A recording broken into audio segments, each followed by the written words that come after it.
Chapter 1. The protagonist is on the brink of death. Kanahigakure. Hey, kid, where's the relief money distributed today? Hand it over quickly. Otherwise, you'll regret it. The speaker was a chubby little boy. Though young, the boy sported a missing tooth, and his speech was somewhat amusing, punctuated by a breathy quality. Surrounding him were several arrogant lackeys, dressed in simple attire, who flanked him with an air of intimidation. Chun-Shing felt bewildered just moments ago. He had been engrossed in a computer game, and now, in the blink of an eye, he found himself here. Upon opening his eyes, he was met with the sight of these thugs encircling him, demanding relief funds. Child, haven't your guardians taught you the principles of humanity? Resorting to robbery for relief money? Do you have no sense of decency? As soon as the words left Lu Weiss' mouth, he sensed something amiss. Had he just spoken in Japanese? When had he learned it, and why was it so fluent? Decency? What is that? It seems you're just asking for a beating today. Brothers, attack. Beat him up, the chubby boy commanded as he and his lackeys lunged forward. In that moment, Chun-Shing was deep in thought when he noticed a fist hurtling toward his face. He instinctively raised his hand to block it, however. As he extended his arm, he was taken aback at its diminutive size. He had sensed something was off. This chubby boy appeared to be merely a teenager, yet he had to look up to speak to him. Moreover, his hand resembled that of a child. In his moment of distraction, the chubby boy landed a punch, sending him sprawling. The others quickly joined in, raining down blows upon him. At this point, Chun-Shing could no longer afford to ponder. He had to fight back and subdue them. That was his foremost priority. Yet, he underestimated the strength of these ruffians and overestimated his own capacity to endure. After a few punches, he found himself seeing stars, on the verge of losing consciousness. As an adult, he was being beaten by a group of children, and it appeared they might just beat him to death. He felt utterly powerless. What in the world was happening? After a while, perhaps the chubby boy had grown tired, or maybe he feared the consequences of inflicting too much harm so soon after their last attack. He called for the other kids to cease their assault. Hey, not dead yet. Make a sound if you're alive. The chubby boy kicked Chun-Shing's head, who lay on the ground, barely breathing. Forget it. Dying early means an early rebirth. Let's grab the relief money first. Search him, he commanded, and the lackeys began rifling through Lu Weiss' pockets, ultimately extracting 1,000 coins. What bad luck. Another one dead, and that's one less source of income. Ugh. The chubby boy spat disdainfully. Boss, that's 2 dead. Today our earnings will decrease by 2 shares. One of the lackeys complained to the chubby boy. Do you need me to teach you? Less chatter. Toss this short-lived wretch into the sewer alongside that other guy. He directed his lackeys to dispose of Lu Weiss' body, throwing it into the nearby sewer with the other corpse, and they swaggered away. After what felt like an eternity, Chun-Shing finally regained some composure. Pain surged through his entire being. Those thugs, no, they were not mere thugs. They were demons. Demon hardly sufficed to describe their malevolence. While robbing relief funds was one thing, given their tone, they had likely taken countless lives, and there lay a corpse beside him. Where on earth was he? Why were these scoundrels so brutal? What kind of wretched place had he stumbled into? Chun-Shing cried out, clutching his head in despair. Before the pain in his body had subsided, his head suddenly throbbed, as if it were about to explode. At the same time, fragments of memories began to surface in his mind. After what seemed like an eternity, once the fragments of memory had played out, his headache began to ease. Having organized his thoughts, he came to understand his current predicament. The original owner of this body was named Zhongshan. Both parents had perished in the Second Shinobi World War, and he resided in a shelter provided by Kanahigakure, surviving on the relief funds distributed monthly. Orphaned and without support, he had become a target for these fellow orphans, who banded together like demons, fixated on his monthly relief payments. The original owner had been beaten to death for failing to hand over the relief funds in a timely manner. Thus, he had taken over this body. Wait, the Second Shinobi World War? Shinobi? Hokage. Ignoring the pain, Chun-Shing slowly crawled out of the sewer, hastily looking towards the direction indicated by his memories. That is Hokage Rock, he exclaimed. It seems I've been transported into the brutal world of Hokage, Chun-Shing murmured to himself. But why had he ended up in this world? Was it a crossover or a transmigration? He did not wish to find himself in this realm. As an anime enthusiast, Chun-Xing was well aware of the nature of this world. Words like cruel and cold-blooded barely scratched the surface of its darkness. Passion and sunshine, those were meant for the protagonists. For ordinary souls like him, quietly perishing in some unknown corner, with their bodies decaying over time, was the fate that awaited the vast majority in this world. The actions of those thugs were proof enough. If even children could be so vicious, what hope was there for this world? Yet, no matter how angry Chun-Xing felt, he had already arrived in this world. What he needed to consider now was how to survive. After calming his agitated heart, Chun-Xing examined his injuries, marveling at his dire situation. I never imagined it had deteriorated to this extent. At this moment, his body was covered in bruises, and he was in excruciating pain. This was merely the external damage. The internal injuries were far more severe. His chest ached subtly, gradually affecting his breathing. He had no idea how many ribs were broken. Moving even a little had become a challenge. Am I really going to die here? Have I just crossed over? Seeking help? Setting aside the fact that this place was desolate, given his current physical state, he couldn't even muster a loud shout. I refuse to die here. There must be a way. There has to be a way. Chun Ji-wei was on the brink of collapse. In his past life, he had been merely a recluse. He had never encountered such a treacherous environment. The physical and mental torment pushed him to the edge of madness. Just as he was about to lose his mind, a warm current suddenly surged in his mind, gradually calming him down. What is this? Why is there something in my head? It felt surreal, though he could not see it.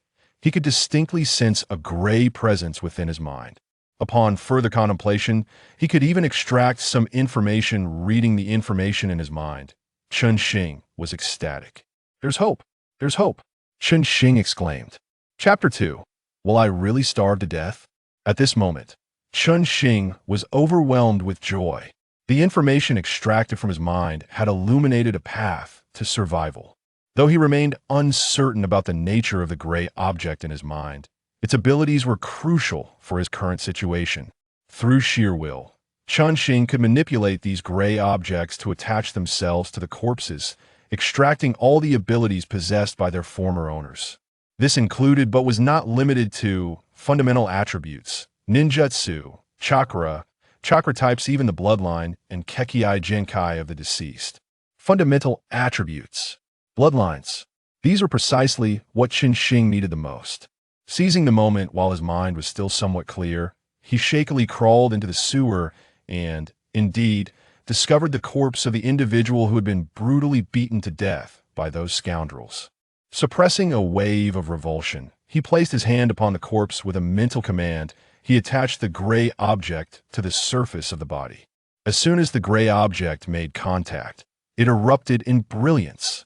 Moments later, it enveloped a purple light orb and 2 white light orbs, drawing them back into Chun-Xing's body. Power 1, Agility 1, Diluted Senju Bloodline 1. The Senju Bloodline. He had acquired the Senju Bloodline. It was renowned for its abundant life energy. In the instant the light orbs returned to Chun-Xing's body, the bruises on him began to fade at an observable rate simultaneously. The discomfort in his chest was significantly alleviated. Even his broken ribs miraculously shifted back into place.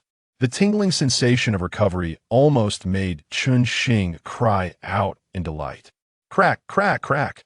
As he moved his body, his joints emitted a series of satisfying pops, and he felt revitalized. At last, he had survived this life-and-death ordeal. After thoroughly examining his body and confirming that he was no longer in danger, he began to explore the mysterious gray object in his mind. As time passed, he quietly contemplated, and eventually he understood what it was. In simple terms, it was akin to a golden finger often found in novels from his previous life. However, it was not as refined as those typically depicted in stories. This golden finger currently possessed only 2 functions: a body panel and corpse rewards. Each corpse could only be tapped once, yielding a maximum of 3 rewards. Skeptical, he tried to touch the same corpse again, only to find that it indeed could only be tapped once, and his attempt to cheat had failed nevertheless. This was already a remarkable capability. With this, I finally have the means to survive in this world. He opened his body panel. Host, Chun Xing. Strength, 6. Agility, 5. Spirit, 26. Chakra, none. Chakra type, water. Ninjutsu, none bloodline. None. The diluted Senju bloodline has been completely consumed. Bloodstains, none. Aside from the fact that his spirit may still be intact due to his adult soul, everything else can only be described as utterly lamentable. He is undoubtedly a quintessential template for cannon fodder. In fact, to even call him cannon fodder would be an overestimation. Given his attributes, it is questionable whether he can even become a ninja. As for the Senju bloodline he had just acquired, it too was expended in the process of healing his wounds, leaving him with nothing. However, the silver lining is that he is still alive. As long as his life endures, everything else can be dealt with. With a deep exhalation of stale air, Chun Xing glanced at the lifeless body beside him. Though I know not who you are, you have nonetheless saved my life. I am not one to forget a kindness you may watch from above. I shall surely avenge you. With that, he gently lifted the boy's body out of the filthy sewer. It would be unthinkable to leave his benefactor in such a place. Burying him? Such a task is beyond my capabilities. I lack even the simplest of tools should I resort to using my bare hands. What a ludicrous notion. In this pitiful state? Fortunately, there lies a cave not far away. With great effort, Chun Xing dragged the boy towards the cave and carefully laid him to rest within. Do not complain, this is the best I can offer under the circumstances. Sleep well here, and when I possess the strength, I shall find you a more fitting resting place. He then gathered some twigs and leaves to cover the boy's body, a gesture that, though meager, was better than nothing. Let be so farewell. Yet, how did you, a member of the Senju clan, end up in such dire straits? Before departing, Chun Xing couldn't help but voice his thoughts. It is well known that the Senju clan has greatly diminished. The older generation perished in the First Shinobi World War, while the new generation has barely matured, only to be met with the Second Shinobi World War, leaving even the young clan leader lost. This boy must be a hybrid of the Senju clan and commoners. Otherwise, he would not possess a diluted bloodline. The Senju clan, unable to safeguard even their own, would surely forget this orphan hybrid. Emerging from the cave and gazing at the boundless blue sky, Chun Xing's spirits lifted somewhat. He waved back at the cave, held his head high, and strode forward. From this day forth, I shall be known as Zong Shini. With the aid of fragmented memories, Zong Shini finally located his home. At first glance, it appeared dilapidated. Truly, this is a residence of Konoha, resembling a precarious structure. Upon pushing the door open, Shini scrutinized the surroundings. Indeed, the place was bare, utterly simplistic. Aside from basic living necessities, there was naught else. Fortunately, the original occupant had kept it quite clean. The layout consisted of a living room, a bedroom, and a bathroom, with a small balcony converted into a makeshift kitchen. A modest arrangement. Having a roof over one's head is already a blessing. What more could one desire? Without a moment's hesitation, Zong Shini stepped inside and immediately began searching for items. What was he searching for? Naturally, he hoped to find any ninjutsu scrolls or perhaps even a chakra refining technique. After rummaging about, Shini soon realized he had been overly optimistic. There was nothing at all. Konoha is indeed corrupt, Shini could not help but exclaim. For he was acutely aware, through the fragments of memory, that the original's parents had left behind a house. Yet it had been seized by Konoha. Even the savings account left by his parents had been taken. Let them take the house and the savings, it is of little consequence. Now, given the current situation, even if Konoha hadn't seized them, he would have been unable to retain them. Moreover, when he eventually becomes a genin, would he be able to reclaim them? He should be able to, right? But perhaps not. It seems Naruto never received the inheritance left to him by the fourth Hokage's couple. It is known that Minato undertook Shrank missions 39 times, with countless others below Shrank. Coupled with his Hokage salary and Kushina's mission earnings, all of it was concealed by that avaricious third Hokage. Not even the successor of the Hokage received an inheritance. What hope, then, does a mere commoner have? What a world! Shini further grasped the harsh realities of this world. His stomach grumbled in protest. Rising to enter the kitchen, Shun discovered that it was cleaner than his own face. The relief funds had been stolen by those scoundrels, and now he found himself utterly destitute. Will I truly starve to death? Chapter 3. The Misfortune of Small Creatures. Gazing at the empty rice jar, Shun let out a sigh. He patted his pocket, which was cleaner than his face, and felt a wave of despair wash over him. Avenge against those scoundrels? Retrieve his relief funds? What a far-fetched notion. Given his current state, seeking them out would be akin to delivering himself to them. Revenge is a necessity, but not now. The immediate priority is to satiate his hunger and establish a stable source of food. Scavenge? Looking around the desolate room, Shun promptly dismissed the idea there was nothing of value to be found. Hunting? Don't be absurd. He might inadvertently feed the wild beasts. This option is unviable, as is that one. He cannot resort to begging. It is true that in his tattered state, he might well fit the part. Yet, such a notion is patently impossible. Does the protagonist not have any pride? Surely, it is not yet necessary to resort to such depths. Suddenly, a spark of inspiration illuminated my mind, reminiscent of the original tale where the prince, in dire need of sustenance, resorted to fishing. Could I embark on a similar endeavor? With that thought, I resolved to take action. Fortuitously, a fishing rod lay within the confines of my dwelling. It seemed that the original owner had also faced considerable distress over meals, for this rudimentary tool was readily available. Though somewhat primitive, it sufficed for my purpose. Armed with the necessary implements, I made my way to the riverbank. In truth, it was merely a modest fishing rod and some fire-starting tools. Upon reaching the river, I gathered some bait and affixed it to the hook. With the hook cast into the water, I commenced the lengthy wait for a catch. As time passed, the wait for the fish to bite seemed interminable. Nevertheless, Shun resolved to endure the wait, all the while contemplating how to elevate his own abilities swiftly. Drawing upon fragmented memories and the visage of the Hokage rock, he surmised that the world was currently embroiled in the Second Shinobi World War. During this tumultuous period, Konoha faced multiple adversaries in succession. Due to the protracted conflict, numerous corpses were regularly transported back from the front lines. Shinyi's mind began to wander with various thoughts. However, these bodies were predominantly interred within the Konoha cemetery, where throngs of people paid their respects daily, guarded by dedicated personnel who patrolled the area. After all, those who had sacrificed their lives were the heroes of Konoha, and they were not objects of Shunyi's covetousness. Wait a moment, they weren't buried immediately upon arrival. With so many corpses, surely there must be a period for claims, a window of opportunity for him to act? Suddenly, the fishing rod in his hands began to thrash violently, interrupting his musings. Drawing upon his limited fishing experience, Shin-Yi cautiously began to reel in the line. Efforts bore fruit, and he successfully caught a fish. As he pulled the rod ashore, he beheld a lively fish, measuring over 10 centimeters. Without hesitation, he seized a stone and struck the fish on the head. Holding the now lifeless creature, Shin-Yi marveled at the prospect of finally having sustenance. Wait a moment. A corpse is a corpse, is it not? Does it matter whether it belongs to a human or an animal? Logically, this fish's body qualifies as a corpse as well. Shin-Yi recognized a loophole. Utilizing his mental prowess, he manipulated the gray substance in his mind to envelop the fish, fixating his gaze upon it. He soon noticed a faint glow emanating from the fish, which then coalesced into 2 luminous orbs that returned to him. Power, 0, 1, agility, 0, 1. This is indeed fruitful.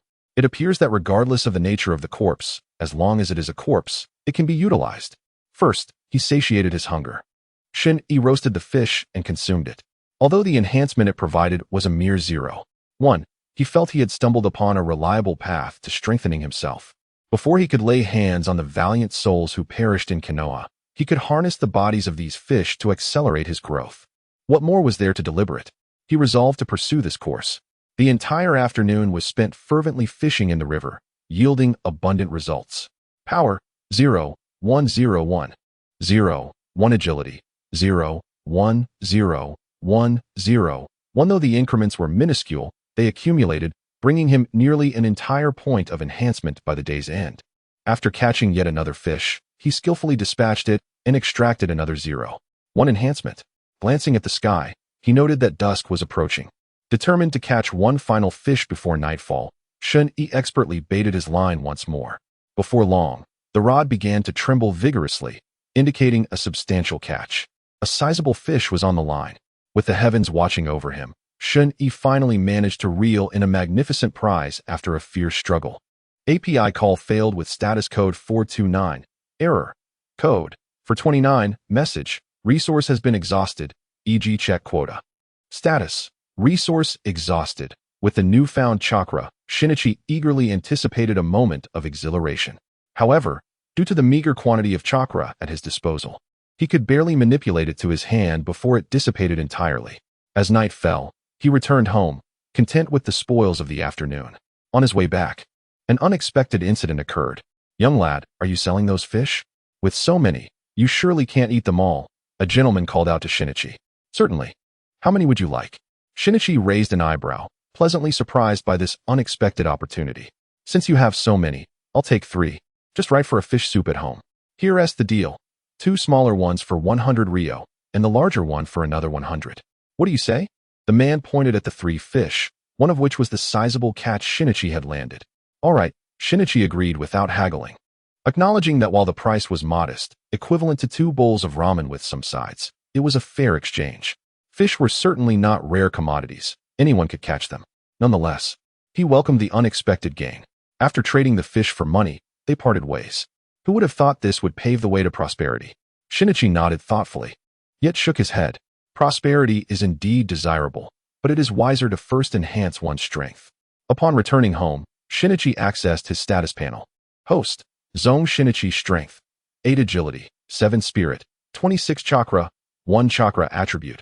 Water Ninjutsu. None Bloodline. None Bloodstains. None in just one afternoon. Such progress had been made. Little by little, this accumulation was not insignificant. Rounding up, it felt like achieving a minor goal. Perhaps that was an exaggeration, as the rounding seemed a bit excessive. Yet, Shinichi genuinely glimpsed the dawn of his revenge from this vantage point. In the ensuing days, the small creatures of Konoha village fell victim to his relentless pursuits.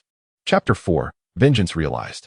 In the following days, Zone Shinichi began to ruthlessly torment the village's small animals. In addition to his regular fishing, he unleashed his cruelty upon the village's fauna, including, but not limited to, rabbits and squirrels. He even contemplated raiding the ant hills in Konoha, had the ants not been too diminutive to warrant such effort. Fortunately, although Konoha village housed some forests, the formidable beasts had been driven into the death forest, encircled and contained. Thus, Shinichi encountered no insurmountable foes during these days, allowing his strength to escalate rapidly. However, he was still merely at the level of an ordinary person, vastly inferior to a ninja. Host. Zone Shinichi Strength. 22 Agility. 20 Spirit. 27 Chakra. 10 Chakra Attribute. Water Ninjutsu. None Bloodline. None Bloodstains. None that day. Shinichi was chasing a rabbit through a forest when a voice, etched in his memory, echoed nearby. Well, if it isn't you, kid. Good to see you haven't kicked the bucket." The scoundrel sauntered over, exuding arrogance and spouting bombastic pronouncements. Upon seeing this villain, Shinichi ceased his pursuit of the rabbit and instinctively began to survey his surroundings. A desolate forest, an ideal locale for settling scores. This scenario had played out countless times in Shinichi's mind. He had been fantasizing about this moment incessantly. Today, it had finally arrived. "Hey, brat. What are you looking at with those shifty eyes?" "Don't worry, no one can save you here," the scoundrel boasted smugly. "Can you tell me why you did it?" "I could understand pilfering relief funds, but why did you dare to commit murder?" Shinichi inquired, voicing his long-held bewilderment. "Murder? You call those wretches people? They were mere hostages. Nothing more. Don't make me laugh. A few orphans. Who cares if they're snuffed out? No one gives a damn." The scoundrel sneered dismissively, as if those lives were no more significant than ants to be crushed underfoot. He fancied himself an omnipotent monarch, entitled to dispose of their lives at will. "You're an orphan too," Shinichi retorted, casting a sidelong glance filled with disdain. "You've got a death wish. Looks like you're tired of living. I'll just have to finish you off today." The scoundrel bellowed, incensed by Shinichi's barb, which had struck a nerve. He lunged at Shinichi, feigning a blow. "I've been waiting for this day for a long time."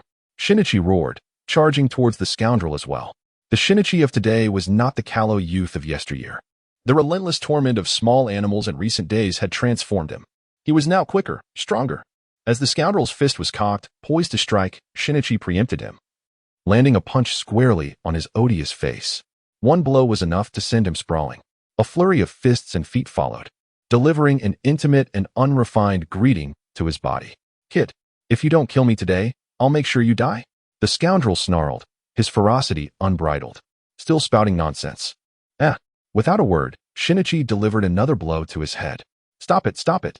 I beg you, I beg you." The scoundrel cried out, clutching his head in desperation. Shinichi gradually ceased his assault, unsure of what to do with him. Should he kill him? He had steeled himself for that eventuality. After all, this reprobate had caused the deaths of so many, and his demise would be no great loss. But when the moment arrived, he found himself hesitant. In his previous life, he had been a mere recluse. He had never even slaughtered a chicken, let alone a human being. As he grappled with this dilemma, lost in thought, the scoundrel seized the opportunity. He drew a dagger from his pocket and plunged it towards Shinichi's chest. Fortunately, Shinichi reacted swiftly, blocking the attack with his arm. However, the blade nearly pierced his limb, causing blood to gush forth. Shinichi cried out in agony, retreating to create distance. "Kid, how dare you treat me like this? I'll make sure you die today." Emboldened by his weapon, the scoundrel charged once more, this time aiming for Shinichi's neck. Indeed, one should never show mercy to scum like you. Shinichi resolved, no longer holding back. Channeling chakra into his feet, he surged forward with explosive speed, closing the distance between them. Simultaneously, he infused chakra into his hand, seizing the scoundrel's wrist, the one wielding the dagger. With a swift motion, he redirected the blade, plunging it deep into the scoundrel's chest. "You!" The scoundrel clutched at his wound, his gaze shifting from the dagger protruding from his chest to Shinichi's face. Ultimately, he succumbed to the terror of death, his life ebbing away. Shinichi exhaled, expelling a breath of pent-up tension. He paused to gather his composure, suppressing the urge to vomit. Although the act was repugnant, Shinichi found a sense of gratification in eliminating such reprehensible individuals. Knowing it was unwise to linger, Shinichi hastily dragged the corpse away, eventually reaching a sewage disposal area, the scoundrel's final resting place. "Let him rot in this fetid muck," he thought. Before consigning the body to its fate, Shinichi extracted the last vestiges of its value. Waste is a vile crime. Strength, 3 agility, 2 few, it's finally over. Yes, it was over. He had finally avenged himself, his predecessor, the Senju hybrid, and all those who had fallen victim to this villain. With vengeance achieved, it was time to provide his benefactor with a more dignified resting place. Returning to the cave, Shinichi located his benefactor's remains. Fortunately, the absence of predators had preserved the body in relatively good condition. Moreover, only a few days had passed, resulting in mere putrefaction rather than complete decomposition. "You're quite the repulsive sight," Shinichi remarked. Although it had not decayed entirely, it was still nauseating. However, as his benefactor, he had to proceed, no matter how unpleasant the task. Despite his reservations, Shinichi did not hesitate, resisting the urge to vomit. He dragged the body from the cave and laid it down a short distance away before commencing the task of digging a grave. Fortunately, the soil here was soft and yielding, making the task less arduous. As he dug, he spoke to the corpse. "Benefactor, your vengeance has been exacted. That scoundrel suffered a far worse fate than you. I discarded him in the sewage disposal area. You know, the place where all the villagers' excrement gathers. Now that vengeance is mine, I am here to give you a better place to rest. I think this is a good place to rest. Don't complain about my laziness. You're dead anyway, so make do with it. I doubt you can even feel anything." He continued to ramble to the corpse as he dug the pit. It was not deep, just enough to accommodate his benefactor. Since the man was dead, there was no need for formality. "Benefactor, rest here. I've repaid my debt to you. Rest assured, I will live my life to the fullest and make the most of it. I don't even know your name, so I'll place a stone here as your headstone. When Jiraiya died, Naruto only made 3 stones for him. I think your treatment is about the same as his. In your next life, keep your eyes open and choose a better world to be reborn into. Don't come to this damn Naruto world. This world is not peaceful. Look at how miserable you are. Goodbye, benefactor." With vengeance achieved, Shinichi enjoyed a few days of tranquility. Of course, he did not cease his daily torment of small animals. However, after only a few days, the enhancements they provided began to diminish. Once his attributes reached 50, these gains became negligible. What? Did someone say that small gains accumulate and build up? Shinichi asserted that he was already so powerful that he could afford to disregard such paltry benefits. All right, Shinichi had become conceited. Nevertheless, he did not cease his torment of small animals. However, he now focused more on the ninja corpses that made his mouth water. Today, Shinichi suspended his assaults on the small animals of the Hidden Leaf Village. Let them take a breather today. They can later muster their strength to reclaim the losses incurred. Today, the solemn duty of transporting the fallen ninja back to the village must be witnessed. Upon arriving at the gates of Konoha, a considerable crowd had already gathered, fully aware of the day's significance, standing silently along the road. The atmosphere was thick with somberness. The third Hokage stood in the center, flanked by the elders of the village, their expressions grave as they gazed ahead. Shinichi could acutely sense the sorrow emanating from the third and the elders, a blend of compassion and heartache. Shinichi thought to himself how convincingly they portrayed their grief. Were it not for his knowledge of how this old man treated heroes, he might have been easily deceived. But Danzo is absent. They likely recognized that Danzo, with his notorious ruthlessness, would not have been suited for such a delicate task, hence his omission. After a while, the procession bearing the heroes' bodies slowly entered Konoha. The third Hokage and the assembly of elders hastily approached, their eyes welling with tears as they beheld the fallen warriors.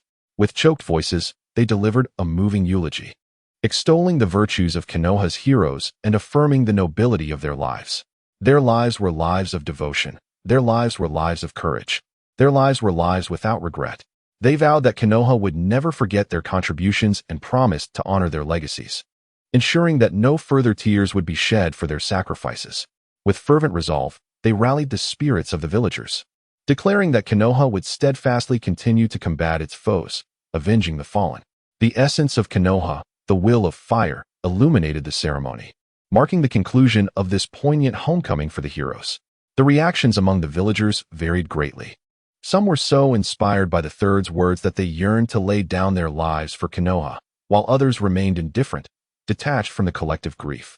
Yet, many were enveloped in sorrow, their hearts heavy with the loss of loved ones among the fallen. Shinichi found himself transfixed by the sight of the bodies, his eyes glinting with an insatiable hunger. He stealthily followed the procession to the Konoha hospital, where the bodies were taken to the morgue. Hospital staff were diligently working to maintain order among the grieving crowd, guiding them to identify their loved ones. As more bodies were claimed, Shinichi grew increasingly anxious, yet felt powerless to intervene. Determined, he resolved to join the line of those waiting to identify the deceased. Upon seeing him, a kind-hearted man in the queue asked, "Young one, is a family member among the bodies returned today?" "Yes," Shinichi replied eagerly, seizing the opportunity. "My family also perished in battle. Could you assist me in locating their remains?" As he spoke, he discreetly pinched his thigh, feigning pain to elicit sympathy. "Oh, what a poor child," the man sighed, feeling compassion. "Come, I shall help you." Together, they entered the morgue, where the man became absorbed in his sorrow, while Shinichi wasted no time.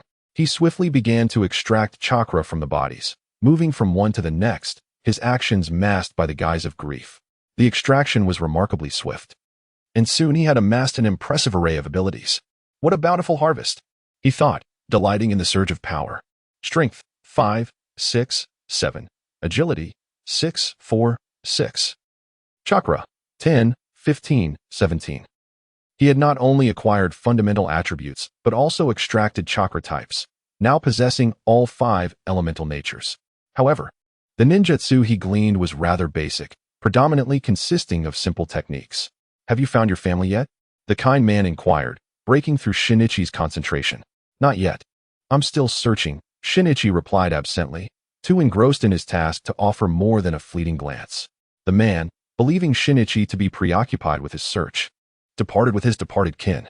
As the hours passed, more people came and went, yet none paid heed to Shinichi, who was lost in his macabre endeavor. With each body he touched, he amassed more techniques, eventually reaching a plateau with his basic attributes. Still, he pressed on, fueled by desire. Fire style, fireball technique.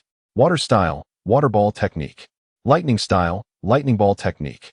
Finally, he found himself before a body clad in the vest of a Nin, bearing the Uchiha clan's emblem. His heart raced at the realization. This is it, he thought, anticipation surging within him. A bountiful harvest awaited. Fire style, great fireball technique. Fire style, wind style fire technique.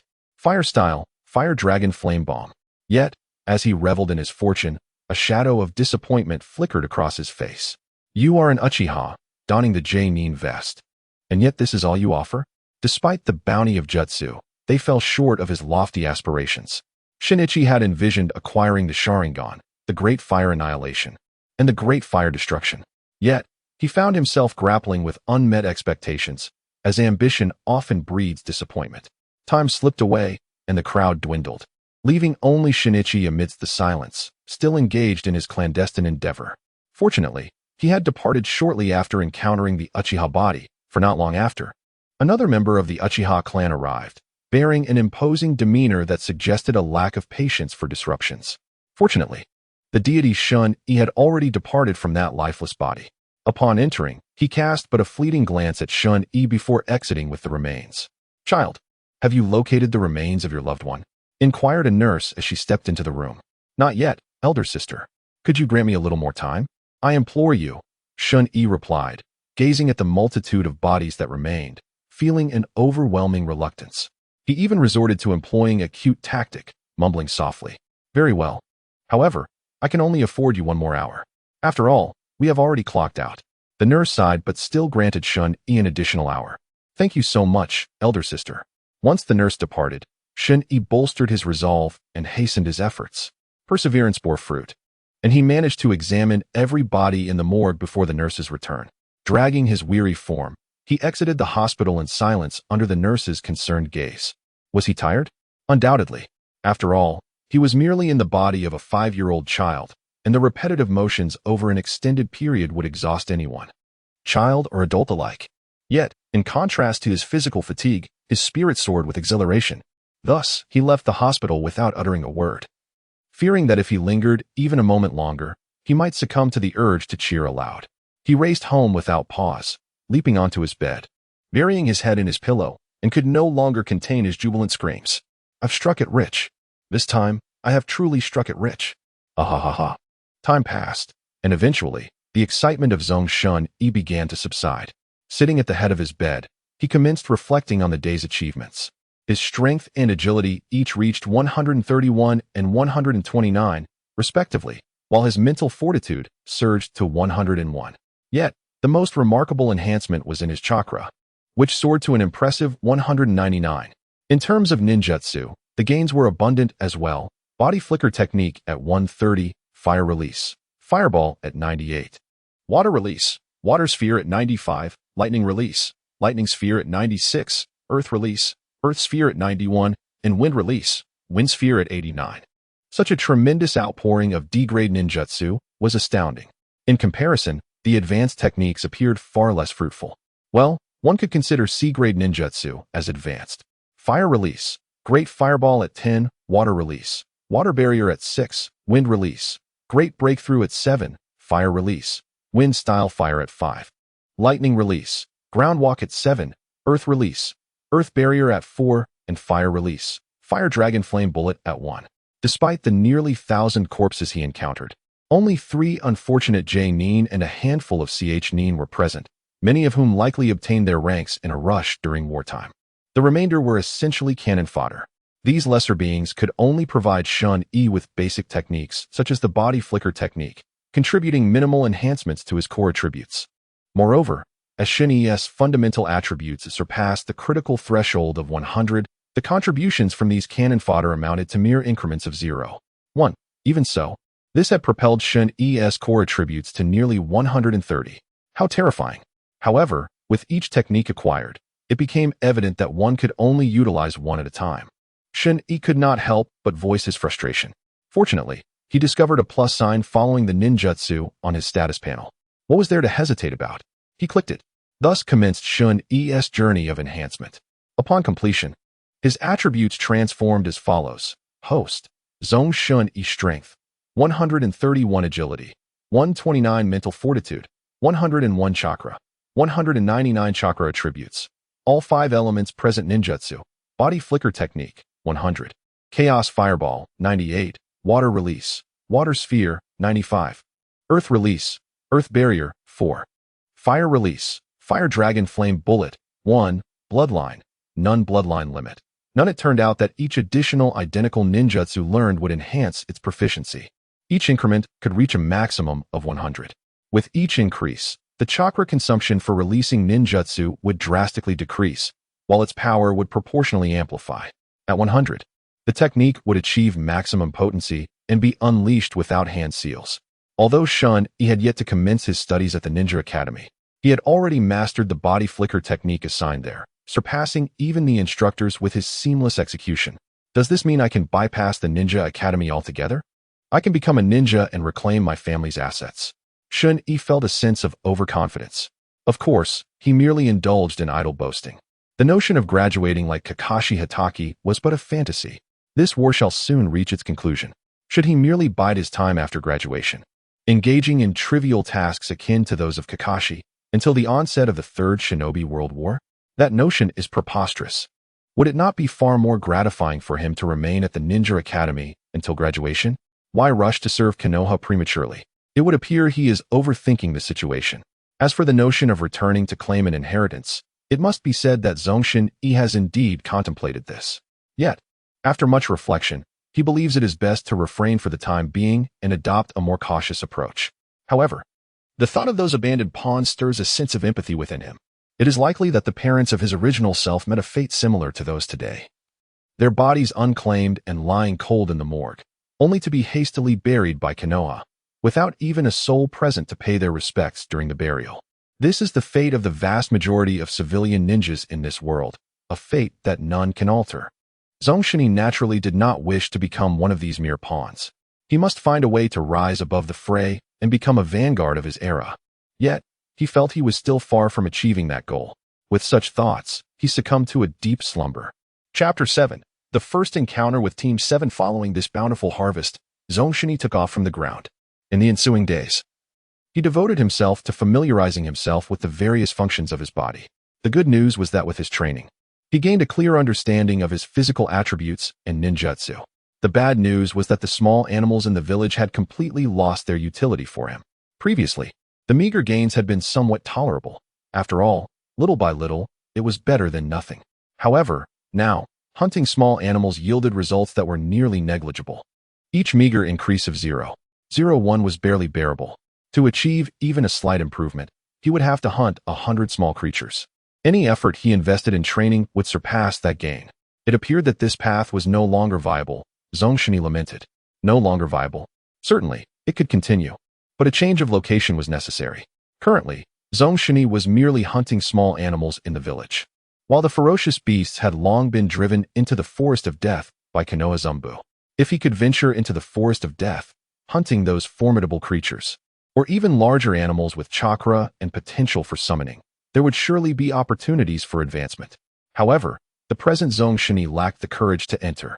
Setting aside whether the Forest of Death was under surveillance, the question remained whether he could even gain entry. Moreover, he was currently filled with power, yet lacked proficiency in its application. Should he falter, the consequences could be dire. He certainly intended to go.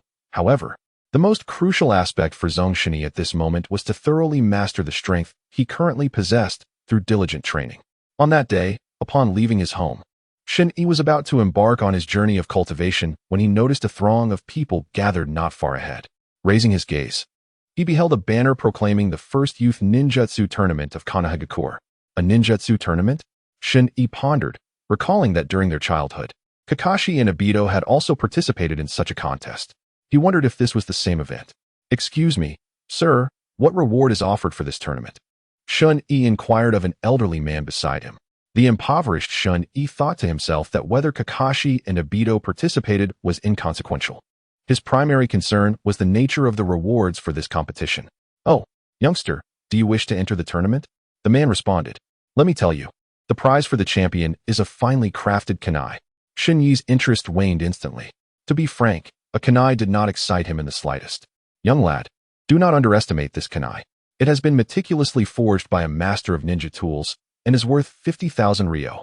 The old man furrowed his brow at Shun-I before proudly proclaiming the value of the weapon. Upon hearing this, Shun-I remarked, "Now that you mention it, I find myself intrigued." At that moment, a voice emerged nearby, capturing the attention of Shinichi. "Hey, Kakashi, do you dare to compete?" "Humph." "Obito, Kakashi." As Shinichi turned, the first thing that caught his eye was a striking head of white hair. It was impossible to ignore, so conspicuous was that white mane. With his face concealed by a mask and an air of aloofness, he presented himself as an epitome of coolness. What a charmingly detached young lad. This could only be the renowned Kakashi Hatake, often referred to as Kakashi of the Sharingan. Without a doubt, the two individuals beside him were none other than Obito Uchiha and Rin Noara. Indeed, a boy sporting goggles stood nearby, casting a disgruntled look toward Kakashi. Meanwhile, Rin was attempting to mediate between Kakashi and Obito. At that moment, Shinichi's gaze fixated on Rin. This was partly due to her being a pivotal character in Obito's descent into darkness, but more so because Rin was undeniably adorable. Unable to resist, he stole a few more glances at her. With her short brown hair and sparkling, watery big eyes, she possessed a captivating charm. The peculiar markings adorning her face did not detract from her beauty. Rather, they added an intriguing allure. Dressed in a kimono, her petite figure ignited a protective instinct within Shinichi. Due to the intensity of his gaze, Rin became aware of his attention, her cheeks flushing as she glanced shyly in his direction. The bashful demeanor of the girl stirred an overwhelming sentiment within Shinichi. AWSL. Hey, what are you staring at? You little brat? This scene incited great displeasure in Obito, who had been closely observing Rin, leading him to confront Shinichi. Kakashi, intrigued, glanced over at Shinichi as well. Kakashi, Obito, please refrain from such behavior. Rin quickly intervened, offering an apology to Shinichi. Gomen nasai. Shinichi, momentarily flustered, felt a hint of embarrassment. After all, his gaze had indeed been rather unabashed. Yet, this little girl was simply delightful. Observing the envious Obito and the inquisitive Kakashi, he couldn't resist teasing them a little. My sincerest apologies for my rudeness. It was simply that this lovely lady is irresistibly cute, and I lost my composure. Hearing Shinichi's playful remarks, Rin's cheeks flushed as she lowered her head, making her even more adorable, inciting an overwhelming desire to tease her further. Kakashi was astounded. He had never witnessed such audacious behavior. Why was it that, despite being peers, Shinichi stood out so remarkably? Obito, already irked, erupted in anger, rolling up his sleeves, ready to give Shinichi a proper lesson. Obito, no fighting. Rin, momentarily setting aside her shyness, urgently grasped Obito's arm, casting a pleading glance at Shinichi. Seeing Rin's pitiful expression directed at him, Shinichi couldn't help but wink at her, causing her to blush even more, then raised an eyebrow mischievously at Obito. You scoundrel! I'll have your head for this. Obito was beside himself with rage, shouting threats at Shinichi. Hey, the weaker ones always boast the loudest. Shinichi provocatively retorted. For some reason, today, upon seeing Obito, Shinichi felt a surge of irritation, ready to explode at the slightest provocation. Well, Shinichi was simply a bit of a rascal. He was drawn to Rin and found himself rather lowly for it. Witnessing such a charming Rin and recalling her future plight only fueled his desire to teach Obito a lesson, and he also cast a disdainful glance at Kakashi. You scoundrel! Rin, don't hold me back. I must teach this rascal a lesson today. Obito seethed with impotent fury. Kakashi, taken aback, wondered, what's this about? Why am I involved? What is your problem with me? He, too, shot a defiant glare at Shinichi. Rin felt overwhelmed. Originally, Kakashi and Obito were already at odds, and now this peculiar young man seemed equally out of sorts.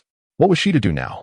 At that moment, the organizer's words caught the attention of the four, alleviating the heavy atmosphere laden with tension. Young participants, hurry up and register for this competition. The contest is about to commence. Chapter 8. The first intimate encounter with Class 7. Hey, stop fooling around. Aren't we supposed to participate in this competition? Lin quickly shifted the topic. Yes, indeed. I'm quite intrigued by that, Kanai. Boy, do you dare to compete with me? Kakashi recalled the matter at hand. However, he was also irked by Shini's inexplicable provocation and retorted, planning to humiliate Shini during the match. Exactly. Boy, if you have the guts. Let's participate in the ninjutsu tournament together. The loser must refrain from bothering Lin. Obito, for once, had a moment of clarity. Oh, so you're that confident? Fine. Since I have nothing better to do, I shall entertain you all. Shini readily agreed. Subsequently, the three of them, under Lin's worried gaze, registered together. However, due to their tardiness, they received relatively late numbers and would not be able to compete immediately. The trio returned to Lin's side, exchanging glances filled with unspoken thoughts. The inaugural ninjutsu tournament was rather straightforward. Contestants would sequentially perform their ninjutsu, with judges assigning scores. The highest scorer would be crowned the champion of this tournament. Hey boy, what is your name? Kakashi inquired. I am Shinny. Remember this name well, as I shall trample all of you beneath my feet. Shinny seized every opportunity for provocation. Brat. Kakashi and Obito exchanged exasperated glances.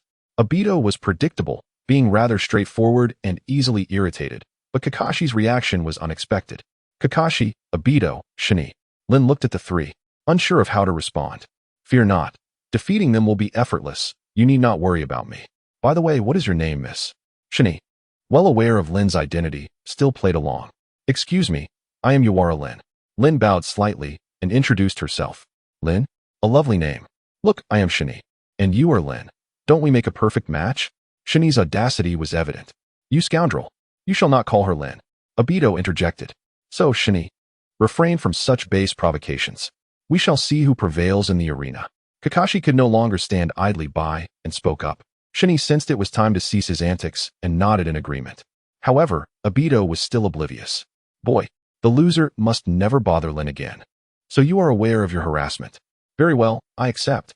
Kakashi, what say you? I find it rather amusing. Kakashi shrugged, displaying indifference. Why not add a little wager?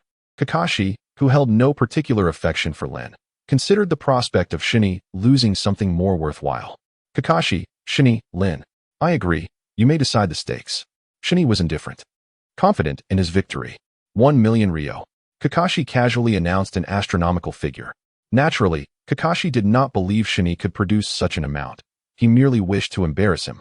Upon hearing this, Shinny was astounded, realizing Kakashi was quite affluent. Well, it made sense. His father was the legendary Konoha White Fang, and he was the heir of the Hitaki clan. It's a deal. Shinny eagerly grasped Kakashi's hand, his expression filled with excitement. Kakashi, visibly displeased, shook off Shinny's hand, feeling uncomfortable under that gaze, reminiscent of a landowner's foolish son. Where had Obito gone? He was, of course, dumbfounded by Kakashi and Shinny's high-stakes gamble. Although he belonged to the Uchiha clan, he was merely an outsider, having lost his parents at a young age and relying solely on his grandmother. Such spectacles were foreign to him. Lin, too, felt bewildered. As a commoner, she had never encountered such sums of money. Faced with this predicament, she was at a loss about whether to intervene. The atmosphere grew tense, but fortunately, it wasn't long before it was their turn to compete. After all, it was merely a youth ninjutsu tournament, with a limited number of participants. The majority could only manipulate chakra to a basic extent, allowing the event to progress swiftly. Obito was the first to take the stage. Amid Lin's cheers, he cast a provocative glance at Shinny and unleashed the Uchiha clan's signature technique, the fire-style, fireball jutsu. With swift hand seals, he executed the technique seamlessly, though the result was somewhat lackluster, producing only a few sparks. Nevertheless, he received an average score of 7, momentarily placing him in first place. This demonstrated just how lackluster this tournament truly was. As he exited the stage, Obito couldn't resist taunting Shinny. How about that? This is my prowess. Tremble before me, boy. TCH. Shinny scoffed, too fatigued to retort. Next up was Kakashi, who cast a glance at Shinny amidst Lin's encouragement. Earth style, Earth wave. Truly, the genius ninja Kakashi. Although this was merely a C-rank ninjutsu, Kakashi executed it flawlessly, showcasing significant power. At that moment, the smooth ground transformed into a lake, rippling with waves, one after another. Amidst a chorus of applause, the judges unhesitatingly awarded full marks. Truly, he is the son of the esteemed White Fang of Konoha. What a prodigy! Exclaimed one onlooker. Such powerful ninjutsu, at such a young age. Another marveled. As cheers erupted, Kakashi descended from the stage, standing before Shinichi, his demeanor evidently buoyant. He raised an eyebrow at Shinichi, a silent acknowledgement of his triumph. Prepare 1,000,000 Ryo. I intend to claim it today, he declared. Unfazed by Kakashi's playful gestures, Shinichi was solely focused on when he could acquire that 1,000,000 Ryo. Lin, you've cheered for the others. Will I receive your support as well? Shinichi approached Lin, winking playfully. Lin paused, momentarily bewildered, her innocence shining through. Yet, she quickly regained her composure, nodding in agreement and clapping her hands, cheering for Shinichi. Lin, your encouragement means the world to me. Thank you, my little angel, Shinichi proclaimed, teasingly pinching her cheek, causing Lin's face to flush a delightful shade of red, reminiscent of a tempting apple. This left Shinichi momentarily entranced, internally shouting, "Enough! Enough! If this continues, I shall be crossing into inappropriate territory." Although he had already crossed that line. With calm resolve, Shinichi stepped onto the stage. Unleashing the fire release, great fireball technique. The 3-meter-wide fireball scorched the earth beneath it. Chapter 9, Champion Shinichi. Who is he? One onlooker pondered. He is on par with the Kakashi we just witnessed. Another added. Yet another genius. A third chimed in. Undoubtedly, a perfect score. A most deserving first place. However, there were now 2 first-place winners. What to do? But there is only one prize, one judge noted. Let's deliberate further, suggested another. As a few judges gathered for a hushed discussion. Shinichi-kun is incredible. Lin exclaimed, clapping joyfully. Ah, this. Obito, momentarily lost in his thoughts, struggled to articulate his feelings. Impressive indeed. Kakashi acknowledged, setting aside his earlier reservations. Lin, am I not remarkable? Ignoring the 2 others, Shinichi's gaze was solely on Lin. Yes. You are truly amazing. Lin cheered, clapping her hands. Is there a reward? Shinichi audaciously inquired. What? Lin was taken aback by the question. How about a kiss as a reward? Shinichi unabashedly proposed. Lin was utterly unprepared for such a request, her face turning crimson, her eyes wide with shock. You scoundrel! Do not bully Lin. Obito shouted. You truly are, Kakashi began, unable to find the words, feeling utterly speechless. Rest assured, I was merely jesting. Your cuteness is simply irresistible. Sure, the host announced that the champion is Shinichi. Amidst a chorus of cheers, Shinichi took to the stage to accept the award. He expressed his gratitude towards the organizers, his hometown, and his late parents. Most importantly, he thanked his friend, Noera Rin, stating, Your encouragement has enabled me to triumph in this competition. Arigato. Shinichi's heartfelt acknowledgement of Rin caused her face to flush with a blend of joy and shyness. The delight stemmed from the special mention, while her embarrassment arose from the collective gaze of the crowd now fixed upon her, making her feel bashful. Oh, what an adorable young lady, remarked Extra A. They make quite the pair, added Extra B. This girl must surely be Shinichi's, chimed in Extra C, extending his pinky finger in a playful gesture. Overwhelmed by the surrounding comments, Rin's face grew even redder, her hands covering her face as she bowed her head. Meanwhile, Obito looked on in bewilderment at Rin, absorbing the envious whispers around him, feeling as though a green hue had settled atop his head. Shinichi, however, declared, You're overthinking it. Rin is mine. It's none of your concern. Chapter 10. Who isn't an orphan after the 4 departed the arena? Rin inquired, Shinichi, do you have any plans this afternoon? Shall we train together? Sure. Shinichi readily agreed. But it's nearly noon. We ought to have lunch first. As he spoke, a teasing glint sparkled in his eyes as he glanced at Kakashi, his expression playfully mischievous. On one hand, he wished to indulge in a meal, especially since Kakashi belonged to the esteemed Hatake family, albeit a modest one with only 2 members. Nonetheless, it was essential to provide him with due regard. After all, as the Hatake heir, surely he could afford to dine luxuriously. On another front, Shinichi intended to subtly remind Kakashi about the million Ryo. Just a gentle nudge, in case Kakashi had forgotten. Hey, champ, you're treating. Don't look at me. Kakashi, visibly displeased, retorted, You want me to treat? Do you take me for a fool? Shinichi feigned anguish. Alas, I would love to treat, but I'm impecunious, Kakashi. Kakashi, with a dark line across his brow, extracted a million Ryo from his pocket and tossed it to Shinichi. Take the money. We're square. You're treating. Shinichi exclaimed, Good heavens. A million Ryo. Kakashi just casually produced a million Ryo. The young master's wealth is truly astonishing. Well, it seems I was being petty and suspicious. But one can hardly blame me for not fully grasping the implications of belonging to a great clan. Consider the Hatake clan, for instance. Though only 2 members strong, the presence of the White Fang elevated them to the status of a mid-tier clan. Beyond the White Fang's mission and salary income, the significant portion came from the village's allocation of profits to their household. For a prominent clan, a million Ryo is a pittance. A tinge of embarrassment washed over Shinichi. Yet, observing Kakashi's generosity, a pang of regret struck him. It felt as though he had missed out on a fortune. Enough said. Kakashi, you're a man of your word. Shinichi gave Kakashi a thumbs up, then turned to Rin with a fawning expression. Rin, what would you like to eat? Oh, anything is fine with me. Perhaps we could all go for ramen? Rin suggested, ever considerate, not wanting Shinichi to spend too much. Rin, Don't be so polite with this guy. He just earned 1,000,000 Rio. Obito exclaimed, never one to mince words. Kakashi nodded in agreement. That was my 1,000,000 Rio. Let's go, Rin. We're going to have yakiniku. And I'm paying. With that, he whisked Rin away, leaving the other two in their wake. Two freeloaders, daring to complain. Take it or leave it. Kakashi, exasperated, trailed after them, while Obito protested loudly. Release Rin. You're not allowed to lay a hand on her. The quartet, amidst their boisterous banter, arrived at Konoha's renowned yakiniku restaurant, Yakiniku Q. Some online denizens speculated it was owned by the Akimichi clan, a rumor Shinichi intended to verify. Upon entering, they found the place nearly at capacity, a testament to its popularity. Guided by a server, the four settled into their seats. After ordering a plethora of ingredients, they began grilling and conversing. Rin, where do you reside? Shinichi inquired. What are you planning? Obito interjected, his tone laced with suspicion. Obito, please, Rin implored. Rin, this fellow has ulterior motives. Be cautious. Obito cautioned Rin with fervent urgency, his hands clenched.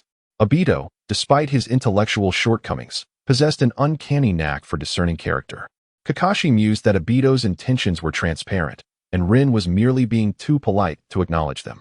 All right, we're all friends here. Let's not speak like that. Rin, under Obito's resentful gaze, divulged her address to Shinichi and extended an invitation for him to visit. How fortuitous. I live nearby as well. I didn't realize we were neighbors. Shinichi remarked. Fortuitous? What a load of rubbish. The Noara family are commoners, residing in the commoner district. Shinichi is also a commoner, is he not? Moreover, Konoha's public housing would naturally place him in the commoner district, hardly in the clan's estate, would they? Shinichi, do you live alone? Rin inquired, seemingly nonchalant. Women were indeed perceptive, mindful of Shinichi's situation.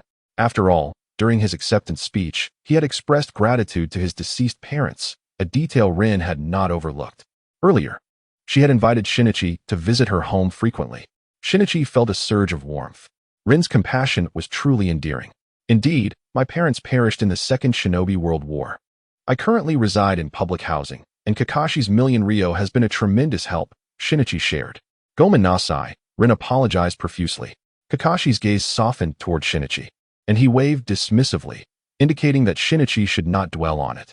Only Obito remained sullen, as if to imply that being an orphan was not unique. Shinichi-kun's prowess is truly remarkable, even surpassing Kakashi's. Rin exclaimed, attempting to change the subject. Kakashi bristled at the comparison. Rin, I was merely caught off guard. If we were to clash again, I assure you, I would not be defeated. Kakashi protested. Precisely. Kakashi was simply unprepared. Obito, in his eagerness to counter Shinichi, surprisingly sided with his longtime rival. Yes, Kakashi is the most formidable, Rin conceded, regarding Kakashi's arrogance with a hint of exasperation. Rin, does that imply that I am not formidable? Shinichi teased Rin, unable to resist the urge to jest. Shinichi is also formidable. You are all formidable, all right? Rin pleaded with Shinichi, her expression conveying a sense of helplessness. Rin is the most formidable, Shinichi declared, and for once, Kakashi and Obito did not object. Kakashi recognized Rin's benevolence. As friends, he had no desire to quarrel. As for Obito, he was simply a devoted admirer, willing to temporarily ally with anyone who praised Rin. As they spoke, the yakiniku was ready. The four exclaimed in unison, "Itade kamasu," and commenced their meal. It was evident that Kakashi, as the scion of the Hitaki clan, found the yakiniku enjoyable but unremarkable. Obito, on the other hand, appeared delighted, momentarily setting aside his animosity toward Shinichi. Rin's demeanor evoked Shinichi's sympathy. He forewent his own meal to ensure Rin's plate was constantly replenished. Shinichi, why aren't you eating? Rin inquired, both curious and slightly embarrassed. Eating. We're all eating together. I'll order more if we need it. There's no need. This is sufficient. Rin, eat to your heart's content. We have the means. Shinichi declared, his generosity unwavering. After satiating their appetites, the group ventured to Kakashi's personal training ground, located within the Hitaki clan's estate. With the White Fang absent, the young master had the grounds all to himself. Shinichi was left speechless. API call failed with status code 429. Error. Code 429. Message. Resource has been exhausted, e.g. check quota. Status. Resource exhausted. The young man astonishingly possesses such an expansive training ground, pristine, and all his own. Moreover, upon closer inspection, an enormous area belongs to the Hitaki clan. The rental income alone must be substantial. Such is the malevolent nature of capitalism, where exploitation pervades every corner. Unfamiliar with the world, Obito observed Shinji's astonishment and promptly sought to temper it. Obito, Rin is displeased. Gomen nasai, gomen nasai. Obito reluctantly apologized. Are all these places truly yours? Shinji inquired, gesturing to several streets. Indeed, and there are a few woodlands on the outskirts of Konoha. However, due to our family's relatively small population, our allocated territory is modest, Kakashi replied, maintaining an unperturbed demeanor. Modest? You're joking. And you have woodlands too? Enough said. Kakashi, from now on, we shall be lifelong brothers, Shinji declared, grasping Kakashi's hand and refusing to release it. Dignity? What is that? Pride? Today, I cast it aside. This diamond-rich heir must hold on tightly to his benefactor. What else can he do? Please release my hand. Kakashi expressed his distaste. No, if you do not agree, I shall not let go. Or perhaps I should cling to your thigh? Shinji's integrity shattered into pieces. All right, I agree. Just let go of me, please. Kakashi had no choice but to acquiesce. Of course, Shinji was merely jesting. He understood well that in this world, everything is but an illusion. Only true strength is real. Yet, he was genuinely astounded by the prowess of Kakashi's family. If such a small clan could wield such influence, what must the larger clans be like? Shinji began to grasp the initial differences between commoners and noble families. However, it was only with the passage of time that he would gain a more profound understanding of this disparity. As time passed, each individual busied themselves with their own pursuits. Kakashi honed his skills in the Hitaki blade technique and ninjutsu, while Obito practiced his still awkward fireball technique. Only Rin remained isolated, quietly accompanying the group, a fleeting glimmer of envy in her eyes. Nevertheless, she remained supportive, cheering them on. Upon catching a glimpse of Rin's envious glance, Shinji felt a pang in his heart. This is the most significant divide between commoners and the ninja clans. Money and housing? These are inconsequential to commoners. Ninjutsu, or the path to becoming stronger, poses the greatest obstacle to their rise. It is an insurmountable chasm. Of course, one should not blame Kakashi and Obito. There are numerous reasons for their lack of assistance to Rin. Firstly, they are merely children themselves, and the mature Rin has concealed her inner desires well, leaving them unaware. Secondly, those ninjutsu and training experiences do not belong solely to them. They are clan assets, not for their arbitrary allocation. This principle is deeply ingrained in the genes of every noble heir. In the entirety of the Naruto manga, besides Might Guy, who genuinely offers unreserved help to others, Jiraiya? What ninjutsu did he impart to the trio from the Land of Rain? Commonplace techniques. Naruto? He is Jiraiya's most cherished protege. Even a direct disciple is unlikely to share everything they possess.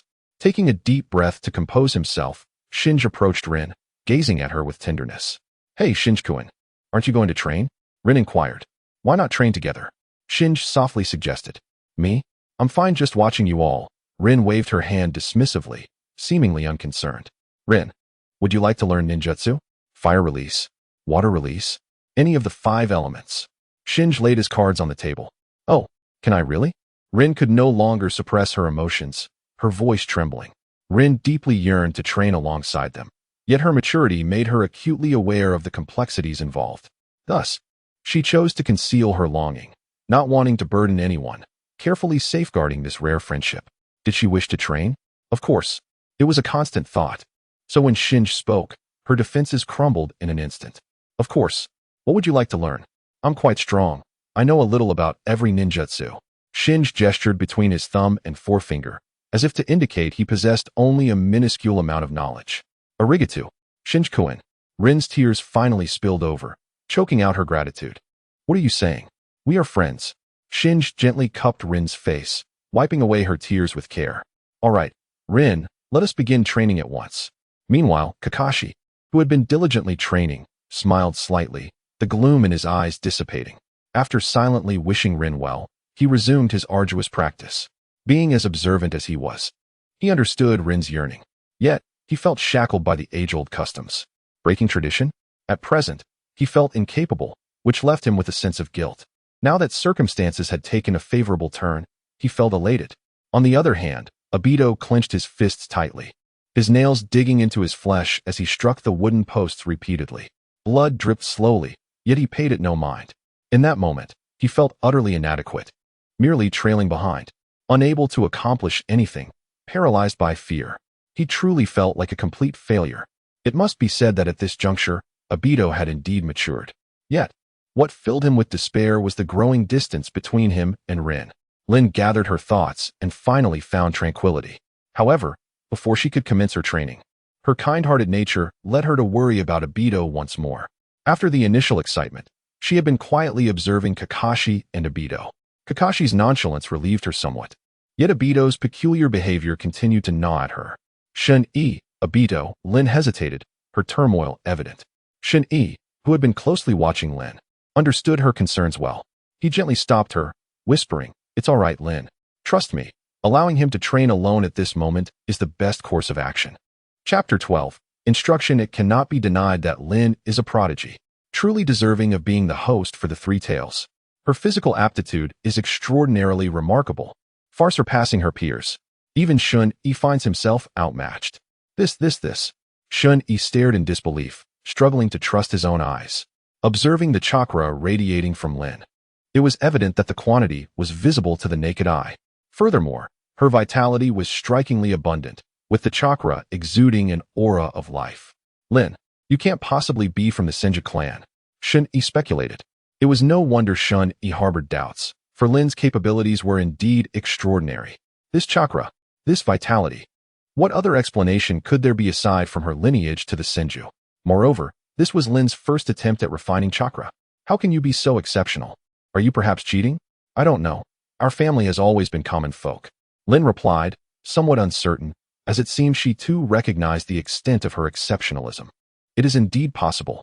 Lin, you might genuinely possess Senju blood, and perhaps it has merely awakened today, Shun-E asserted confidently.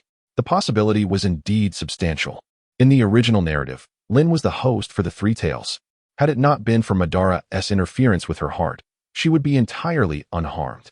What ordinary person could become a tailed beast's host? What a preposterous notion. Reflecting on the hosts in the original story, each one was extraordinary in their own right. One must take a moment to critique Gaara, for he truly seems to be the least impressive among them. After a fierce battle, Gaara declared to everyone, "I can't go on. I have no chakra left." As he spoke, he raised his hand to perform a sand waterfall funeral. Such unreasonable behavior. And let us not forget about Shen-Yi's first benefactor, who also possessed Senju blood.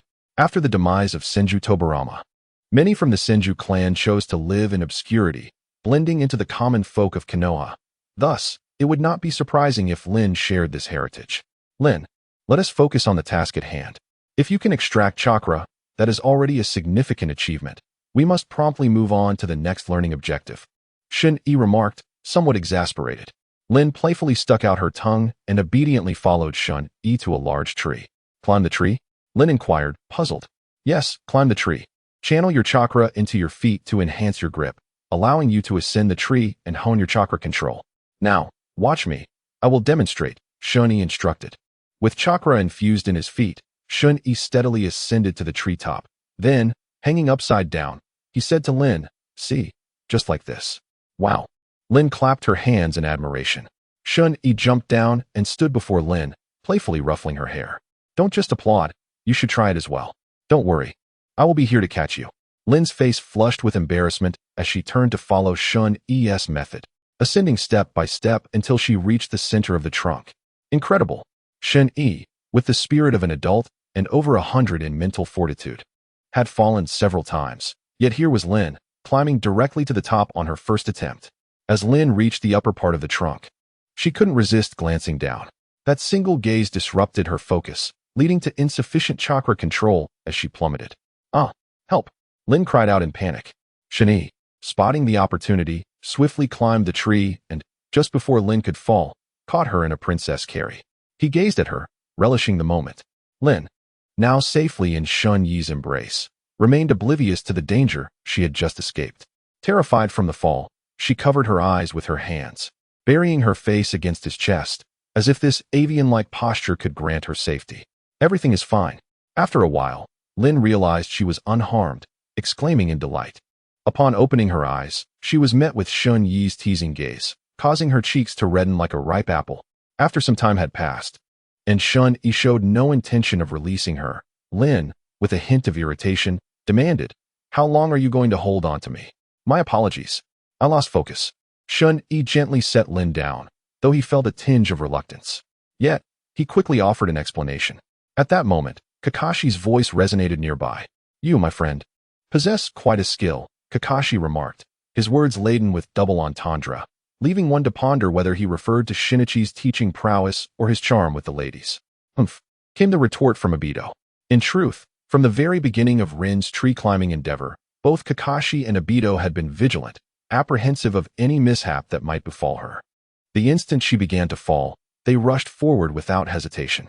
However, Shinichi's reflexes were remarkably swift, given his proximity, thus they halted in their tracks.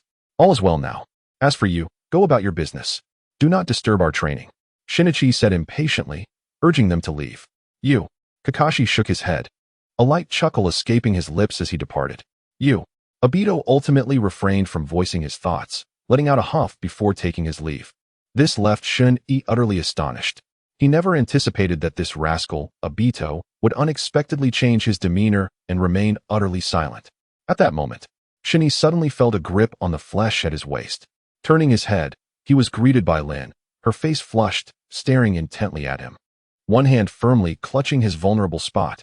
However, despite the alarming appearance, she was not applying any real force.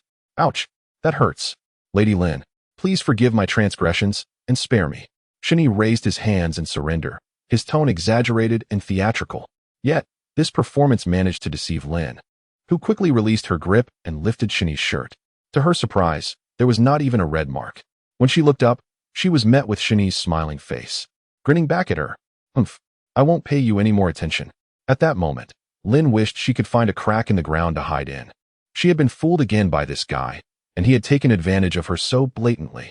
Do not be astonished. The young characters in Naruto are remarkably precocious. Minato and Naruto had long grasped the importance of finding a partner early in life.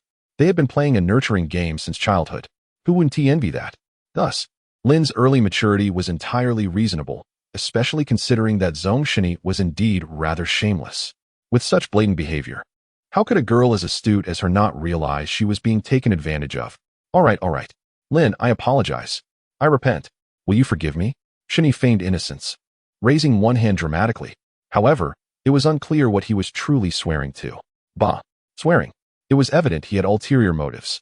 Eventually, Lin half-heartedly forgave Shun Yi, and they commenced a new round of training. Chapter 13. Will you always be so kind to me?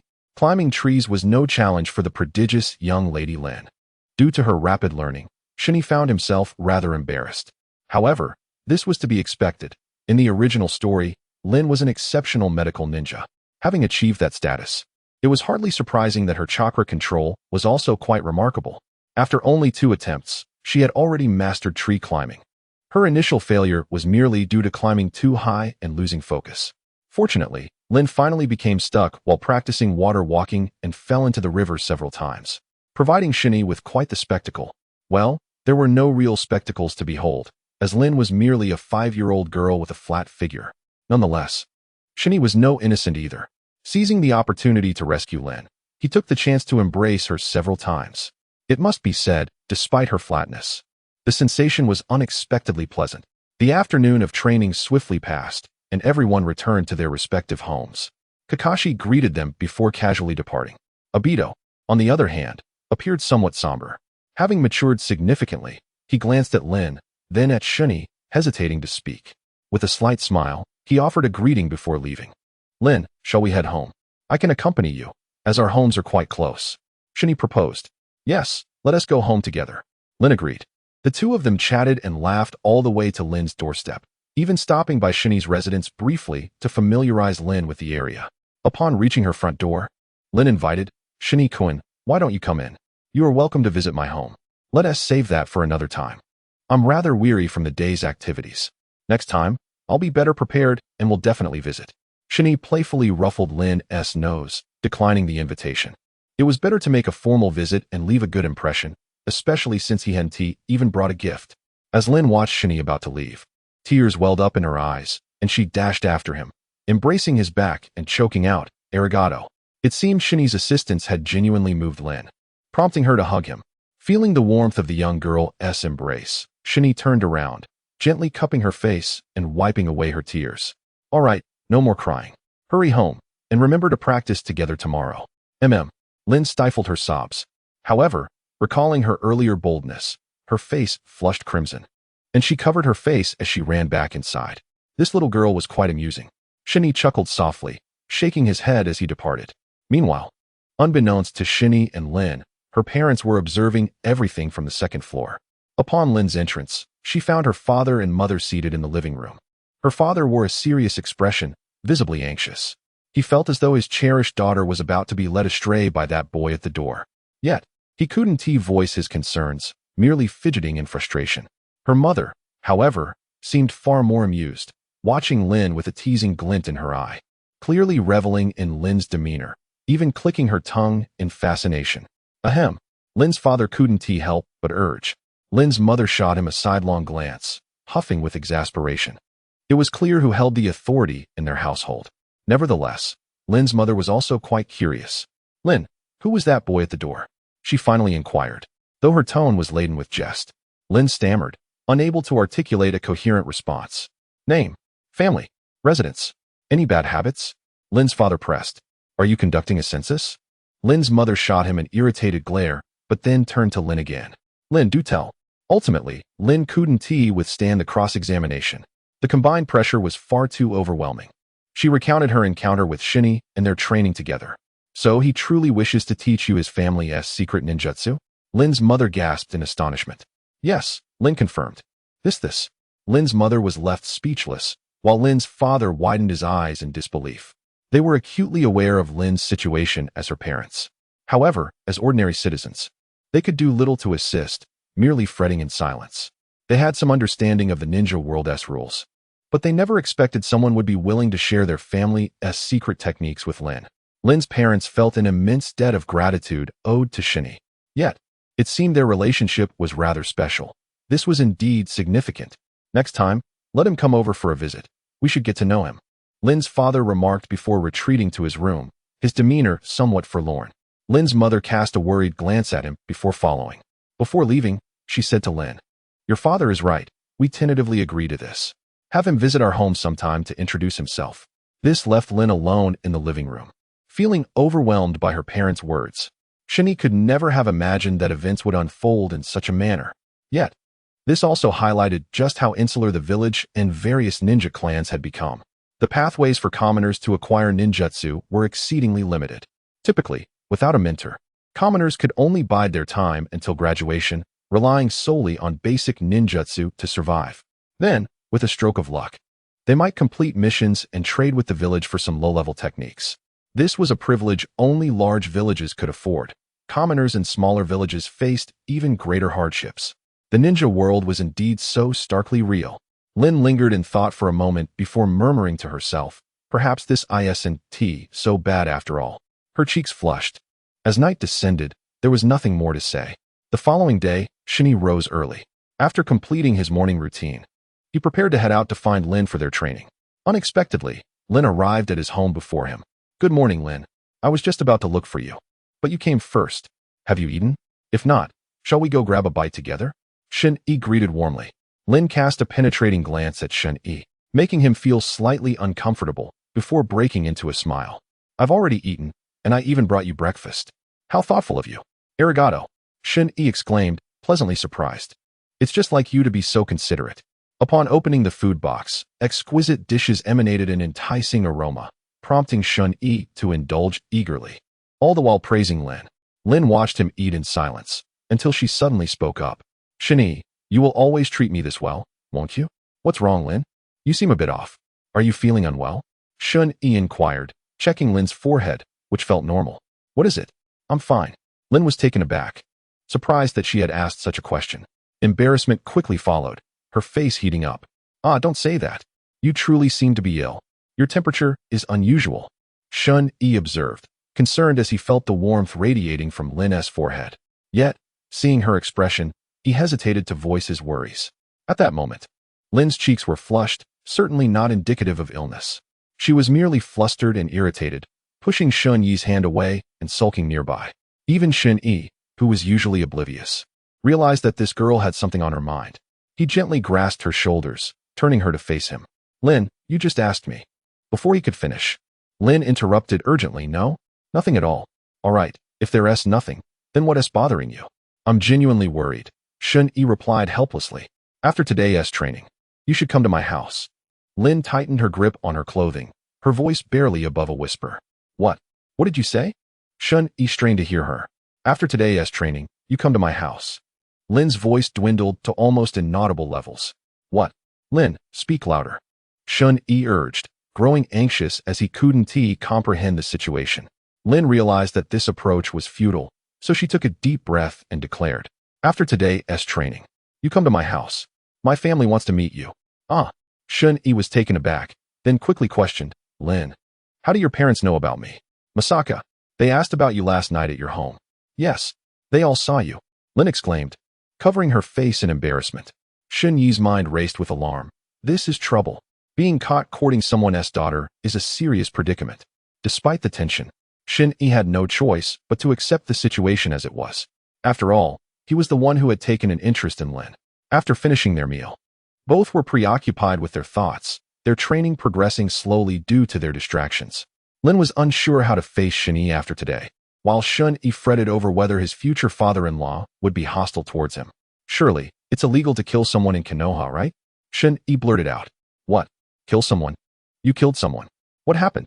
Lin exclaimed, her composure shattered as she pressed him for details. Shin Yi, at a loss for words, clarified. I didn't kill anyone, but I am worried about your parents. Why would my parents want to harm you? Lin asked, perplexed. Well, never mind. It's nothing, Shun Yi stammered, unable to articulate his fears about being discovered courting her. Given his simple values, he mused that in his previous life, such actions would have warranted swift punishment. Lin, let us go for a stroll. I need to buy a few things, Shun Yi suggested. Feeling the need to make a good impression, perhaps they would take it easier on him if he presented them with gifts. As they wandered through the streets of Konoha, Shun Yi incessantly inquired, Lin, does your father enjoy drinking? We should buy some alcohol. Lin, does your mother like cosmetics? Let us purchase some. Despite Lin's efforts to dissuade him, Shun Yi's enthusiasm was unyielding, and she found herself following him as he bought numerous items. However, she reasoned that since they were already in this situation, a few purchases wouldn't hurt. After all, they would soon be family. Stealing a glance at Shun Yi, her cheeks flushed, she noted that he was entirely focused on shopping, oblivious to her. This shopping spree was crucial for his future, and he could not afford to be careless. Moreover, he carefully selected a few outfits for both himself and Lin, hoping that if he dressed well, her parents might view him favorably and refrain from being too harsh. This flower cost an astonishing 300,000 taels. Fortunately, with the generous sponsorship of 1 million taels from the illustrious Kakashi, Shinichi was able to indulge in such extravagance. Initially, Shinichi contemplated purchasing even more, but Rin resolutely opposed the idea. Moreover, with a swift motion, she effortlessly extracted the money from Shinichi's pocket, a remarkable skill indeed. The shopping was delightful, yet carrying the bags was rather burdensome. The numerous items obscured Shin Yi from view. Fortunately, with Lin's assistance, they navigated their way home amidst various obstacles. One could not help but marvel at the resilience of a ninja's physique. Upon arriving at Lin's doorstep, she knocked, and the two elders appeared. What were all these bags? Where was that young man? Lin's mother, noticing the almost buried figure, teased. Ah, here you are. After setting down the heavy bags, Shun Yi was finally liberated. Wow, this young man seems quite spirited. You could have simply come without all these burdens. Though her words carried a hint of reproach, her tone was lighthearted. It was not that she was particularly materialistic. She was simply pleased to see how much Shun Yi valued her family, especially upon noticing the clothes he'd bought for Lin. Shun Yi affirmed, I certainly regard this meeting with utmost importance. Lin's father nodded, neither agreeing nor disagreeing. The couple welcomed the two inside, assisting with the excessive load. Once inside, they each took their seats. Lin's father took the main seat with great poise, while Lin's mother stood next to him. From such a position of authority, he remained silent, leaving Shun Yi hesitant to speak freely. Shun Yi sat nervously, perched on the edge of his seat, leaning forward in an earnest posture of attentiveness. Fortunately, Lin stood nearby, kindly pouring him a cup of tea. It is worth noting that while Shun-Yi and Lin's mother had tea, Lin's father did not, a subtle expression of her discontent. Lin's father raised an eyebrow, sensing that his little darling might be somewhat mischievous. Ahem, Lin's mother coughed, reminding her husband that the display of authority should suffice. Shun-Yi sensed something unusual, realizing that Lin's mother was the true head of the household, while her father was merely a figurehead. Nevertheless, Lin's mother still afforded him a degree of respect. Initially, Lin's mother intended to remind her husband to forego the theatrics and address the matter at hand. To everyone's astonishment, Lin's father's first utterance was shocking. "We agree to this matter. Let us set a date for your wedding." He was quite anxious and unintentionally blurted it out. The three were taken aback by his bold proclamation. Shun-Yi was bewildered.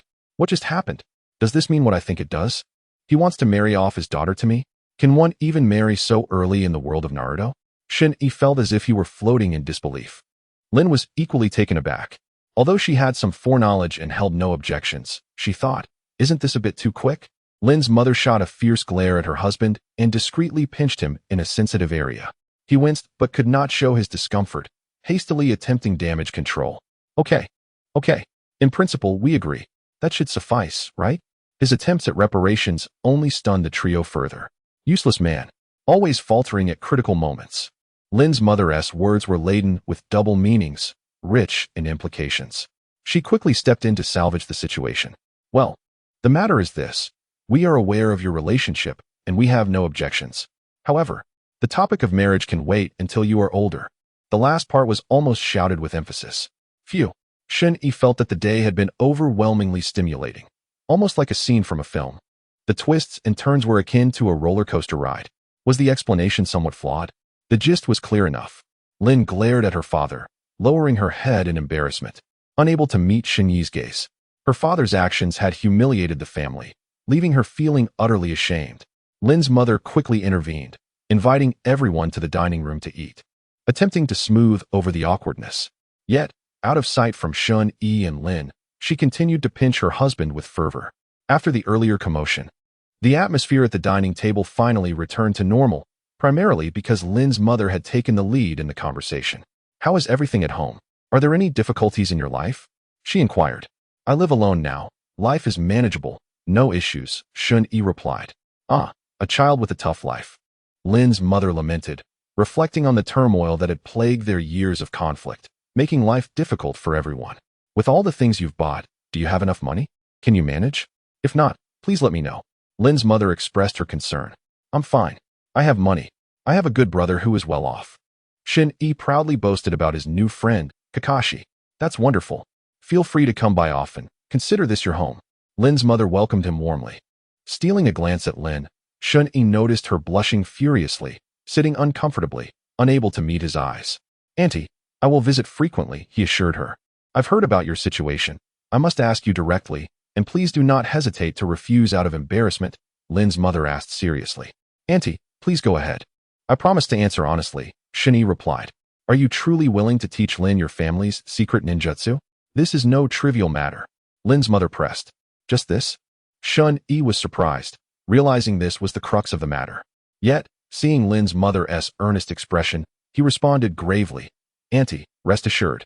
I genuinely wish to share it. My feelings for Lin outweigh any value the ninjutsu holds. Seeing Shun-Yi's determination, Lin's mother felt immense relief. A weight had finally been lifted from her heart, for she had been deeply concerned about Lin's future, yet felt powerless to assist. This sense of helplessness had left both her and her husband exhausted. Finally, Lin mustered the courage to meet Shun-Yi's gaze, her face blooming with joy, her eyes sparkling with delight. The family enjoyed a harmonious meal together. Family? Perhaps not quite yet. Given their youth, marriage seemed premature. After the meal, Lin's parents escorted her to see Shun-Yi out. At the doorstep, the two strolled quietly together. Lin, do you really like me? If not, please be honest. I am not the type to take advantage of anyone. Shun-Yi asked seriously. Did Shun-Yi like Lin? Undoubtedly. He had been deeply moved by her kindness while watching Naruto in his previous life, and seeing her in reality only intensified his feelings. Yet, no matter how fond he was, he would not take advantage of her vulnerability. Previously unaware, he now understood the importance of ninjutsu, requiring utmost caution. If Lin felt compelled against her will, both would lead very unhappy lives. Lin paused before responding, contemplating for a moment before slowly saying, "Initially, I didn't feel that strongly." Shen Yi's heart sank at her words. "However," she continued, "but later, I realized you are quite interesting, very strong, and somewhat humorous, even if you tend to be a bit mischievous." As she spoke, she cast a lingering glance at Shen Yi, a hint of melancholy in her gaze. Shen Yi could only chuckle awkwardly, attempting to alleviate the tension in the air. Indeed, he felt a twinge of self-reproach. "Well, I suppose you are somewhat presentable," Lin remarked casually, yet her words filled Shen Yi with delight. "Absolutely. Apart from my good looks, I possess nothing else," Shen Yi exclaimed, shaking with excitement. "Let me put it this way. I want to even mention my past appearance. If you lean towards Guodi Gang, you won't be far off the mark. However, in this life, Lu Hua, Aaron Kwok, and Leon Lai are apt descriptions of me. Did I leave out Jackie Chung? The god of songs indeed possesses a certain charm. Yet, I must admit, he falls just a tad short. Strength may be fleeting, but good looks are eternal. Since arriving in this world, this is the aspect I cherish most." Lin shot Shen Yi a disapproving look, dismissing the self-absorbed individual entirely. In truth, up until this point, it was merely a matter of aesthetic appeal. "Oh, aesthetic appeal. Does this imply a twist?" Shen Yi inquired, his eyes widening with curiosity. "Yes, indeed. You see, when you were instructing me in ninjutsu, to me, you became a beacon of light. So captivating." Lin's eyes sparkled with excitement. "Initially, I believed it was gratitude, but after much contemplation, I realized it was something deeper. Even today, although my father spoke erroneously, causing me immense embarrassment, in that fleeting moment, I instinctively felt an urge to agree." Lin's enthusiasm grew as she spoke. "At that moment, I understood that my feelings for you had transformed from mere gratitude into genuine affection." Shen Yi remained silent for an extended period before finally asking, "Do you truly wish to marry me?" "Yes, I wholeheartedly do," Lin responded without hesitation. "Even if I might not be a good person?" Shen Yi pressed. "Yes," Lin affirmed with unwavering conviction. Chapter 16, Kakashi, lend a hand. "Even if I might unintentionally cause you harm?" Shen Yi continued to question. "If harm comes, so be it. I chose this path, and I will not blame others," Lin declared resolutely. "But could you possibly return the money collected today?" As he spoke, Shen Yi found himself digressing. Lin shot him a firm glance, resolutely refusing. "No. Mother always said that men turn bad when they have money. I cannot give you so much." Shen Yi was taken aback, surprised that Lin, at such a young age, had already developed a tendency to manage finances. It was astonishing how reasonable her argument was. For a moment, Shen Yi found himself at a loss for words. Observing Shen Yi's stunned expression, Lin felt both triumphant and sympathetic. After much contemplation, she slowly withdrew 1,000 taels and handed them to him, all the while murmuring, "From now on, I will provide for your daily necessities to ensure you are never hungry. However, since you are a man, you must not be without money. This 1,000 taels will be your budget for the year. We must be frugal and avoid waste." As she spoke, her large, watery eyes looked pleadingly at Shen Yi, her pitiful demeanor melting his heart. With a grand gesture, he declared, "Lin, take it back. From now on, you shall manage the household finances. I will earn the money. I promise to ensure you live a good life." API call failed with status code 429. Error. Code. For 29. Message. Resource has been exhausted, e.g. check quota. Status. Resource exhausted. It seems that in a moment of impulsiveness, I have uttered some truly consequential words. Moreover, I have squandered my pocket money. Is it too late for me to reconsider? Lin, could you? Shun, with a hint of hesitation, felt quite conflicted. No. Do you need me to remind you of what you just said? Lin revealed a devilish smile. No need. Shin was left speechless. Well, it's getting late. We should head back. Tomorrow, I'll bring you lunch. Take care on the way home. Lin urged Shun to return promptly. With a mix of emotions, Shin slowly made his way home. The night passed without incident. The following morning, Lin indeed arrived with breakfast. While Shin enjoyed the meal, Lin took it upon herself to tidy up the house and organize the clothes. She even ensured that the clean clothes were sorted, preparing to take them home for washing before bringing them back. What does it mean to live like an emperor? This is it. Lin meticulously handled all aspects of daily life, big or small, leaving Shun with no worries. When it comes to being a supportive partner in the world of ninjas, Shin would proclaim her the strongest. Breakfast brought to him, lunch prepared, and dinner shared at home. Fruits and snacks were plentiful, covering all bases. Yet, there was but one downside: no pocket money left. Shin felt fortunate to have such an excellent partner. None of this seemed insurmountable. As days passed, Shin's life was splendidly enjoyable. He truly achieved the promise of living well, as he had vowed to his benefactor. Do you remember the benefactor? That unfortunate soul with the Senju bloodline. A daily reminder of his generosity. Meanwhile, Lin's training progressed at an astonishing pace. Lin possessed chakra of the water, fire, and yang attributes. She had fully mastered the tree climbing and water walking exercises, and had also learned the shadow clone technique along with water release, water ball, and fire release, fireball. Her progress was remarkable. Shin also intended to mold Lin into a mobile artillery-like mage, for her potential was simply extraordinary. The awakening of her Senju lineage granted her an abundance of chakra, seemingly inexhaustible. In a mere matter of days, chakra had utterly eclipsed Shinichi. Such was the terror of the Senju lineage. As for playing the role of a healer, as in the original story, Shinichi declared, "That could be arranged, but I'll only heal myself." Regarding Rin's Senju lineage, after several days of deliberation with her parents, they finally unearthed a distant relative on her grandmother's side in the family tree, who seemed to be a Senju woman who had married into their family. Thus, Rin was finally set to soar. With their relationship solidified, Shinichi could now occasionally, almost accidentally, make physical contact during training, and Rin would merely glare at him with feigned annoyance, ignoring him. Shinichi managed to gain a few advantages, though these advantages were rather insignificant, better than nothing, and mostly just added a bit of romantic interest. A month later, Shinichi finally reached his breaking point. "Kakashi, my brother, lend your brother a hand. I can't live like this anymore." Shinichi clung tightly to Kakashi's leg, refusing to let go. Kakashi rubbed his forehead, saying helplessly, "I can't. Rin won't allow it. She found out about the last time I lent you money and scolded me for a long time. Brother, you're my own brother. You can't just stand by and watch your brother suffer." Shinichi lamented. "Stop it. We're not brothers.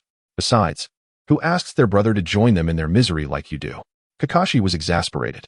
"Brother, if I don't drag you down with me, who else can I drag down?" Shinichi brazenly retorted. "You rascal."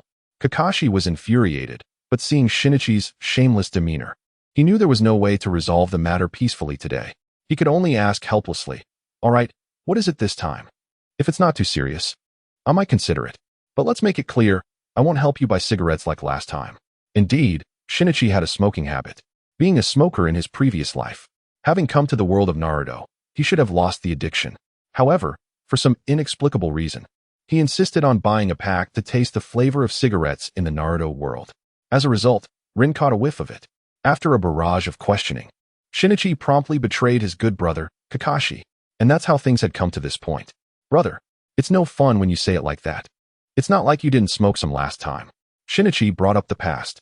"Don't interrupt. You still have the nerve to mention it. My old man found out last time and nearly beat me to death." Kakashi had another story to tell, or rather, an accident. White Fang lived up to his reputation. Kakashi was bedridden for days, unable to get out of bed. "This time, it's for real. Isn't Rin's birthday coming up? I want to give her a surprise." "A surprise? You know what I mean?" Shinichi joked, shoving a handful of dog food into Kakashi's face. Kakashi was speechless, thinking, "So what if you have a girlfriend? Do you have to flaunt it in front of me every day? Besides, is having a girlfriend really that interesting?" Shinichi retorted, "Kakashi, you're too young. Having a girlfriend is indeed this interesting. All right, how much money? Just give me the number. Don't ramble about other nonsense." Kakashi finally chose to compromise. "Good brother. Not too much. 80,000. Shinichi said a catchphrase from his previous life, but unfortunately, he didn't get any reaction from Kakashi. 80,000 it is, here you go. Just remember, don't rat me out this time. Good brother. I love you to death. Come on, let's kiss." Shinichi was getting carried away. "Get lost." Kakashi immediately exploded.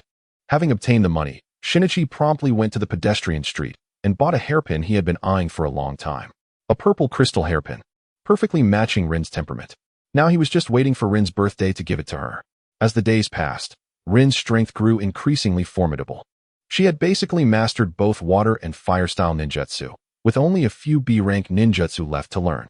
However, at the same time, Shinichi's strength had almost stagnated.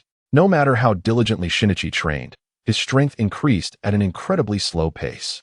Of course, this was in comparison to corpse looting. How fast was corpse looting? A little touch, and there was a big improvement. A few casual touches, and if he accidentally touched the corpse of a big shot, he would be set to take off. Unlike now, when he trained hard every day, he barely gained any progress. Shinichi speculated that reaching 100 in attributes was a threshold, and anything above 100 meant he was a genin. Now that all his attributes were over 100. The awkward thing was that corpses with strength below genin level couldn't bring him much improvement. The small animals in Konoha had completely lost their appeal to him. Small animals, thank you very much. When can I do it again? Shinichi longed for it. But unfortunately, the reality was that it was simply not possible. Where in Konoha were there so many corpses that met Shinichi's requirements? There were plenty of living people, but Shinichi didn't have the ability to turn them into corpses. Besides, there was no animosity between them. Shinichi wasn't a pervert. He wasn't thinking about killing people all day long. He just wanted to take a shortcut. To make use of waste. Yes, make use of waste. Corpses, after all, besides being a way to express condolences, could still exert some residual heat and benefit Shinichi. Wouldn't that be great? Everyone would be happy. Just as Shinichi was racking his brains, things took a subtle turn. Another batch of heroic heroes who had died valiantly in battle was about to return to the village. Heroes, do you know how long I've been waiting for you? Shinichi instantly perked up. On the day of welcoming the remains back to the village, Shinichi had made arrangements with Rin early in the morning, using the excuse that he had something to do and telling her not to look for him today. Fortunately, Rin wasn't the type to dig to the bottom of things and didn't ask any further questions. She even thoughtfully gave Shinichi 500 ryo as pocket money. 500 ryo. That's a lot. Enough to eat several bowls of ramen. Enough for Shinichi to splurge. Okay, just kidding. But no worries, Shinichi still had some savings from the 80,000 ryo he borrowed from Kakashi last time.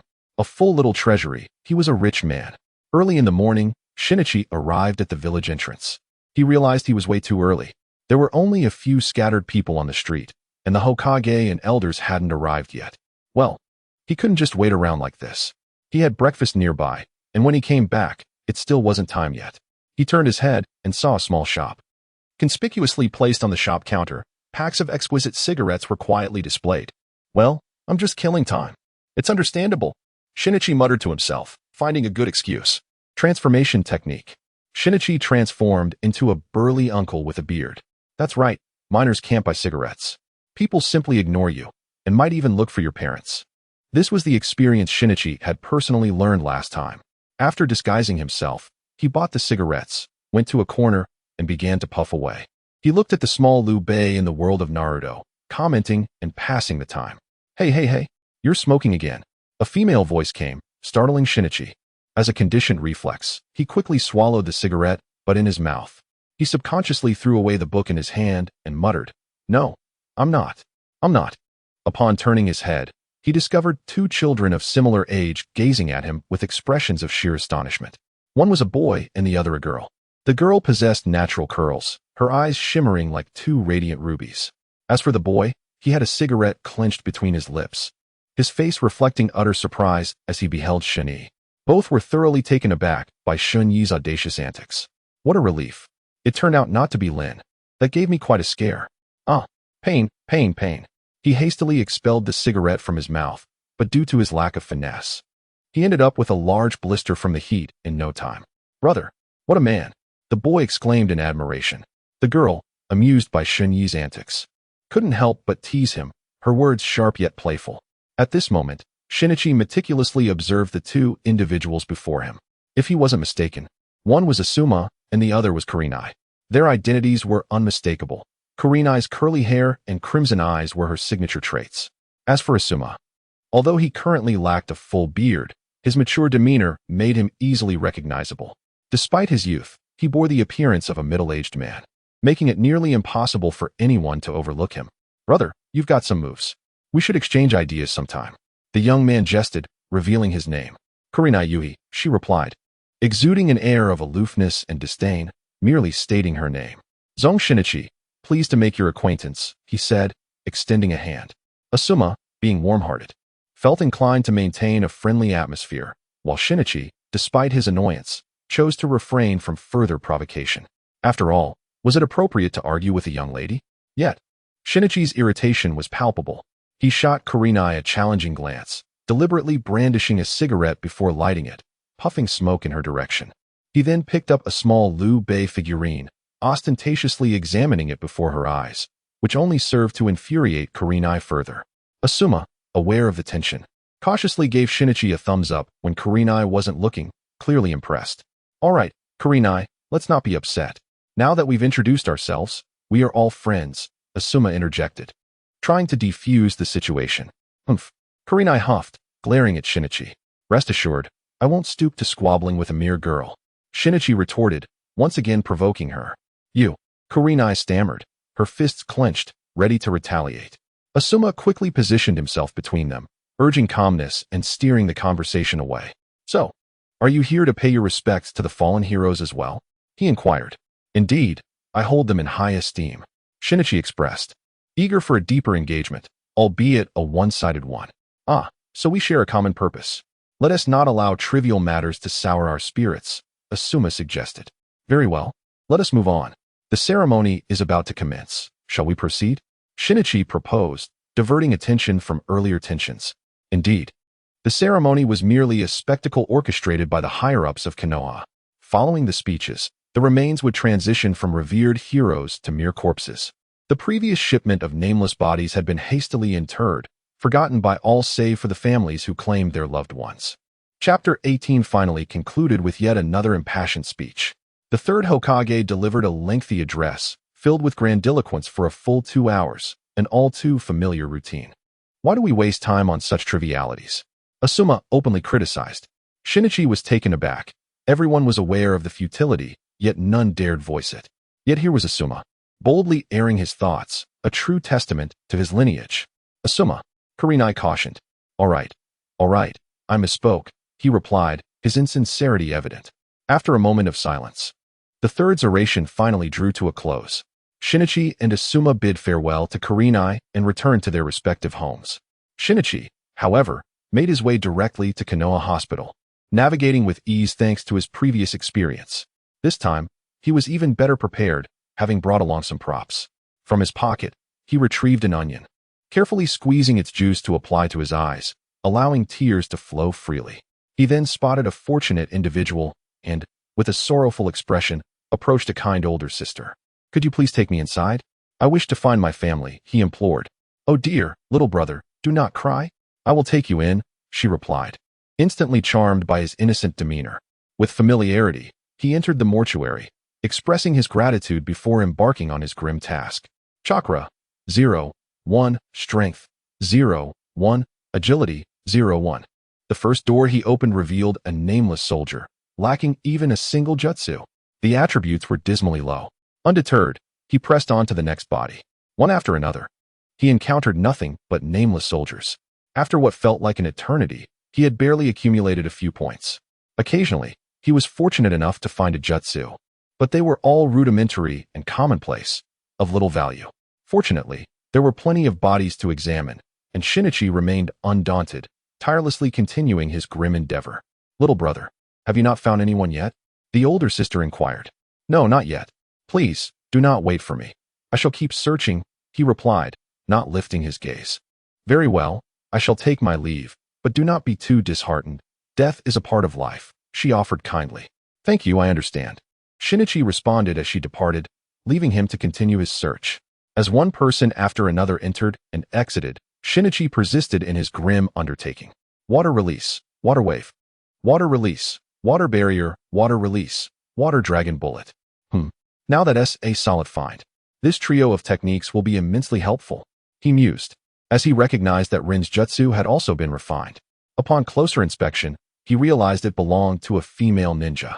Well then, a fortunate encounter indeed. As the afternoon progressed, the arduous labor seemed endless, yet the rewards were decidedly mediocre. The ninjutsu was either repetitious or rudimentary, and the attributes acquired were rather subpar.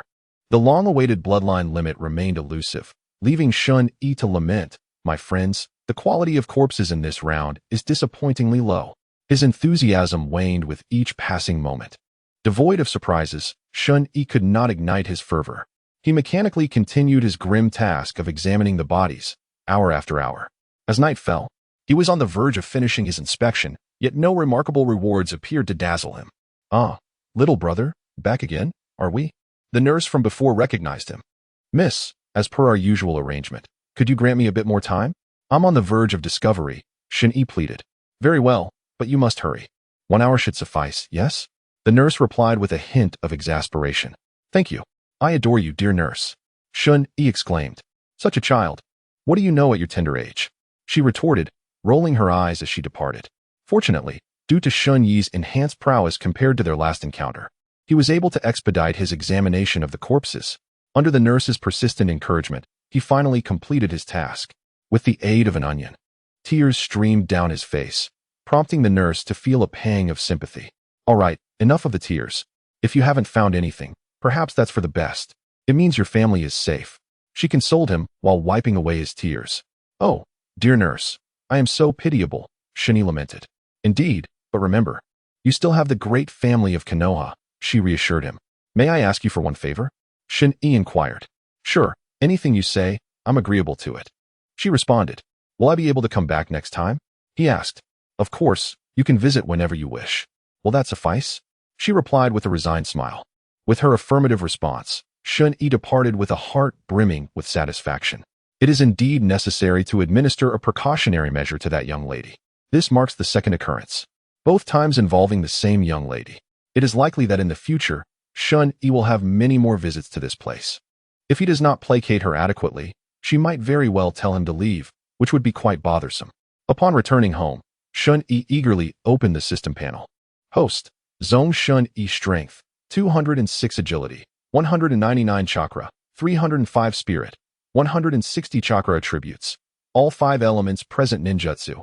Water Release, Water Dragon Bullet, 1. Water Release, Water Surge Wave, 9. Fire Release, Great Fire Dragon, 7. Fire Release, Phoenix Fire Technique, 15. Here, only the newly acquired and practical techniques are mentioned, while the inferior ones are omitted. Bloodline, none bloodstains. None alas. The quality of the corpses returned to the village today was exceedingly poor. The enhancements are rather insignificant.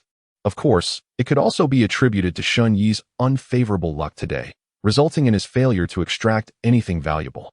Overall, it was a venture filled with initial excitement that ended in disappointment. Aside from the chakra received, there were a few useful ninjutsu. Everything else was rather mediocre. What troubles Shin-Yi even more are those ninjutsu that have already reached full proficiency yet can still be refined.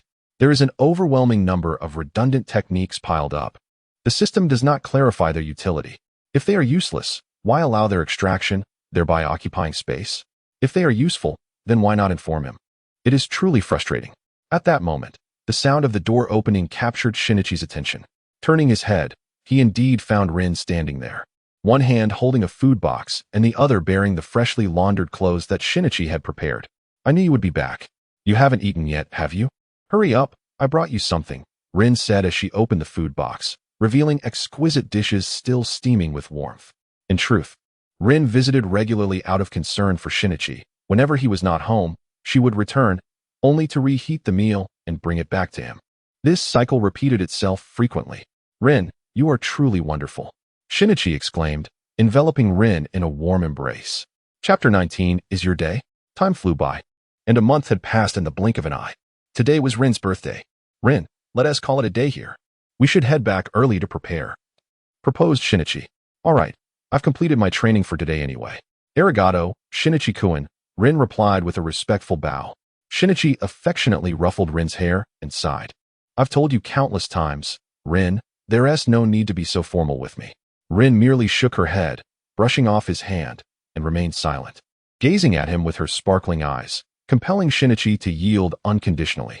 In Rin's view, regardless of the nature of their relationship, gratitude was paramount. This spirited young lady possessed a tenacity that made her decisions difficult to sway. Moreover, she embodied the traditional essence of a devoted partner, never contradicting Shinichi's decisions. At least not in public. If she believed Shinichi was mistaken, she would resort to her previous tactic, which was invariably effective. Shinichi found himself utterly defenseless against it. As they departed, Shinichi greeted Kakashi and Obito, reminding them to arrive early that evening before leaving with Rin. On their way home, they chatted amiably.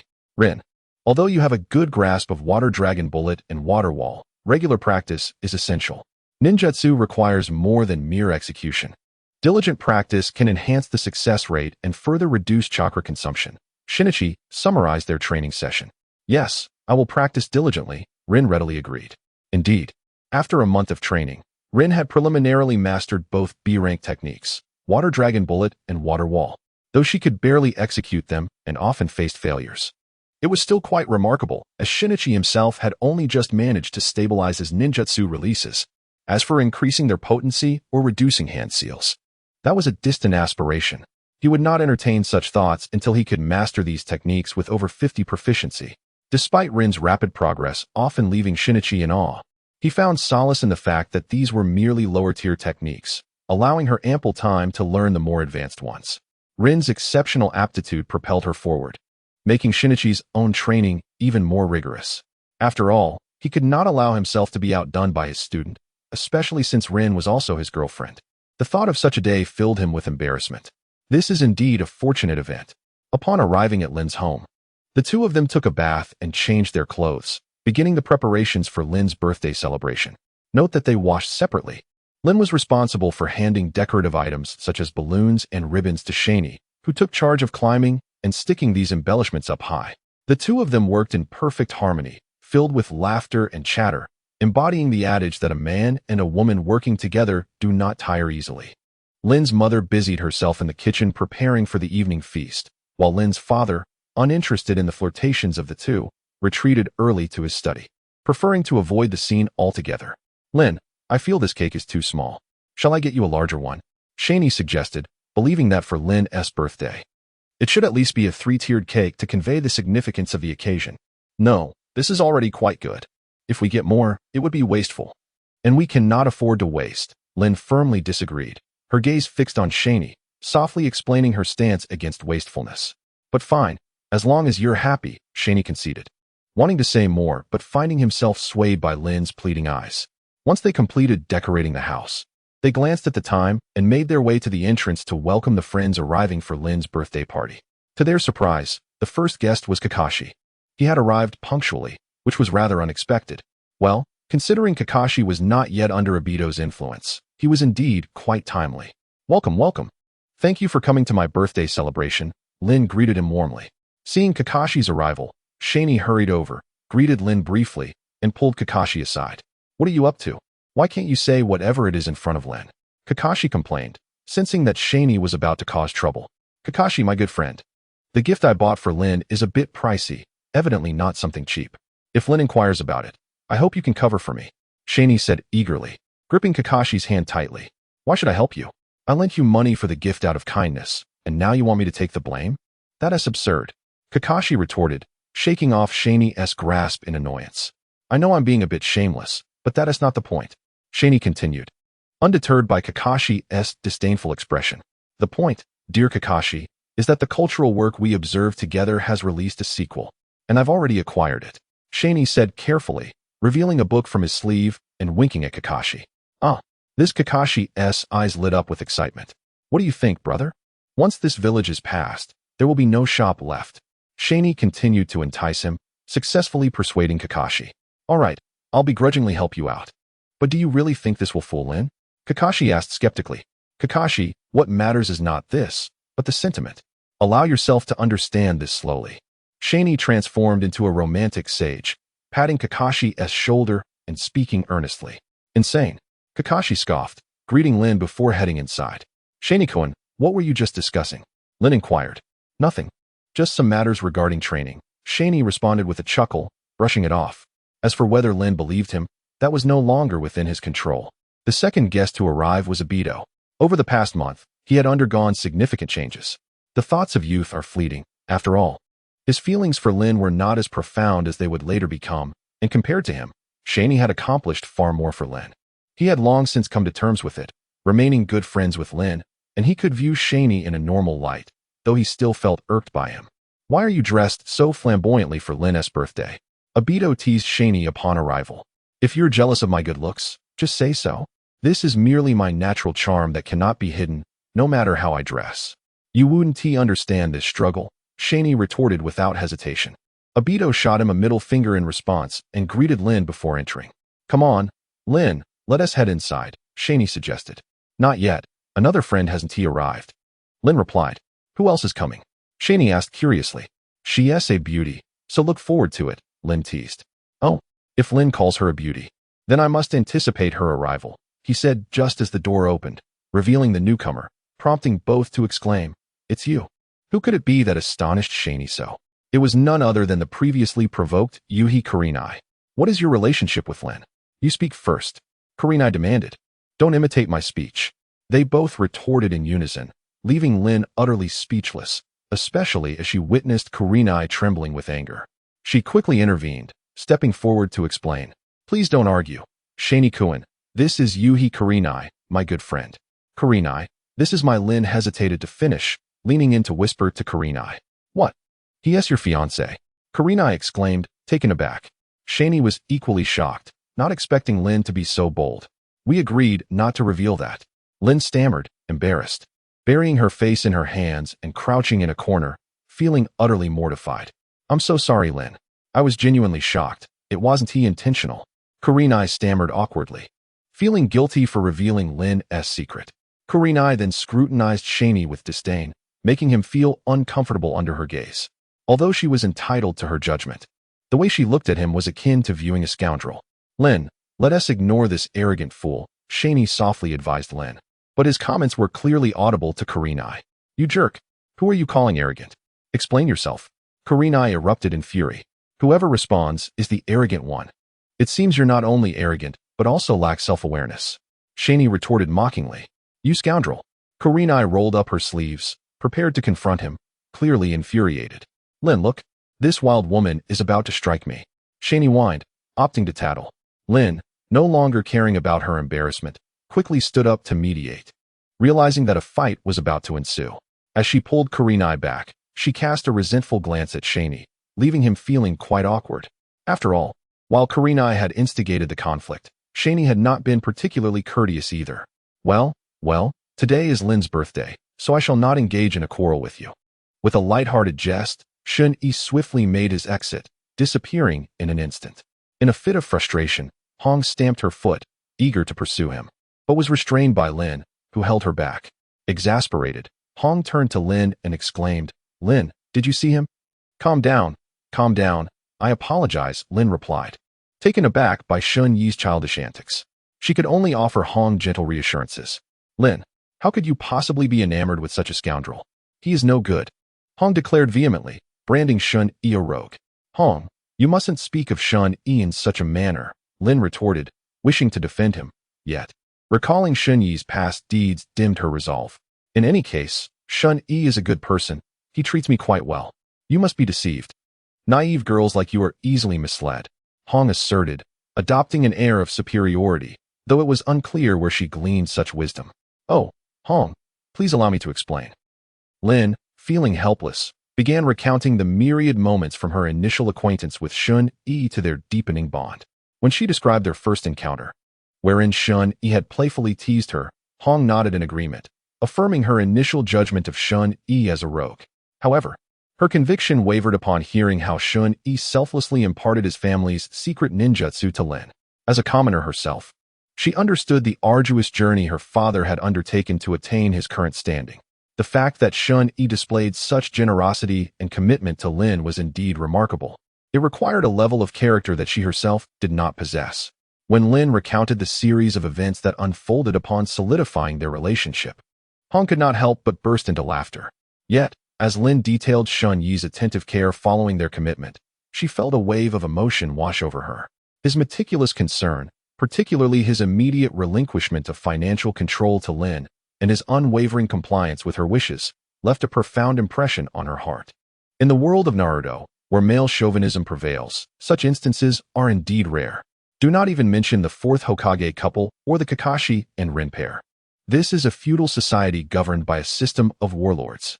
Such examples are mere anomalies. You say he has entrusted you with financial authority? Does that mean all his money is managed by you? Hong pondered thoughtfully. What's the matter, Rin? Does he have any pocket money? Hong pressed on. None.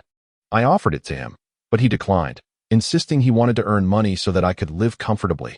Rin exhibited a hint of playful cunning, followed by a subtle show of pride.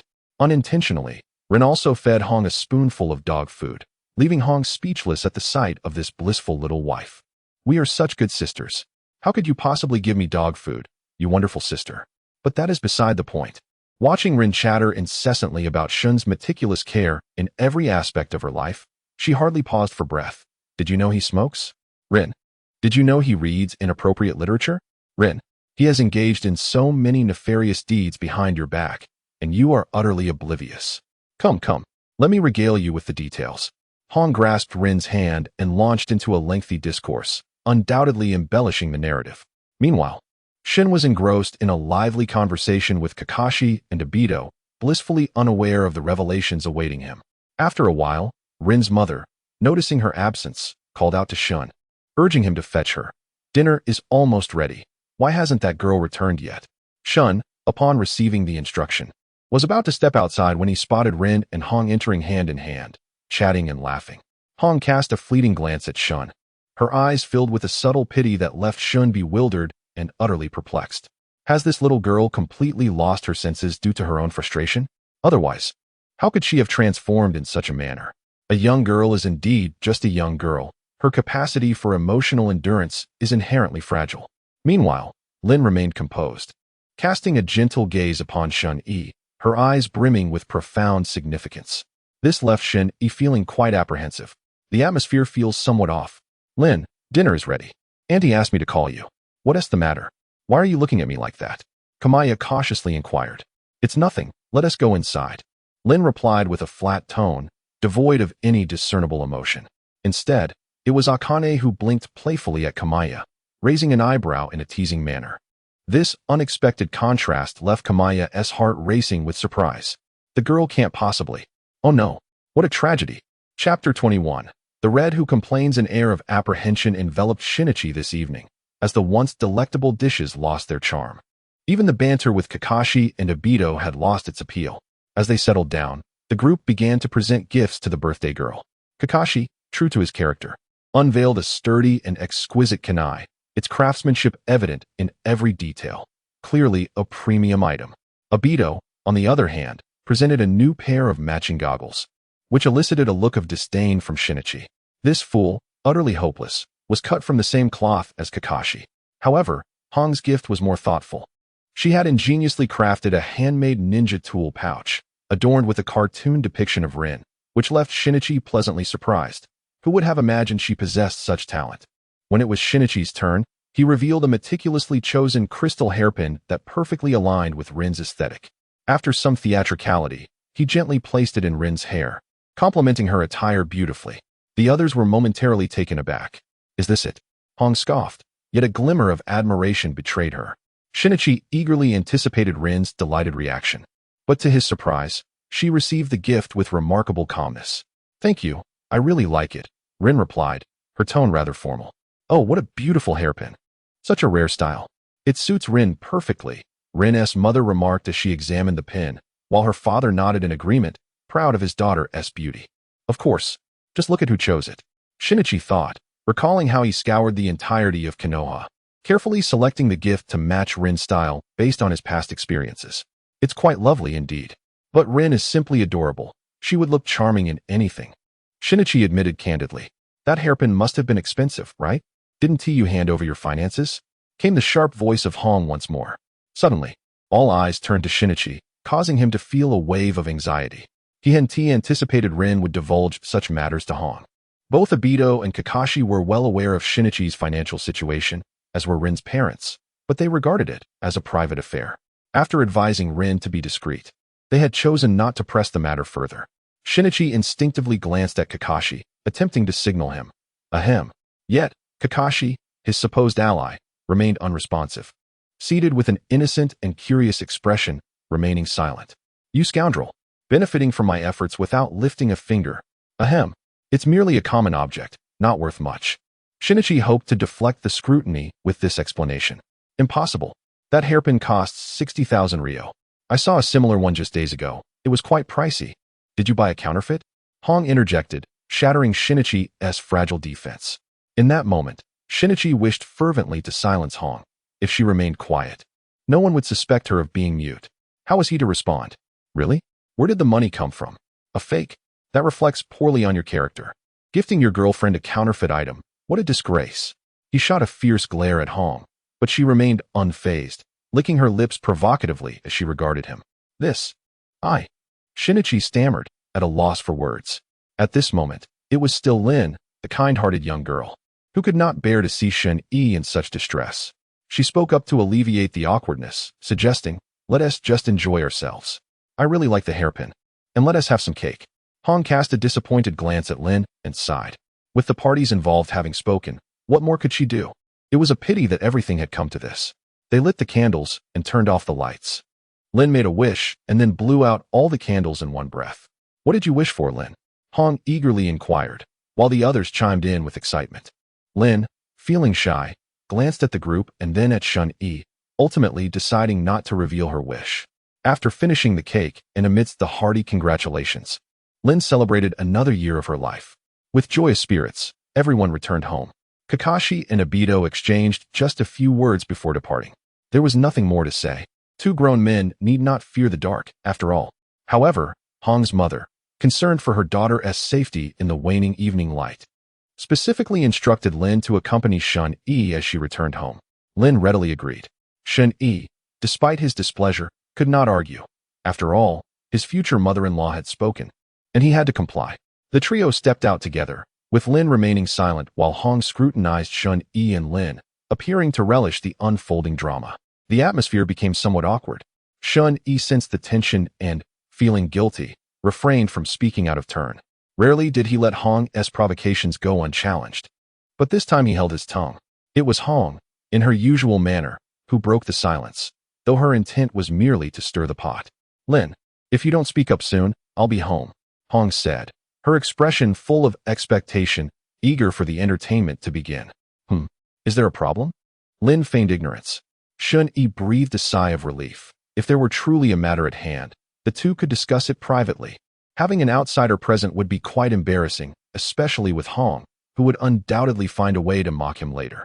"Don't act coy," he began, but was swiftly interrupted by Lin.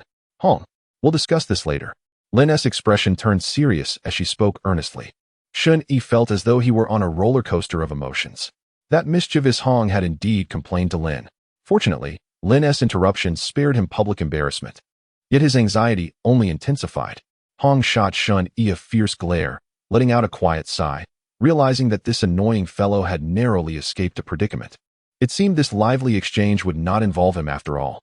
As they walked, each harbored their own thoughts, maintaining a cautious silence. Although Hong refrained from speaking, she frequently exchanged knowing glances with Lin and occasionally cast scornful looks at Shen-Yi, which only served to infuriate him further. Thankfully, Lin pretended not to notice, ignoring Hong, which brought Shun-Yi a modicum of comfort. At last, they reached Hong's home, and they bid her farewell before retracing their steps. Lin remained silent, and Shun-Yi dared not break the quiet. They walked on, step after step, until Lin turned to Shun-Yi with a look of reproach, softly stating, "Shen-Yi, smoking is wrong. It was Kakashi's idea." Shun-Yi quickly retorted, having anticipated the accusation and deflected it onto Kakashi. "And what about this hairpin?" Lin pointed to the hairpin in her hair, inquiring.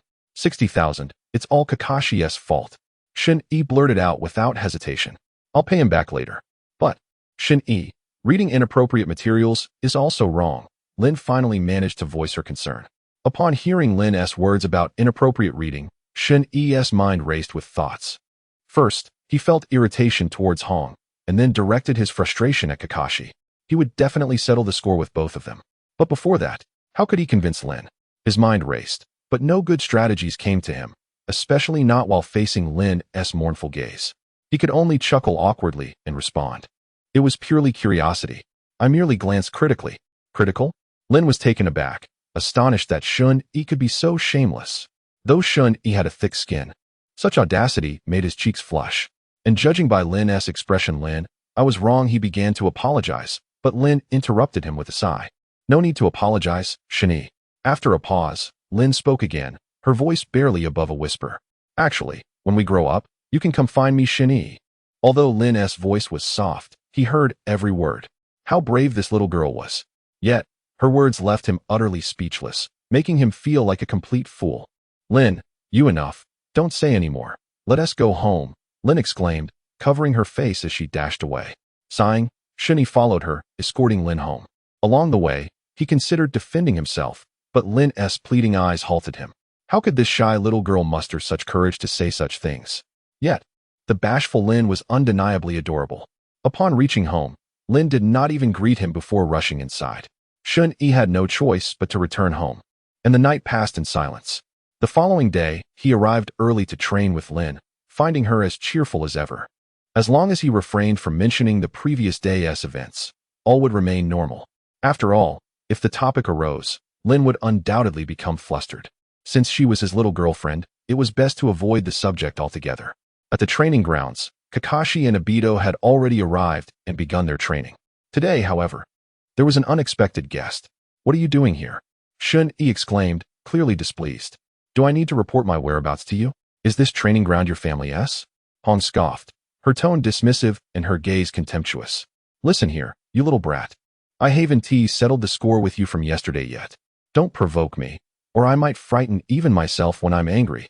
Shun-Yi's forehead twitched with irritation. "Oh, I'm so scared. Lin, this violent man is threatening me," Hong said dramatically, occasionally making faces at Shun-Yi. Infuriated, Shun-Yi felt the urge to retaliate. This little girl was insufferable. The once dignified character from the original story had turned into a complete menace.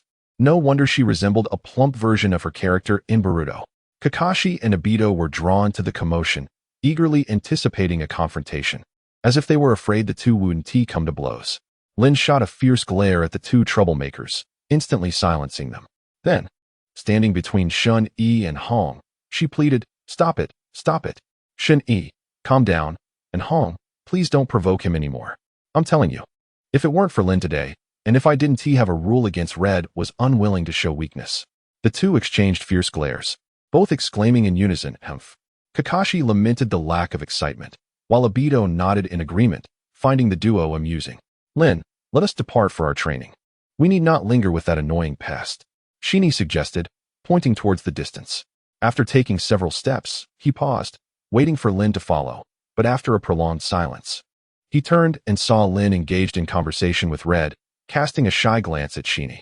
"Shini-kun, I plan to train with Red today. We agreed upon it yesterday. I forgot to inform you. Lin, you shouldn't spend so much time with that bothersome person. I worry." "Worry about what, Shini?" On one hand, Shini feared Lin might frequently associate with Red, who would undoubtedly speak ill of him. On the other, he was apprehensive that Lin might be influenced by Red, becoming equally petty, which would spell disaster for him. "Who are you calling annoying?" Red rolled up her sleeves, ready to confront, but was halted by Lin, who pulled her away while shouting back to Shini, "Shini-kun, we're off to train. You all should work hard too." "I think you," Kakashi began, but was interrupted by Shini. "I don't care what you think. I only care about my own opinion." "What on earth?" Kakashi was taken aback by Shini's sudden domineering attitude. "Kakashi, you superficial brother, reaping benefits without contributing. Scoundrel," Shini accused, his anger flaring as he recalled Kakashi's failure to assist him despite having promised support yesterday, instead choosing to spectate.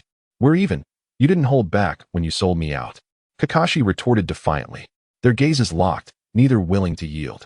Obito, observing the standoff, pondered for a moment before suggesting, "Why not settle this with a fight?" Obito was no saint either. His words ignited a spark of excitement between the two, who both welcomed the idea. Shini sought to teach Kakashi a lesson, while Kakashi was eager to avenge his previous defeat in the ninja competition. "A fight?" Shini exclaimed. "Absolutely," Kakashi affirmed. "Don't start crying if you lose," Shini warned. "The one who will cry is you." Kakashi shot back. "What shall we wager?" Shini inquired. "The usual 1 million, Kakashi proposed. The two reached an agreement. Obito observed the escalating tension, realizing a spectacle was about to unfold. Embracing the philosophy that shared joy is greater than solitary pleasure, he hurried towards Lin and Red, shouting, "Hurry! Shini and Kakashi are about to fight. They're wagering 1 million. As Lin and Red arrived at the scene, they found Shini and Kakashi facing each other, their eyes locked and hands poised over their ninja tool bags. "Why you guys?" Lin began, concerned. "Fear not, I'll easily handle Kakashi," Shini declared confidently. "Such bravado." "Don't worry, Lin, I won't hold back," Kakashi replied defiantly. "Go, Kakashi. Make sure to thoroughly teach that arrogant brat a lesson." Red cheered, leaving Lin speechless. Realizing she could not intervene, Lin could only hope that neither would be injured. A leaf fell slowly to the ground, and at that moment, both combatants sprang into action. Shuriken. The clash of weapons rang out, each competitor evenly matched. Recognizing that their shuriken were ineffective, they charged towards each other. As Shini lunged forward, he called out to Lin, "Get ready to collect your winnings. We're about to earn 1,000,000 today. Who earns what remains to be seen?" Kakashi countered immediately. "Are they really that wealthy?" Red exclaimed, astonished. She knew Kakashi as the heir of the Hitaki clan, and for him, 1,000,000 was a mere trifle. But what of Shini? Fortunately, Obito was at her side to explain the situation. On the other side, Shini and Kakashi exchanged blows with increasing fervor, their battle intensifying. The young clan heir did not neglect his physical training, and his taijutsu was on par with his ninjutsu. The pace of their skirmish escalated, and they even employed body flicker techniques, their forms blurring to the onlookers. "Remarkable," Red gasped, while Obito and Lin were equally awestruck. They had always known Shini and Kakashi were formidable, but now they realized their strength was beyond what they had imagined, capable of overwhelming them with a single move. As for Red, who had only just begun her foray into Genjutsu and had little skill in Taijutsu, regrettably, she would be utterly outmatched. "This isn't sustainable. Let us escalate the intensity," Kakashi suggested. "Precisely what I was thinking." Shini concurred eagerly. Initially, Shini sought merely to teach Kakashi a lesson, but the exhilaration of battle had ignited his passion. Kakashi felt the same. Having been so exceptional for so long, he had no real challengers among his peers. Now that he had the chance for a thrilling match, he would not let it slip away. As their duel continued, the stakes grew higher. Kakashi gradually drew his blade, its tip aimed at Shini. "Be cautious. The Hitaki sword technique emphasizes speed, accuracy, and lethality. I shall now employ it to determine our victor. Bring it on." "I too shall unleash my ninjutsu," Shini retorted. With a swift flicker, Kakashi appeared behind Shini, swinging his blade towards Shini's side. Shini realized the threat. "You dare target my side? Kakashi, you truly are courting disaster." Evading Kakashi's attack, Shini began forming hand seals and countered with a fire release, grand fireball technique. The proximity of their battle engulfed Kakashi in flames. "Kakashi, you've killed him," Obito wailed, furious. "Use your eyes. Donate them to someone in need." Shini snapped back. As the smoke cleared, only a charred piece of wood remained. Substitution technique. The trio breathed a sigh of relief, but Shini grew anxious. Kakashi had vanished, leaving him vulnerable. Shini scanned his surroundings. "Come out." The earth release. Earth spike. Shinichi appeared not far away, launching an earth spike that thrust Kakashi into a perilous situation.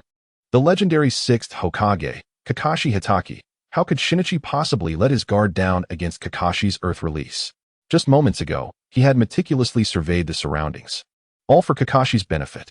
His keenest observation was focused on the ground beneath him. As soon as he detected a disturbance below, he immediately activated the body replacement technique. A lapse in intelligence left Kakashi at a disadvantage. He was forced to leap from the pit while continuously forming hand seals. Earth release, earth barrier. Fire release, great dragon fire technique. The two combatants unleashed their jutsu almost simultaneously. However, at the moment their techniques collided, a voice echoed from behind Kakashi. "Fire release, great fireball technique." "This is bad." Shadow clone. Kakashi found himself in a dire predicament. This was a strategy meticulously devised by Shinichi from the very beginning. As soon as Kakashi employed his beheading technique, it would compel him to reveal himself. Then, by utilizing shadow clones to launch a coordinated assault, victory would be swiftly attained. However, while the strategy was sound, the issue lay in the fact that Kakashi, despite his prodigious talent, was merely a 5-year-old child. He was not the versatile individual he would become in the future, and this overwhelming attack could potentially obliterate Kakashi. Shinichi realized something was amiss. Kakashi truly seemed unable to evade the assault. He had overestimated him. What now? The jutsu had already been unleashed, and there was no retracting it. "Kakashi, dodge!" Shinichi shouted desperately while charging towards him, hoping to reach him before the fireball struck. Yet, although he managed to draw near, he had no time to execute a jutsu to defend against it. It was a disaster. Acting impulsively, he had rushed in. Now, he might perish alongside Kakashi in this very place, felled by his own shadow clone. How utterly humiliating. "Good brother," Kakashi exclaimed, moved by the unexpected loyalty of Shinichi, who appeared willing to face death alongside him. "Fool." Shinichi's composure shattered in an instant. He had truly acted rashly, never anticipating that he would meet his end alongside the hapless Kakashi. Anger aside, there was nothing he could do to alter their dire predicament.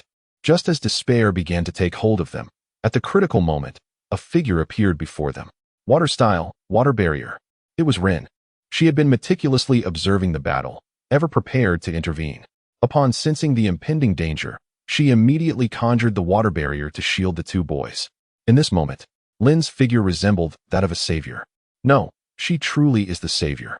Her petite form stood valiantly before Shin-Yi, stirring profound emotions within him.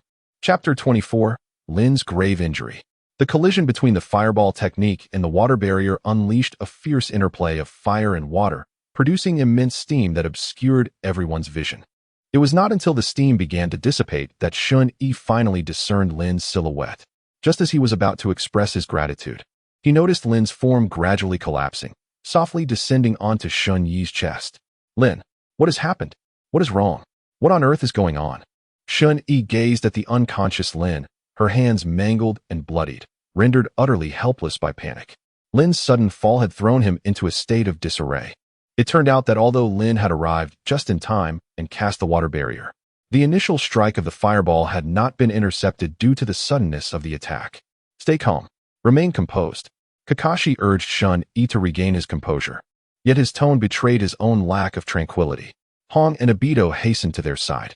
Hong, observing the two men in a state of utter confusion, delivered a sharp slap to one of them, exclaiming, "What are you panicking for?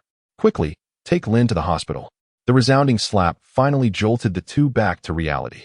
Without a moment's hesitation, Shinichi disregarded the sting of the blow and hurriedly embraced Rin, racing towards the Konoha hospital, with the others swiftly following suit. Throughout the journey, Shinichi paid no heed to whether his body could endure the strain, continuously employing the body flicker technique without pause. They arrived at the hospital in a flurry, bursting through the entrance as he shouted, "Doctor! Quickly, we need a doctor." Fortunately, the medical staff at Konoha Hospital were well-trained and asked no questions. They promptly took Rin's unconscious form and placed her on a stretcher, rushing towards the emergency room. "Save her, I implore you, just her. Please." Shinichi's desperate pleas echoed incessantly along the way. Upon reaching the emergency room, he was oblivious to the regulations preventing family members from entering, frantic to accompany Rin. The nurses could only offer futile reassurances in an attempt to calm him down. At this moment, Hong and her companions finally arrived. Witnessing the heated exchange between Shun-Yi and the nurse, without hesitation, Hong slapped Shun-Yi and addressed the nurse. "I apologize, dear nurse. Please rush inside to provide emergency aid and ignore this individual." The slap jolted Shun-Yi awake, who quickly recognized her unreasonable behavior and fervently apologized, bowing deeply to the nurse. As the emergency procedures commenced, the surgery room's signal light illuminated, revealing the long-term repercussions of Shun-Yi's frequent use of body flicker technique, leading her to gradually slump down. "Thank you." Shun-Yi began to express her gratitude towards Hong. "Silence." Hong interjected. Kakashi hesitated, wanting to speak but refraining. "You two be quiet," Hong commanded. Upon noticing the tension, Obito swallowed his words, promptly sealing his lips. Thus, the four sat silently before the emergency room, anxiously observing the operating room, the atmosphere thick with intensity. Fortunately, it was not long before the surgery room door swung open. The four rushed forward, bombarding the doctor with inquiries about Lin's condition, overwhelming him. "Be quiet," Hong asserted decisively before inquiring. "Doctor, how is the patient? Is there any danger?" "Rest assured, there is no immediate danger. The patient's condition is stable. However, she has sustained severe burns to both her hands and arms, which may prevent her from continuing as a ninja," the doctor replied cautiously. "How could this happen?" Shun-Yi, Kakashi, and Obito exclaimed in disbelief. "Why is this the case? How could such a small girl be harmed by such a potent fire technique?" The doctor's frustration was palpable, leaving the trio speechless. "Did you say possibly? Does that imply there is still hope?" Hong discerned a glimmer of optimism. There is indeed a potential solution, that being Lady Tsunade. With her medical prowess, this injury should be manageable.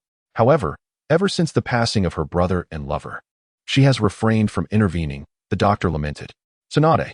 "Yes, Tsunade, the foremost medical expert in the ninja world. She must have a solution," Shun-Yi murmured to herself. "Indeed, Lady Tsunade is the pinnacle of medical expertise in the ninja realm. However, young one, Do remember to use respectful titles. The doctor admonished, filled with admiration for Tsunade.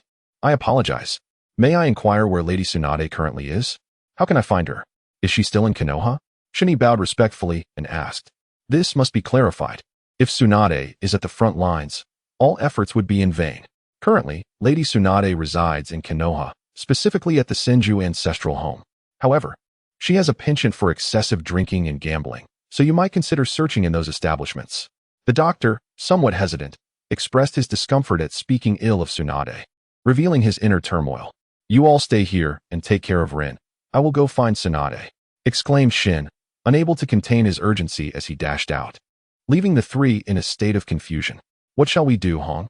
Kakashi and Obito inquired of the steadfast Hong. Obito, please inform Rin's parents. They must be made aware of such a significant matter. Kakashi, settle the medical expenses. I will keep an eye on Rin, Hong directed decisively. The two accepted their tasks and busied themselves accordingly, one to notify Rin's family, and the other to follow the doctor to settle the bill. Meanwhile, Shin hastily made his way to the Senju ancestral home. Fortunately, his training and physical condition had prepared him well. Despite being utterly exhausted, he persevered. The Senju clan, once the most prestigious in the shinobi world, boasted an ancestral home of immense proportions. Yet, with many clan members perished or in hiding, the place felt desolate. Additionally, due to years of neglect, the grand mansion appeared somewhat dilapidated. Thankfully, a few servants still resided there, but after some inquiries, it became apparent that Tsunade was not at home. Very well, I shall continue my search. Since Tsunade was not in her residence, the gambling dens and taverns were the next logical places to seek her out. Everyone familiar with her knows of her notorious gambling and drinking habits. Her reputation as a big catch is well earned. Thus, Shin persisted in his search, visiting numerous establishments until he finally located Tsunade, nearly completely inebriated, at one of the taverns. With her golden twin tails, ample bosom, and adorned in a robe emblazoned with the character for gambling, she sat at a table, her eyes glazed over from alcohol, revealing a hint of confusion and sorrow. She mechanically raised glass after glass, while a young girl, presumably a maid, stood beside her, softly attempting to dissuade her from drinking further. I finally found you, Tsunade. Shin took a deep breath to compose himself before approaching her. However, just as he neared, Tsunade, despite her drunken state, suddenly cast a sharp gaze upon him. A tremendous aura of pressure, tinged with a hint of murderous intent, enveloped him, leaving Shin paralyzed as cold sweat began to bead on his brow, as if confronted by a formidable foe. Is this the power of a Kage? Shin's mind raced in disbelief. How can one mere glance exert such overwhelming force? This is absurd. Fortunately, though Tsunade was inebriated, she quickly recognized her surroundings and the innocent presence of a child, dissipating her intimidating aura as she resumed drinking. The earlier look had merely been a reflex of her body, a testament to the terrifying nature of a Kage-level shinobi. The little maid, likely Kato Dan's niece, Shizune, glanced curiously at Shin before inquiring, "May I ask what you need? Lady Tsunade is not in the best of spirits, so please bear with us." "It's all right. I seek Lady Tsunade's assistance for a gravely injured individual. The patient has suffered severe burns and may never be able to return to being a shinobi. Only Lady Tsunade possesses the skills to save her. I implore her to help." Shin bowed deeply in earnest as he spoke. Upon hearing Shin's plea, Tsunade merely shot him a glance and continued to drink, ignoring his request. I'll see if I can help," Shizune said gently, casting a cautious look at Tsunade before softly calling out, "Lady Tsunade, Lady Tsunade." However, before she could finish, Tsunade interrupted, her patience wearing thin. "No, I won't help. Leave me be." Shizune glanced at Tsunade with a hint of sadness and then turned to Shin, shrugging apologetically, conveying her helplessness. What should be done? Lin is gravely injured, yet Tsunade refuses to take action. Is a show of force the only option? Kami glanced at Tsunade, recalling the earlier scene. Absurd. She couldn't even withstand a mere glance. How could force be employed? I beseech Lady Tsunade to intervene. Kami bowed once more, pleading earnestly. Tsunade merely pouted, turned her back, and resumed her drinking, ignoring Kami's presence. "I implore you, Lady Tsunade, to lend your aid." Kami continued to bow in the direction Tsunade had turned, persistently requesting her assistance. With a resounding crash, an impatient Tsunade smashed the table and everything within a several-meter radius to smithereens. Fortunately, she managed to restrain her strength just in time, resulting in minimal collateral damage and no injuries. Tsunade stared at the devastation she had wrought, momentarily lost in thought. Without uttering another word, she tossed a command to Shizune, "Run," and vanished without a trace. Shizune reacted swiftly, covering her face at the instant Tsunade exploded in anger and promptly fled the scene. It seems these two have engaged in such antics more than once. What more is there to say? Hurry and flee. What if the boss catches you? Do you intend to take the blame for Tsunade? With a swift retreat, Shani dashed out, only to hear the boss's shout behind him. "Tsunade, you may escape the monk, but you cannot elude the temple. I shall report this to Lord Third immediately. Tsunade, you drank without paying. You even wrecked my shop." It seems the boss has had his fair share of such incidents. Although Tsunade was quick, Shani could not keep pace. However, catching up to Shizune was a mere trifle. Following her, Shani arrived at a secluded forest, where he indeed spotted Tsunade's figure. Apparently, these two had already agreed upon a rendezvous point. Before he could get closer, Shani was met with Tsunade's menacing glare. Her fists were clenched, and the intent to threaten was palpable. "Boy, how do you wish to meet your demise?" "Tsunade, there is a reason for this. My girlfriend is gravely injured. I implore you to assist." Shani defended himself while earnestly appealing to Tsunade. "Girlfriend? At such a young age. You already have a girlfriend. It appears you are quite the scoundrel. Prepare to meet your end." The twisted logic of Tsunade. In an instant, she accelerated and, before Shani could react, stood directly before him, her fist poised against his forehead, as if deliberating how best to deliver a dignified demise. "The patient is Noira Rin. She is my girlfriend, a member of the Senju clan, a Senju with awakened bloodline." As cold sweat streamed down his face, Shani proclaimed Rin's identity loudly. "Awakened the Senju bloodline." Shizune gasped, covering her mouth in astonishment, her eyes fixed on Shani. However, Tsunade's expression shifted entirely upon learning Rin belonged to the Senju clan. There was no longer any hint of jest. Grasping Shani by the collar, she lifted him off the ground, demanding, "Boy, do you comprehend what you are saying? It is true. She possesses immense vitality and an extraordinary amount of chakra. Moreover, she has ancestors who were indeed married into the Senju clan." Shani exclaimed. "How old is she?" Tsunade inquired. 5 years old, the same age as me," Shani replied. Just as he finished speaking, a resounding thud echoed as Tsunade pummeled him into the earth. "At such a tender age, you dare to lay a hand on her. Indeed, you are a scoundrel." Tsunade roared in fury. "Is this the crux of the matter? Can your brain function normally?" Fortunately, although Shinichi appears to be in a dire situation, Tsunade employs nothing but skillful finesse while striking him. The pain is merely superficial. He has not sustained any significant injuries. Xiao Jingyin is equally taken aback by Shinichi's words, astonished that this boy, who is of similar age to her, already has a girlfriend. Peeking out from behind Tsunade, she curiously observes Shinichi. As Shinichi emerges, he catches sight of Xiao Jingyin's inquisitive gaze and instinctively smiles at her, causing her cheeks to flush with embarrassment. "You little scoundrel, even in this state, you still dare to flirt with Jingyin. Prepare to face the consequences." Tsunade's fury reignites. With a resounding thud, Shinichi finds himself once again buried in the earth. The same formula, the same flavor, precisely as before. Ouch, ouch, ouch. This Tsunade truly possesses formidable strength. Shinichi exclaims, feeling the sting of pain. I merely smiled and greeted her. I swear on my conscience, I did not flirt with her. Really? Tsunade inquires. Indeed, Shinichi assures her. Tsunade scrutinizes Shinichi for a prolonged moment, unable to detect any signs of deception. Just when Shinichi believes Tsunade might feel embarrassed, he realizes he has greatly underestimated her integrity. Is that truly of any significance? I simply wish to strike you once, nothing more. Do you have any objections? Tsunade retorts, her tone commanding. No objections, no objections. Lady Tsunade, let us rescue Lin. Shinichi scrambles out of the pit, eager to appease her. It's not that I refuse to save her. I have hemophobia and cannot intervene. Tsunade replies, pouting slightly. The foremost medical expert in the ninja world. A formidable leader. Yet you suffer from hemophobia? I cannot believe it. Shinichi teases, gesturing to the bloodstains on his own attire. Tsunade has hemophobia? That is indeed a jest. In the original narrative, Tsunade roamed far and wide with Xiao Jingyin. Solely the two of them. If Tsunade truly had hemophobia, would her enemies remain oblivious? Over the years, has no one attempted to assassinate her? When did the ninja world become so tranquil? If she truly suffered from hemophobia, she would have been killed countless times by now. How could she still be alive and thriving, ready to assume the role of Hokage when the story begins? Hemophobia? A ruse to deceive the gullible. Should you genuinely believe it, you would undoubtedly fall into Tsunade's trap, and then you wouldn't know how you met your demise. Moreover, this appears to be a ploy Tsunade has recently concocted, and she is not executing it with much finesse. Shinichi has been adorned in blood-stained garments for quite some time. Yet Tsunade has not shown any signs of being terrified, seeking death. With such playful banter, how could Tsunade possibly contain her irritation? With a thunderous impact, Shinichi is again thrust into the earth, marking the third time. There is no trace of hemophobia here.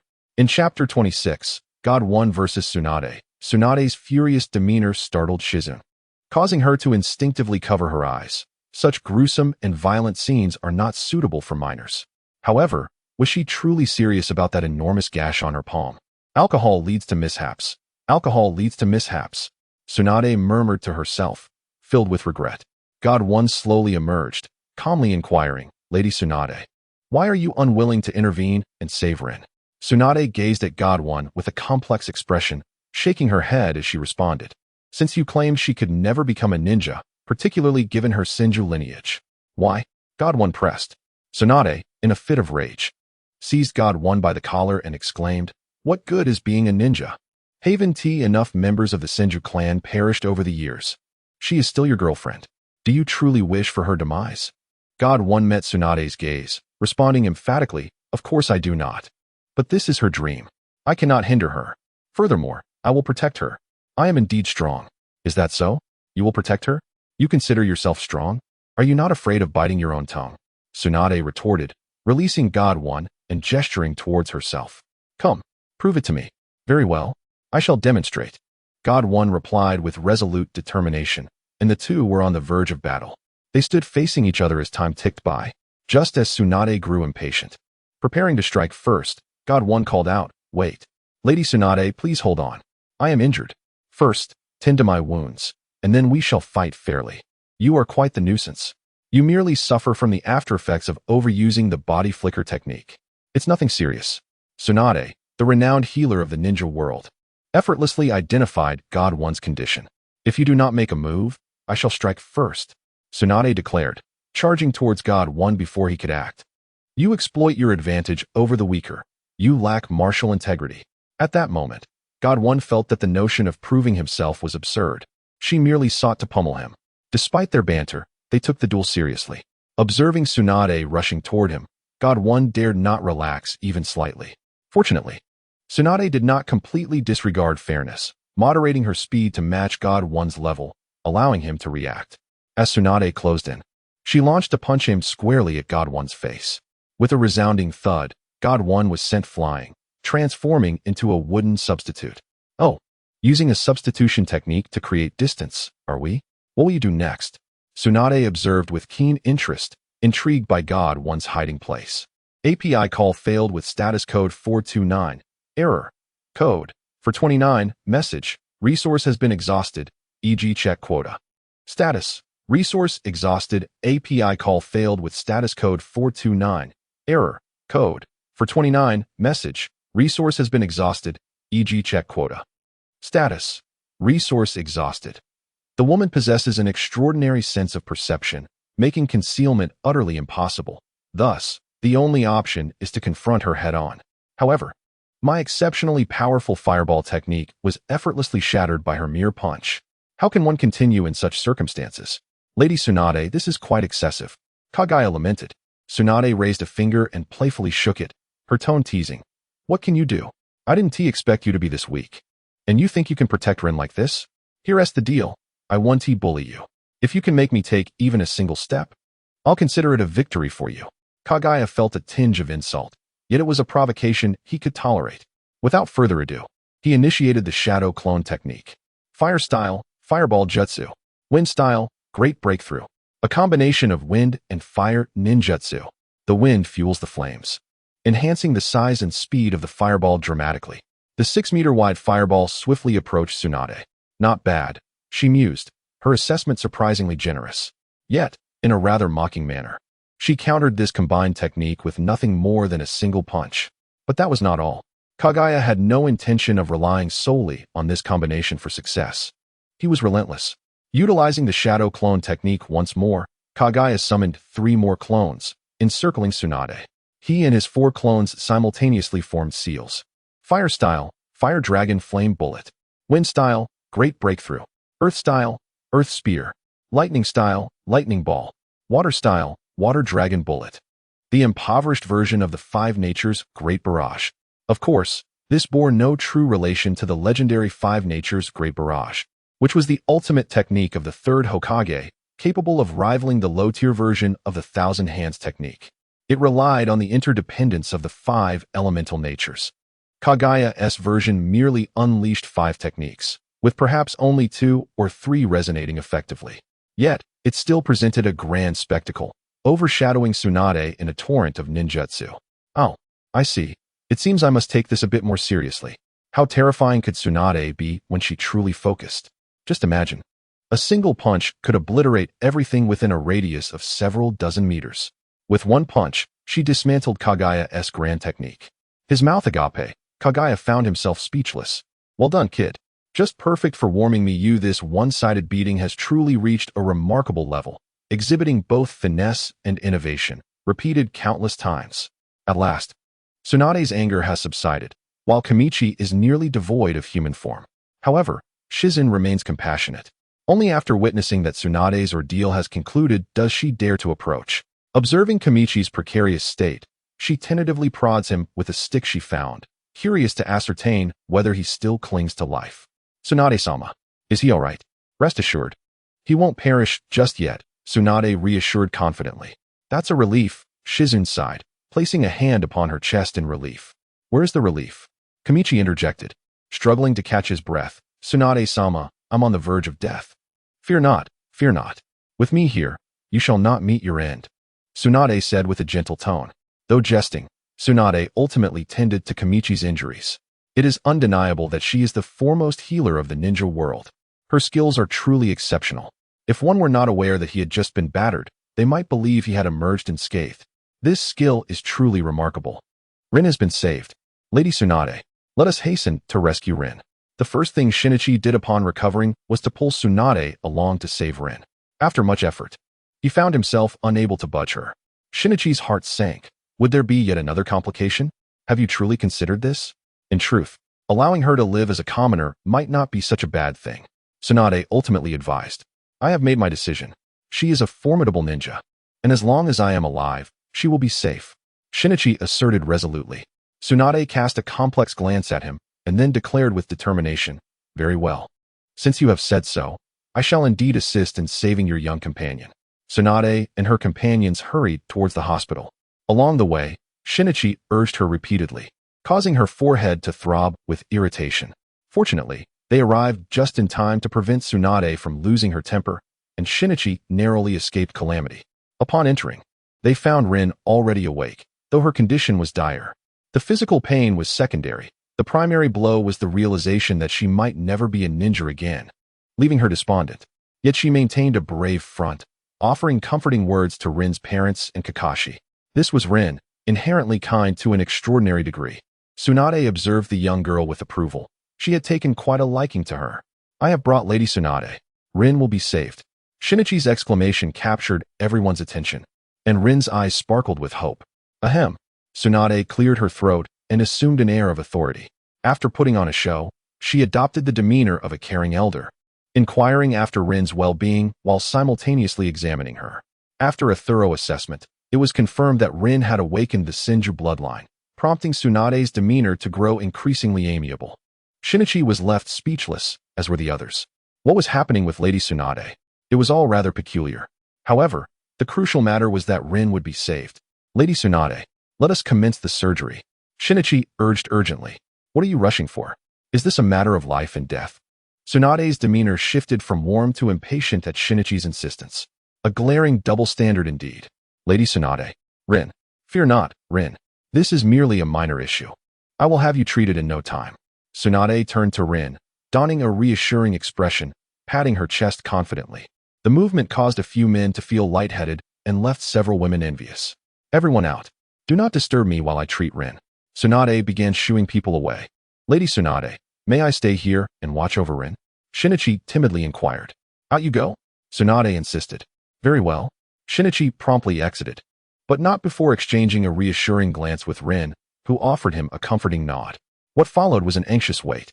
In the hospital corridor, Shinichi bowed deeply to Rin's parents. I am deeply sorry. It is my fault that Rin has been gravely injured. Rin's mother remained silent, while Rin's father waved his hand before speaking. From the moment she chose to become a ninja, we understood that such incidents were inevitable. Nevertheless, I implore you to protect Rin. This is our lifelong request. With that, Rin's father and mother bowed to Shinichi. Faced with their heartfelt plea, Shinichi quickly avoided their bow, solemnly assuring them, as long as I am alive, I will do everything in my power to protect Rin. Rin's father nodded, and Rin's mother's expression softened. The group waited anxiously at the door, and just as their impatience peaked, Tsunade finally emerged alongside Shizune. Lady Tsunade, how is Rin? In response to the anxious inquiries, Tsunade shrugged and raised her chin slightly, responding nonchalantly. What else could it be? Was it not merely a matter of skill for me? Lady Tsunade is remarkable. The crowd cheered as they collectively entered Rin's hospital room. Upon entering, they found Rin, fully recovered, curiously exploring her surroundings. Given her actions, one would never guess she had suffered severe burns. The foremost healer of the ninja world indeed lived up to her reputation. Chapter 28. I will protect Rin. Rin. Tears welled in Shinichi's eyes as he softly called out, embracing Rin tightly and unwilling to let go. Upon learning that Rin might never be a ninja again, he felt an overwhelming sense of regret. He wished he could erase his own existence. Fortunately, he had found Tsunade, and now Rin was healed at last. Seeing Rin in good health, Shinichi could no longer contain his emotions. Rin gently enveloped Shinichi in her arms, stroking his hair tenderly as she soothingly said, I am fine. Everything is behind us now. The moment was profoundly touching. Yet, just as Shinichi was moved, a hand suddenly reached out and lifted him away from Rin's embrace. Turning, he found it was Tsunade. With a hint of irritation, Tsunade remarked, That's enough. Are you going to take advantage of the situation endlessly? This is a heartfelt expression. What does it mean to take advantage? Moreover, this concerns the relationship between oneself and one's girlfriend. How could it possibly be termed as taking advantage? Shinya felt quite embarrassed, and Rin also blushed deeply at a remark from Tsunade, lowering her head in silence. Well then, the hour grows late. Any matters can be discussed tomorrow. You all ought to attend to your own affairs and not linger here. Tsunade urged everyone to leave. The crowd exchanged glances, as they had yet to speak to Rin. At this moment, Shinya stepped in to ease the tension, fully aware that Tsunade wished to discuss the Senju bloodline with Rin. Indeed, it was getting late. You should all hurry home to avoid worrying your families. We appreciate everyone's concern regarding today's events. In a few days, I will host a banquet to express my gratitude to all. The group bid farewell to Rin one by one, and before departing, Kakashi earnestly apologized to her. He did not forget to hand over a sum of 100,000 ryo to Shinya, prompting Tsunade to glance over with curiosity. Everyone returned to their respective homes. Rin's parents sensed that Tsunade had something important to discuss with Rin and decided to leave early to prepare dinner. At this moment, only Lin, Tsunade, Shizune, and Kami remained in the room. Kami nodded slightly, indicating that it was time to discuss Lin's Senju bloodline. However, he was uncertain how Tsunade would treat Lin. Judging by today's events, it seemed Tsunade was quite pleased with her. While Kami was lost in thought, Tsunade pointed at Kami and then at the door. What does that mean? Kami also pointed at himself and then at the door, looking at Tsunade in confusion. Tsunade responded with a single word, get out. But Lady Tsunade, I'm not an outsider. Is there anything I can't be present for? Kami shouted. Unfortunately, Tsunade was not swayed by his arguments. Without further ado, she seized him and threw him out of the room. With a loud bang, Shizune shut the door behind them. Kami quickly scrambled to his feet and pounded on the door, transforming into a desperate figure. Lady Tsunade, Lin, Shizune, open the door, please. Yet, no one responded. Well, he thought, he would just have to wait.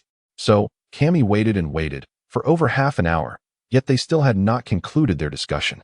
It was rather unproductive to just stand there waiting, Kami mused, stroking his chin. Suddenly, inspiration struck him, and he found a stool to stand on, climbing up to the door to eavesdrop. Unfortunately, the door's material was such that it provided excellent sound insulation, leaving him unable to hear anything. Thus, He pressed his ear even closer, hoping to catch a word. Suddenly, the door swung open from the inside. Cammy, who had been leaning against it, lost his balance and fell forward, landing squarely against Tsunade's ample chest. What softness! What warmth! He was momentarily entranced, utterly captivated. The unexpected scene left Shizune wide-eyed in shock, while Lin could only stare in disbelief. As for Tsunade, she was thoroughly exasperated, her forehead throbbing with irritation. Without hesitation, she delivered a sharp blow to Cammy's head. With a resounding thud, Cammy collided with the floor. Before he could even voice his discomfort, Tsunade grabbed him by the leg and dragged him away, much to Lin's alarm. Before leaving, she assured Lin, "I have matters to discuss with this fool. Don't worry, I won't kill him. Even if I did, I could always bring him back." Tsunade dragged Cammy to an empty infirmary and flung him against the wall. As he slowly slid down, Cammy looked up at Tsunade's fierce expression and quickly protested, "Lady Tsunade, it's a misunderstanding. Truly, a misunderstanding. We'll determine if it's a misunderstanding after I finish with you. Prepare to meet your end, you scoundrel." After a chaotic flurry of blows, Cammy, bruised and battered, stood before Tsunade, sincerely apologizing until she finally forgave him. At last, they were able to sit down in a calm manner. However, Cammy was not permitted to take a seat. He had to stand. "At least you have a sense of responsibility," Tsunade commented, casting a sidelong glance at him. Cammy was puzzled. "I meant regarding Lin. She has confided in me about your relationship. My girlfriend. If I don't treat her well, who will?" Cammy exclaimed. Tsunade nodded and added threateningly, "I will protect Lin from now on. If you dare to bully her, just wait for your demise." "That won't happen. I cherish her too much to ever harm her," Cammy quickly reassured her. With that, the tension finally eased, and they fell into silence. Tsunade exchanged glances with Shizune, but the latter merely looked down, pretending not to notice. What a useless girl, Tsunade thought. Reluctantly, she extended her hand toward Cammy, her fingers rubbing together. A clear indication of her intent. "What are you doing?" Cammy asked, somewhat bewildered, or perhaps unwilling to comprehend. "What are you pretending for? Kakashi gave you 1,000,000 before he left. You don't understand the logic of splitting it in half. Consider it my consultation fee," Tsunade said impatiently. Realizing he could not hold on to the money any longer, Cammy presented her with 500,000, which she eagerly snatched. After counting it with a smile, she departed, leaving behind a parting remark. "Lin will be fine after a few days of rest. You, on the other hand, are tough as nails." Dragging his injured body, Cammy limped to Lin's bedside, lamenting, "Lin, I'm in such dire straits." Lin looked at Cammy's battered face, feeling a mix of sympathy and exasperation. Remembering what had just transpired, she could only mutter, "Serves you right. Lin, you." Cammy was left speechless, staring at her in astonishment. "Who told you to take advantage of Lady Tsunade? You may treat me however you wish, but her." Thankfully, Lin was still kind-hearted, ultimately giving Cammy a bit of face. Changing the subject, she excitedly exclaimed. Chapter 29, The Conversation with Lin. "Cammy, Lady Tsunade has decided to adopt me as her goddaughter. Lin, she's taking advantage of us." Cammy blurted out. "Be serious," Lin insisted, gripping Cammy's face tightly, forcing him to meet her gaze as she spoke earnestly. "So cute," Cammy thought, admiring Lin's serious demeanor. Straightening up, he feigned surprise and exaggerated. "Really? Lady Tsunade has adopted you as her goddaughter? That's wonderful." Lin glared at Cammy, playfully rubbing his face in frustration. "If you keep this up, I won't talk to you anymore." All right, I was wrong. Lin, I apologize," Cammy quickly conceded. Then he became serious. "In truth, this is genuinely a good thing. Ever since I learned you awakened the Senju bloodline, I've been worried someone might target you. But now that you have Lady Tsunade as your protector, things are much better." "Someone might target me?" Lin questioned, puzzled. "Lin, the village isn't as harmonious as you might think. The darkness within this village is more than you can imagine." Cammy hesitated, but ultimately decided to share a few truths with Lin, recounting his experiences upon arriving in the world of ninjas, albeit in a more veiled manner, which left Lin feeling distressed. He also hinted at the existence of the Root organization and speculated about the unusually high death toll among the Senju clan. No matter how brutal the wars, the most powerful clan in the ninja world shouldn't be reduced to a mere remnant of Tsunade.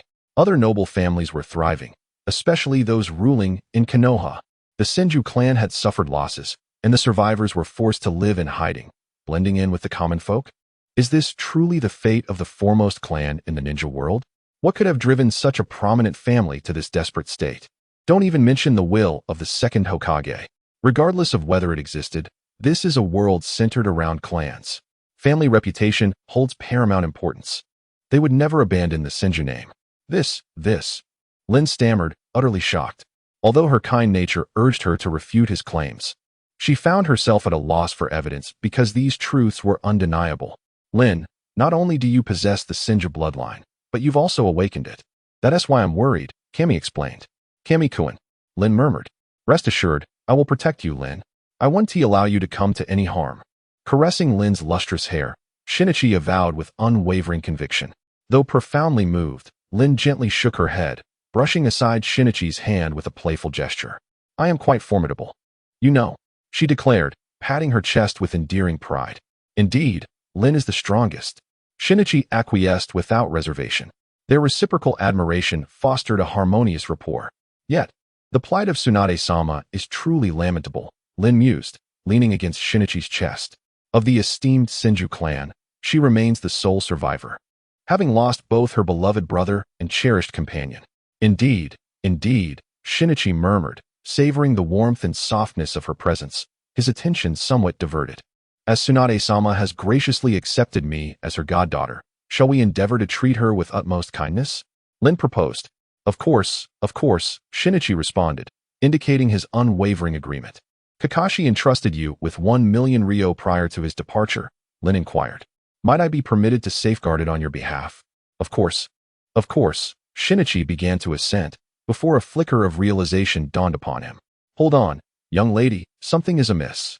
But you pledged long ago that I would manage the household finances, with you as the provider, Lin protested, snuggling against Shinichi's chest in a display of affectionate cajolery. And you just agreed a moment ago. Who can withstand this? Shun-I expressed that he was utterly overwhelmed. Instinctively, he pulled out all his money from his pocket, without even counting, and handed it all over to Lin. With this million, along with the remaining funds from last time, if we strive a bit harder, we shall be able to afford a house. The little accountant murmured as she counted the money. Lin, rest assured, I will undoubtedly ensure you live a splendid life.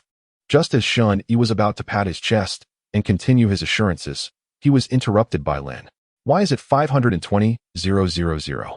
Lin inquired while counting the money. Shun-I's heart sank at that moment. Oh no, I have inadvertently revealed my little treasure. What to do now? While mulling over a strategy, he spoke. Lady Tsunade took 500,000 as consultation fees. Then why is there an extra 20,000? Lin pressed on. This. Shun-I was left speechless. Men. Lin sighed, casting a meaningful glance at Shun-I, then chose not to pursue the matter further. Did Lin not know about Shun-Yi's little stash? Of course, she was well aware, her mind as clear as crystal. Yet, she opted not to press the issue. Had Shun-I not exposed himself today, she would have continued to pretend ignorance. However, fate had it that Shun-I inadvertently confessed, and Lin saw fit to seize the opportunity to tease him. But she knew when to stop. Shun-I, with an awkward smile and an affable demeanor, cautiously stood by. Observing that Lin had no intention of probing further, he eagerly picked up the already sliced apple from earlier and began feeding it to her bite by bite. Lin, feeling entirely justified, enjoyed this attention, occasionally feeding Shun-I in return. The hospital room was filled with sweetness, and their playful banter was abundant. Ahem! A cough interrupted, causing both of them to drop the apples in fright.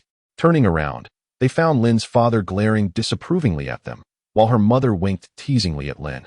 The atmosphere grew awkward for both Lin and Shun-I.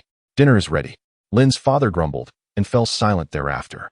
Fortunately, Lin's mother stepped in to lighten the mood, vividly describing the dinner, and gradually, the atmosphere became warm and inviting. The four of them chatted while eating, and eventually, the conversation shifted to Tsunade adopting Lin as her goddaughter. Really? Lady Tsunade truly adopted Lin as her goddaughter? Lin's mother exclaimed, with Lin's father glancing over frequently. Upon receiving Lin's affirmative response, her mother was overwhelmed with joy. That's wonderful. This way, you will have a strong backing. The hearts of the two parents finally felt at ease. In the following days, due to the work commitments of Lin's parents, it was Shun-I who accompanied her.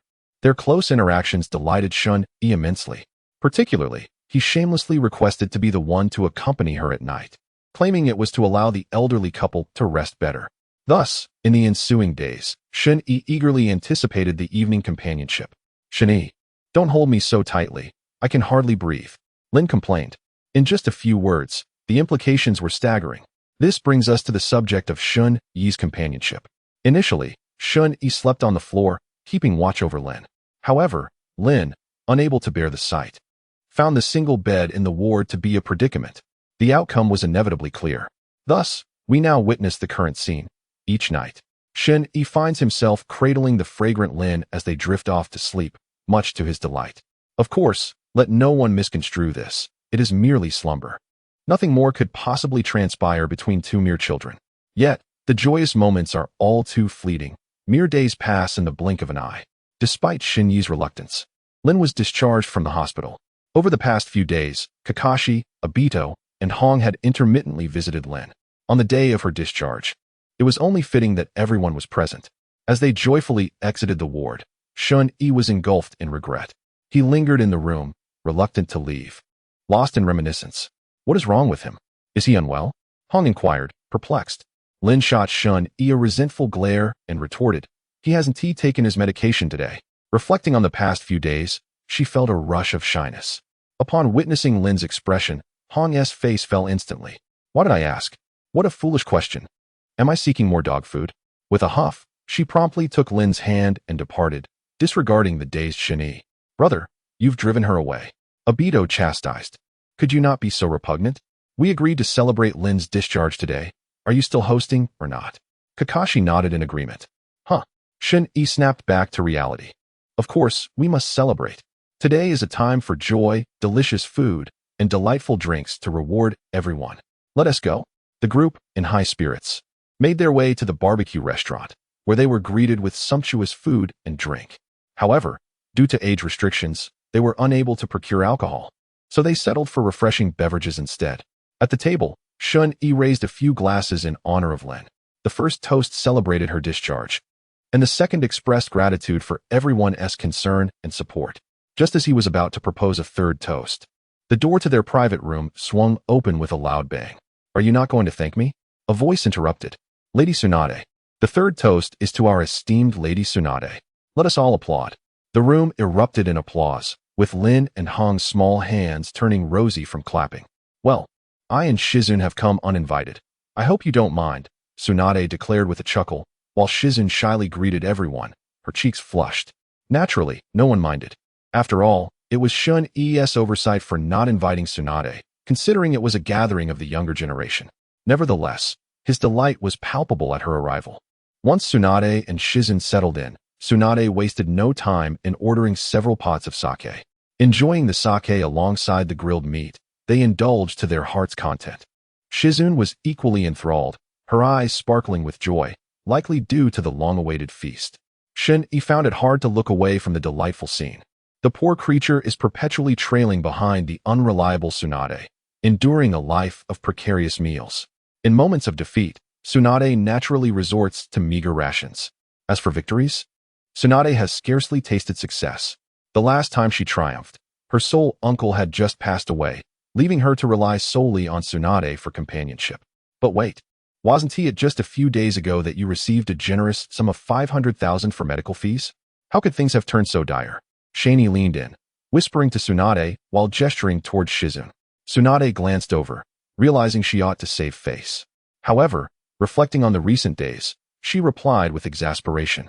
I've squandered it all. It vanished before I could even warm it up. I haven't had a decent meal in days. Oh dear, I completely forgot about that. Ah, but you still have 50,000 left, right? Lend it to me. I'll help you multiply it several times over. Tsunade exclaimed eagerly. Who do you think you are to claim you can help me multiply my wealth? What gives you the audacity to utter such words? Is it Liang Jingru? Shani retorted. You're too late. I've already surrendered it all, including my little treasury. Now I'm left penniless. Even this gathering was a result of my persistent requests. Indeed, the truth was as stated. Given Lin's frugal nature, she would never willingly frequent such establishments. Yet, considering it was a gathering for friends, she reluctantly acquiesced. I never expected you to be such a remarkable gentleman, Tsunade exclaimed in astonishment, her praise unabated, while Shizun shot glances of admiration. In the world of Naruto, men like Shani are truly rare, especially given Tsunade's noble lineage as the princess of Konoha, with a mother of notable repute. The encounters she had throughout her life made Shani's uniqueness stand out like a rare gem. Indeed, I am an extraordinary gentleman, Shani proclaimed with a flourish. Enough with the self-adulation. If you can't be of assistance, spare us your chatter. Tsunade retorted sharply. Very well, I shall not disturb you further. Enjoy your feast to the fullest today, Shani remarked before drifting back to Lin's side, grilling meat and feeding her with endearing tenderness. Could you two tone it down a bit? There's still a living person here. Hong interjected indignantly. Lin appeared somewhat embarrassed, but Shani showed no restraint. He boldly quipped, we are, after all, a legitimate couple. Does it concern you? You. Hong was momentarily at a loss for words. Having never bested Shani in their verbal sparring throughout their acquaintance. How infuriating. Yet suddenly, an idea sparked in Hong's mind, her eyes shimmering like rubies. How can you treat your benefactor this way? I suppose I'm somewhat of a benefactor to you too, she remarked coolly. Upon uttering these words, Shin-E could not help but temper his demeanor. The last time Lin was gravely injured, he was utterly flustered. Had it not been for Hong, the consequences would have been dire. Banter aside, he would not forget this act of kindness. I wish to express my heartfelt gratitude to Lord Hong for the assistance rendered during that incident. Shun-E earnestly conveyed his thanks, bowing deeply to Hong as he spoke. This time, Hong was utterly bewildered. Initially, he merely intended to tease Shun-E, but he never anticipated such an overwhelming reaction. How could he possibly continue from here? Unexpectedly, Shun-Yi's next utterance alleviated all of Hong's burdens. This guy was indeed asking for a reckoning. From this day forth, let us consider our matters settled. I forgive you. Shin-E graciously dismissed their past, indicating that he was not the least bit concerned. Huh, what do you mean settled? You forgive me? Do you even deserve that? I have yet to forgive you. Hong retorted passionately. Settled? Indeed, it is settled. After all, I have already slapped someone twice.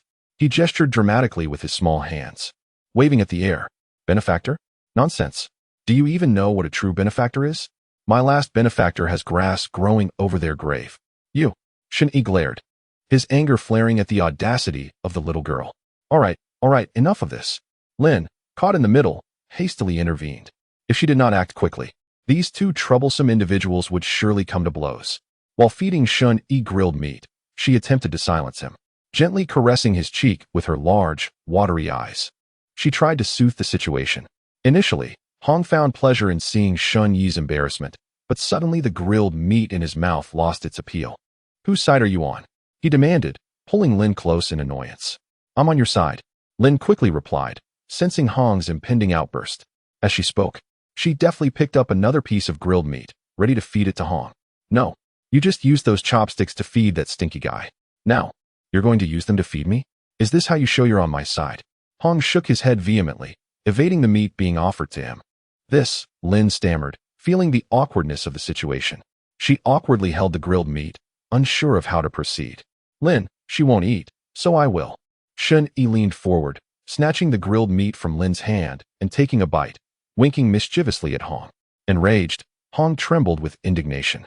Internally, Shun-E thought, look at this little girl, still trying to contend with me. Lin, look at him. Hong employed his trump card, seeking to complain. Reluctantly, Lin feigned a slap to Shun-E, attempting to placate Hong. See, I hit him. Don't be angry. While saying this, she lightly pinched Shun-E, offering a gentle reminder. Ouch, that hurts. Shun-E exaggeratedly played along with Lin. Are you trying to deceive a 3-year-old? Humph, I won't pay you any mind. Hong turned his back, genuinely ignoring them. Lin shot a fierce glare at Shun-E before gently pushing him away. Then, she embraced her friend and began to offer comforting words. Before long, they were laughing and chatting, a remarkable transformation. Shun-E, often scorned, returned to the two good brothers. Have you had your fill of flirting? It's not easy for our great romantic to remember us. Obito teased, while Kakashi shot a disdainful glance at Shun-E. Not at all. Our brotherhood is unbreakable. How could I forget you both? Don't say I haven't cared for you. Look what I have brought. Shun-E carefully produced 2 bottles of liquor, placing them before the two. By the way, I acquired these from Tsunade. The two's eyes sparkled with excitement. What young person wouldn't be curious about this? Especially in the world of Naruto. The prohibition against underage drinking is deeply ingrained. In such a harsh world, this rule stands out. Incredible. Shun-E mused that this might be the only semblance of honor in this world. In the Naruto universe, murder and arson? No problem. Underage drinking? Even the most villainous of characters would be chastised for it. It was rather peculiar. You take a sip, and I'll take a sip. It's utterly delightful. In no time, both bottles were emptied. What a thrill! Obito shouted, and Kakashi nodded in agreement, his approval evident. Wait, I'll go snag a few more bottles. Shun-E floated in exhilaration, while the other two showered him with praise. They approached Tsunade again, chatting as they sneakily pilfered more alcohol. Lady Tsunade, eat and drink well. If you need more, don't hesitate to ask, he said before slipping away. 2 bottles not enough? Coming back for more? Tsunade's sudden interjection startled Shun-E, causing him to freeze.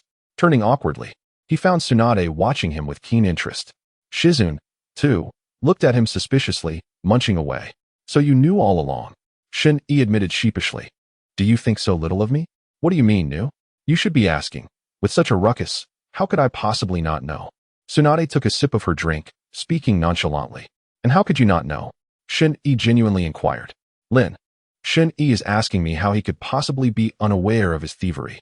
Tsunade would not indulge Shun-Yi's antics, raising her voice in reprimand.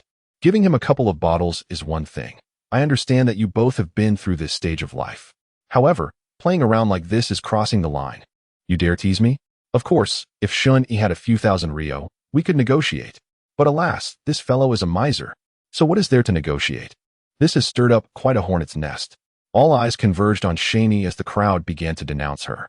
Most infuriating were Kakashi and Obito, these so-called brothers, who joined in the fray against her.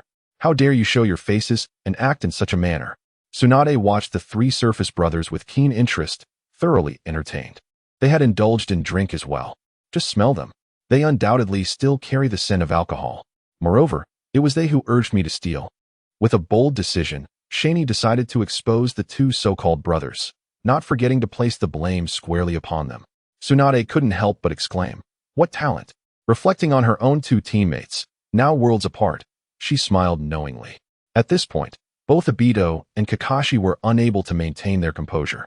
Realizing that they had become part of the spectacle themselves, they joined the ranks of those being critiqued, exchanging glances with one another. None of them are particularly virtuous. After indulging in their fill, the gathering drew to a close. Everyone returned to their respective homes, but before departing, a remark from Tsunade captured everyone's attention. The enrollment for the Ninja Academy was soon to commence, and she urged them to prepare for their admission. With a casual wave, she departed gracefully, followed closely by Shizune. Enrollment? What splendid news! Since stepping into society in my past life, I have often reminisced about the carefree days of student life, which can be summed up in 2 words. I miss it. During my school years, I longed to grow up and leave the campus behind. Yet, after entering the workforce, I found myself yearning for those days of innocence once more. It is indeed peculiar. Enrollment? Are you all enrolling this year? Hong inquired eagerly. I will definitely enroll this year, Kakashi asserted. So will I? Obito chimed in. Shinichi and Rin exchanged knowing glances, confirming their intentions, and replied in unison, yes, we will too. In that case, we shall be classmates, and there is a chance we may be placed in the same class. Hong exclaimed. Indeed, indeed. Obito and Kakashi nodded in agreement. Surely, we will be in the same class, and Rin and I will sit together. Upon this declaration, Shinichi and Rin exchanged glances, and Rin smiled sweetly, prompting Shinichi to grin foolishly in return. Kakashi and Obito simultaneously raised a middle finger at Shinichi before departing. Hong snorted in disdain and followed them out.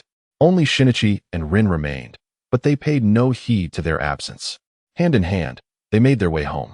Time passed swiftly, and a week had gone by in the blink of an eye. Although Rin had long since recovered and could resume her training, Shinichi remained unconvinced and insisted she continue resting at home for another week. A few days prior, Rin's parents, accompanied by Rin and Shinichi, formally visited the Senju ancestral home, where Rin was officially adopted as Tsunade's ward. At Kakashi's private training ground, a group of friends had already commenced their training for the day. Kakashi and Obito diligently practiced their family's secret jutsu. It must be noted that since Rin's rapid improvement in strength, both of them had felt the pressure to train tirelessly, and their abilities had significantly transformed. Chapter 32. Among friends, there is no need to elaborate on Kakashi. The prodigious genius trained even more diligently, undoubtedly soaring to new heights. However, Obito had also made remarkable strides, now having completely mastered the Great Fireball technique. While it may merely be a C-rank ninjutsu, it is a tremendous leap compared to his previous self in the original narrative. Obito possessed strong physical skills, allowing him to hold his own against Kakashi in a near-even match. With the addition of ninjutsu, he had transformed from a once unreliable underdog into a bona fide little genius. Of course, this boy was always a genius. Otherwise, he would not have been able to stir up such turmoil at a young age in the original story. What? In the original tale, Obito relied on the Manjiki Sharingan? Of course, without the Sharingan, he would have been easily defeated by a certain girl. Nevertheless, during the Nine-Tails chaos, setting aside the Manjiki Sharingan, one could argue that he possessed the strength of a Jonin, and I doubt anyone would dispute that claim. At such a young age, achieving Jonin-level strength is certainly noteworthy, is it not?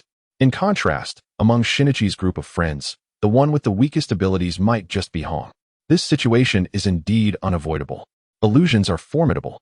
It would not be an exaggeration to deem them the most enigmatic and perilous category of ninjutsu within the realm of shinobi. However, that pertains to later developments. In the earlier stages, the performance was rather unimpressive. Take, for instance, the case of Hong. Her casting time is lengthy, the potency of her illusions is feeble, and she is riddled with flaws. Moreover, her unwavering dedication to the study of illusions has rendered her physical combat skills rather subpar. Once engaged in close quarters, she is essentially doomed. As for the question of why she does not pursue elemental ninjutsu, the answer is simple: her family lacks such resources. While her lineage is abundant in illusions, it is devoid of practical, high-level ninjutsu. Although Shiri Jinhong is a renowned jonin of Konoha and a master of illusions, he is, at the end of the day, merely a commoner, with no familial resources and no one willing to teach him. He must rely on numerous missions to exchange for skills in Konoha. However, one cannot trade merely illusions for the coveted ninjutsu. Thus, the current predicament arises. Low-tier ninjutsu is akin to a mere trinket, offering little utility, and is, in fact, less advantageous than illusions.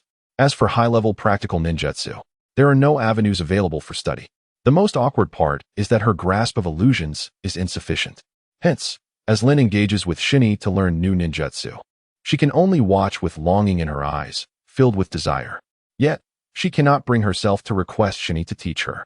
Generally speaking, it is almost inconceivable for ninjutsu to be imparted to outsiders. After all, the techniques that cost her ancestors countless struggles to acquire cannot simply be requested by her. Therefore, regardless of her yearning, voicing it could jeopardize her friendships. While Shinny instructs Lin in ninjutsu, Hong casts envious glances her way. Shinny, perplexed, wonders what her incessant gazes signify. What could this young girl possibly want? He remains oblivious to Hong's true thoughts and does not consider such matters. To him, ninjutsu is not something particularly precious. It is something to be shared with those he has a good rapport with. Yet, with Hong destined to be a master of illusions and her father a distinguished jonin of Konoha, it is hardly his place to teach her. Shinny, therefore, fails to comprehend the plight of the commoners, or rather, his understanding is superficial. He acknowledges that commoners endure hardships, but the extent of their suffering remains a mystery to him.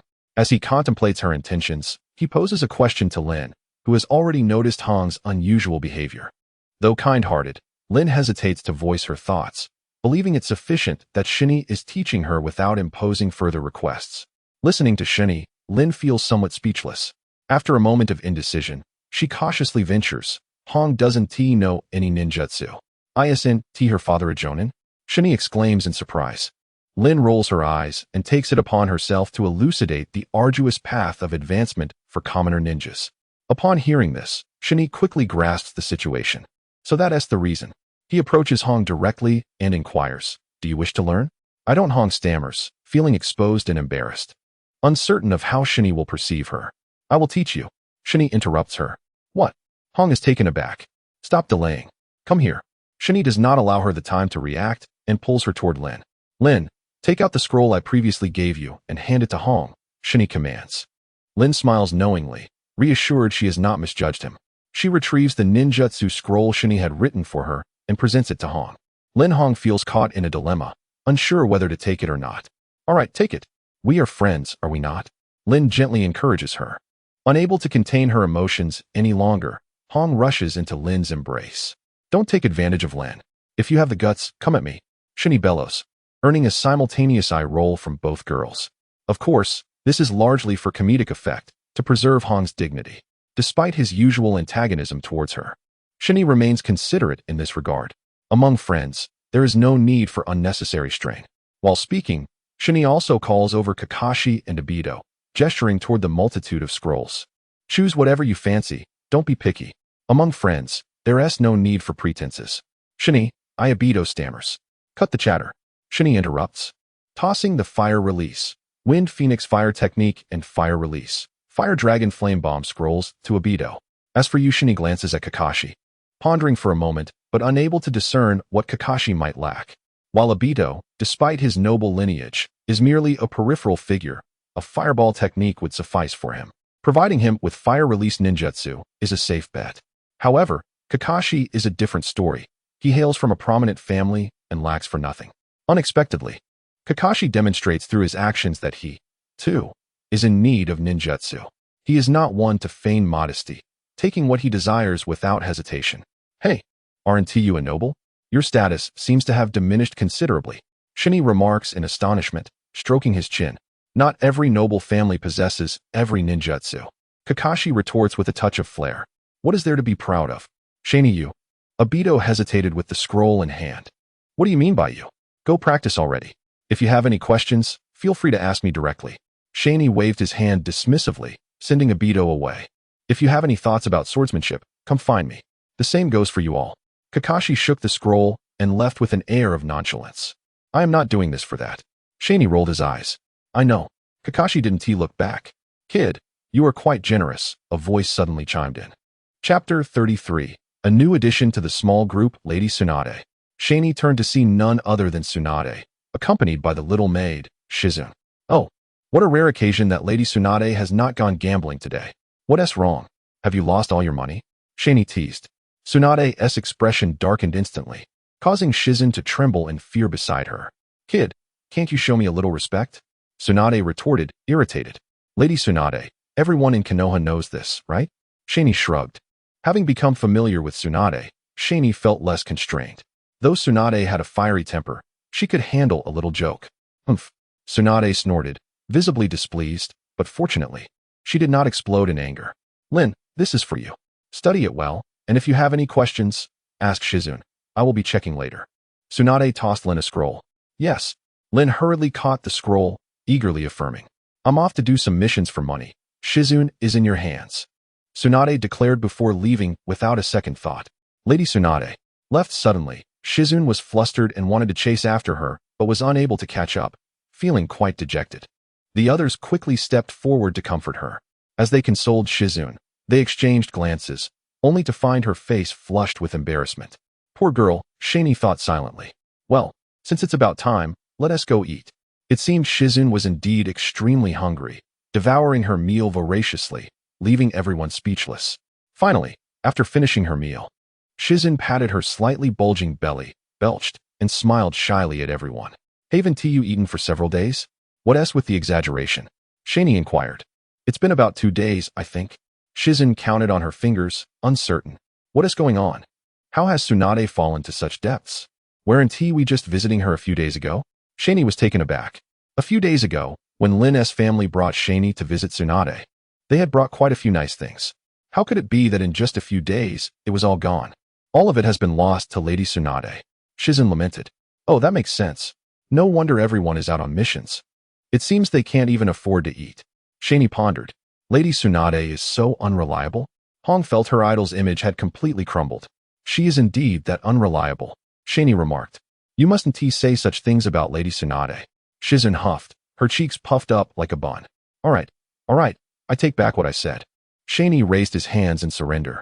However, speaking of the Senju clan's millennia of heritage, it shouldn't have come to this. Shizune glanced around and whispered. The Senju clan's legacy has long been depleted by Lord Hashirama. And with Lady Tsunade I understand. Shinny suddenly realized, forgetting about the peculiar first Hokage. The three of them felt their values shatter into pieces. Lin quickly stood up to put an end to this topic. While Lady Tsunade is away, why don't you stay with me? Shizune nodded in agreement. Everyone returned to their homes, and on the way back, Shani and the others discussed what to do next. What kind of person is Lady Tsunade anyway? Lin asked. Lady Tsunade is a good person, Shizen blurted out. What makes her so good? Shani inquired, puzzled. In truth, even though the Senju clan might be diminished, they still possess considerable assets. However, Lady Tsunade has given it all away to support the clan members. Despite them having long since abandoned the Senju name, Shizen explained. No wonder.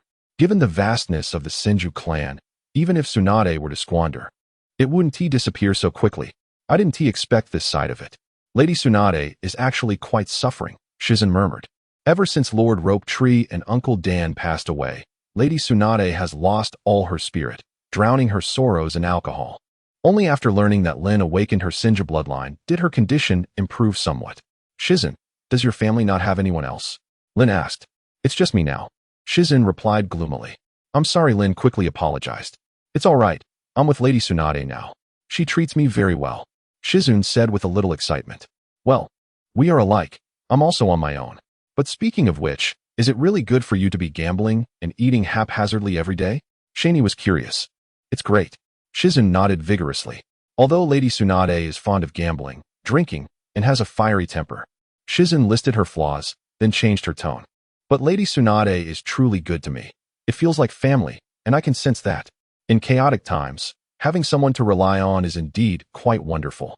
Shani nodded, feeling somewhat sentimental. Lin quickly grasped Shani's hands, nervously saying, You still have me. Yes, I have Lin. Shani tightened his grip on her delicate hand. Smiling gently, the three of them happily made their way home, discussing Shizen's situation with Lin's parents, who, of course, welcomed the idea.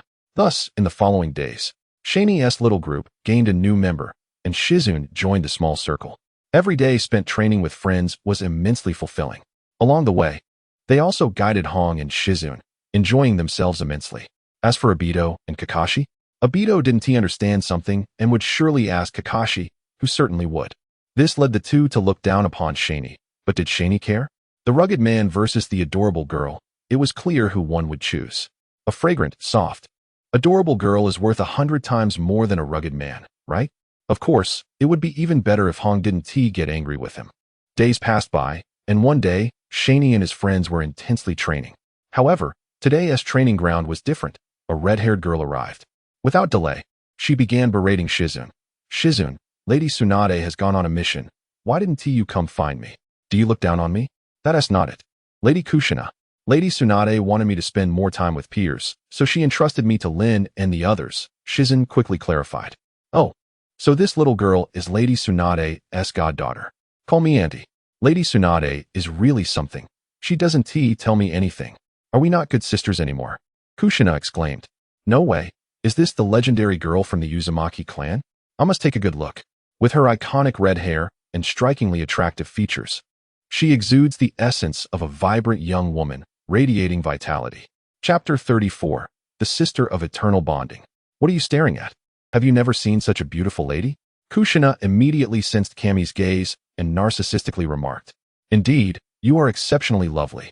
Kami complimented. No exaggeration. It is no wonder she is the sister of eternal bonding. She is stunning. Her beauty is undeniable, and her red hair only enhances her allure, adding a unique charm. Really? I'm not that pretty, haha. Kushina's words belied her true feelings. Auntie, Lin called out earnestly, causing Kushina to beam with delight. Good girl.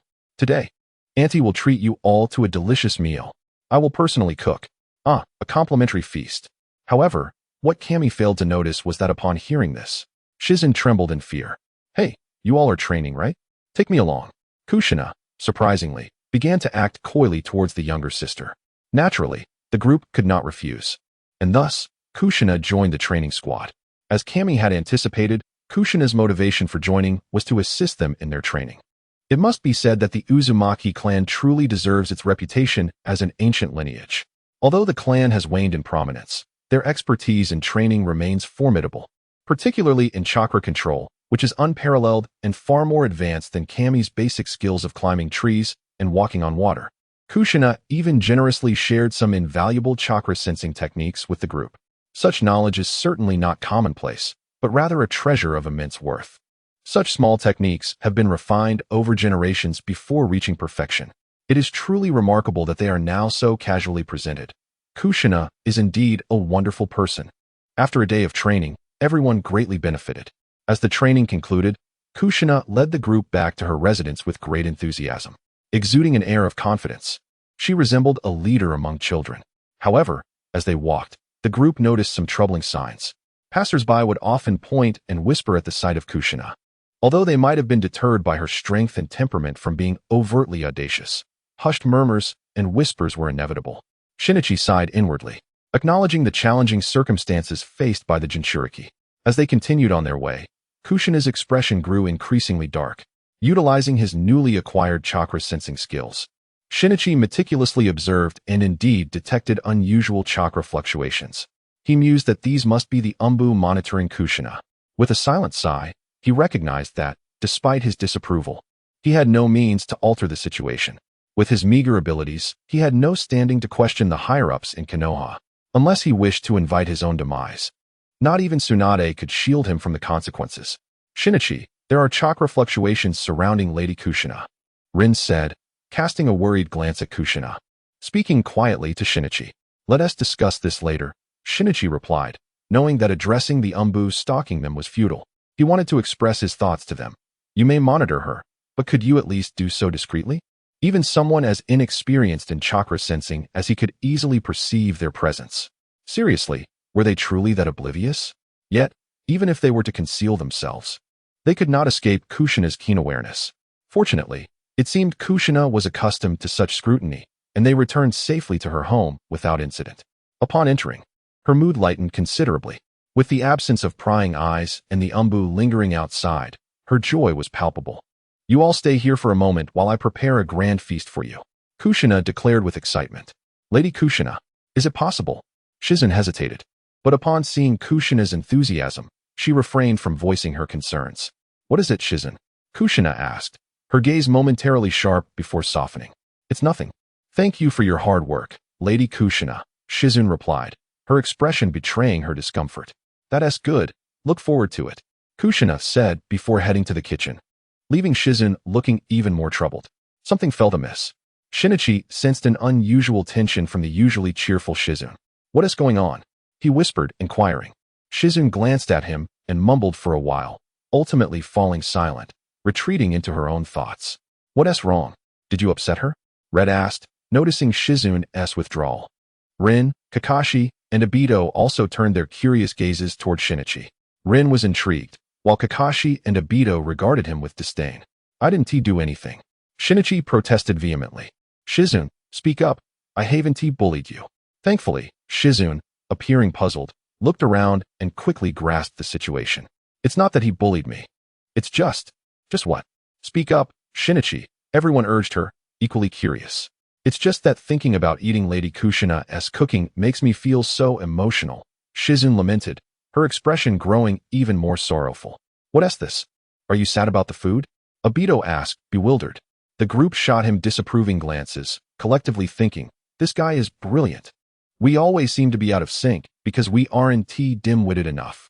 Can it really be that bad? Kakashi questioned skeptically. I think so too, Red added, sharing the sentiment. At that moment, Obito had a realization. How bad could it possibly be? Just watch as I devour every last morsel. When the time comes, do not dare to snatch them from me. Kamaya and Rin exchanged a knowing glance, silently acknowledging their shared understanding. Thus, with each person lost in their own thoughts, they waited patiently until Kushina's meal was finally ready. As they gathered around the table, their expressions collectively darkened. Kamaya couldn't help but think, is it too late for me to escape now? However, upon witnessing Kushina's eager anticipation, he promptly dismissed the notion. No wonder Ino, that little ball of frustration, looked so distressed at the mere mention of Kushina cooking. There was certainly a reason behind it. Is this lump resembling black coal truly food? And is this sticky, yellowish substance genuinely soup? If it weren't for their presentation on the plate, one could hardly discern their nature. Come, let us indulge. If it's insufficient, I shall prepare more. Kushina remained unfazed, while the expressions of the others darkened. Obito, go ahead and eat. Kakashi, sensing the brewing trouble, made a decisive choice to sacrifice Obito first. The group exchanged glances, adhering to the principle of if a friend is in peril, I shall remain uninvolved. Obito gazed at his so-called brother in utter indignation, nearly ready to explode with fury. Kushina, however, seemed oblivious. My lord Kushina, Obito can hardly wait. Red interjected. He had just proclaimed his intention to devour all of Kushina's cooking. Tsunade also chimed in. He doesn't even allow us to compete with him. Kami, fearing for Obito's survival, added her own remark. Chapter 35. The meal of the Uzumaki household. It must be said that Rin possesses a kind heart. She glanced at the others and chose to remain silent, practicing the art of observation. Eyes upon the nose upon the mouth upon the heart. Feigning ignorance of the scene unfolding. You all. Obito was filled with righteous indignation. Oh dear, little Obito is so eager. Go on, don't hold back, devour it all. I shall keep an eye on them to prevent any interference. Kushina beamed with delight. Obito is a real man. Faced with a group of malicious onlookers and the increasingly hostile gaze of Kushina, he was ultimately forced to swallow the ambiguous substance before him. The first bite left his face pale. The second made his eyes roll back. By the third, he was foaming at the mouth.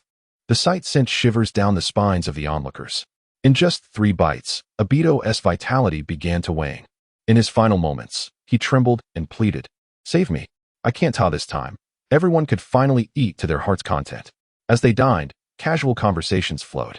Sister Kushina, do you have someone you like? Asked Hong, her curiosity piqued. Why would you ask such a question? Kushina blushed, feeling a tad embarrassed. An astute observer would certainly see that there was someone special to her. Shinichi was convinced that her affections were directed towards Nagato. However, he chose to remain silent and simply enjoy the spectacle. Did Obito and Kakashi care about such matters? The 2 Iron Men continued to feast heartily. Come on, Sister Kushina. Do tell us. Hong tugged at Kushina's hand, playfully insisting. Yes, yes. Rin chimed in, grasping Kushina's other hand, equally intrigued. Ino glanced over, much like Shinichi, indulging in her meal while observing the unfolding drama. She was already privy to the details, her heart unperturbed, though she was unaware of the specifics. Let's listen in. Little Ino perked up her ears. You 2 little girls. Kushina chuckled wryly, and then began narrating the story of the tomato and egg dish. As Shinichi listened to Kushina's tale, he realized that Nagato was indeed extraordinary. From being a target of her disdain to ultimately winning her heart through a heroic act. He truly possessed remarkable skills. How romantic. The young girls felt a wave of longing wash over them. Hong and Ino were one thing, but Rin, what was her deal? Isn't your little boyfriend right over there? Kushina teased, pointing at Shinichi. Rin's cheeks flushed crimson as she turned to glance at him, only to find Shinichi smiling back, which made her face even redder. All right, little girl, I won't tease you anymore. Kushina relented, leaving Hong and Ino lamenting the lost opportunity. Ino, why haven't you come to find me while Tsunade is on a mission? Do you think my cooking is terrible? Kushina suddenly shifted the topic, playfully pinching Ino's cheek. Lady Kushina, I've been entrusted to be with Rin and the others by Lady Tsunade. Ino quickly defended herself, a spark of cleverness lighting her eyes. Then didn't you have even a moment to spare to come see me? Are they restraining you from visiting?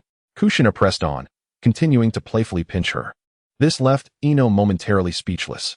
Let's see if you dare to brush me off next time. Kushina declared with mock severity before finally releasing Ino.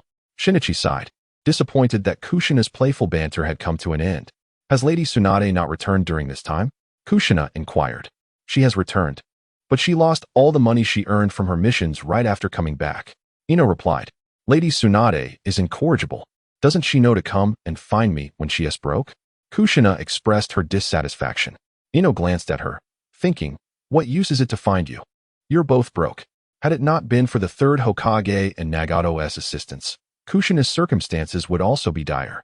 What about your enrollment next week? Kushina asked. Lady Tsunade wants me to go with Rin and the others, Ino explained. Next week, I will take you all. If I hadn't remembered this matter and inquired around, I wouldn't have known that Lady Tsunade was on a mission, Kushina replied. In truth, Kushina had always kept Ino's enrollment in her thoughts. But finding Tsunade proved elusive. She had to endure quite a bit of eye-rolling while gathering information.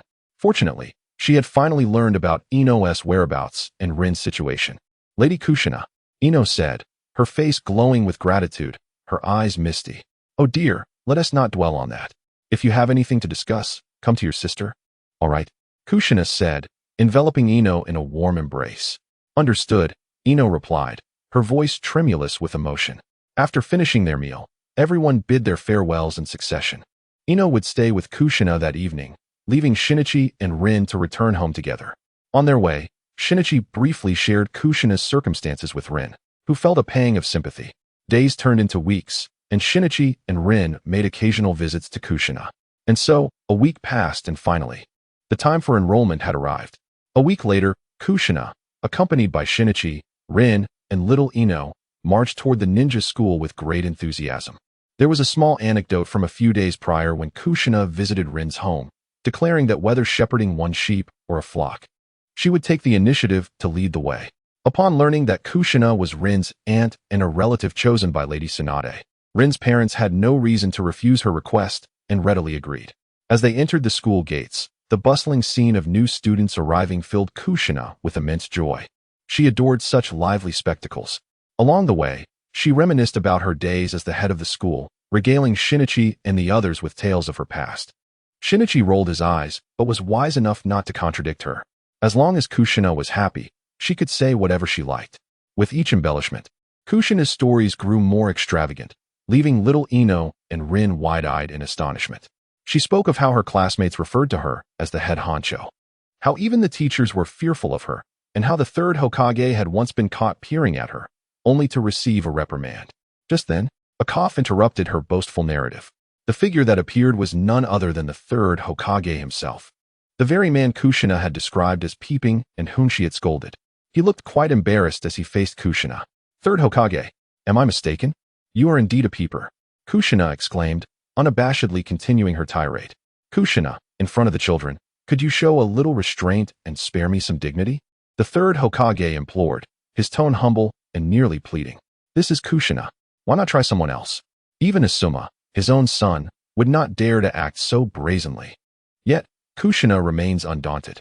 With a dismissive snort, she cast a glance at the old man before her, who was pleading pitifully, and shrugged her shoulders, deciding to let him off the hook. Although the third Hokage was not old at this time, his appearance led her to perceive him as a lecherous old man.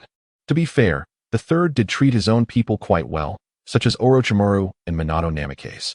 However, this came with a stipulation. One must truly be a member of his inner circle. Otherwise, the fate would be akin to that of Shisui and Itachi. Presently, while the third Hokage's authority seemed more symbolic than substantive, this was undeniably the pinnacle of his life.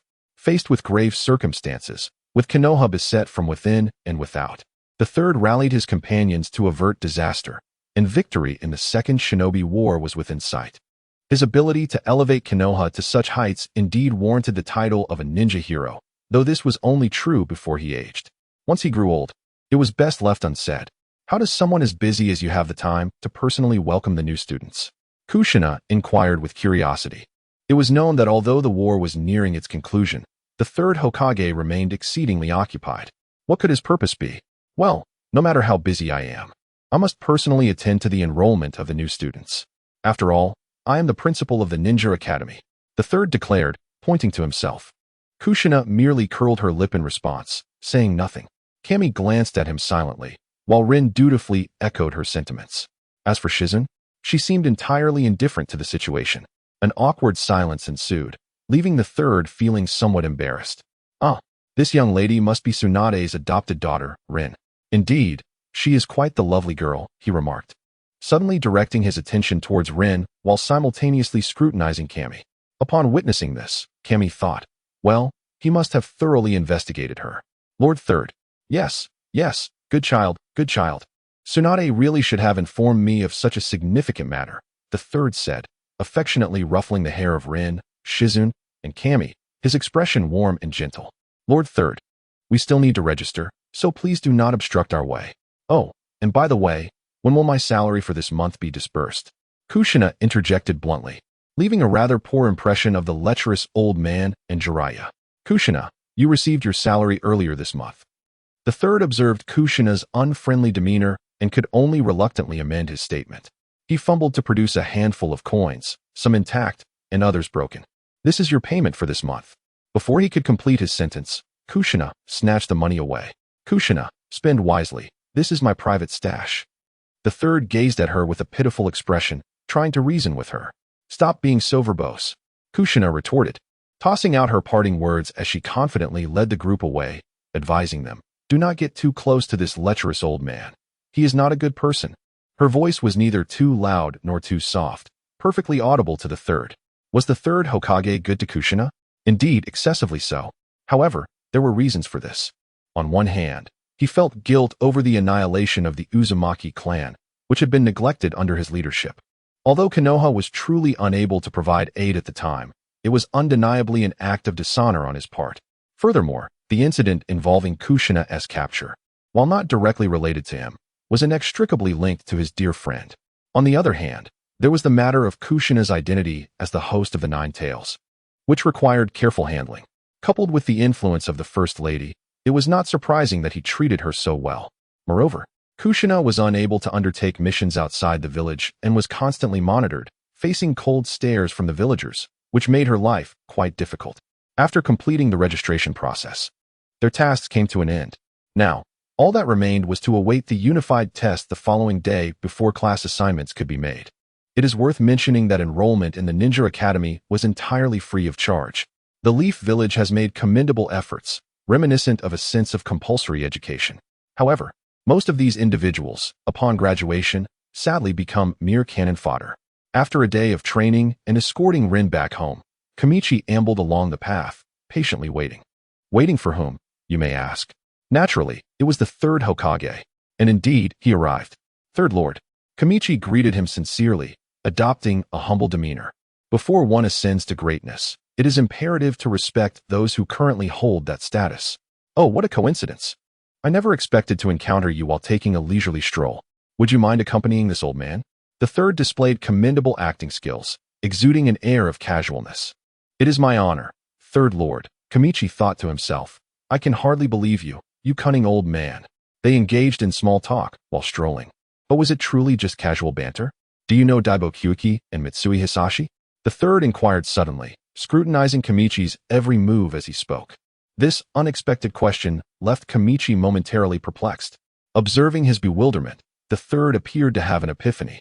He then slapped his forehead in an almost careless manner and uttered a phrase that sent chills down Kamichi's spine. Oh, it's quite normal if you don't remember.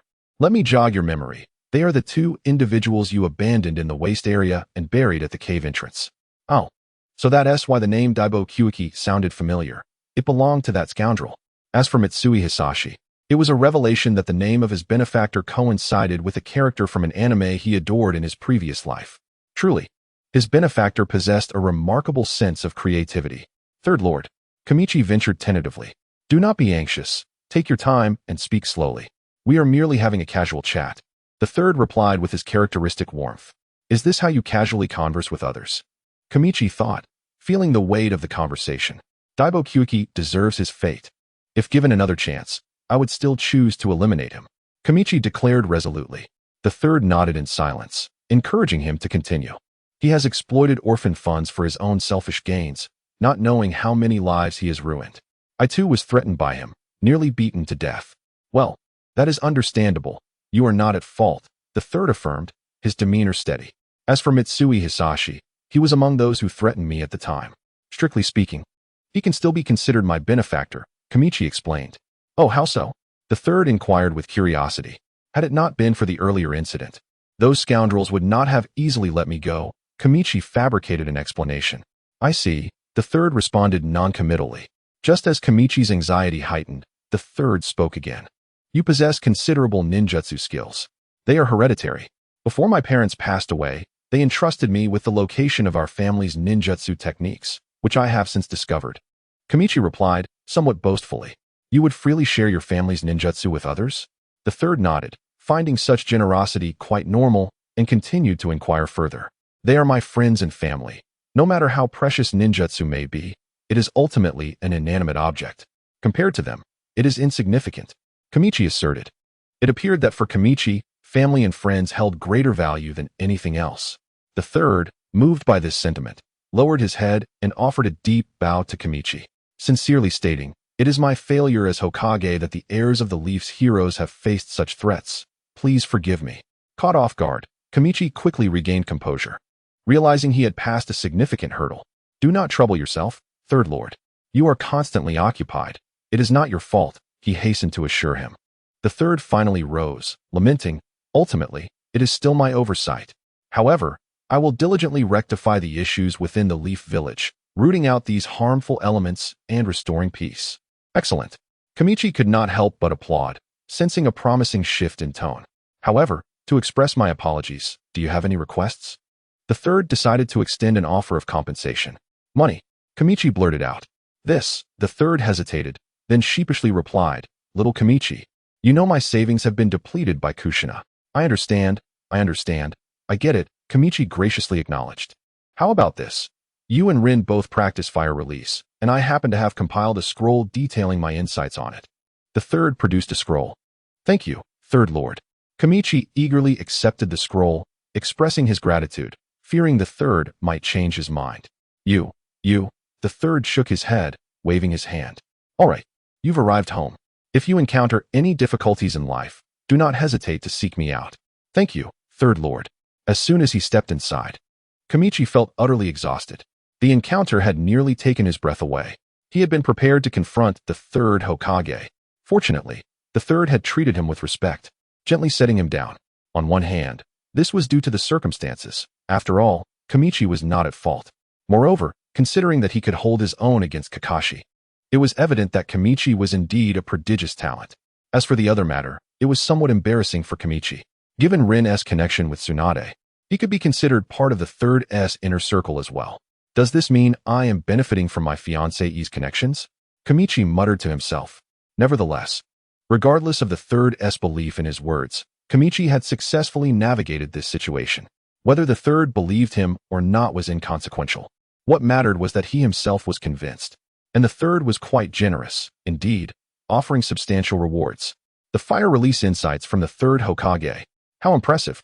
One could criticize the third S character, but one could never question his mastery of elemental ninjutsu. He thrived on this expertise. After carefully perusing the scroll, Kamichi gleaned a wealth of knowledge. As night fell, he decided to share this joyous discovery with Rin and the others. Thus, a night passed in tranquility. The following morning, Rin arrived early with breakfast for Kamichi.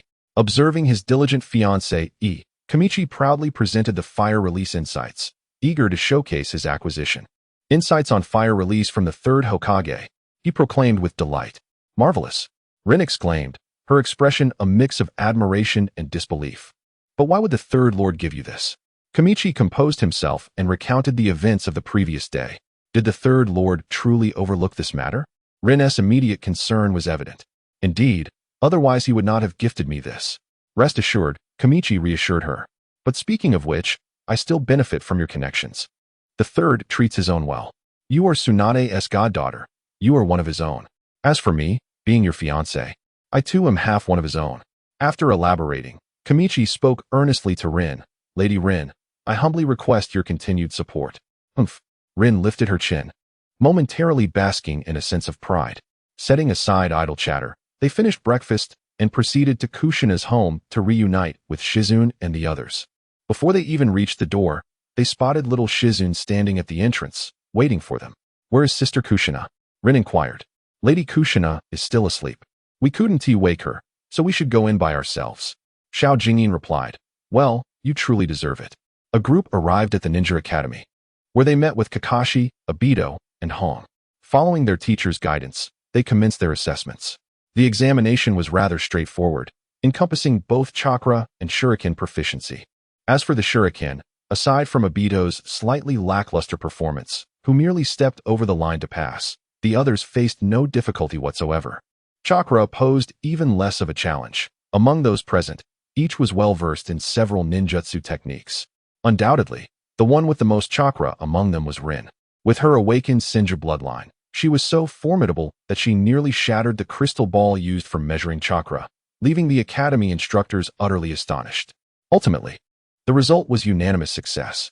The tests concluded swiftly, and the group, already aware of the outcomes, engaged in conversation while awaiting the class assignments.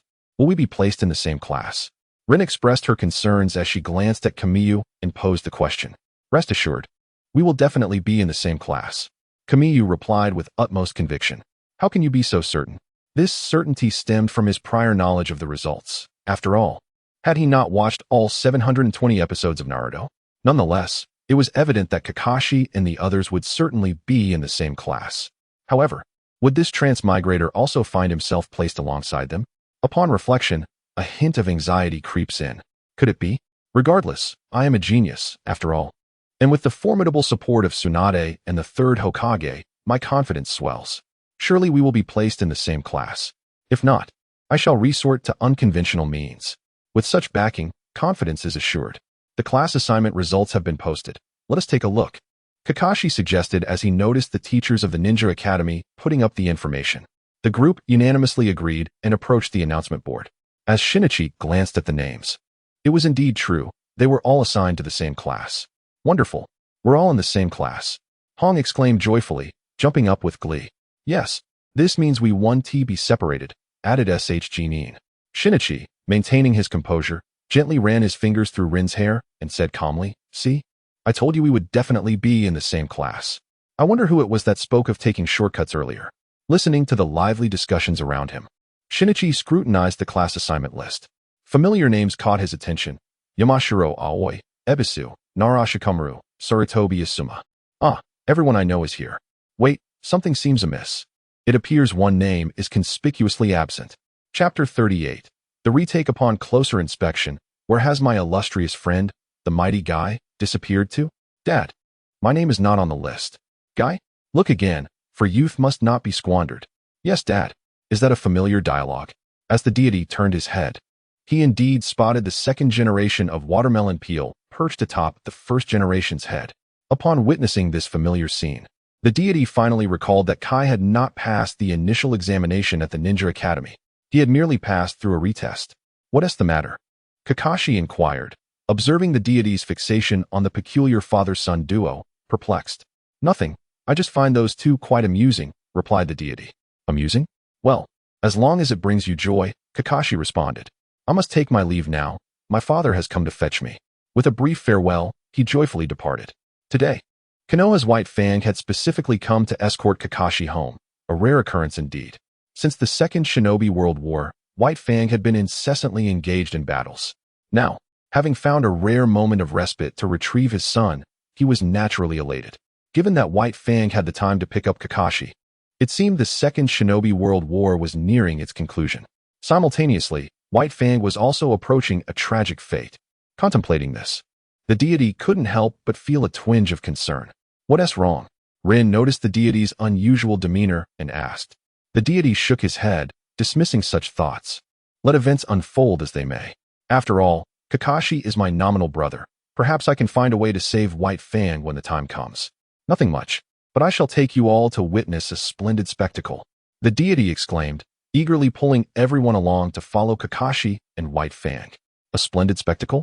What kind of spectacle? Upon hearing this, Kurenai's interest piqued. Is it about Kakashi? For once, Obito's mind was sharp. Indeed, it pertains to his cherished companion.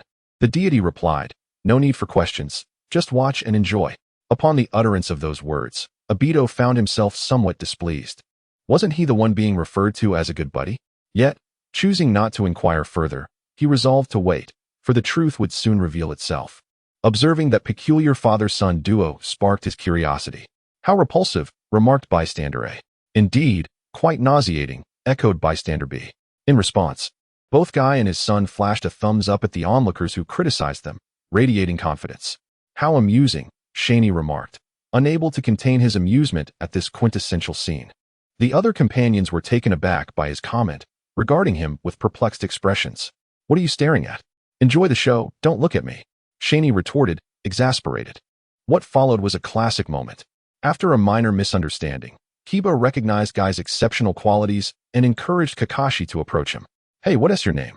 Kakashi inquired. The unexpected attention from a stranger filled Guy with immense joy. He swiftly turned around, striking a pose and giving Kakashi a thumbs up. My Guy? He exclaimed, a dazzling light flashing from his mouth, momentarily blinding those around him. How delightful! Shaney reveled in the fulfillment of his desires, feeling utterly satisfied. The taste is just right. However, the gazes of others towards Kamaya have become increasingly peculiar. Hong wore a face of disdain, while Lin felt overwhelmed, noticing that Obito had discreetly distanced himself from Kamaya. "What are you all doing?" Kamaya inquired, perplexed. "Isn't that what you should be asking?" Hong shot Kamaya a contemptuous glance. "Kamaya-kun, men and men cannot," Lin said, her concern evident as she cautiously advised him. Indeed. Kamaya, you must exercise restraint." Obito, keeping his distance, nodded vigorously. Kamaya was left exasperated. He seized Obito, pressing his fist against his forehead, and shouted, "My orientation is perfectly normal. Could you perhaps let go of me? I feel somewhat nauseous." Obito exclaimed dramatically, "Go to hell, you scoundrel." Kamaya completely lost his composure, and the two became embroiled in chaos. Meanwhile, Kakashi's father, White Fang, had already noticed the commotion behind him, though he paid it little mind, considering them merely his son's friends. However, it was surprising to see them actually brawling.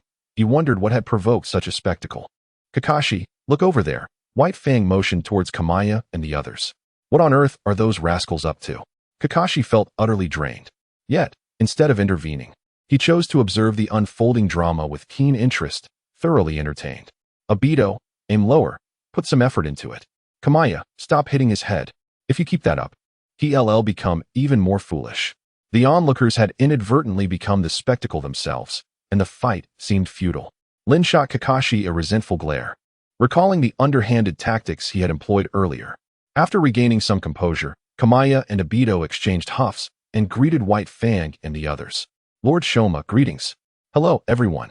No need for such formality. You're all Kakashi's classmates. How about I treat you all to some barbecue?" "Sounds great." After sharing a meal with White Fang, Kamaya and his companions became acquainted with Hitaki Shoma. How should one describe Shoma? He resembled his portrayal in the original work, a remarkably gentle individual. Much like the later version of Kakashi, it was evident that Shoma held a deep affection for Kakashi, possibly due to the early passing of Kakashi's mother and his frequent absences, which prevented him from being present during Kakashi's upbringing. Thus, he treated Kamaya and the others with warmth, generously providing food and drink without concern for their humble origins. He even graciously agreed to allow Kakashi to impart some of his family's sword techniques to them. Indeed, Shoma was a good man, and good men should not meet tragic ends. "Lord Shoma, is the war nearing its end?" Kamaya inquired, seemingly casually. "Yes," Shoma replied, a hint of fatigue in his demeanor. Reflecting on the situation, "It is finally coming to a close. Are you weary of war, Lord Shoma?" Kamaya subtly probed. Yes, war is never a good thing. I hope you all never have to endure such experiences." Taken aback by the question, Shoma responded solemnly. When the war concludes, Shoma would finally be able to rest, allowing him to spend quality time with Kakashi. Kamaya noticed Shoma glance at Kakashi, and his gaze softened gradually. Yes, to be with Kakashi. Yet, as if recalling something troubling, Shoma's expression darkened. This scene was precisely captured by the ever-watchful Shinichi observing Hakuba. "What is it, Lord Shomo?" "It's nothing, merely a trivial inconvenience. Let us not dwell on such unpleasant matters." Shomo deftly evaded the topic. Dinner was a harmonious affair. As the day drew to a close, Shinichi returned home and reclined on his bed, gradually contemplating the peculiarities that Hakuba had mentioned earlier. From their conversation today, it became evident that Shomo was not an individual overly consumed by the desire for power. On the contrary, through Shomo's words and actions, Shinichi even sensed a distinct aversion towards such pursuits. Chapter 39, Konoha's Hakuba. Thus, the notion that Shomo's failure in the power struggle with Konoha's upper echelons led to his suicide is utterly unfounded. This is precisely what Shinichi feared most. If Shomo truly harbored such a potent ambition for power, aspiring to become Hokage, he would undoubtedly have confronted the third Hokage and his contemporaries. Should he have triumphed, it is conceivable that Shomo could have ascended to the role of Hokage without any reluctance toward the third. However, the crux of the matter lies in the fact that Shomo was never capable of besting the third and his allies. Over the years, the third generation and his companions have flourished, managing the entirety of Konoha with impeccable precision. It is not something that a mere Shomo could disrupt. If Shomo were truly obstinate, it would be futile for someone of my humble stature to offer counsel. However, the situation has improved. Shomo is disinterested in this matter, which simplifies things considerably. As long as I can persuade him to steer clear of this storm, the resolution becomes straightforward. Why did Shomo find himself in such a predicament in the original narrative? Was it not due to his overwhelming accomplishments? As the Hokage and concurrently the head of the Umbu, he is beyond reproach, with no rewards left to bestow or accolades to offer. He possesses both reputation and strength, wielding a violent organization at his disposal. The Umbu provides close protection for all high-ranking officials of Konoha. One must ponder, if you were among Konoha's elite, would you not harbor a sense of trepidation? API call failed with status code 429. Error. Code. For 29. Message. Resource has been exhausted, e.g. check quota. Status. Resource exhausted. This includes the elusive figure of Danzo. Such a formidable and remarkably useful powerhouse. To claim a life so effortlessly? What a triviality. To be inebriated to such an extent? If only a single peanut had been consumed, such a state could have been avoided. The Hidden Leaf Village has not yet reached such extravagant heights. However, they were utterly unprepared for the fierce resolve of the White Fang. He neither aspired to the position of Hokage nor possessed a clear understanding of the prevailing circumstances, steadfast in his stance. More likely, it was that the White Fang lacked any political acumen, which ultimately led to the tragic demise he sought to prove his innocence. With this realization, Shin understood everything with newfound clarity. From here on, it was merely a matter of keen observation, waiting for the opportune moment to lay everything bare before the White Fang. To dismantle the situation. With Shin's involvement, the fates of the White Fang and Kakashi should improve significantly. In such a scenario, his ostensible brother, Kakashi, would remain that affluent young master. Surely, he could assist his struggling brother in times of need, could he not? As time passed, Shin and his companions began their journey as students. The experience of attending school. During the times of absence, one yearns for it. While in attendance, one wishes to escape it. Upon graduation, nostalgia for those school days emerges. However, it seems that Shun Yi's sentiments have taken a rather authentic turn. It took merely a few days for him to transition from reminiscing about school to feeling disinclined towards it. As for any lingering aspirations, Shun Yi scoffs at the notion, exclaiming that if he no longer wishes to attend school, what use is there for dreams? Can you imagine? Shun Yi entered the school with a sense of novelty and excitement. The teacher's incessant chatter in the classroom, though initially endearing, soon became unbearable. Moreover, considering that Shun Yi and his peers were enrolled in a ninja program, what relevance does moral education have for them? The teachings of the third Hokage, the philosophies of the past, and the will of fire. What a chaotic mess this is. And yet, there are demands for memorization and periodic checks. How utterly frustrating. Thus, not long after enrolling, Shin found himself associating with the notorious Asuma. Apart from attending classes diligently, the duo engaged in every mischief imaginable. Along with Obito, who lagged behind, the three of them became the notorious trio of the campus. This infuriated Rin, who lamented that Asuma and his snoring were leading Shin astray. Whenever Hong and Xiao Jing heard Rin's grievances, they would roll their eyes to the heavens. Yet, Rin always pretended not to notice. Logically, shouldn't there be for heroes? What about Kakashi? Shin remarked that his father had ceased fighting and was now serving as the leader of the Umbu, leaving him with ample free time to keep an eye on Kakashi. Speaking of which, Shin couldn't help but pause for a moment in silence for Kakashi. His hidden cigarettes and the little emperor he had previously stashed away had been discovered by his father. White Fang truly loved him, even to the extent of kicking him out of concern. Whenever Shin and Obito thought of Kakashi's miserable plight, they couldn't help but shiver, and then they would burst into laughter at his expense. Each time, Kakashi would be quite vexed, but it proved utterly futile.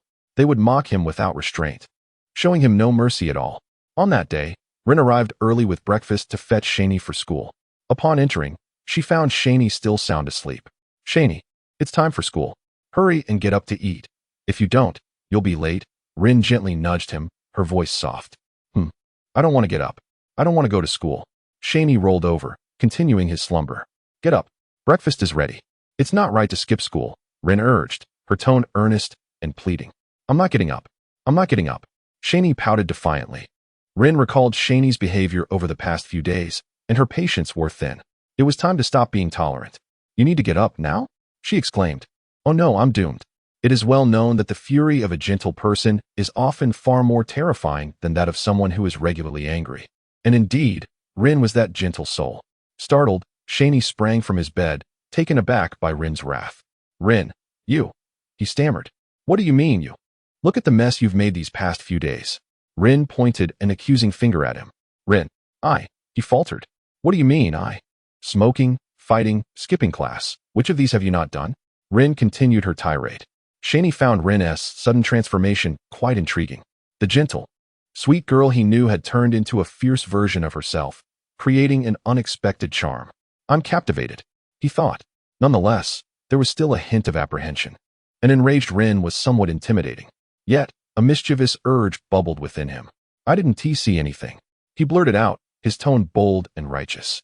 This only infuriated Rin further. With a swift motion, she retrieved a few volumes of Little Emperor from beneath Shaney's bed and flung them onto the table in frustration. Initially intending to throw them at him, she ultimately refrained. Ah, you found them, Shaney exclaimed, astonished. I hid them so well. What else do you have to say? Rin retorted, crossing her arms with a cold smirk. The entire room was her domain. Shaney's pitiful hiding skills could not deceive her. She simply hadn't bothered to confront him before. It's purely criticism. Shaney persisted in his defense. With a resounding thud, Rin slammed her fist onto the table, shattering it into a cloud of splinters. Such strength, Shaney thought, a cold sweat trickling down his brow. If that had hit me, would I still be alive? Without hesitation, he leaped into action, executing the legendary Tiger Falls maneuver. He spun midair and gracefully knelt before Rin, clasping her legs with tears streaming down his face. Rin, I was wrong. I want to do it again. His performance was heart-wrenching and utterly sincere. Having never witnessed such a display of contrition, Rin was taken aback. The once tender girl, now confronted with this dramatic scene, felt her anger dissipate, replaced by a twinge of guilt. In the world of Naruto, husbands kneeling before their wives? That was somewhat unconventional. At least she had never seen it, and neither had her overbearing father. Rin, if you don't forgive me, I want to get up. Shaney clung to her legs, refusing to release his grip. I forgive you. I forgive you, please get up. How am I supposed to face anyone like this? Rin pleaded, nearly in tears. Upon seeing Rin on the verge of tears, Shaney quickly rose and enveloped her in a comforting embrace. After a while, Rin finally smiled, realizing that this incident had profoundly impacted her. She needed to be more mindful of her reactions in the future. However, Shaney's earlier fear of her extraordinary strength, especially in her furious state, was not unfounded. Surely, she wouldn't strike him. Determined to keep Rin away from Tsunade in the future, Shaney solidified this resolve. As time passed, they began to indulge in sweet exchanges, and the details of their intimacy are best left unsaid, as they might evoke embarrassment. Ultimately, Rin gently advised Shaney, with a hint of responsibility on his part. Shaney, try not to associate too closely with Asuma and Obito. They've led you astray. Shaney, hearing this, perked up. Indeed, those two are no good. I've been led astray by them. He nodded earnestly, devoid of any sense of shame, despite the fact that most mischief originated from him. That's good. Now hurry and eat. If you don't, it will get cold while I tidy up. Rin urged, leaving to attend to chores. Thank you, Rin, Shaney replied, sharing a smile that marked the resolution of their earlier conflict. Just then, a voice interrupted their tender moment, startling them. They quickly turned to the source of the sound, and indeed, it was Kushina and Shizun. Kushina wore a teasing smile as she observed them, while Shizun gazed in awe. Coincidentally, Kushina had risen early that day and whimsically decided to accompany the little ones to school. Thus, she had brought Shizun to find Shaney and Rin, leading to this unexpected encounter. Rin's cheeks flushed crimson as she covered her face and dashed away. Rin, Shaney called out, unable to stop her. However, the small room was confined, with the door blocked by Kushina, leaving her nowhere to hide except in the restroom. How embarrassing. Under the scrutinizing gaze of the two, Shaney felt increasingly uncomfortable.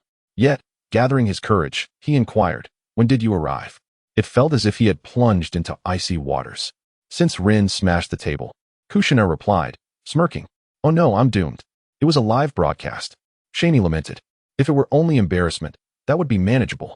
After all, he was thick-skinned and indifferent to such matters. But the real issue was that Kushina had a big mouth. If she knew, then everyone around them would know. Almost the entire village. How outrageous. Kushina circled Shaney, inspecting him with a curious expression. I never would have guessed you were such a… how should I put it? She mused. A paragon of virtue? Shaney teased, smirking. No, more like shameless. Kushina retorted. I don't appreciate that. What do you mean by shameless? Shaney protested. Shun-e, defiant, declared. I smoke. I skip classes. I indulge in dubious literature. I possess a multitude of vices. Yet I am truly a good student. Ku Xi winked at Shun Yi, her tone playful. Shun Yi surrendered, clasping his hands in a gesture of supplication, pleading with Ku Xi to cease her teasing. You think you can compete with me? Ku Xi basked in a moment of triumph. Then, with exaggerated flair, she delicately grasped the hem of her skirt and carelessly kicked aside the little emperor who had fallen to the floor, inadvertently stepping on him in the process. Approaching Shen Yi, she unceremoniously snatched the breakfast from his hands. Come, Xiao Jingyin, join us for breakfast. We haven't had the chance to eat yet. As she savored the meal, she continued to extol Rin's culinary skills. This cooking is simply exquisite, almost on par with my own. Shen Yi could only grumble inwardly, knowing he would never dare voice his complaints aloud. This Kushina is far more terrifying than the furious Rin. You, my friend, are rather commendable. Ultimately, Kushina bestowed a positive evaluation upon Shinichi. I tell you, if you were to scour the entirety of Konoha, you would not find another like me. Shinichi still yearned to salvage some dignity. However, he was slightly intimidated by his wife. Kushina nonchalantly interrupted Shinichi's self-praise. Little Shizun cast him a glance and nodded in agreement. You too are misguided in your thoughts. Beware, for I may unleash my mighty fist upon you both. Nevertheless, Shinichi straightened his posture, cleared his throat, and with utmost seriousness articulated a renowned adage, enunciating each word with resonance and strength. In this world, there are no men who fear their wives, only those who respect them. As soon as those words were uttered, they left both of them utterly speechless. The impact was monumental. It struck Kushina directly. How utterly mischievous. Upon witnessing this, it became apparent to them that a conversation regarding the true essence of respecting one's wife was in order. During this exchange, Kushina occasionally posed her own perplexities. Kneeling on durian? Kneeling on a washboard? Kneeling on instant noodles? And it must not break the noodles. Would that not be too taxing for Minato? Chapter 41. Eternal Sisterhood Without Regrets. Of course not. If he makes you angry, is it not his fault? One must bear the consequences for one's misdeeds. Rest assured, with Minato's prowess as a jonin, 2 hours would be a mere trifle. Yet, would that not be quite humiliating for him? Humiliation? In this day and age, what value does humiliation hold? For a single man to win the affections of such a kind, gentle, and virtuous woman as you, is that not enough to inflate his ego? Would he dare to provoke your ire? Is there no sense of propriety left? No law? This lad's heart is utterly darkened. He feels powerless against Kushina, and dares not challenge her. However, he can certainly seek compensation through eternal sisterhood, though it feels somewhat unfair to her. But who could change that? Ultimately, the two concluded their discussion amicably, with Kushina remarking that his points were quite reasonable. The plan was a success. Listening intently, Shizun nodded fervently, enraptured. Unbeknownst to Shinigami, however, Rin was eavesdropping from the bathroom, her ear pressed against the door, absorbed in their conversation. It is unclear how long she listened. Having satiated Kushina's thirst for knowledge, she promptly sent the little ones off to school, eager to return home. She intended to enshrine these precious words of wisdom. Henceforth, these would be the family rules. Let us take a moment of silence for eternal sisterhood, to express our profound condolences for that unfortunate man. Enough of idle chatter. Today's school atmosphere remained unchanged, with students chattering incessantly, a chaotic flurry akin to a swarm of mosquitoes. Upon entering, the newly minted comrade Asuma approached cautiously, casting a wary glance at Rin before conspiratorially addressing Shinigami. Brother, I've procured quite a bounty today, all thanks to the old man's funds. How about it? Let me broaden your horizons. With that, while Rin was distracted, he discreetly revealed a small, inappropriate image from his sleeve. Upon sighting it, Shinigami was aghast. Could this be a secret treasure from the hidden leaf? Such a rare find warranted a scathing critique. In that moment, tears of indignation welled at the corners of Shinigami's mouth. Asuma, I am not that kind of person. You have mistaken me. Shinigami vehemently denied it. Yet, as he spoke, he exchanged a sly wink with Asuma, executing a few subtle gestures that went unnoticed. He maintained a facade of righteousness. Afterward, he felt compelled to assure Rin, rest easy, Rin, I would never collude with Asuma. Who is Asuma, you ask? A seasoned trickster. Upon hearing this, he swiftly grasped the underlying implications. I truly misjudged you. Let us sever all ties and part ways. never to cross paths again. Asuma lamented dramatically, though a subtle twitch of his left eye betrayed the jest. The two exchanged knowing glances, both imperceptibly nodding. Inner monologue. Brother, you're on the same wavelength. Indeed, a minor performance, a mere sideshow. But does Rin truly believe them? Watching their playful banter, Rin felt utterly drained. Casting a glance at Shinigami, she chose not to engage, silently taking her seat to reflect on the feasibility of Shinigami's earlier words to Kushina. Rin, that guy is at it again. Do you genuinely believe them? They are merely acting in collusion to deceive you. Just yesterday, I spotted them sneaking cigarettes together. And that lackey Obito, Red observed, unable to contain his disdain as he watched Rin remain oblivious to the unfolding antics. The daily complaint interrupted Lin's contemplation. She lifted her gaze and cast a glance at Hong, offering a gentle smile. It's nothing. You must have seen it incorrectly. I have faith in Kamichi. Regardless of how unreliable Kamichi might be, Lin would never expose his flaws in public. On the contrary, she would defend him and exonerate his actions. Hong, I did not misinterpret. I would recognize that guy even if he turned to ash. Why can't you bring yourself to believe me? Hong was in despair. Once again, this had happened countless times. Lin was perpetually like this. Just look at her. She remains unfazed, pretending she hasn't seen anything.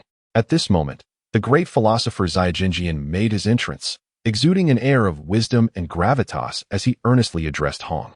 There is no concept of believing or not believing. There are only those willing to believe. A week later, just shy of an explosive conclusion, the formidable and unparalleled Kai Huang finally passed his retake examination, allowing him to enroll. Thankfully, Kai Huang succeeded. For otherwise it would have been a significant loss for the entire ninja world. You would have forever lost a potential legendary ninja. In the early stages, Kai Huang's journey was rather arduous. Regrettably, it is an unavoidable circumstance. Such is the nature of taijutsu. Although Might Guy's proficiency in it is currently formidable, frankly, the disparity between his capabilities and those of others isn't substantially significant. He possesses a marginal advantage over Kakashi and Shinichi in terms of taijutsu prowess. Yet this distinction manifests in practical combat as an approximate parity. Moreover, they are adept in ninjutsu. Therefore, it is justifiable that Might Guy did not initially succeed in the examination. Nevertheless, his diligence and latent capabilities were discerned by the authorities of Konoha, thus precipitating his enrollment today. Let us extend a warm welcome to our new classmate. Kindly provide us with a self-introduction, accompanied by a round of applause. I am Might Guy, he proclaimed, while striking his signature flamboyant pose, his eccentric, youthful ardor permeating the atmosphere.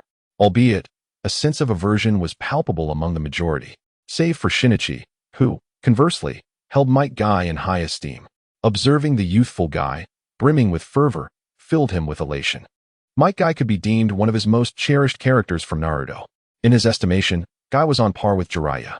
However, this admiration was not universally perceived as conventional, particularly by Rin, who had been observing Shinichi since Guy's entrance. The impetus for this scrutiny stemmed from Shinichi's anomalous behavior during their previous theatrical excursion. Despite Shinichi's subsequent attempts to assuage her concerns and persuade her of his normalcy, Rin remained circumspect.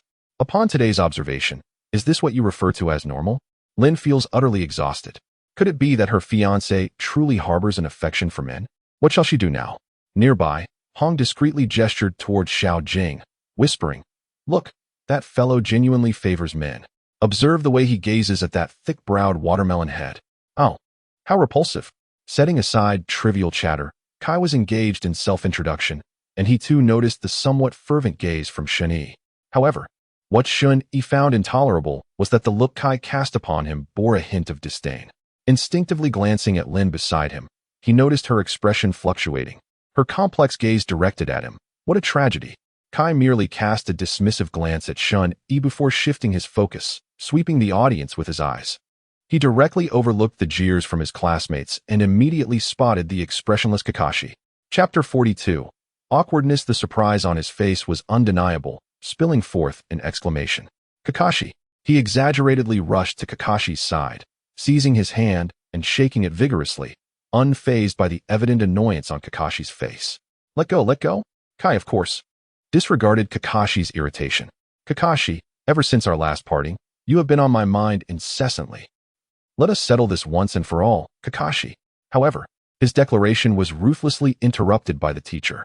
Observing the situation spiraling out of control, they hurried to rein in Kai. The unfinished sentence bore significant ambiguity. Lin felt even more fatigued. It seemed they were entangled in a love triangle.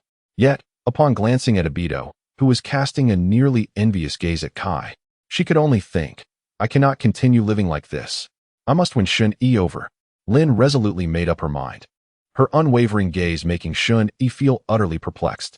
Yet, he had an inkling that it might not bode well. As everyone concluded their day of classes, Shun-E noticed Kai hastily packing his belongings before making a beeline for Kakashi. There was excitement to behold.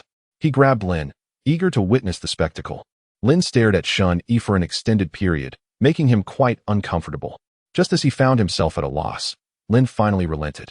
With a sigh, she said, Shun-E, you go ahead. I shall not accompany you. Return home early. I will be waiting for you. And with that, she wearily departed with Hong and the others. What is happening here? But that was a matter for another time. He would explain things to Lin later. For now, he would go enjoy the commotion. For one never knows when a memorable scene might unfold. Shun-E hurriedly pursued. Obito, upon seeing this, thought, how could I be left out? Without me, they cannot navigate this. He too raced after them. Kakashi, let us settle this. Thankfully, he arrived just in time. Shun-E crouched in a corner, covertly observing the scene. Obito followed suit, also crouching in another corner, discreetly watching. How coincidental. You're here to watch too? Shun-E spotted Obito and shifted closer. Indeed, what a coincidence. Obito replied nonchalantly, subtly adjusting his stance to maintain a slight distance from Shun-E. This distance afforded him a sense of security. Fortunately, Shin was preoccupied with the performance and failed to notice Obito's subtle maneuvers. Otherwise, a bloody battle would have been inevitable today. Meanwhile, on the field, Kakashi unhesitatingly declined. With such idle time, why not engage in something more productive? Must he duel this overly intense individual? Moreover, it was evident that this lad was rather unusual. Today's events were indeed peculiar. It would be wise to maintain distance from him. I shall refrain from further discussion and simply avoid you. Surely, that will suffice. However, how could Guy simply be dismissed at will? Observing Kakashi ignoring him and departing without a word, he felt no sense of neglect. Instead, he immediately assumed a combat stance and launched a sudden offensive. How reckless. The duo, who were meant to be spectators, found themselves in disagreement. They exchanged glances, a spark igniting between them, before simultaneously deciding to prioritize watching the performance. That was of utmost importance. Reluctantly, Kakashi had no choice but to retaliate. Since he had withstood one of Guy's blows, he had ceased to underestimate him. The fluidity of his taijutsu and the sheer force behind his strike compelled Kakashi to inwardly commend his prowess. API call failed with status code 429. Error. Code 429. Message. Resource has been exhausted, e.g. check quota. Status. Resource exhausted. This is easily resolved. Any disputes that cannot be settled off the field shall be addressed on it. The two struck simultaneously. Obito unleashed a powerful return my beautiful fist, while Shin unleashed a devastating face-distorting kick, signaling the commencement of this fierce battle. The intensity of the conflict can only be described as brutal. Kakashi and Guy became increasingly engrossed in their duel, while Obito and Shin exchanged increasingly ferocious blows. Ultimately, Kakashi emerged slightly victorious over Guy, while Obito and Shin remained evenly matched. Kakashi's triumph was attributed to his use of ninjutsu. The stalemate between Obito and Shin arose from their entangled struggle. In the end, Shin bore the marks of battle, and Obito fared little better. Both let out a cold snort in unison, vowing to continue their fight another day. On the way home, Shin chanced upon Asuma. The good brother Asuma especially invited Shin to savor the hidden treasures of the third Hokage, which left Shin in awe. The high-quality tobacco and the rare collection of Little Emperor delighted Shin immensely. With a sense of fulfillment and a hint of reluctance, they bid each other farewell, deeply appreciating one another. Asuma generously gifted Shin some of the third's private stash, leaving Shin profoundly moved. API call failed with status code 429. Error. Code 429. Message. Resource has been exhausted, e.g. check quota. Status. Resource exhausted. Upon entering, the atmosphere became quite intense. Lin and Kushina sat in the prominent seats, flanked by Hong and Xiao Jingyin, reminiscent of a diplomatic conference or a tribunal. What do you have in your hand? Oh, nothing much. Quickly stow it away, concealing it in your sleeve while still attempting to feign innocence. Produce it. Lin's abrupt slap on the table startled Shun. Observing Lin's evident irritation, Shun felt compelled to relent. Reluctantly, he was forced to reveal the tobacco. Mei Young Liu Bei escaped unscathed. With both hands cradling the tobacco, he cautiously handed it to Lin, then obediently stepped back, taking his place as the accused, awaiting his fate. Is there any contraband left? Truly, there is none. If you hand it over now, I shall overlook the matter. If I discover anything during my search, it will not be so simple. I assure you, there is nothing else. Lin raised her chin defiantly, while her loyal companions, Hong and Xiao Jingyin, approached, restraining Shun's arms. In one swift motion, Lin extracted the concealed Liu Bei from Shun's chest. Before Shun could even consider surrendering, Lin commanded, "Remove your shoes." "I cannot. My feet smell, and it would offend you." "Remove them. What shall I do? My little treasury is about to vanish." One must commend the remarkable ingenuity of Shun Yi. It is widely acknowledged that the inhabitants of the Naruto universe predominantly don traditional wooden clogs or sandals. However, Shun Yi distinguishes himself from the rest. He finds clogs uncomfortable and opts instead for the shoes he is accustomed to from his previous life. Due to Lin's frequent tidying up, he deemed it unsafe to conceal his treasures within their home. Thus, he secreted away his petite vault in a rather peculiar location. As it turns out, Lin had long since unraveled his secret. Without hesitation, Shun Yi discarded his shoes, retrieved the small vault, and presented it to Lin. Then, with a resounding thud, he knelt before her, exclaiming, "I shall not dare again. I shall not dare again." Chapter 43. The Grand Inquisition. This sudden turn of events left Hong utterly astonished. She never imagined that Shun Yi could truly accomplish such feats. Initially, when Jiu Xinai and the others spoke of Shun Yi's kindness towards Lin, she remained skeptical. After all, where in the world of Naruto could one find a man of such caliber? Yet, Shun Yi demonstrated through his actions that such a man indeed exists. He is that man. Lin felt a pang of guilt, yet steeled her heart as she remarked, "And the socks?" Shun Yi was left in utter despair. Stripped of everything, he resembled a desolate salted fish, devoid of dreams. Jiu Xinai, observing Lin's every move, exclaimed that she had learned quite a bit. "What is going on between you and Kai?" "It's nothing at all. Come on, be honest. Are you? What? Do you perhaps have a fondness for men?" Shun Yi felt overwhelmed. The tragic events of the day stemmed from this very topic. "By the heavens, I assure you I harbor no such feelings." "Then how do you?" "I admire him, purely admire him. He, who possesses no ninjutsu or jinjutsu, strives to become a great ninja solely through taijutsu. It is this tenacity that I truly admire." "Is that so?" "Indeed." Shun Yi rambled on, his lips never ceasing, and after much fervor, he finally clarified the situation. Lin let out a sigh of relief, grateful that it was merely a misunderstanding. However, a thought struck her. Where did those forbidden items come from? Those things. Asuma. It was all Asuma. He pilfered the private stash of the third Hokage to tempt me. I succumbed to the devil's allure. I am guilty. In a moment of recklessness, Shun Yi threw Asuma under the bus. After all, isn't that what brothers are for? Surely, Asuma would understand. In the same breath, Shun Yi did not hesitate to drag the third Hokage's name into the fray, striking a blow even in his absence. Both the father and son are not virtuous individuals. As expected, Kushina and her companions displayed expressions of disdain. "Do not think you can absolve yourself of blame. You are not a paragon of virtue either," Kushina remarked irritably. Rin found herself in a predicament, realizing she had indeed misunderstood Shinichi. By interrogating Shinichi in front of outsiders, she had afforded him no semblance of dignity. What to do now? Stand up. I won't stand up, I won't. Stand up. I won't stand up, I won't. It seems Shinichi had been kneeling all this time. To Shinichi's surprise, Rin suddenly knelt down beside him, leaving him utterly bewildered. "Rin, what are you doing?" "Shinichi-kun, I was wrong." Shinichi instinctively replied. "What did you do wrong?"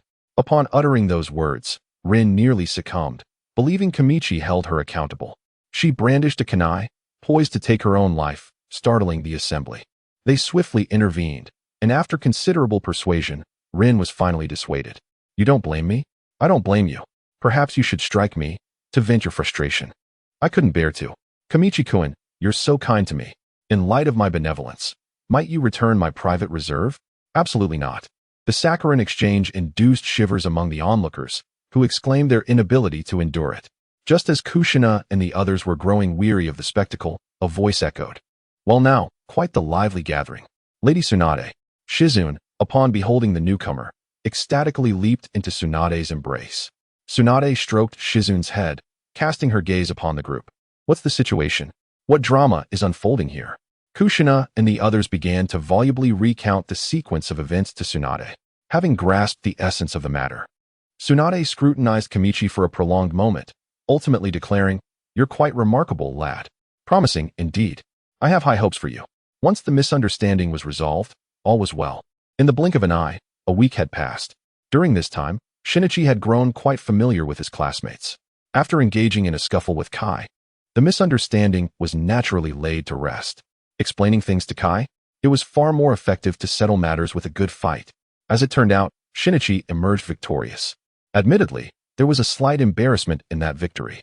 Initially, Shinichi intended to confront Kai directly, relying on his physical prowess. However, the reality was quite different. He found himself at a disadvantage. In the earlier stages, it was an even match, but as time progressed, Shinichi began to falter, particularly in terms of endurance. Kai, that relentless fellow, trained tirelessly each day, his energy seemingly boundless. Meanwhile, Shinichi had to devote considerable time to practicing ninjutsu, and the outcome was rather predictable. In fact, even if Shinichi combined all the hours spent on physical training and ninjutsu, it still wouldn't match the time Kai dedicated solely to physical training each day. Yet, it mattered not if he fell short in physical combat. He had ninjutsu at his disposal. If one opponent proved too challenging, surely 3 would suffice. If that failed, then he could resort to shadow clones and combination jutsu. If that still proved ineffective, it could only mean Kai had some sort of advantage. Logically, the resolution of misunderstandings should be a positive development. However, life is replete with surprises and curious events unfolded. Now, not only was Kai persistently pestering Kakashi, but he had also taken to bothering Shinichi. At this point, Shinichi finally understood Kakashi's frustrations as depicted in the original work. "Shinichi, let us settle this." Just as Shinichi was enjoying a heartfelt breakfast prepared by Rin, he was met with the very voice he dreaded. His good mood evaporated instantly upon seeing the watermelon rind hanging from the window. "I refuse," he exclaimed. "Why? What do you mean why? Can't you just bother Kakashi instead? I beg you, please leave me alone." Shinichi felt a headache coming on. At first, when Kai insisted on a duel, Shinichi had been quite pleased. Being pursued by Kai was, in a way, a testament to his own strength. Moreover, he held a certain admiration for Kai's character in the original story, so he had not turned him down. In fact, he was quite happy to engage in a one-on-one duel. However, the incessant pursuit had become unbearable. Whether he was eating, sleeping, or even using the restroom, Kai would appear out of nowhere, shouting, "Let us settle this." It was relentless. Reflecting on this, Shinichi felt a strong urge to slap himself. Why had he provoked him in the first place? Now he found himself stuck like chewing gum, impossible to shake off. Kai was no delicate flower. He leaped right into Shinichi's space, sitting across from him. After greeting Rin, he fell silent, staring at Shinichi with an intensity that made Shinichi want to punch him. At this point, Shinichi had no choice but to pull out all the stops. Kakashi had learned a new technique yesterday. Kai perked up at this news. He also mentioned wanting a thrilling battle with you today. Kai, skeptical, counted on his fingers several times. "You're not deceiving me, are you? You've said this several times before. This time it's genuine. Look into my eyes. What do you see? Eye boogers. You jerk. No, it's sincerity." After much persuasion, Shinichi finally managed to send Kai on his way. Chapter 44 was a headache. However, Kai was naive, not foolish. After a few encounters, he had become somewhat harder to deceive. What to do now? Rin watched Shinichi in distress, stifling her laughter. "What should I do? I'm stuck with him." "Serves you right." Rin smirked before darting away. Sighing, Shinichi thought, "Well, a day of deceit is better than none at all. I just hope Kakashi doesn't follow my lead." After satisfying their hunger, the two arrived at school. As expected, Might Guy was chasing after Kakashi, shouting, "Kakashi, let us settle this." In times past, with Shunyi's penchant for revelry, he would undoubtedly have reveled in the spectacle. However, now he found himself unable to bear it any longer. He hastily took Lin and hid away, only exhaling in relief once they had vanished from sight. Alas, life had become unbearable. Lin cast him a sidelong glance and refrained from speaking. To her mind, This might even be a fortuitous turn of events. Being perpetually pursued by Kai not only served to hone Shun Yi's physical prowess, but also spared him the mischief of mingling with Asuma and Obito, those rascals. Oh, and let us not forget that little sunglasses-wearing Heibe. He was no saint either. She took delight in this development and would certainly refrain from advising Shun-Yi. Upon entering the classroom, Shun-Yi completely disregarded Kakashi's mournful gaze, warmly greeting his band of merry companions. Asuma and Obito exchanged glances at Shun-Yi, letting out a sigh. The once mighty ruler had fallen. Shun-Yi's expression mirrored a complex tapestry of emotions. Perhaps it was a case of mutual recognition. At this moment, Ebisu approached, feigning nonchalance as he adjusted his small sunglasses, quietly producing a newly released volume of Little Emperor from Shueisha. "What treasures do you possess? Let's exchange," he proposed. "I have." I casually presented a few of the old man's private collection, claiming one for myself. Shaney, eager to partake, lamented that all his prized possessions had been confiscated by Rin, rendering him financially constrained and forced to relinquish his desire. Though Rin had returned to her seat earlier, her gaze remained fixated on the trio of the small sunglasses, Asuma, and Kakashi, sensing mischief afoot. Swiftly, she darted over to pull Shaney away, casting a fierce glare at the others before departing. "Oh, Shaney, what a pity," one lamented. Indeed, who could forget the days when it was Shaney who introduced me to this world of wonders? Alas, such memories are bittersweet. Let us not dwell on the past. Are you two going to exchange or not? If not, I'm leaving. Upon hearing this, the two snapped back to reality in unison. Let's exchange. There was an intriguing aspect to note. Initially, Shaney had been quite wary of Ebisu, for in the original narrative, this character was rather enigmatic and alluring, leaving a lasting impression. However, after several encounters, Shaney discerned that while Ebisu retained his charmingly roguish persona, his affections leaned towards curvaceous older sisters, the quintessential mature woman.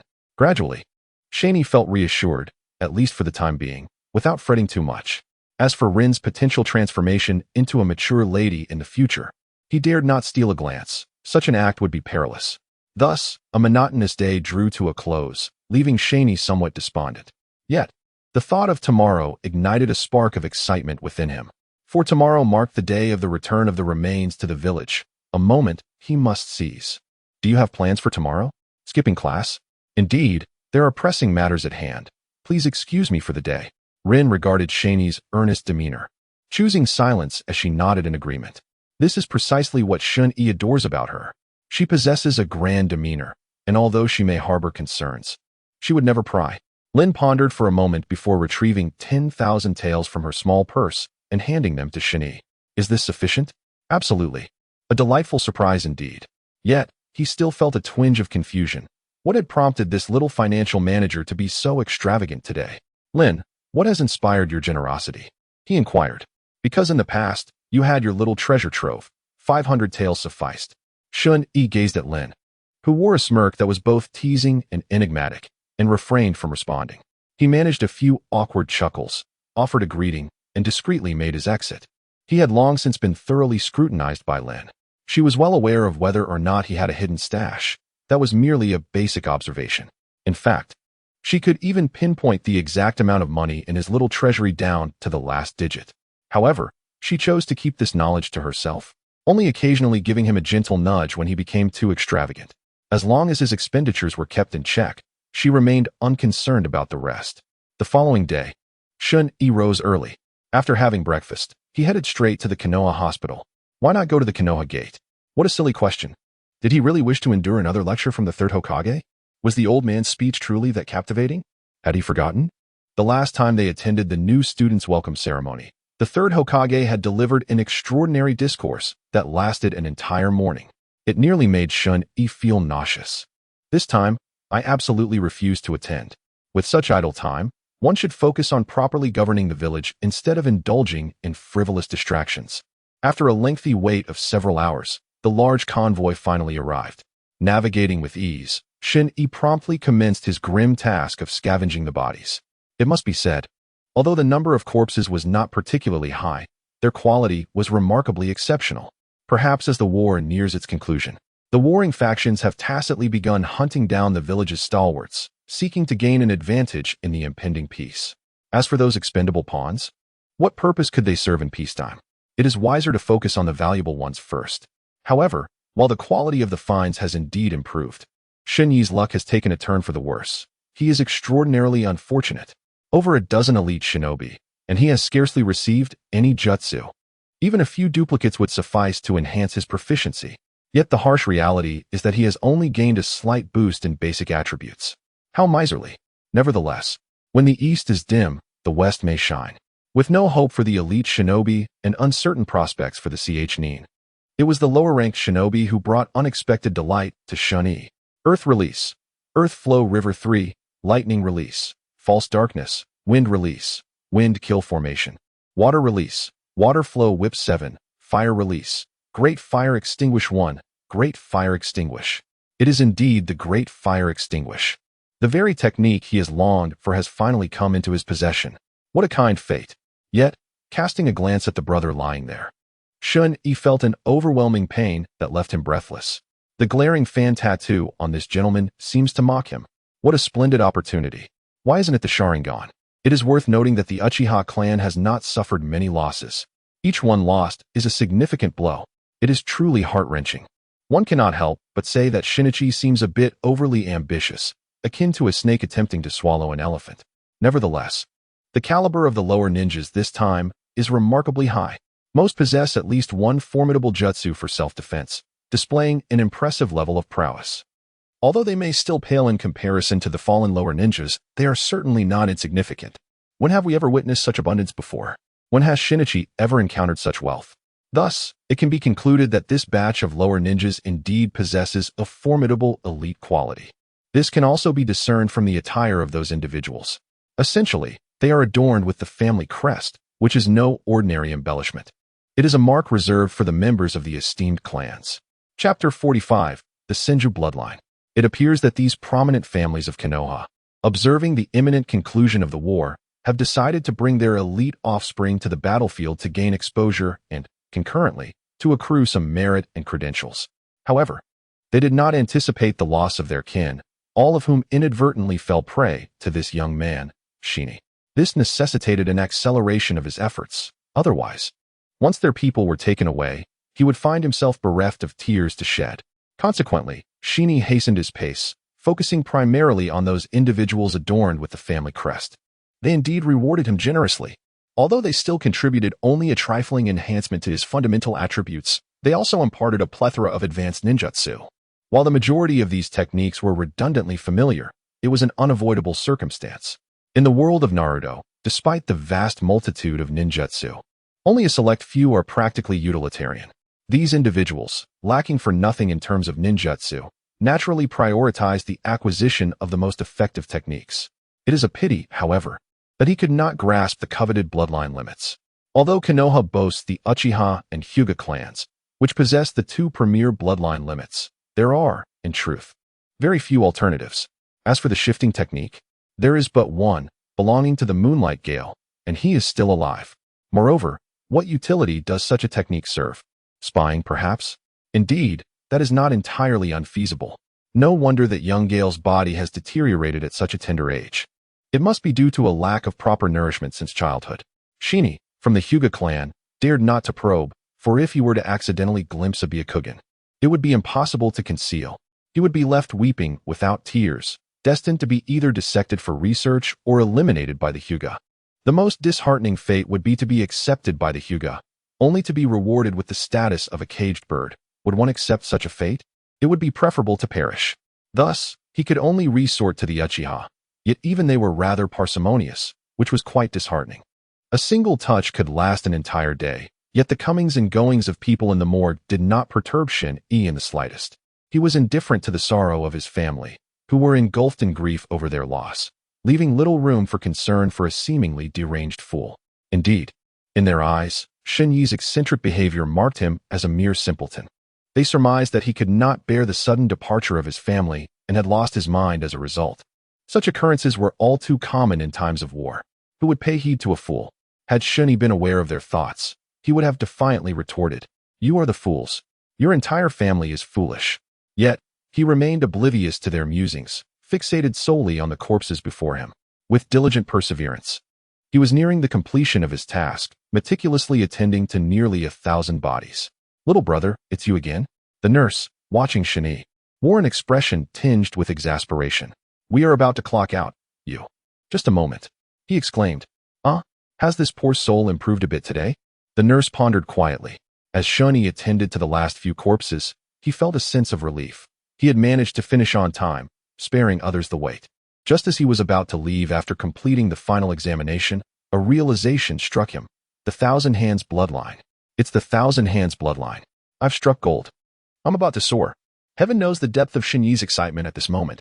Meanwhile, the nurse observed his exuberance and felt a pang of sympathy for his apparent deterioration in health. Shen-Yi, however, paid no mind to this, hurriedly bidding farewell to the nurse before dashing off with fervor. He feared that if he lingered any longer, he might truly take flight. As he bounded joyfully home, he reveled in his newfound discovery. The Thousand Hands bloodline. How could one not be elated? With this, he had truly secured a foundation for his existence. In the chaotic battles to come, he had finally acquired a ticket to enter the fray. Although he would have been formidable even without it, he would have merely grazed the threshold of the Super Shadow Realm. The history of the ninja world spans thousands of years, and those who stand above the shadow level are few. Names like Otsutsuki Kagaya, Otsutsuki Kenshiki, and Otsutsuki Mamashiki come to mind, beings beyond humanity. The two sons of Sage of Six Paths, direct descendants of the Otsutsuki clan, are also noteworthy. Who else remains? Madara, Hashirama, that camel, what is gay, Nagato, Obito. All of these individuals are extraordinary talents.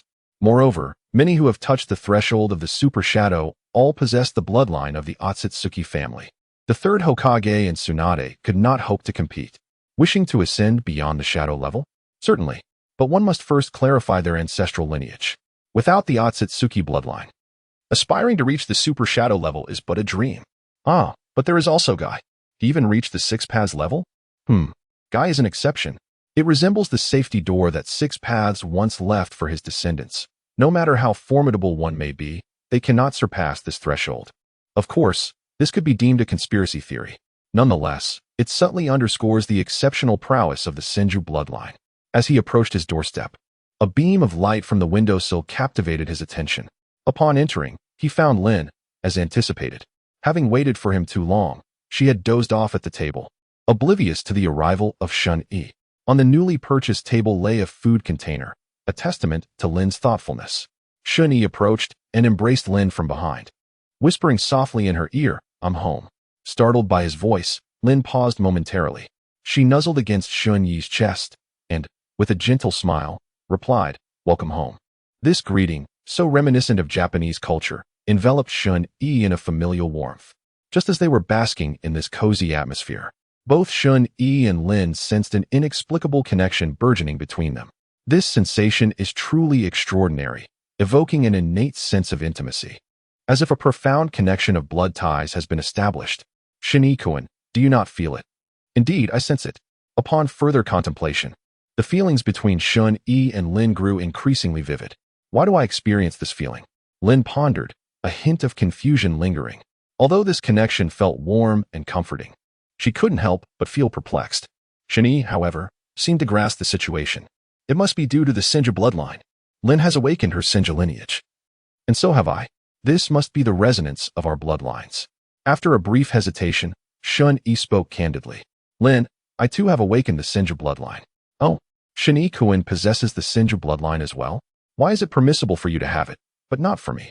Shin-Yi playfully pinched Lin's little nose. No. I am genuinely happy for you, Shin-Yi. "Very well, I understand. You haven't eaten yet, have you? Allow me to warm up some food. Please wait a moment. Dinner will be ready shortly." Once dinner was heated, Shin-Yi began to eat while engaging Lin, who watched him with interest, in conversation. "Shin-Yi, do you intend to tell Lady Tsunade?" Lin hesitated for a moment before voicing her thoughts. Upon hearing this, Shin-Yi began to contemplate the pros and cons of informing Tsunade. Initially, he had no intention of revealing it. He preferred to keep a low profile, relishing in quiet success. However, the sudden occurrence of this resonance disrupted his plans. Chapter 46, Gains. Although such matters are not easily discerned, as they merely consist of fleeting sensations, there remains a possibility that Tsunade might uncover it. Shin-Yi believed that rather than waiting for Tsunade to discover it, and placing himself in a passive position, it would be better to proactively inform her. He trusted that even if Tsunade were to learn of it, she would not wish him harm. She would likely be delighted. Lin quietly observed Shun-Yi as he contemplated, refraining from interrupting him. While she wished for Shun-Yi to confide in Tsunade, providing him with a source of support, she would never attempt to sway his decision. Regardless of Shun-Yi's choice, she would not argue against it. It would not be a bad thing to share with her. How splendid. In this case, Shun-Yi and Lady Tsunade would indeed be considered relatives. With this decision, Shun-Yi felt a sense of clarity within. After finishing dinner and escorting Lin home, Shun-Yi restrained his tumultuous emotions and opened his status panel. Host, Zong Shun-Yi Strength, 316 Agility, 299 Chakra, 760 Chakra Attributes, all 5 elements Ninjutsu, Fire Release, Great Fireball, 49, Fire Release, Wind Sage Fire, 51, Water Release, Water Whip, 16, Earth Release, Earth Flow River, 9, Lightning Release, False Darkness, 7, Wind Release, Wind Killing Formation, 10, Fire Release, Great Fire Extinction, 9, Bloodline, Senju Bloodline Limit, none, a tremendous harvest. Having just acquired the Senju Bloodline, his chakra surged to a staggering 760. It is noteworthy that he has only recently attained the Senju Bloodline. No wonder Lin's chakra skyrocketed upon her awakening. Imagine how it will develop further. Truly, it will soar. Simultaneously, Shun-Yi also noticed that his proficiency in fire release techniques was increasing at an astonishing rate. The Great Fireball and Wind Sage Fire aside, even the Great Fire Extinction, which he had only encountered once today, saw its experience bar rise to 9. The insights from the third Hokage's fire release techniques were indeed formidable. Shun-Yi couldn't help but fantasize. Once he fully comprehended the third Hokage's fire release techniques, his experience bar would surely ascend. The enhancement of chakra nature transformation to ninjutsu across various aspects is indeed remarkable. Additionally, Shun-Yi observed a qualitative improvement in his fundamental attributes. This is an inevitable situation. Those miserly individuals today are only concerned with their own basic attributes. They have hardly gained any jutsu, yet their fundamental attributes have soared. And who can I turn to for justice? It is better than nothing, I suppose. Shinichi has become somewhat shameless. However, in this round of lottery, this lad truly struck it rich. If he was once at the same level as Kakashi, a CH Nin, he is now at least of the elite CH Nin caliber, easily overpowering Kakashi. Perhaps this sounds a bit boastful, but that is the essence of it. He, Shinichi, is taking off. The following day, Shinichi and Rin, taking advantage of their day off, set out early to seek out Tsunade. Having decided to inform her, Shinichi wasted no time. The sooner he told her, the better, to prevent any unforeseen complications. As fate would have it, upon arriving at the Senju ancestral home, they spotted Tsunade dragging Shizune outside, while simultaneously hearing Shizune's desperate pleas. Tsunade-sama, we cannot gamble any longer. Our money is nearly gone. If this continues, we won't even be able to afford meals. Enough. I will definitely win it back. Don't worry. Shizune shook her head vigorously, but was resolutely ignored by Tsunade, who continued to pull her along towards the door. At the entrance, the four exchanged glances. Shizune was furtively signaling Rin, hoping she would persuade Tsunade to reconsider. Rin felt quite awkward. Although she had long seen through Tsunade's true nature, the towering figure she once was no longer existed. Yet, the familial bond still lingered. With such a situation unfolding, what could she do?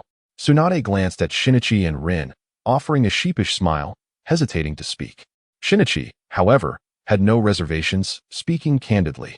Oh, Tsunade-sama is off to donate money to the casino again? How considerate of you, knowing how difficult it is to run a casino, rushing to their aid. Hey! Rin quickly grabbed Shinichi, fearing his boldness might provoke Tsunade's wrath. With a forced smile, she tactfully shifted the topic. Tsunade-sama, are you heading out for breakfast? Why don't we eat at home instead? My culinary skills are quite decent, and I was hoping to invite you to sample my cooking. Ahem. Tsunade feigned a cough, unabashedly declaring, yes, I just got up. I'm too lazy to cook and wanted to eat out, but Shizune is adamantly opposed. She punctuated her statement by tapping Shizune's forehead, provoking a look of grievance from her. If you wish to show filial piety, then I shall indulge in your cooking. Tsunade completely disregarded Shinichi's disdainful gaze. Once Rin had prepared the meal, everyone took their seats, and Tsunade's initial awkwardness dissipated. Upon sensing something unusual, she pointed a finger at Shinichi, puzzled. What is going on with you? Then, as if suddenly realizing, she directly restrained Shinichi, examining him closely. Tsunade-sama, modesty. Tsunade ignored his protests and continued her inspection. Initially skeptical, she scrutinized him several times before murmuring, "This is indeed real. Indeed, Tsunade-sama, I have awakened my bloodline power." Upon hearing this, Tsunade unexpectedly broke into tears. Heaven knows how monumental this revelation was for her. It is understandable why Tsunade reacted this way. Though the Senju clan had concealed their identity, many of their kin still existed. However, since the establishment of Konoha and the intermarriage with commoners, their bloodline had been so diluted that awakening it had become nearly impossible. Aside from possessing slightly better physiques, one could hardly discern them as Senju. Moreover, the wars had inflicted heavy losses upon the Senju clan, nearly extinguishing the true lineage. The only remaining scion, her brother Nawaki, had fallen in the Second Shinobi World War. Other than herself and Rin, the Senju bloodline was effectively on the brink of extinction. Shinichi now stood as the last male descendant of the Senju clan. With a surge of chakra radiating vitality, he embodied the essence of the Senju clan. Wonderful. Our Senju bloodline will continue to thrive. If only Grandma knew. How delighted she would be. From today onwards, you shall be my brother. In Konoha, you shall walk proudly. Tsunade patted her ample chest, indicating that she would protect him. Walk proudly. I fear that I won't get far before being ambushed, brother. Rin exclaimed in shock. I am your goddaughter, and he is your brother. This lineage is all out of sorts. Tsunade glanced at Rin, feeling a bit awkward. She then looked at Shinichi, uncertainly suggesting, how about you consider me your mother? I refuse. Shinichi promptly rejected the notion without a second thought. What kind of joke is this? You wish to take advantage of me. Tsunade was merely in her 20s, not much older than his previous life. Why should this be? Rin could be her goddaughter, and Shinichi could tolerate that. But as for himself, absolutely not. Are you planning to rebuild the Senju clan? Shinichi asked bluntly. Upon hearing the question, Tsunade fell into a prolonged silence before responding in a solemn tone. The Senju clan has long since ceased to exist. Indeed, the era of the Senju has concluded. The current Konoha has long relinquished the standing of the Senju clan. Moreover, although Shin does not place much importance on surnames, considering them merely a name, it is utterly inconceivable to expect him to adopt the Senju name. This is not merely a matter of pride. Speaking solely of his deceased parents, they have never wronged him. If he were to change his surname, what would he become? Lady Tsunade. Rin and Shizun gazed at the dejected Tsunade with concern. It's nothing, just a moment of reflection. Tsunade waved her hand dismissively and continued. Therefore, Lady Tsunade, I hope that you and Shizun can keep this matter confidential. Rin, and I do not wish to draw too much attention to it. Understood. I comprehend completely, Tsunade replied, her spirit somewhat diminished. The plight of the Senju clan was all too clear to her. She merely feigned ignorance. Coupled with the blows from Shodame and Danzo's demise, her heart grew increasingly despondent. Moreover, despite the collective strength of the village, rallying all the prominent clans, it seemed destined for the extinction of the Senju clan.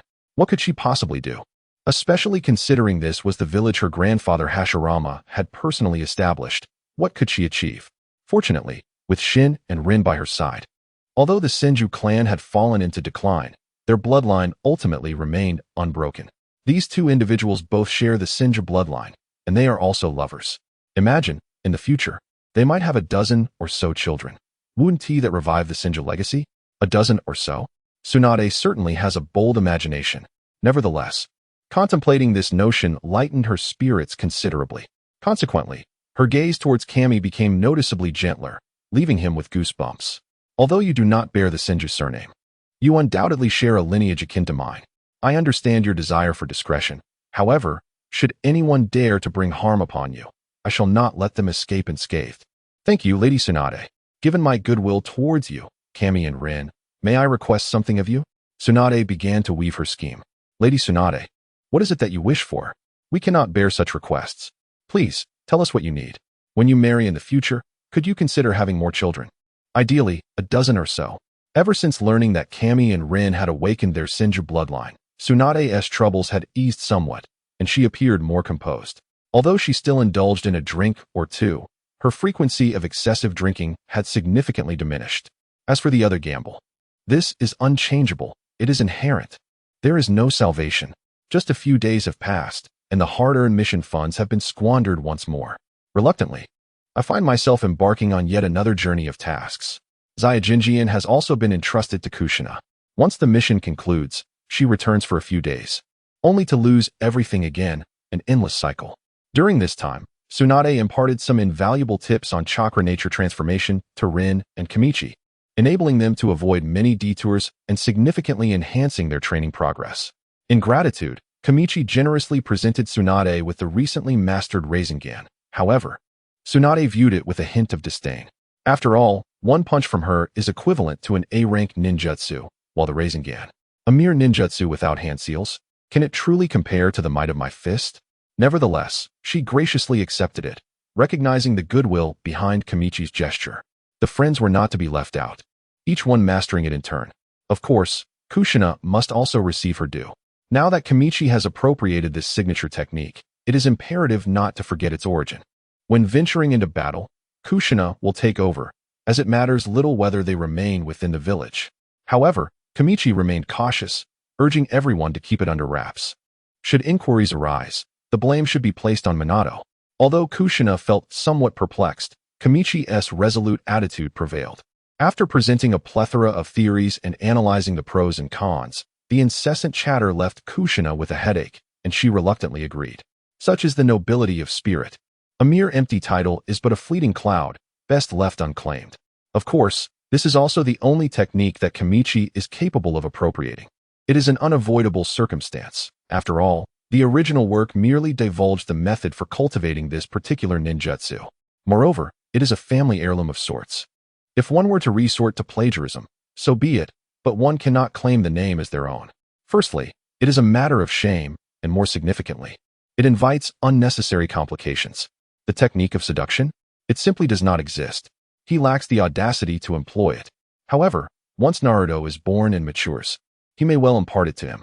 With Naruto's innate potential for self-directed learning, coupled with the vast knowledge from his previous life, he is certain that in this lifetime, Naruto's prowess in the art of seduction will undoubtedly ascend to new heights. Time swiftly slips away, and in the blink of an eye, another month has elapsed. In the past month, Shun-E and the others have diligently pursued their training, particularly Shun-E, who, with the Thousand Hands bloodline and the guidance of Tsunade, has made remarkable progress. His chakra has surged to 870, and all foundational attributes have significantly improved. The proficiency in elemental ninjutsu has also accelerated rapidly.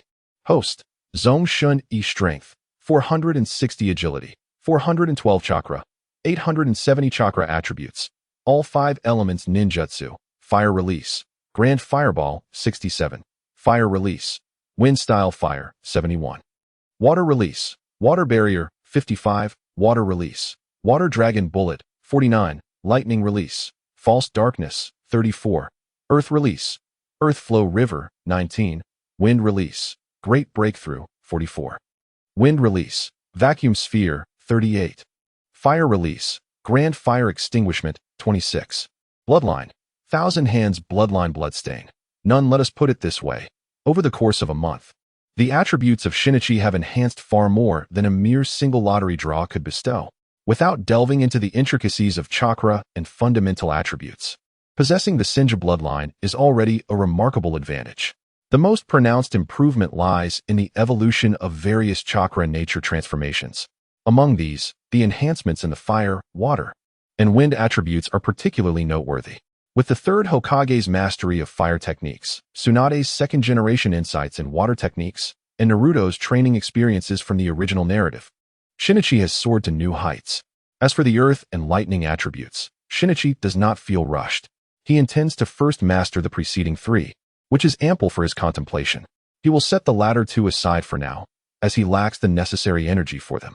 With this significant elevation in abilities, Shinichi now stands with newfound confidence. Kakashi? Might Guy? Mere first-year students of the Ninja Academy, how laughable. Although, it is true that he too is just a first-year student. Might Guy seeks to challenge Shinichi to a duel? A trivial Might Guy at that. He shall easily be subdued. This is no longer the same as before. In the past, even if one could defeat Kai, it would require a considerable effort from Shinichi. Now, however, if Kai were to return, he would be met with a relentless barrage of attacks, leaving no room for explanation. First, a shadow clone technique summons 10 clones. 5 would restrain him, while 3 would launch surprise assaults. The remaining 2 would join the original in unleashing a devastating attack. Just you wait. I will not let you escape unscathed. In Chapter 48, Shinichi seeks to dismantle his ambitions.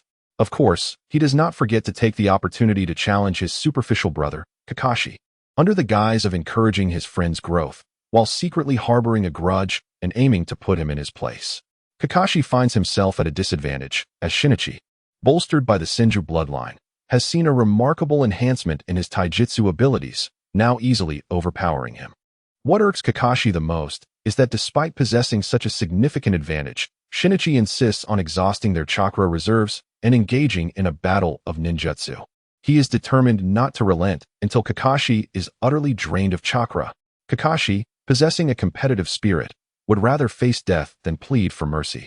Fortunately, he has learned from his past failures, and his daily training has grown increasingly arduous, leading him to abandon thoughts of an early graduation.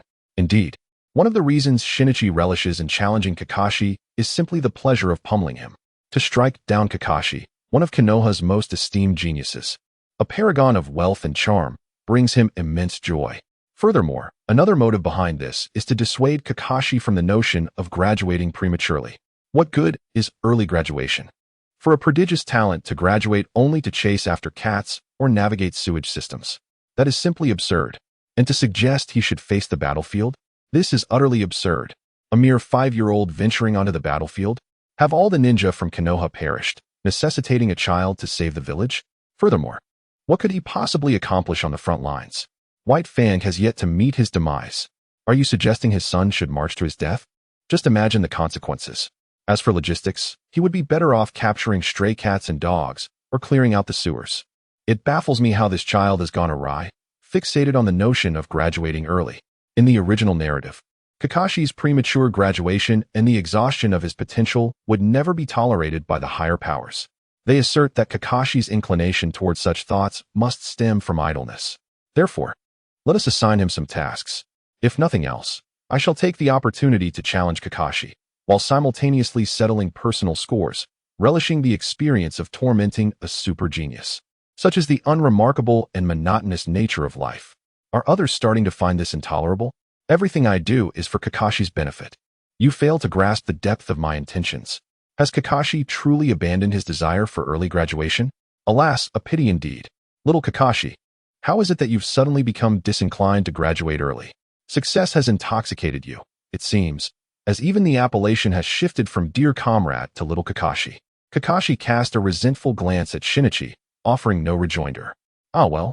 Shinichi clicked his tongue, wistfully recalling the elation of thoroughly thrashing Kakashi, and spoke with earnest intent. Little Kakashi, all this is for your own benefit. Trust me, graduating early truly isn't all it's cracked up to be. Observe with my guidance. Your prowess is escalating even more swiftly. Thus, little Kakashi, you fail to grasp the depth of my benevolent intentions. For your sake, I'm bustling about day and night, expending no small measure of effort. Surely, you ought to express some gratitude. A spirit of thankfulness is paramount. This torrent of words from Shinichi nearly drove Kakashi to spontaneous combustion. Bustling about day and night. More like you're preoccupied with tormenting me. And a spirit of thankfulness? I'm so thankful I could throttle you. Just you wait. Once my strength is on par, see if I don't settle accounts with you. The other companions, observing Kakashi on the verge of exploding with rage, hastily intervened, pulling him back with all hands. Surely, he wouldn't deliberately seek another drubbing? Kakashi, ever the shrewd one, recognized the opportune moment and seized the favorable pretext. He promptly dropped a parting remark and bolted. To linger would undoubtedly invite another round of merciless pummeling. Judging by Shinichi's eager demeanor, his intentions were far from benign. Observing Kakashi's retreating form, Shinichi lamented the loss. Kakashi has been corrupted. He's no longer the valiant and fearless youth of yore. Upon hearing these words, the others collectively shot Shinichi a disdainful glare. You merely seek to settle personal scores under the guise of some noble cause. Little Obito, little Kurenai, and little Shizune, what are those looks for? What? Do you wish to challenge me? Shinichi arched an eyebrow, continuing to play the pompous windbag. Rin, look at him. He's bullying us. Kurenai unhesitatingly resorted to tattling. Though Shizune remained silent, she grasped Rin's hand and cast a provocative glance at Shinichi. To drive the perpetually timid Shizune to such lengths revealed the extent of Shinichi's inflated ego. Obito, concerned for his dear comrade Kakashi and fearful of Shinichi's wrath, departed without uttering a word, intent on pursuing Kakashi. "All right, enough you all," Rin interjected, prompting Shinichi to seize the opportune moment to retreat.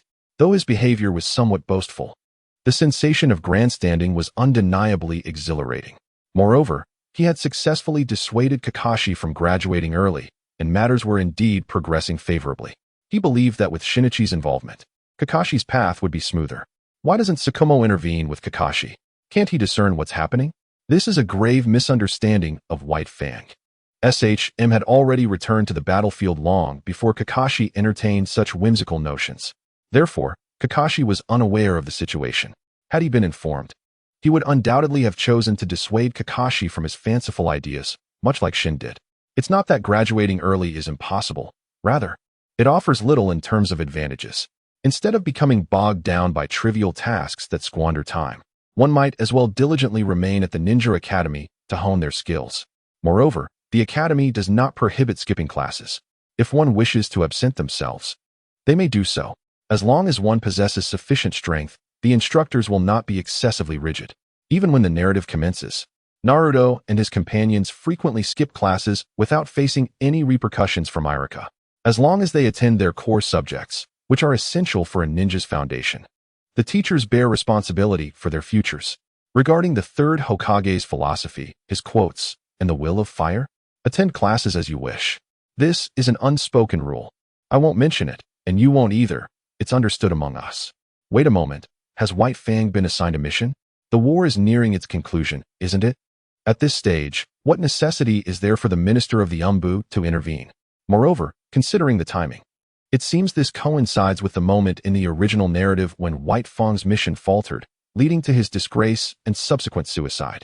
The demise of White Fang is becoming increasingly evident. A week later, Shinichi and Rin are walking along the path to school. Have you heard? Lord White Fang's mission has failed, and we've lost many personnel, comments Villager A. Indeed, who would have thought Lord White Fang could falter? Responds Villager B. Well, in missions, no one can guarantee absolute success. Besides, losing a few personnel is not something we cannot bear, adds Villager C. Shinichi-kun. Rin expresses her concern. It's all right. Do not worry, Shinichi reassures her. Upon overhearing the villagers' discussions, Shinichi realizes the truth of White Fang's failed mission. Ironically, a top-secret task requiring the Minister of the Umbu's involvement is known to ordinary villagers. Even more absurdly, the failure of the mission has caused such a public uproar. Chapter 49, Rumors Afloat. Thankfully, the villagers still retain their composure. It is not an overwhelmingly negative sentiment. I must hasten to speak with White Fang about this matter. But he is still on his way back to the village. The situation is steeped in an air of strangeness. The Minister of the Dark Department has assigned a mission, yet the individual has yet to return, and rumors of failure circulate throughout the village. Kamiya surmised that this was the handiwork of the third generation and Danzo. Upon arriving at the academy, Kamiya observed Kakashi, who appeared somewhat despondent, while Obito sat beside him, expressing his concerns.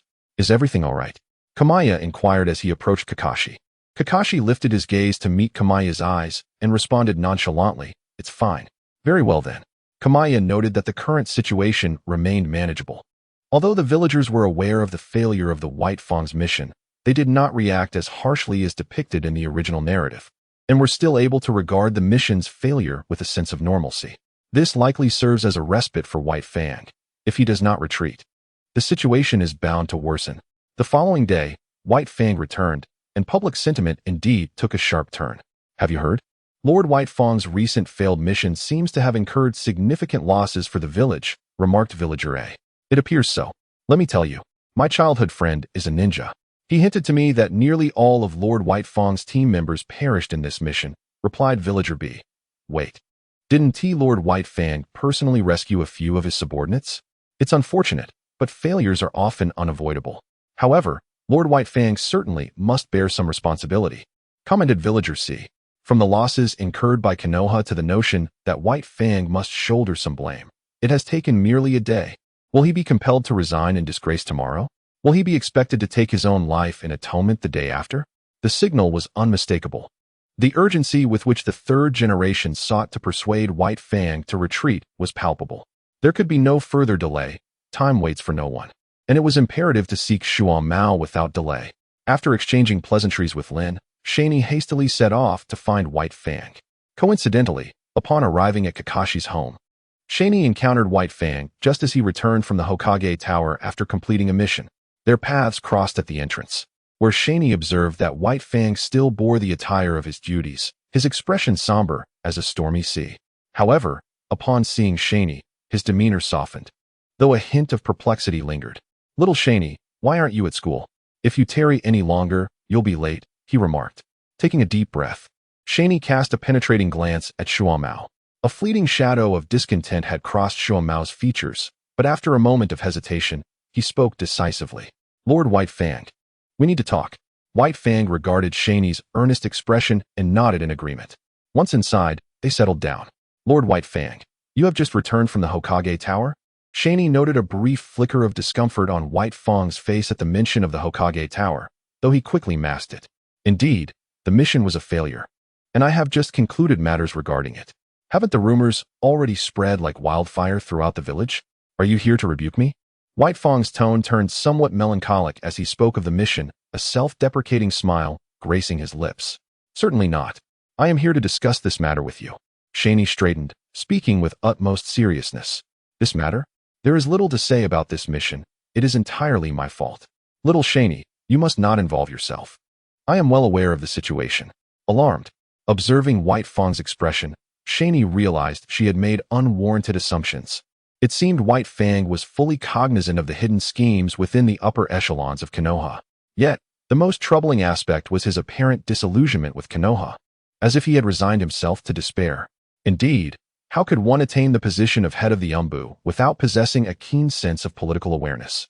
The myriad of oddities that even an outsider like Shaney could discern were surely not lost on White Fang. "Lord White Fang, I know, I understand everything." Shuang Mao waved his hand, halting Shaney's entreaties. Stepping closer, he gently ruffled Shaney's hair, speaking softly. "You are still young.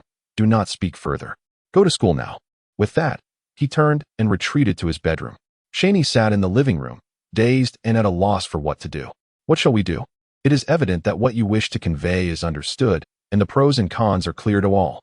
The entry points of Shinichi are rendered futile. Yet, what compels Hakuba to harbor such a fatalistic resolve? This is the aspect that eludes Shinichi's comprehension. To elaborate would require considerable time. In truth, Hakuba is not inherently inclined towards bloodshed, as evidenced by his gentle demeanor towards others. The incessant wars have persisted unceasingly, and time and again. Hakuba has rushed to the battlefield, the carnage he has inflicted undeniably weighing heavily on his conscience. If that were all, it might be bearable. After all, what ninja has never taken a life? Hakuba is merely gentle, not a sanctimonious figure. Though he feels remorse, he has never shown mercy in the heat of battle. The conviction of a shadow-level warrior cannot be easily shattered by mere guilt. Another contributing factor lies with Konoha's upper echelons, led by the third Hokage. Their willingness to endure hardship for Konoha is commendable, yet their machinations to undermine him for the sake of power are troubling, though he remains indifferent to such authority. However, their deliberate leaking of intelligence to enemy nations, showing utter disregard for the lives of their own, has irrevocably shattered his faith. Indeed, the shadows of the third Hokage loom large over this failed mission. Particularly Danzo. Not only did he betray with intelligence leaks, but he also infiltrated Hakuba's team with spies. This treachery, in collusion with the enemy, nearly resulted in the annihilation of his subordinates. Since assuming the role of head of the Umbu, as he uncovered more of Konoha's clandestine affairs, the darker facets of the third Hokage's regime have been laid bare before him. The slaughter of dissenters, suppression of the Senju clan, human experimentation, all of this has deeply wounded him. The village he pledged allegiance to has revealed itself in such a manner. How ironic. Yet, to rise in rebellion? To overthrow the third Hokage's rule? That would be contrary to his principles. Although Hakuba is a ninja, he is also a samurai. If he cannot serve loyally, then perhaps self-termination would serve as a fitting conclusion to his convictions, coupled with the untimely death of his exceptionally beloved wife. Had it not been for Kakashi and his cherished village, he would have long sought to reunite with her. Thus, his choice becomes less surprising. Kakashi.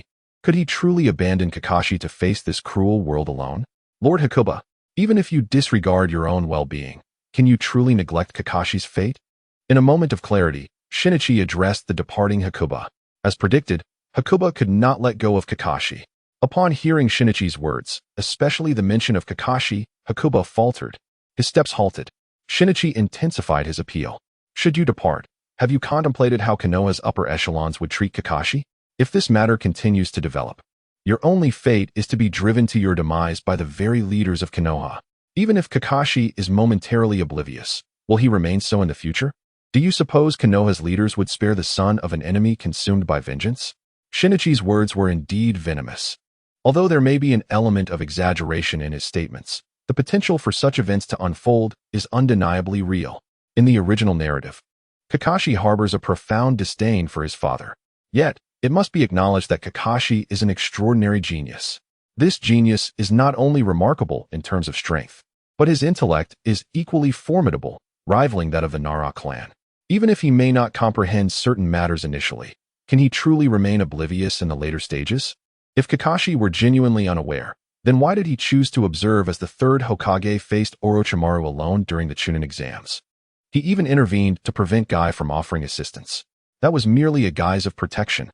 His words struck with immediate impact. The gentle expression of White Fang vanished. He swiftly disappeared and reappeared before Shinichi. Although White Fang exerted considerable restraint, a trace of killing intent still escaped him. It was this very essence of menace that rendered Shinichi utterly immobilized, making even his breath a struggle. Such is the terror of a shadow-level warrior. How many lives must one extinguish to amass such overwhelming killing intent? I found myself utterly incapable of resisting even a fraction of it. This was something Shinichi could not possibly accept. Despite the immense anguish, he refused to yield, stubbornly enduring the colossal pressure while locking eyes with White Fang. Showing no signs of retreat, his words grew increasingly venomous. How would they treat Kakashi? Would they silence him permanently? Or, like you, would they sabotage his missions? Or perhaps, would he fall victim to Danzo's curse mark, reduced to a mere pawn? Silence. API call failed with status code 429. Error. Code 429. Message. Resource has been exhausted, e.g. check quota. Status. Resource exhausted. API call failed with status code 429. Error. Code 429. Message. Resource has been exhausted, e.g. check quota. Status. Resource exhausted. How terrifying is this murderous aura?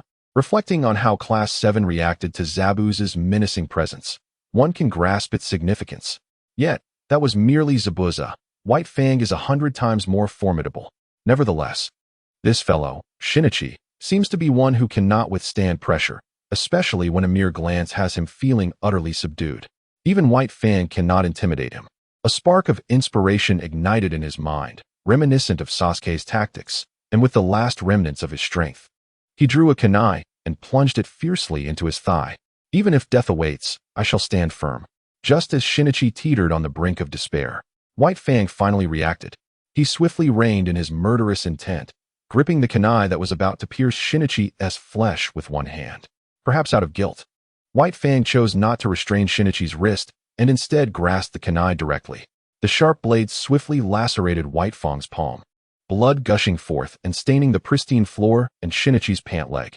White Fang's demeanor softened, now tinged with profound remorse, as he repeatedly apologized. Shinichi too came to his senses. He had truly acted foolishly. Initially intending to provoke White Fang with Kakashi's name, he had unwittingly breached the defenses of a gentle elder. His life had nearly slipped away. The murderous aura White Fang had exhibited was no mere fade. He had genuinely brushed against death. Had White Fang lost control, his life would have been forfeit. Contemplating this, Shinichi felt a tremor of fear. He vowed never to act so recklessly again. The anger that White Fang had ignited dissipated completely. He hastily sheathed the kunai, avoiding the direction of White Fang's apologies, and bowed repeatedly. Thus, the two who had been poised for conflict were now engaged in a comical exchange of bows and apologies. A moment of awkwardness enveloped them as they both sensed the peculiarity of their situation. However, the concern for Kakashi still loomed large. Shinichi, gazing at the troubled White Fang, delivered a pointed remark. Will Konoha truly treat Kakashi as you suggest? Watching White Fang's pensive expression, Shinichi knew the answer resided within him. The higher-ups of Konoha. Oh dear. Though Shinichi refrained from articulating his thoughts, the implication was clear. Indeed, White Fang had tacitly accepted the scenario Shinichi envisioned. Otherwise, he wouldn't have so easily lost his composure. White Fang bowed his head in contemplation for an extended period, while Shinichi remained silent. Suddenly, he collapsed to the ground. Although the pressure had been fleeting, it had drained him entirely of his strength. At this moment, he was utterly spent, illustrating the magnitude of the earlier shock. After much deliberation, White Fang could no longer deceive himself. Was it not the higher-ups of Konoha that had led him to this predicament? To harbor hope in them? They hardly warranted even an ounce of trust. Sighing quietly, White Fang sat helplessly upon the ground. Lord White Fang, if you cannot let go of Kakashi, why not take a step back? This is not merely a matter of stepping back. It is my conviction. Upon mentioning this, White Fang's tone turned resolute. How stubborn. Shinichi was at a loss. He simply could not fathom the logic of people's minds in this world. It seemed so straightforward to Shinichi. You do not care for power. Just take a step back or cease your endeavors entirely. Wouldn't it be better to avoid the hassle? Why cling to such nonsensical convictions? The most troubling aspect is that once the world of Hokage becomes entangled with such notions, it is as if 1,000 oxen cannot pull it back. API call failed with status code 429. Error. Code. For 29. Message. Resource has been exhausted, e.g. check quota. Status. Resource exhausted. This ancient spirit is almost omnipresent within the realm of Naruto, particularly embodied by the warriors of the Iron Country. Ironically, Shumo, in essence, is a warrior himself, a remarkably pure one at that. Yet, no amount of persuasion can sway him. I shall not attempt to dissuade you. I shall strike at your vulnerabilities. I refuse to believe you possess such courage. Today, the principle of truth is fragrant will undoubtedly ensnare White Fang.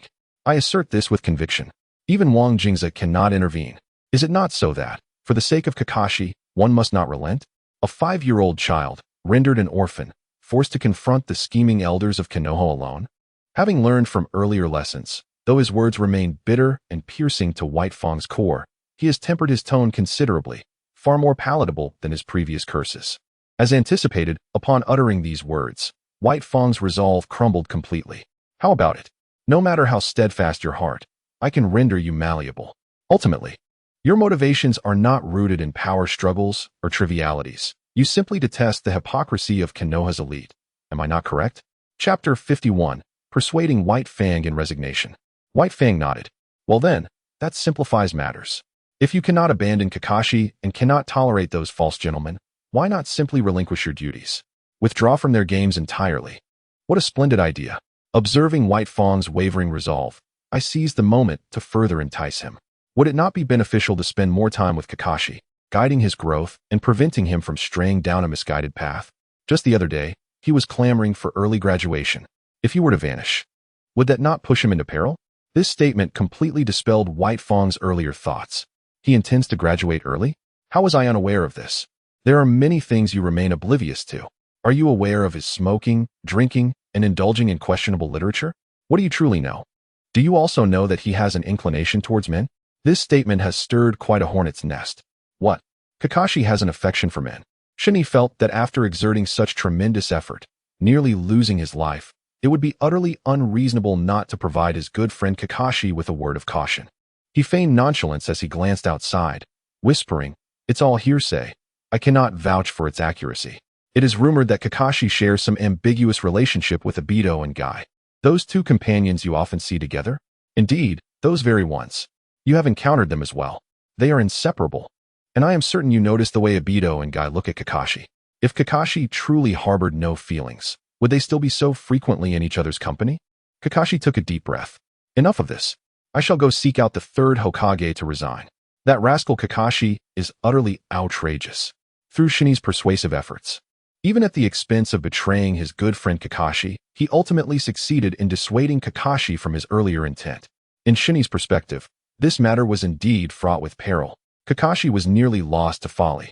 Fortunately, the concern for Kakashi prevailed, steering him onto the right path.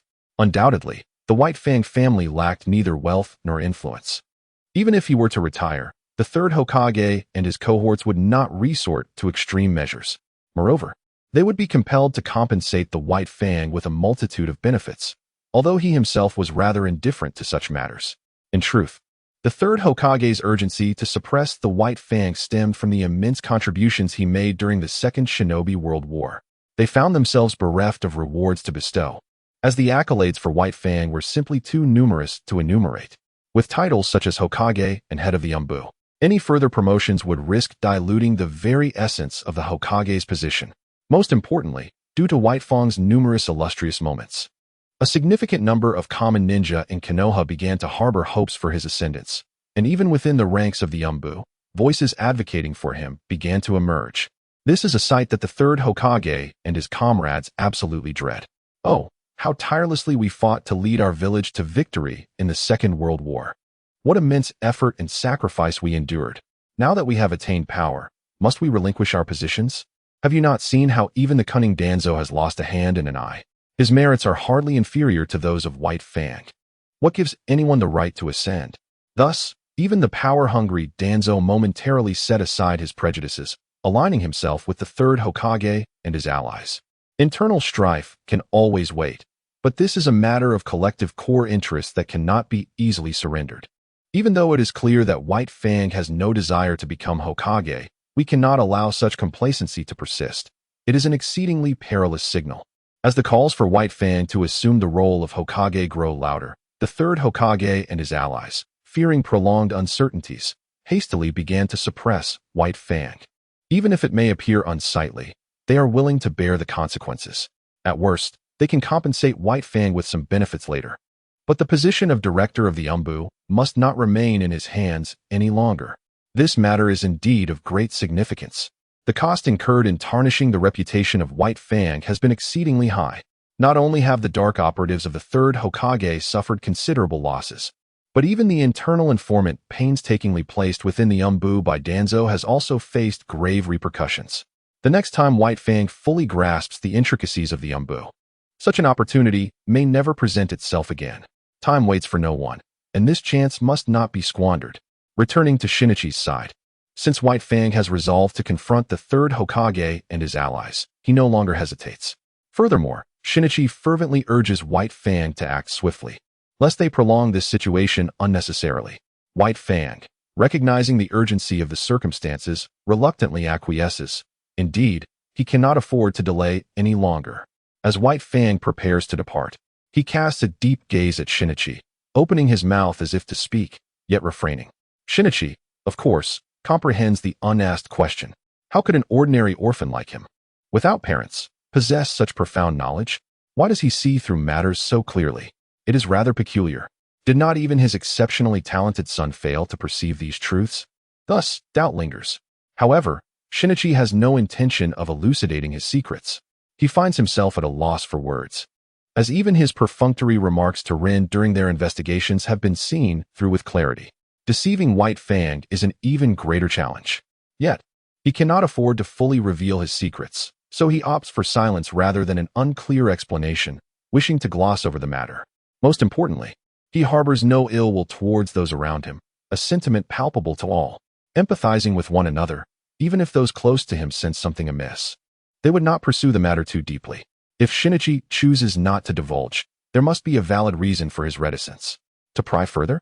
What if the friendship were to fracture? Rather than risk losing a friend, it is wiser to feign ignorance. After all, ignorance can sometimes be bliss. Thus, in response to White Fang's lingering gaze before his departure, Shinichi refrains from offering any explanations. Instead, he meets White Fang's eyes with sincerity. Ultimately, White Fang lets out a resigned sigh. Very well, Shinichi, you should hurry off to school. Thank you for today. With a wave, he strides out of the house, heading towards the Hokage building. Shinichi breathes a sigh of relief. The situation is finally progressing in a favorable direction. He trusts that the third Hokage will not make things difficult for White Fang. Kakashi, you must compensate me well for this. I have sacrificed far too much for you. Indeed, this is the case. Upon White Fang's arrival at the Hokage building and entering the office of the third Hokage, he receives a warm welcome from all present. Indeed, the third Hokage's closest comrades are all gathered in the Hokage office. This group of cunning old foxes is currently engaged in heated discussions about their next course of action, aiming to compel White Fang to yield. White Fang's uninvited presence is precisely what they had been anticipating. Thus, even Danzo rarely displays a hint of a smile, greeting White Fang with unusual warmth. The normally stern Danzo's sudden display of camaraderie is somewhat unsettling for White Fang. It seems that such tactics do not suit Danzo well. In contrast to Danzo, the third Hokage and his allies, such as Koharu and Hamura, exhibit genuine sincerity and naturalness. The third Hokage warmly grasps White Fang's hands, exclaiming, "SHM, what brings you here? Is it due to the recent rumors circulating in Konoha? Look at the uproar this has caused." With a feigned helplessness, the third Hokage spreads his arms, then shifts the tone. "It is rather perplexing how this matter has escalated. We were just discussing it. The Anbu is too lax. It must be addressed with seriousness." Truly, the third Hokage possesses exceptional political acumen. On one hand, he reassures White Fang, fostering a sense of closeness. On the other hand, he subtly nudges White Fang to make a decision swiftly, or else further actions may be required. You, as the head of the Anbu, cannot simply evade responsibility for addressing this situation. However, he does not articulate this overtly. After all, addressing with seriousness can be interpreted in various ways. White Fang gazes deeply at the third Hokage, then carefully observes Danzo. As the others feel somewhat uncomfortable under White Fang's scrutiny, he finally speaks. "Third Hokage, I bear undeniable responsibility for this mission's failure. Furthermore, my mismanagement has led to the leakage of the Anbu's operations. I can no longer hold the position of Anbu leader. I implore you to relieve me of my duties." At these words, all present are visibly moved. "Come now, SHM, it need not come to this." The third Hokage maintains his benevolent demeanor, seemingly reluctant, and gently attempts to counsel him. "Third Hokage, my mind is made up." White Fang resolutely interrupts, stating with firm determination, "The course is set." This is a shared inner monologue of several individuals. Although they are quite pleased to witness such a situation, they must not exhibit their delight too overtly. The group pretends to engage with the words of the third generation, continuing to plead for reconsideration. What crime warrants such a fate? What punishment is excessive? They hope the third generation will contemplate this earnestly. Take note of the phrase, "not a crime deserving this." What does it mean to say it is not a crime deserving this, or that the punishment is excessive? This is a quintessential case of presumption of guilt. Firstly, White Fang is undeniably guilty in both instances. Let us first establish this fact before discussing the matter of punishment. White Fang perceives this situation with clarity. Observing the antics of a few individuals, he gradually becomes somewhat impatient, even experiencing a twinge of absurdity. Is this truly it? API call failed with status code 429. Error. Code. For 29. Message. Resource has been exhausted, e.g. check quota. Status. Resource exhausted. The malevolent figure, of course, could not personally take the stage. It was only fitting that Danzo be the scapegoat he had chosen. Why not enlist the help of TKSH Rin and Mito Gaiden? 2 reasons. Firstly, this matter truly suited Danzo, as it was his area of expertise, and he was quite adept at it. Secondly, it served as a means to admonish Danzo, following the mission involving White Fang. The third Hokage suddenly realized that within the nominal leadership of White Fang, it was his own covert division that had been infiltrated by Danzo. What were Danzo's intentions? How dare he extend his reach into the shadows? Wasn't there enough chaos already? This was intolerable. By putting him in the spotlight, it would ensure a complete estrangement between him and White Fang's faction, while also managing to suppress him further, thus consolidating his own power. A masterstroke indeed. Danzo's face turned a shade of green. However, upon observing the third's resolute demeanor and the hawkish gazes of the other 2 companions, he begrudgingly acquiesced. Well then, I shall defer to SH Rin's suggestion regarding this matter. Yet, the position of the head of the Anbu was of great significance. It could not simply be dismissed. The third, still wishing to maintain a cordial relationship, continued to advocate for White Fang. Danzo, witnessing this old fool's obstinacy, simmered with anger and retorted, "And what do you propose, SH Rin? I merely wish to accompany Kakashi in his growth. I truly do not wish to involve myself further in the matter of the Anbu head," White Fang replied, somewhat weary. "Perhaps it would be best to leave it at that," SH Rin suggested. After years of relentless battles, he indeed deserved a respite. TKSH Rin echoed this sentiment. "As fellow parents, I believe we can all empathize." Mito Gaiden joined in, offering his understanding as well. The third surveyed the group and then turned his gaze to White Fang, ultimately conceding with a sigh, "Very well, Rin, you may take a period of rest." However, he swiftly changed his tone, addressing Danzo. "Nonetheless, the failure of this mission bears further scrutiny. We must thoroughly investigate the possibility of internal information leaks." Danzo's expression shifted from green to black, a spectacle to behold. Yet, he had no choice but to acquiesce, refraining from retort. He then instructed Rin and Mito Gate in. "Meanwhile, some villagers are stirring with rumors. It's causing quite a stir and reflects poorly on us. You must act swiftly to restore justice for White Fang." "Understood." Finally, the third solemnly addressed White Fang. "Rin, I too bear responsibility for this incident as Hokage. Though you have resigned from your position as head of the Umbu, you remain a hero of Konoha. The village shall never allow a hero to suffer in silence." With that, the matter was concluded, and White Fang chose not to linger any longer in this center of power. One must commend the efficiency of the third and his associates. In just one day, the narrative surrounding White Fang's mission failure had been entirely reversed. Through the third's meticulous investigation, it was uncovered that a spy had infiltrated White Fang's team during the last mission. Thus, the failure of White Fang's mission was entirely due to espionage. Not only was White Fang exonerated, but he had also risked his life to save several comrades. He was indeed a hero of Konoha. Concurrently, the third exposed some malefactors within the Umbu and sternly ordered Danzo to reflect on his actions. He ultimately announced to the public that White Fang, exhausted from years of warfare, had voluntarily stepped down from the role of Umbu head. In the end, under Danzo's insistence, the third reluctantly acquiesced. Of course, this was merely the public narrative. The clandestine intrigues were far more riveting. Danzo's losses could only be described as catastrophic. Not only had his carefully placed spies within the Umbu been uprooted by the third, but he had also thoroughly alienated White Fang's faction. His aspirations of becoming Hokage seemed increasingly distant. Furthermore, to prevent any further complications, the third hastily appointed his eldest son, Shino, as the new head of the Umbu that very night. The manner of eating was indeed somewhat unseemly, yet the third Hokage was a man of integrity. When he stated that he would not allow White Fang to bleed or shed tears, he meant it earnestly. Chapter 53, The Dust Settles. The compensation offered was substantial and genuine, devoid of any superficiality. Where did this compensation originate? It stemmed from Danzo's substantial holdings.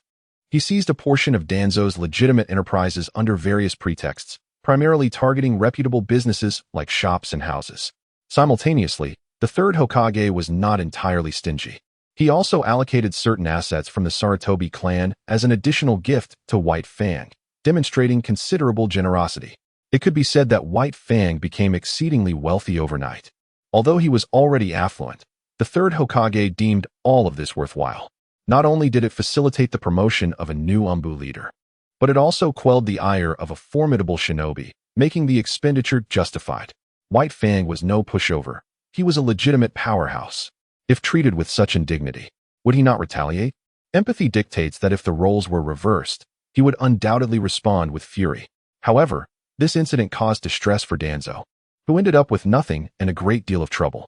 He was reportedly so enraged that he smashed numerous items at the root headquarters. Of course, that is a tale for another time. Fortunately, White Fang finally extricated himself from the vortex of power and was able to lead a life of freedom. Each day, aside from spending time with Kakashi, imparting guidance, and occasionally sparring with him, he reveled in the beauty of nature, enjoyed tea, read the news, and lived a carefree life. The White Fang incident, at long last, reached a resolution. Half a year passed after White Fang's resignation. In the original narrative, Kakashi had already graduated by this point. However, due to the intervention of Shinichi, White Fang had not perished, and Kakashi had not graduated early. He remained a first-year student.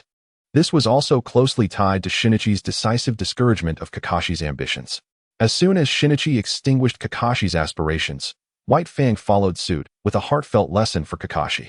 After receiving White Fang's guidance, Kakashi found himself in a rather dismal state. Nevertheless, despite the jest, Kakashi had indeed become far more cheerful than in the original story. Without the harrowing experiences that shaped him, he remained the proud, talented youth he had always been. After narrowly escaping peril, White Fang reciprocated by frequently mentoring Shinichi and his companions in their training. With the specialized instruction from a powerhouse, the abilities of Shinichi and his comrades improved remarkably. Among them, the progress of Shinichi, Rin, Kakashi, and Guy was particularly pronounced. Given that these individuals were already formidable, the addition of White Fang's experience was akin to adding wings to a tiger. Even the previously weakest, Hong, was now able to exchange blows with the aforementioned group. It was noteworthy that where previously she could be dispatched with a single strike, she could now endure two. Was this not a clear indication of improvement? Of course. White Fang's teachings primarily emphasized combat experience and were inclined towards physical techniques, given his expertise in such areas. He also willingly shared his knowledge of swordsmanship. However, aside from Kakashi, the others had already established clear paths for themselves, and after just a few days of training with White Fang, they all abandoned swordsmanship, leaving White Fang somewhat speechless. Yet, this was an unavoidable circumstance. Mastery of swordsmanship cannot be achieved overnight. It requires a considerable investment of time to hone foundational skills and is heavily reliant on innate talent. Without talent, no amount of effort would suffice, and one would be lucky to reach the level of A.J. Nin. Why not devote time to mastering ninjutsu, jinjutsu, or taijutsu instead? Take Hong, for instance. It was evident that she was ill-suited for wielding a sword. Her talents were primarily in jinjutsu, and she pursued Shinichi's ninjutsu merely to expand her arsenal of techniques, while her focus remained predominantly on illusionary arts. Juggling all of this was already overwhelming for her. How could she possibly add swordsmanship to the mix without losing sight of her true strengths? The others were even less inclined. Guy was determined to prove himself through taijutsu and had no desire to squander his potential. As for Shinichi and Rin, with so much chakra and ninjutsu at their disposal, why would they waste time on swordplay? Abandoning one's strengths for lesser pursuits was out of the question. As for Obito and Shizune was dedicated to medical ninjutsu, which required no further elaboration. And Obito, he simply lacked talent. Even after this considerable time had passed, he had yet to grasp the basics of fire techniques. And he still dared to be distracted? I tell you, it's been 6 months. You still haven't even mastered a simple fire dragon flame bullet. And yet you shamelessly claim to be a genius. If you continue on this reckless path, even Hong will surpass you with ease. At the training ground, Shinichi was berating Obito. In truth, it was not entirely unreasonable for Shinichi to feel frustrated. Obito's lackadaisical attitude was infuriating. If he truly lacked talent, that would be one thing, but the reality was that he could achieve mastery with effort, yet he had not done so thus far. Even in their daily training, Obito had grown increasingly indifferent, clearly becoming complacent. As friends, Shinichi was loath to see any of them fall behind and drift apart, hence his disappointment. However, upon closer examination, Shinichi's comments lacked tact. Why bring Hong into the conversation when discussing Obito? Upon hearing those words, Hong immediately became incensed. What is wrong with me? Am I a hindrance to your strength? She rolled up her sleeves, ready to unleash her fury, and her anger flared at the sight of Shun-Yi. However, the remnants of her reason ultimately reminded her of the fear instilled by Shun-Yi, quelling her dangerous thoughts. Instead, she turned to Lin. Lin, look at him. He is bullying me. One must admit, Hong's tactic proved to be infallible. Lin, while comforting Hong, shot a fierce glare at Shun-Yi. Meanwhile, seizing the opportunity when Hong was distracted, Lin hastily signaled Shun-Yi. Well, there was little more to say. She was indeed in the wrong. Now, with a semblance of support, albeit one that was somewhat unreliable, Shun-Yi obediently offered an apology. On another front, Obito observed the group hesitating to interject, and Shun-Yi chose not to press further. Although his intentions were noble, it is essential to be mindful of one's methods. Had he not been so incensed today, he would not have spoken of Obito in front of so many people. Sighing, he resolved to apologize to his good friend later. While Obito might not be particularly concerned, Shun-Yi understood the necessity of caution to avoid any unpleasantness between them. After a day of training, Shun-Yi and the others returned to their respective homes. Shun-Yi had intended to have a chat with Obito, but to his surprise, the lad darted away faster than a rabbit. Resigning himself to the situation, Shun-Yi joined Lin for dinner before heading home. Upon returning, Shun-Yi began an intensive training session alone. What was he practicing? Naturally, it was the Sharingan. Indeed, Shun-Yi had acquired this formidable weapon. Over the past 6 months, aside from his daily training, he had not ceased his pursuit of mastery. Chapter 54. 6 months later, just a few days prior, Shun-Yi once again visited the mortuary in Konoha. At long last, Shun-Yi finally unearthed the coveted Sharingan from the remains of the Uchiha clan. The exhilaration he felt was so intense that he nearly succumbed to the overwhelming joy.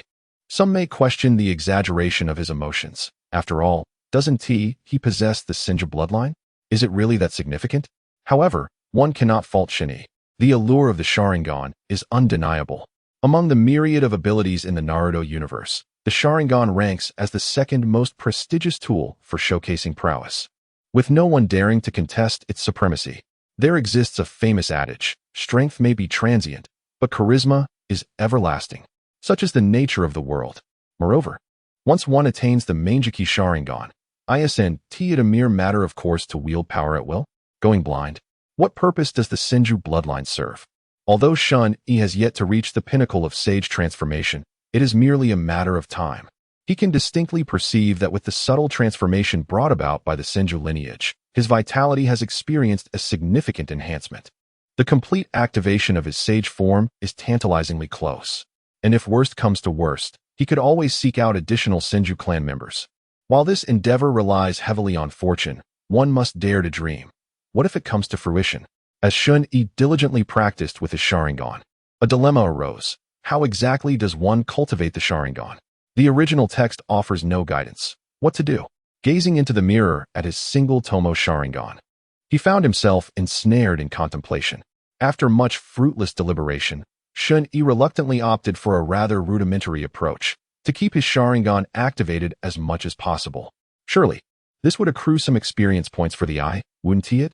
If need be, he could don a pair of sunglasses. After all, he wouldn't deactivate it. Surely that would suffice? However, one must acknowledge that the Sharingan's efficacy is undoubtedly linked to one's mental acuity. Opening his status panel, he observed, Host, Zong Shun-Yi Strength, 499 Agility, 480 Mentality, 410 Chakra, 990 Attributes. All 5 elements: Yang Ninjutsu, Fire Release, Great Fireball, 69. Fire Release, Fire Dragon Flame Bullet, 45. Wind Release, Pressure Damage, 42. Lightning Release, False Darkness, 22. Earth Release, Earth Flow River, 30. Water Release, Water Dragon Bullet, 35.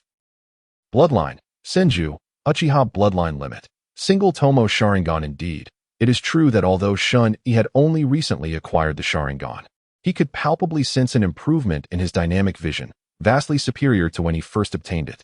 It is well known that the single Tomo is also referred to as the Eye of Insight, and Shun-Yi found himself at this pivotal juncture.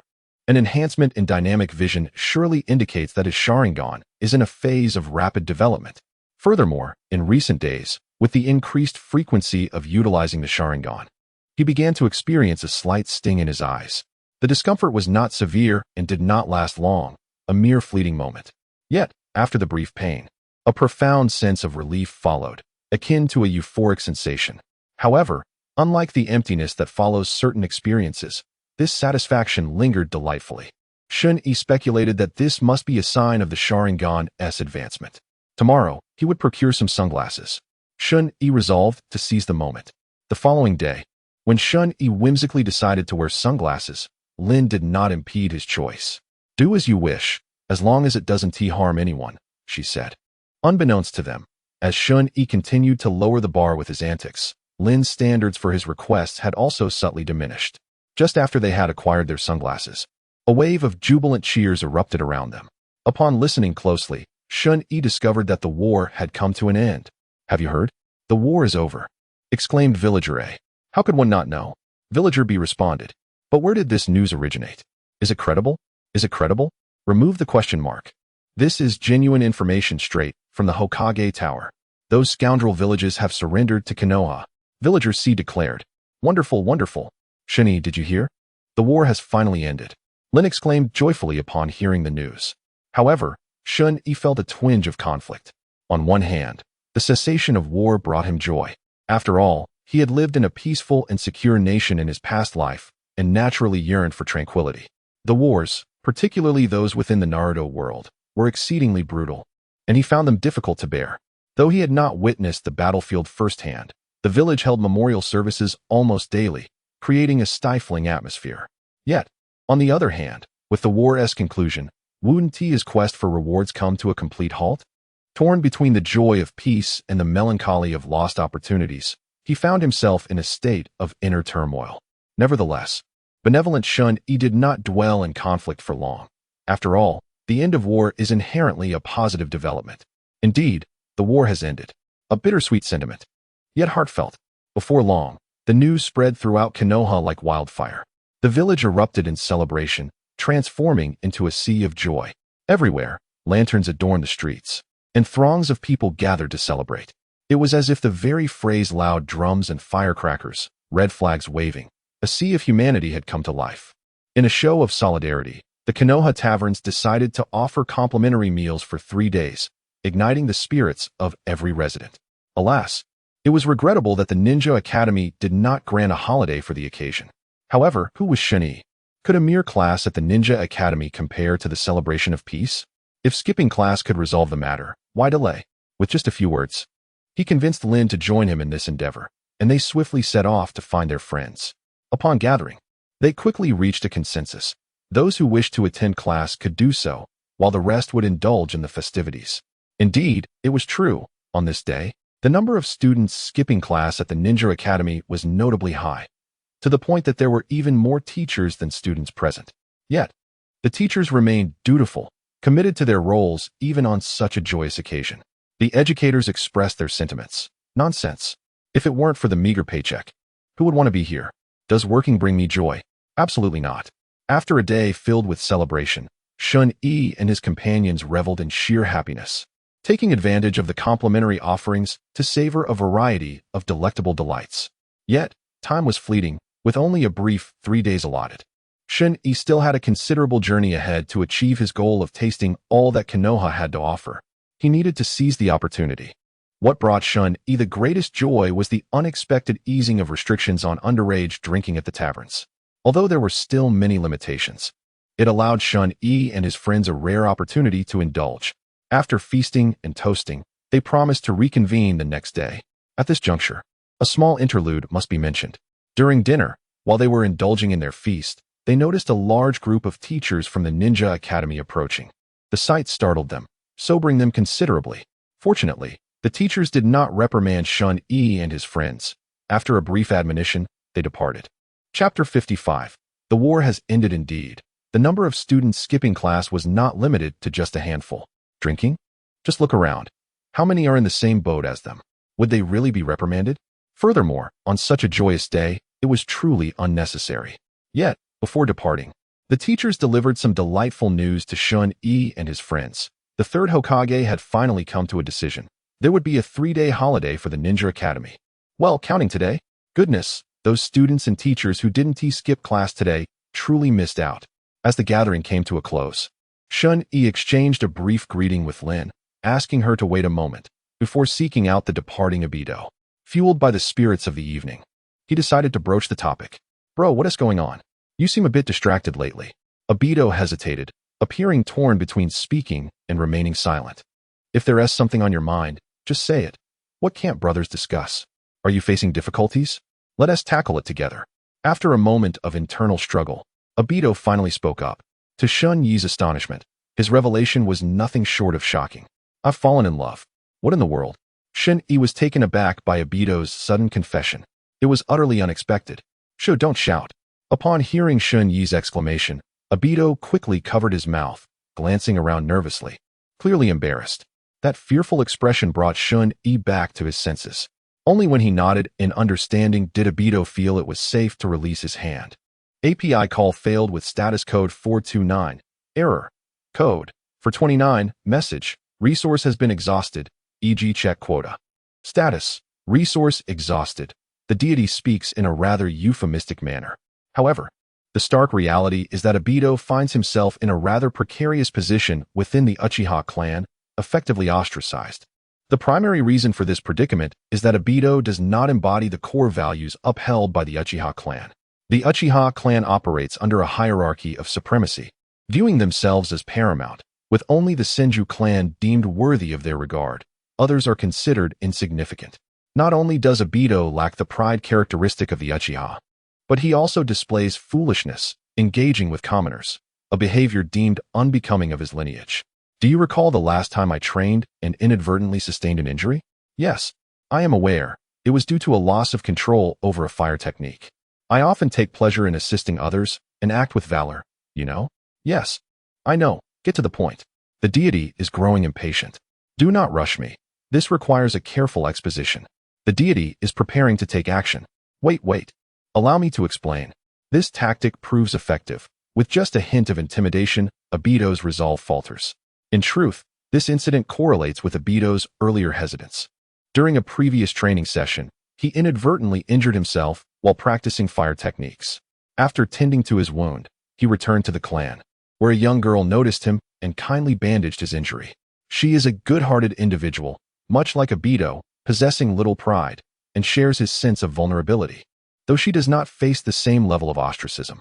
During an incident of bullying, young Obito stepped forward, heroically rescuing the girl, leaving a lasting impression upon her. It was only after this encounter, while treating his wounds, that she mustered the courage to confess her feelings. In matters of romance, one might understand the complexities involved. Is your distracted demeanor a reflection of your thoughts of her? Not entirely. Well, perhaps to a slight extent. To put it succinctly, my concern for her well-being within her clan leaves me uneasy, fearing she may be subjected to mistreatment. I should invite her over, yet I find myself feeling somewhat bashful about it. Isn't it quite simple? Just call her over for our training sessions. If you both return together, wouldn't that alleviate many concerns? It was Shani who voiced this suggestion first. However, my hesitation lingered. Your indecisiveness is unwarranted. Hurry back and discuss it with her, Shani urged, effectively sending me on my way. This situation is understandable. When it comes to private training among friends, introducing an unrelated person can create an uncomfortable atmosphere. Moreover, one must consider whether Shani would actually wish to instruct her if she joined us. However, it must be said that I overthought the matter. Ultimately, if we are friends and share a good rapport, there should be no secrets held too closely. Shani was far more curious about the girl named Sun, whom I had mentioned. Let there be no misunderstanding. This was purely out of curiosity. What sort of girl could possibly find me appealing? As we journey home, Shani's mind lingered on this thought, rendering her somewhat absent-minded. What troubles you? Lin noticed Shani's unusual behavior. Oh, it's nothing. Merely pondering what my friend's girlfriend might look like, Shani inadvertently revealed. Oh no, I inadvertently revealed my friend's secret. My apologies, my dear friend.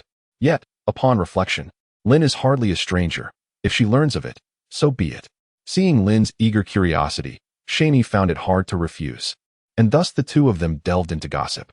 As the conversation unfolded, Shani became increasingly animated while Lin's curiosity intensified.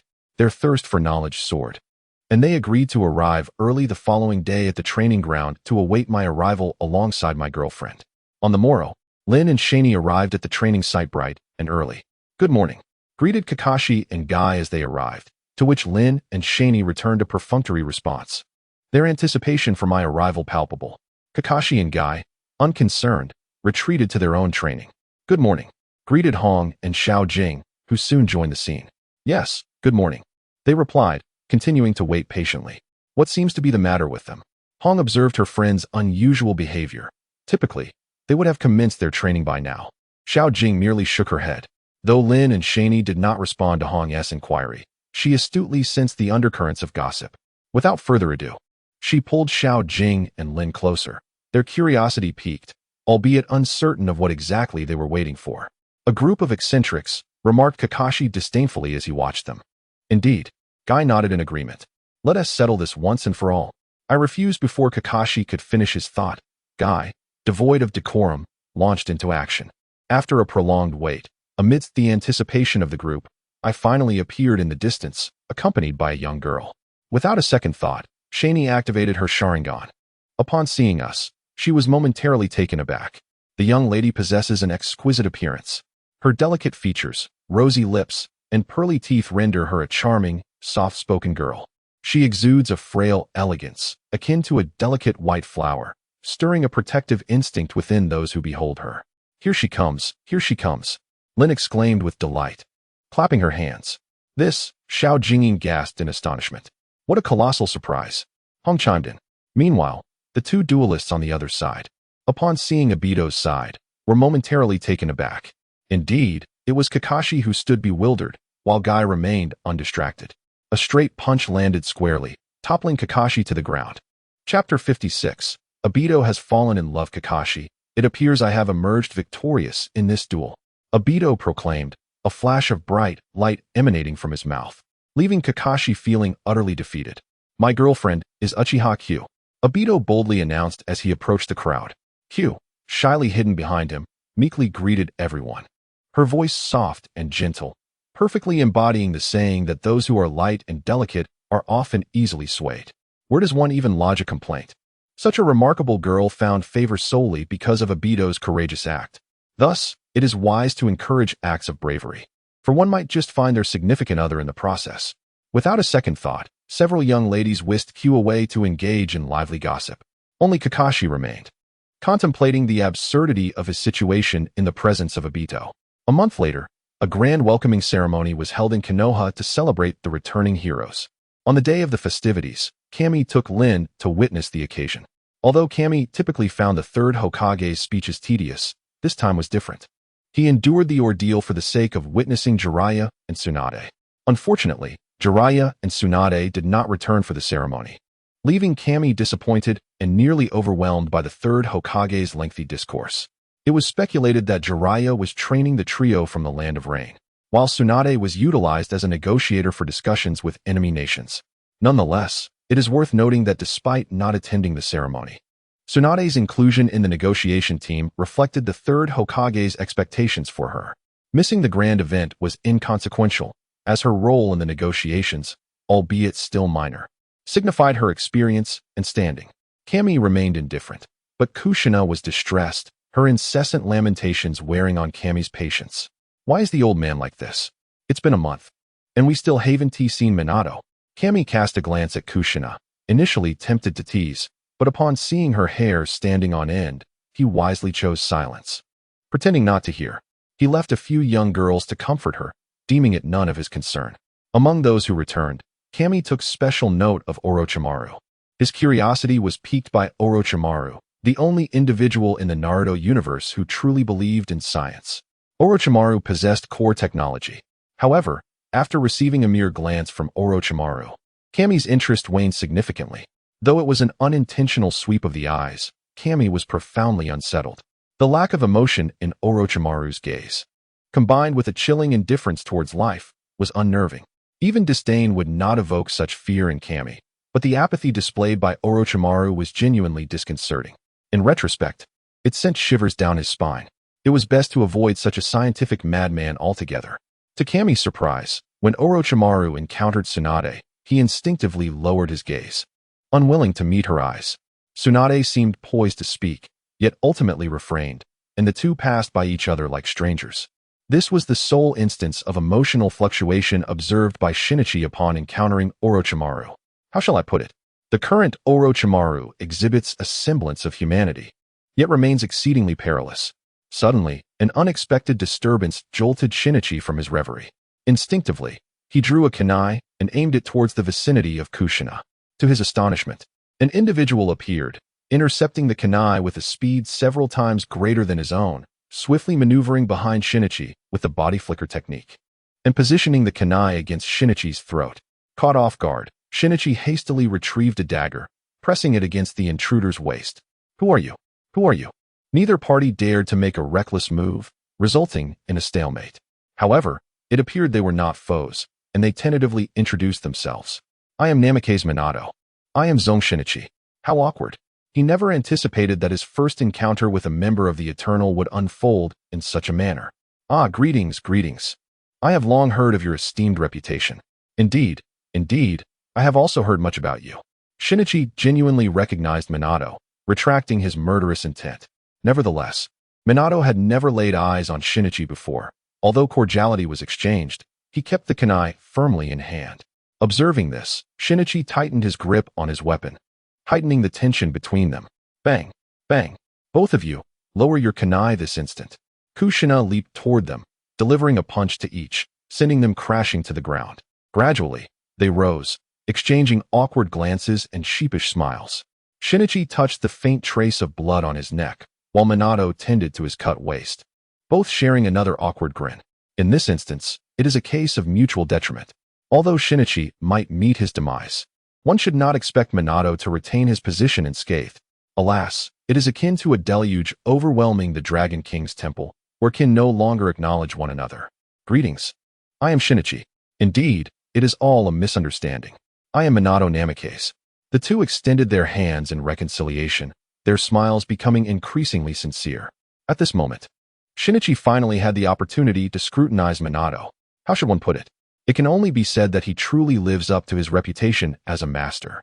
He is undeniably handsome, matching Shinichi in charisma. Dressed in the attire of a chunin and appearing somewhat disheveled, he likely had just returned.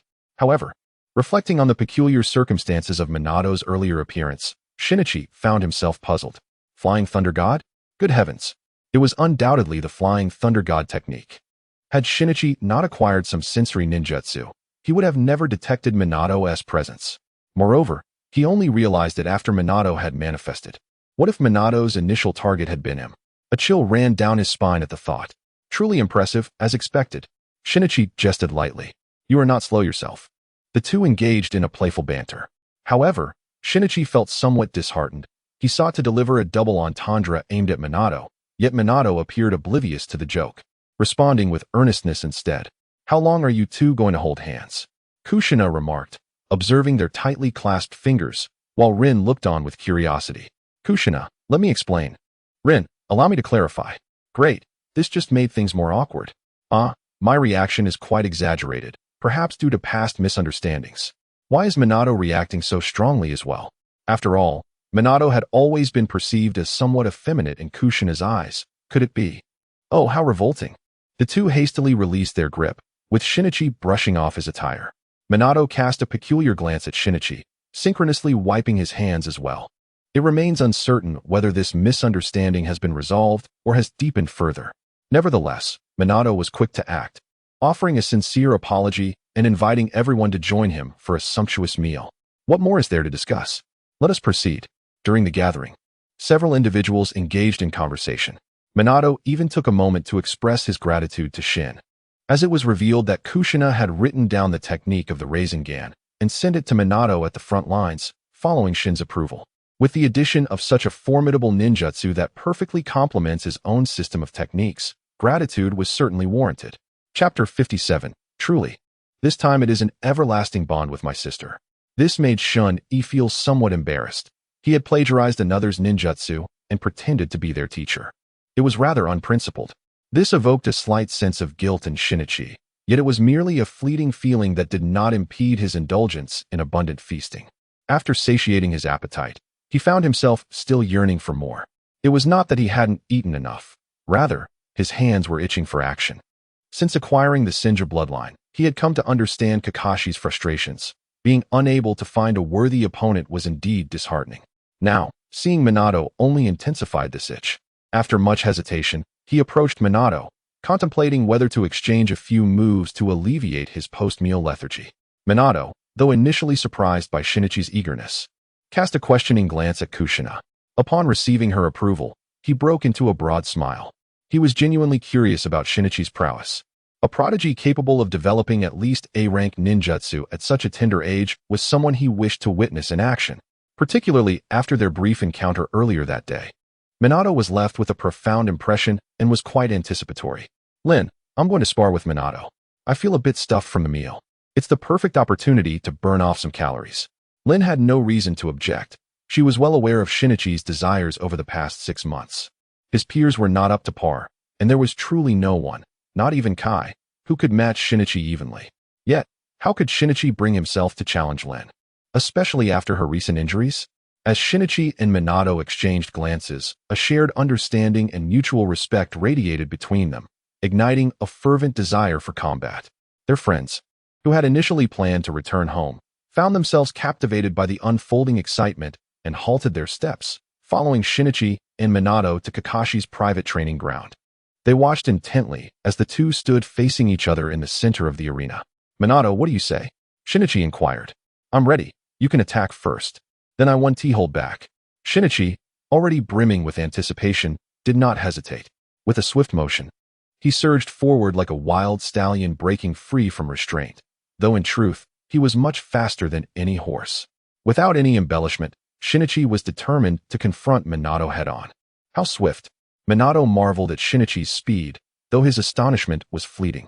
His own reflexes were sharp, and he aimed to seize Shinichi's wrist, holding the kunai with a speed that matched his opponent's. Not so fast. Shinichi decisively discarded the kunai, summoning a blue Rasengan in his palm in an instant. Suddenly changing direction, he thrust it forcefully towards Minato's outstretched hand. A cloud of smoke erupted, enveloping both figures entirely. Sugoi, Zyajinjian.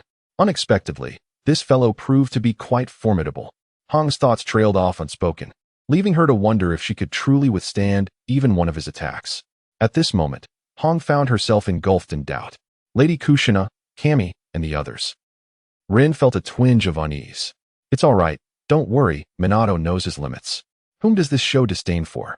Thanks to the fact that Shun-Yi was not overheard, otherwise, he would have had to engage in a debate with her. Meanwhile, the two figures obscured by the smoke were not affected by Shun-Yi's little trick. Watergate had long since evaded it.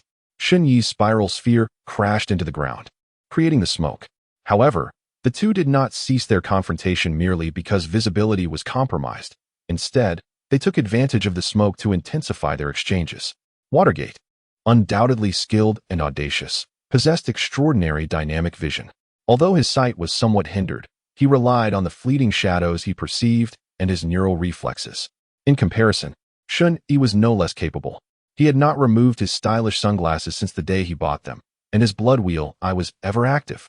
As the smoke gradually dissipated, onlookers witnessed Watergate positioned behind Shun-Yi, a kunai delicately poised against Shun-Yi's neck.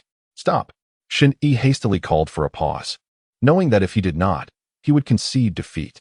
Rest assured, I am holding back. I won't harm you, Watergate replied, retracting his kunai. You misunderstand. I meant to ask if I could remove my weight. It's quite disadvantageous to fight under these conditions, Shun-Yi expressed with some annoyance. Just moments ago, in his haste, he had forgotten to lighten his load before charging into battle, only to realize his oversight mid-fight and subsequently be bested by Watergate. Wait, you were still carrying weight. No wonder you seemed so out of sorts. Very well, we can have a rematch. Watergate's competitive spirit was piqued by Shun-Yi's words, and he readily agreed. Without hesitation, Shun-Yi began to shed his clothing, causing the observing girls to shield their eyes. His weighted attire was custom-fitted after all. Now this is much easier.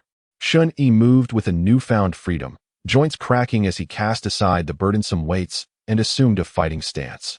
Indeed, fighting while encumbered was rather uncomfortable. A loud bang interrupted Watergate's remarks, leaving the spectators stunned. Is it really that exaggerated? Indeed it is. Ever since Shun-Yi acquired the Sinja bloodline, he had embraced a philosophy of relentless training, his weights exceeding those of Lee during the Chunin exams. The Sinja bloodline was remarkably resilient. You're being a bit excessive, Watergate remarked, perplexed. Excessive? Just wait until you see what's next, Shun-Yi retorted, then called out to the spectators, stand back. I am about to unleash my area of effect technique. You jerk. Wait a moment. Hong Air dashed away without a second thought, fully aware of the devastation Shun-Yi's technique could wreak. The others followed suit, quickening their pace. Once they had distanced themselves, Shun-Yi played a trick on Watergate. Look, a shooting star. Without waiting to see if Watergate was watching, he executed a body flicker technique, vanishing without a trace. The speed of his eternal companion was formidable. Even without his weights, Shun-Yi felt uncertain about facing Watergate head-on. He was not so reckless. Shadow clones, 20.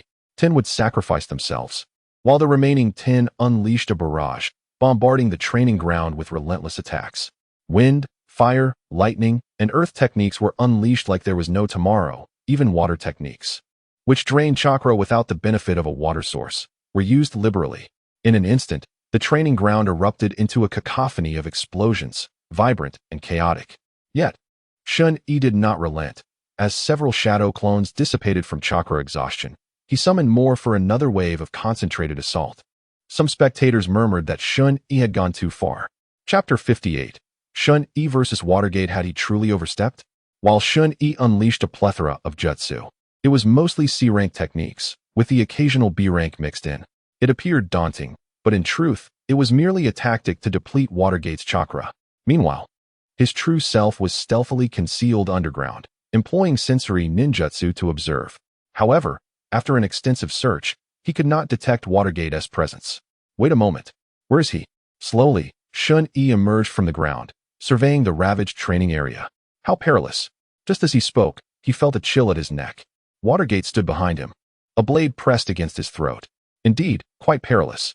Alas, Shun-Yi had lost his undergarments. He had been defeated by Watergate using the same technique. In precisely the same spot. Wait. Shun-Yi suddenly realized something was amiss. Lifting his clothing, he began to search. Sure enough, he discovered the emblem of the Blade of Love upon his attire. Watergate was playing dirty. Where did you go just now? Look at my outfit. I just went home to change clothes. I returned to Konoha and came straight to find Kushina. I didn't even have time to switch outfits. My apologies. The Flying Thunder God technique was indeed cunning. Watergate had stealthily placed his mark on Shun-Yi during their first encounter. I concede, Shun-Yi admitted, acknowledging his defeat with good grace. He understood that he had no chance against Watergate. Firstly, Watergate's speed overwhelmed him, not to mention the Flying Thunder God technique. He also possessed the Wind Body Flicker technique, unparalleled in the ninja world. Secondly, in terms of chakra, Watergate's reserve was likely superior, especially considering he had trained in Sage Mode, which required an immense chakra base. As for ninjutsu, surely no one believed that Watergate only knew the Flying Thunder God and the Spiral Sphere. In every aspect, he had been thoroughly outmatched, and thus, his defeat was entirely justified. Nevertheless, despite his loss, Shun-Yi still relished the experience. The skirmish was exhilarating. Shinichi and Minato both experienced a surge of satisfaction. One found release in the thrill of battle, while the other maintained an air of elegance in front of his girlfriend. Alas, Kakashi bore the brunt of the chaos, as the training ground lay in disarray due to Shinichi's antics. When Shinichi and Rin were about to leave, they intended to greet Kakashi, but upon seeing his grim expression, they wisely chose to remain silent and quickly departed. Fortunately, most of the conflict had transpired on flat terrain, sparing the fundamental infrastructure of the training ground from significant damage. A simple earth-style technique would suffice for restoration. However, this task was laborious, and of course, Shinichi would not be the one to undertake it. Kakashi was destined to become the 6th Hokage. It was beneficial for the young man to gain experience through such challenges. With time, he would come to appreciate Shinichi's good intentions. Thus, the matter reached a temporary conclusion. In the days that followed, Shinichi frequently sought out Minato for sparring sessions and discussions on ninjutsu. He generously shared his insights, revealing the intricacies of the Rasengan and its advanced variations, such as the Fire Release Rasengan and Wind Release Rasengan, along with his future aspirations for the technique. In essence, he divulged everything he knew about the Rasengan from the original narrative, leaving Minato astounded and proclaiming Shinichi to be a once-in-a-century genius. Shinichi graciously accepted the praise. Although Shinichi possessed extensive knowledge of the Rasengan, it was unfortunate that the original narrative only detailed the methods for practicing the basic technique. What? A wind release Shuriken Rasengan? One must admit, is that even within Shinichi's reach, he would first master the basic nature transformation of the Rasengan. Minato, indeed, lived up to his reputation as the progenitor of the Rasengan, as Shinichi learned several nature transformations from him.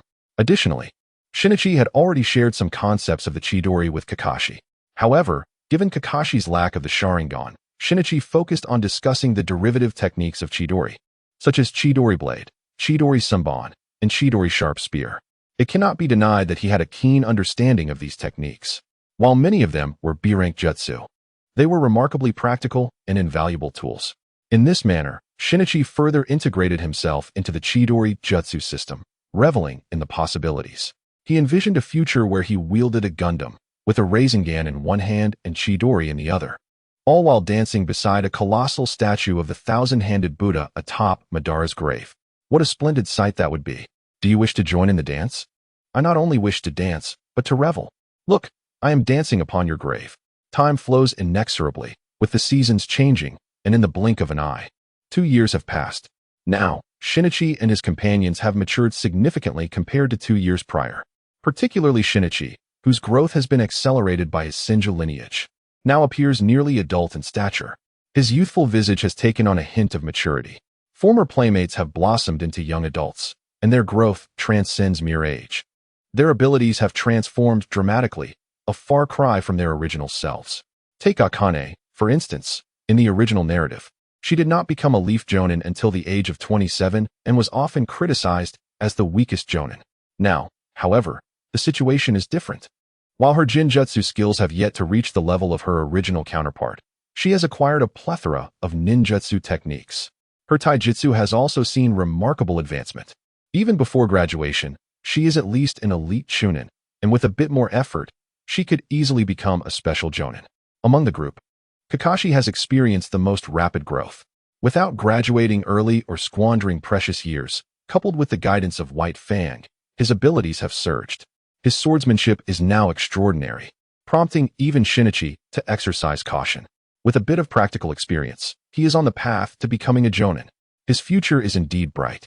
On a more somber note, Guy has yet to receive instruction on the 8 gates, spending his days merely conditioning his body. Although his taijutsu prowess is impressive, it has not resulted in a qualitative leap in his abilities. Lacking skill in Jinjutsu and possessing only one summoning technique, he risks becoming vulnerable. Nevertheless, this is not a cause for concern. The foundation has been laid, and there is no need to rush the construction. Additionally, Obito, Shizune, and Obito's girlfriend, Uzumaki, have all shown varying degrees of growth. Of course, at the pinnacle of this development are still Shinichi and Rin. This is an inevitable circumstance. The Senju bloodline is inherently domineering. Oh, by the way, Zong Shinyu possesses the Sharingan, an extraordinary capability, and through relentless endeavors, he has finally transformed it into the coveted 3-tomo state. He can now eliminate adversaries with but a mere glance. Opening the status panel, Host, Zong Shinyu. Strength, 764 Agility, 690 Chakra, 1680 Chakra Attributes, all 5 elements. Yin, Yang Chapter 59. 2 years later Ninjutsu, Fire Release, Great Fireball, 89, Fire Release, Great Fire Extinguishing, 78. Wind Release, Great Breakthrough, 88, Wind Release, Pressure Damage, 86, Earth Release, Earth Barrier, 67, Earth Release, Earth Flow River, 59, Lightning Release, False Darkness, 55.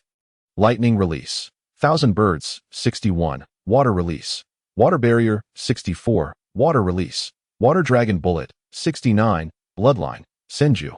Uchiha Bloodline Trait. 3-tomo Sharingan. One cannot deny the significant progress Zong Shinyu has made over these 2 years, especially after acquiring the 3-tomo Sharingan. The final gap in his abilities has been bridged, allowing him to master Jinjutsu. It is not that his resistance to Jinjutsu was lacking. After all, with such chakra, what illusions could he not shatter? As of now, he has yet to encounter Tsukuyami or Kotoame Tsukumi. The main advancement lies in his newfound ability to instantaneously cast Jinjutsu with his gaze. This is truly remarkable. Although Shinny has only recently begun to explore the techniques of illusion, and his skills remain somewhat undeveloped, it is nonetheless sufficient. Others may shatter it with a mere surge of chakra. Indeed, they can break through instantly. However, even in the swiftest of instances, there must be a moment of bewilderment. Right? It is precisely in that fleeting moment of the enemy's confusion that Shinny can achieve a decisive victory. Shinny has diligently learned the art of the Flying Thunder God from Minato, his masterful technique. Regrettably, despite Minato's willingness to impart the Flying Thunder God technique to Shinny, he lacks the innate spatial talent required to master it. This has left Shinichi in a state of deep melancholy for quite some time. Of course, the teaching of the Flying Thunder God technique by the Watergate was also sanctioned by the consensus of 3 generations. This matter truly requires the consensus of the 3rd Hokage, as the ownership of the Flying Thunder God technique belongs to the village. Minato possesses only the right to utilize it and lacks the authority to impart it to others. However, who exactly is Shinichi? He is indeed supported by Tsunade, a formidable ally. The Flying Thunder God technique. It was invented by her grandfather. If she desires it, would the 3rd dare to refuse? Moreover, the 3rd Hokage holds Shinichi and his companions in high regard.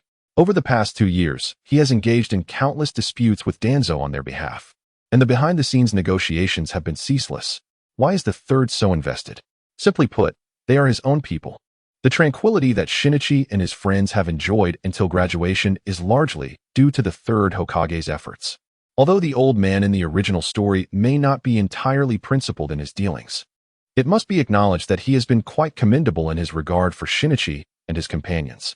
It remains uncertain whether Shinichi will maintain this peaceful coexistence with Danzo after graduation. However, it matters little now, as Shinichi and his friends have grown rapidly. Should Danzo dare to create trouble, Shinichi would not hesitate to teach him a lesson. Before long, the day of the graduation examination arrived.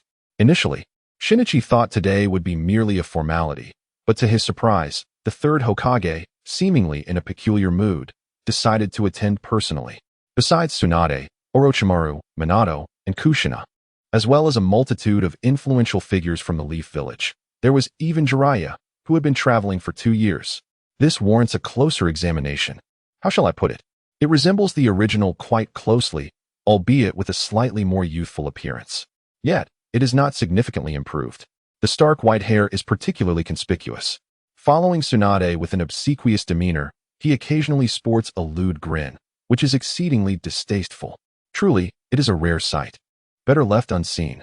Indeed, one ought not to harbor any expectations for this fellow. Is it truly possible for Tsunade to endure such lecherous and repulsive behavior from Jiraiya?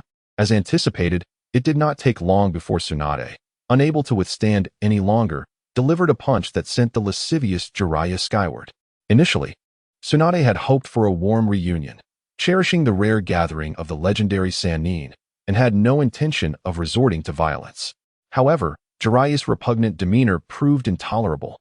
"Who is that person whom Lady Tsunade has just launched into the air?" asked Shinichi. "That individual is certainly not of good character. He is a notorious lecher. Be sure to keep your distance, lest he take advantage of you." Rin, somewhat perplexed yet understanding, nodded, casting a knowing glance at Shinichi, and refrained from further inquiries as she approached the advancing Tsunade. "What on earth is happening today? Why such a commotion?" Shinichi inquired, bewildered. Tsunade merely scoffed, gesturing towards the third Hokage. "It's simply that old man wishing to showcase his strength, while simultaneously delivering a reprimand to the ninja clan. This is indeed comprehensible, although only 2 years have elapsed since the conclusion of the war. However, the essence of the shinobi clan lies in their inherent dissatisfaction with the status quo, akin to that of capitalists. Recent whispers of tranquility have reached even the ears of Kami. Amid tales of Pyrrhic victories and considerable losses for which the third Hokage must bear responsibility. Furthermore, there are murmurs advocating for the abdication of the third, and some have even invoked the name of White Fang as a scapegoat.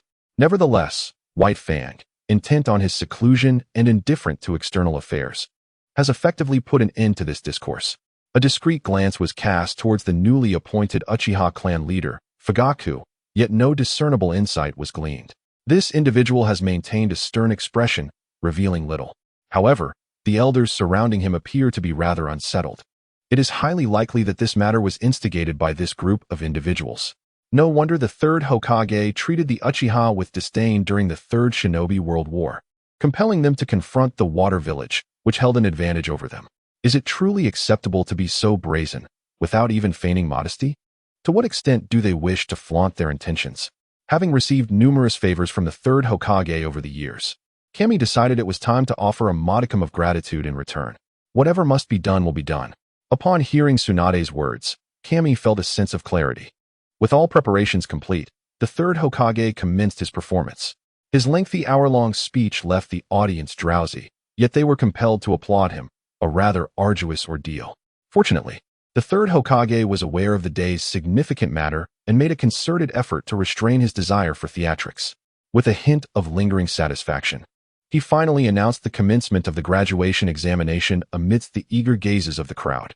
Unlike previous years, this year's graduation test was devoid of unnecessary embellishments. It consisted solely of one-on-one combat.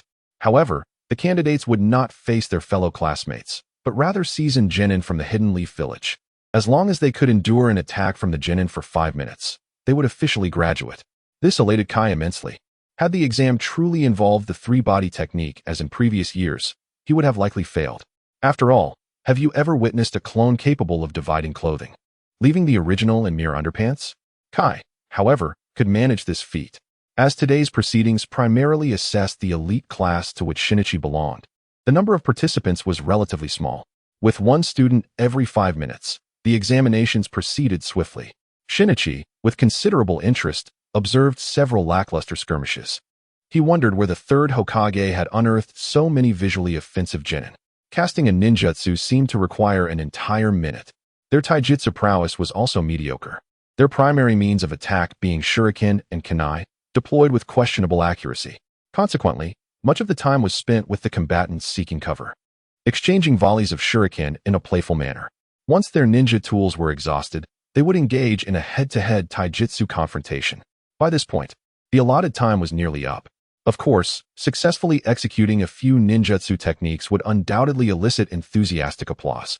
Chapter 60, Graduation Exam. Ironically, this truly reflected the common skill level of genin. Shinichi, anticipating a grand spectacle, found himself disappointed with the graduation exam. Due to the underwhelming abilities of the genin recruited by the third Hokage, all the students who had completed their tests thus far had effortlessly passed. API call failed with status code 429. Error. Code. For 29. Message. Resource has been exhausted, e.g. check quota. Status. Resource exhausted. The current batch of lower-ranked ninjas is palpably distinct from the previous group. Their overwhelming presence speaks volumes, each one brimming with vitality and an indomitable fighting spirit, with a few even exuding a faint hint of murderous intent. Shinichi keenly observes that these individuals have indeed tasted blood. The insignias adorning their attire reveal their lineage, noble clan ninjas, all of them. Fortunately, Shinichi's companions are no pushovers either. While some faced a rather challenging battle, such as Hong, whose luck was decidedly poor, matched against a female ninja from the Hyuga branch, it was evident that this Hyuga ninja was quite experienced, engaging in close combat without hesitation. Hong found herself flustered and perilously outmatched. However, her taijutsu skills had improved sufficiently to keep her in the fight. After enduring a powerful strike, she finally managed to create some distance. A coordinated attack ensued, forcing her opponent to concede defeat. The others had comparatively easier matches. Particularly, Guy capitalized on his opponent's underestimation, executing a swift ambush that eliminated his adversary in an instant. The third Hokage was increasingly pleased, relentlessly chatting with the stoic Fugaku, while the two elders accompanying Fugaku openly displayed their displeasure. Yet, the third Hokage's intention was to provoke them, showing little concern for their reactions. While it is true that your young ones performed admirably, they still pale in comparison to the geniuses of our clan. An elder from the Uchiha could no longer hold his tongue, speaking out. Oh, are you referring to that boy named Uchiha Obito? Indeed, he is quite remarkable, the third Hokage retorted, pouring salt on an old wound. Obito was an outlier of the Uchiha clan, infamous throughout the village for his association with the third Hokage's faction, and some extreme members of the Uchiha had even labeled him a traitor. The third Hokage's careless remarks only deepened the elders' frowns. Even Fugaku, typically adept at maintaining his composure, appeared somewhat troubled. Obito is but an exception. There are many in our clan who surpass him. Another elder, unable to contain his indignation, declared, if the third Hokage does not believe this, let our clan's talents compete against these young ones. My grandson, Uchiha Tetsuhiko, is of a similar age. It would not be unfair. One wonders if the third Hokage dares to take up the challenge. Another Uchiha elder joined the fray, exclaiming, how can the esteemed Uchiha clan endure such indignity? He thrust himself into the fray, employing a rather crude tactic to provoke. Although Fugaku wished to intervene, he had only just assumed the role of clan leader and lacked significant authority. After a moment's hesitation, he chose to remain silent. Would the third Hokage falter? Initially, he merely intended to give them a gentle admonition to temper their burgeoning arrogance. API call failed with status code 429. Error. Code 429. Message. Resource has been exhausted, e.g. check quota. Status. Resource exhausted. What reasoning could there be for dissent? The third Hokage feigned contemplation for a moment before theatrically summoning Kami, who, after a prolonged deliberation, ultimately acquiesced to Uchiha's request. Kami, somewhat exasperated, thought to himself how theatrical this old man was. Yet, considering the numerous favors this elder had bestowed upon him, he chose to indulge the third Hokage, playing along to avoid putting him in an awkward position. Fortunately, the competition on stage had concluded. Following the third S announcement, Kami and Uchiha Tetsuhan ascended the arena. In an instant, all eyes were drawn to the spectacle. Some of the leaders of the shinobi clans perked up with interest. Who is Shinichi? He is undoubtedly the leading figure of the new generation within the third Hokage's lineage, and such intelligence had long been laid before them.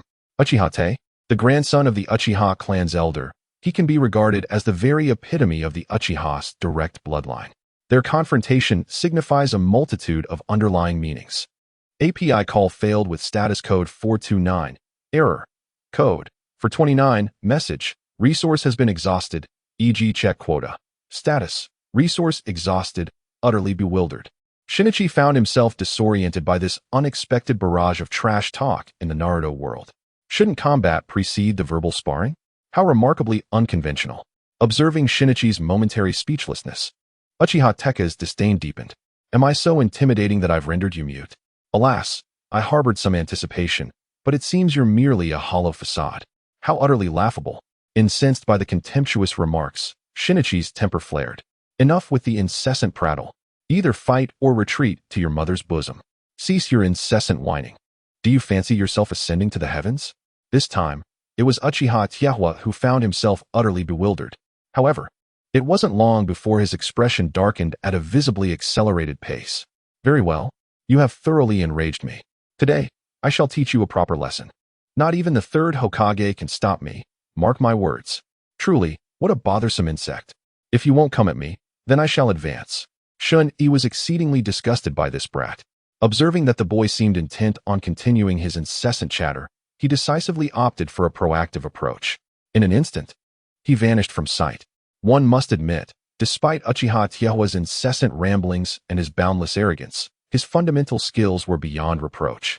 The moment Shun-Yi finished speaking, Tiahua immediately activated his Sharingan, revealing the double tomo. Futile. Before the might of this Sharingan, all your actions are in vain. Prepare to be punished. It is no exaggeration to say that at the tender age of 10, he has already unlocked the second tomo of the Sharingan, indicating he possesses considerable talent. Just as he was about to showcase a throwing star to intercept Shun-Yi, he suddenly realized that Shun-Yi's speed seemed rather extraordinary. No, it was astonishingly fast. The Sharingan was unable to discern his movements clearly, merely catching glimpses of his outline.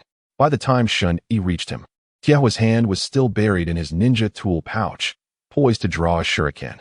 Without uttering a word, Shun-Yi delivered a powerful punch directly to his abdomen. Uchiha Tiahua doubled over in pain, akin to a shrimp caught in a vice.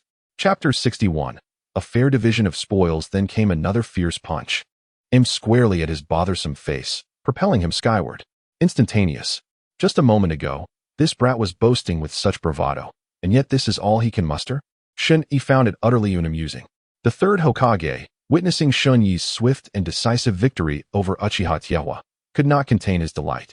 He glanced at the visibly displeased Uchiha elder and the second elder, clearing his throat gently to draw their attention. Affecting an air of concern, he instructed the nearby Ambu.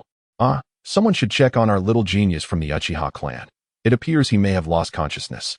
With a feigned look of guilt towards the two elders, he added, look at this mess. Shun-Yi's actions were rather heavy-handed. I hope the two of you 1T take it to heart. I shall certainly reprimand him sternly later. Such a display of righteous indignation was enough to irk both elders profoundly. The second elder replied in a deep, resonant voice. There is no need for that, Lord Third. It is merely a spar. Fists and feet have no eyes. Tiahua's lack of skill warrants his defeat. The Uchiha clan can accept a loss. The elder was indeed furious, yet he held back his ire, bowing slightly to the third Hokage. Lord Third, I am unwell and shall take my leave, he declared, not waiting for a response before leaping into the arena, swiftly carrying Uchiha Tiahua away. Before departing, he cast a deep glance at Shun-Yi. Young man, impressive technique. Before Shun-Yi could respond, Tsunade, who had been observing, stepped forward, indignantly questioning, "What is going on? Are you bullying us because we are outnumbered?" She positioned herself protectively in front of Shun-Yi, addressing the elder sharply, "What is this? Are you planning to settle the score later?" With Tsunade, the elder could not afford to be dismissive. Despite the Senju clan's decline, they had once stood shoulder to shoulder with the Uchiha, deserving of respect. The elder nodded slightly, maintaining a composed demeanor as he explained, "Princess Tsunade has misunderstood. The Uchiha clan is not so petty. Matters among the younger generation should be resolved by themselves.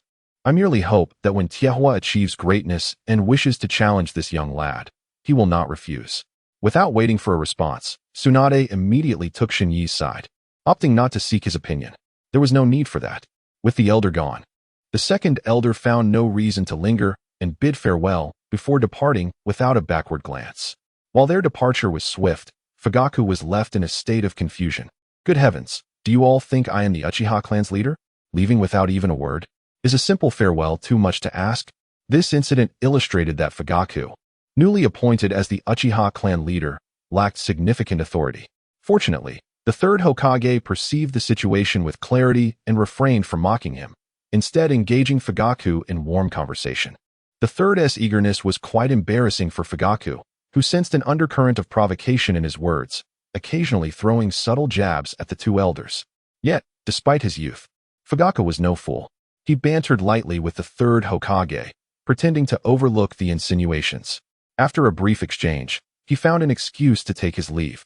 The third Hokage watched Fugaku's retreating figure, smiling silently. The day's objectives had been more than satisfactorily achieved, even exceeded. Fugaku was still too young.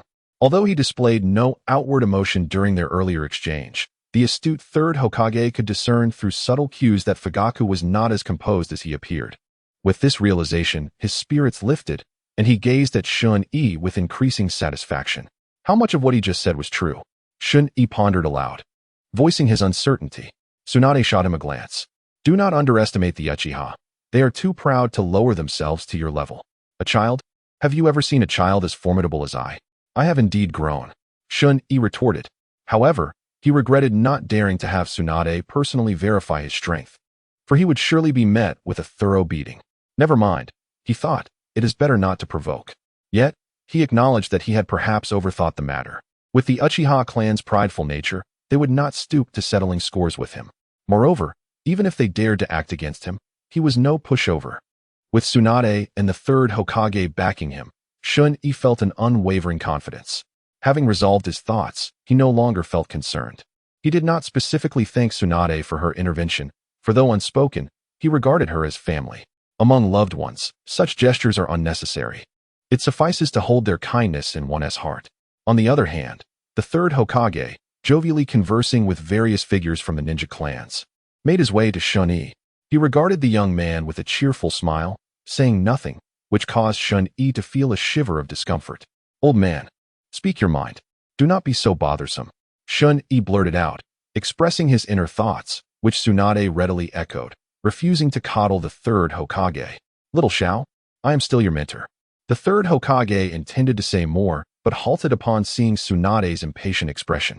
He attempted to pat Shun-Yi's head in a show of affection, only to realize that Shun-Yi had outgrown him. With a resigned sigh, he settled for a pat on the shoulder, offering lavish praise.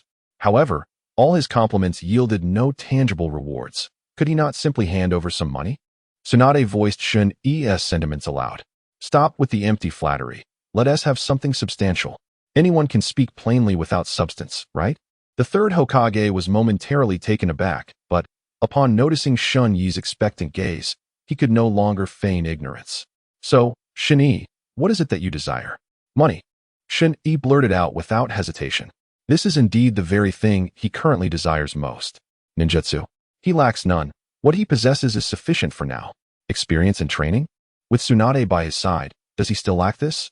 Thus, he naturally opted for the most pragmatic choice. Upon hearing this, the third Hokage found himself in a predicament, initially intending to casually offer a random ninjutsu to appease him. To his surprise, this young man seemed fixated on monetary gain. As the Hokage, he could not go back on his word. Moreover, just look at Tsunade beside him, her eyes narrowing with keen interest. Would she ever consent to such a notion? Hence, he refrained from suggesting that Shin should reconsider. After feeling the weight of his own meager treasury, he sighed, realizing that today might indeed result in significant expenditure. After rummaging for what felt like an eternity, he finally extracted a bundle of paper money, hesitating painfully before reluctantly withdrawing a few bills. The moment Tsunade saw this, her eyes sparkled with excitement as she snatched the money away. Stop dawdling. Shin, quickly express your gratitude to the esteemed Hokage. Naturally, Shin complied, fully elevating the third Hokage's spirits. Once the third departed in sorrow, Tsunade and Shin exchanged a knowing glance, their unspoken understanding clear. A 50-50 split. Chapter 62, Despair. Did Shin ever contemplate keeping it all for himself? Certainly, I have contemplated this. However, it is evident that such a notion is impractical. If he possessed even a modicum of discernment, he would refrain from uttering such words. It seems more fitting for everyone to settle for an equitable division, ensuring that no party incurs a loss, resulting in a mutually satisfactory resolution. The reason for Shaney's willingness to acquiesce is twofold. On one hand, he has exerted considerable effort, and on the other, he has matters to discuss with Tsunade. What does he seek? Naturally, it pertains to the class assignments following graduation. In the original narrative, Lin was part of Team 7. However, her teammates were Kakashi and Obito, leaving no room for her. Moreover, to be candid, Shaney harbors reservations about placing Lin in Team 7. Should she, as in the original storyline, fall under the gaze of that old scoundrel Madara, Shaney would find himself in a lamentable predicament. Although it is uncertain whether Madara has taken notice of Obito, Shaney cannot afford to gamble on such matters. It would be prudent to keep Lin within his own team, under his watchful eye, where he can provide her with protection. Logically speaking, the third Hokage, aware of their relationship, ought to avoid separating them. However, one must always consider the unexpected. Thus, this readily available opportunity should not be overlooked. After all, it merely requires a word from Tsunade. Observing Tsunade's gleeful demeanor as she repeatedly counts the money, he surmises her mood is quite favorable, presenting an opportune moment. After much hesitation, Shaney realizes that in matters where one seeks assistance, courtesy is paramount. Tsunade-sama HM? What did you call me? Tsunade inquires, taken aback. Tsunade-sama, he reiterates. Tsunade casts an exaggerated glance at the west, confirming the sun has not risen from that direction, before jesting. Well, this is a rarity. You actually deign to call me sister. This sister is quite touched. What's wrong? Are you not bothered by the age difference with Lin? Your words are amusing. I have always regarded you as family.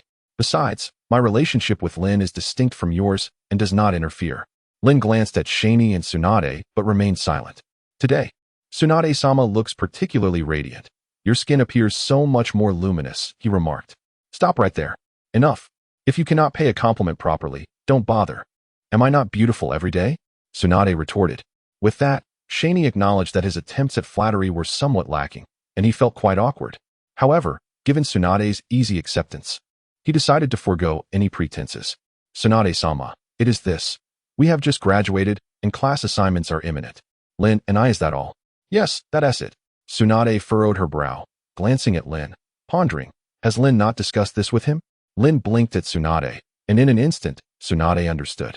She immediately adopted a contemplative expression, stroking her chin, mulling over the situation. This matter poses some difficulties. How about this? You contribute a bit more money, and I will leverage my connections on your behalf. As she spoke, her gaze remained fixated on the money in Shaney's hand, her intentions unmistakable. Lin widened her eyes, staring at Tsunade in disbelief. Tsunade's integrity had once again astonished her. Isn't this merely a matter of your word? Shaney expressed skepticism, questioning whether Tsunade was attempting to ensnare him. Tsunade bristled at his words, her mouth firing off like a machine gun, not affording Shaney a moment to respond. What do you mean by a matter of your word? Do you think this village operates on your whims? I am assisting you in navigating this situation. Must I not engage in some diplomacy? Do you truly believe I possess such grand influence? I am risking my reputation for you. And you cannot even part with a token of appreciation. What? Do you suspect I would line my own pockets? Fine. If that is the case, seek assistance elsewhere. I cannot help you.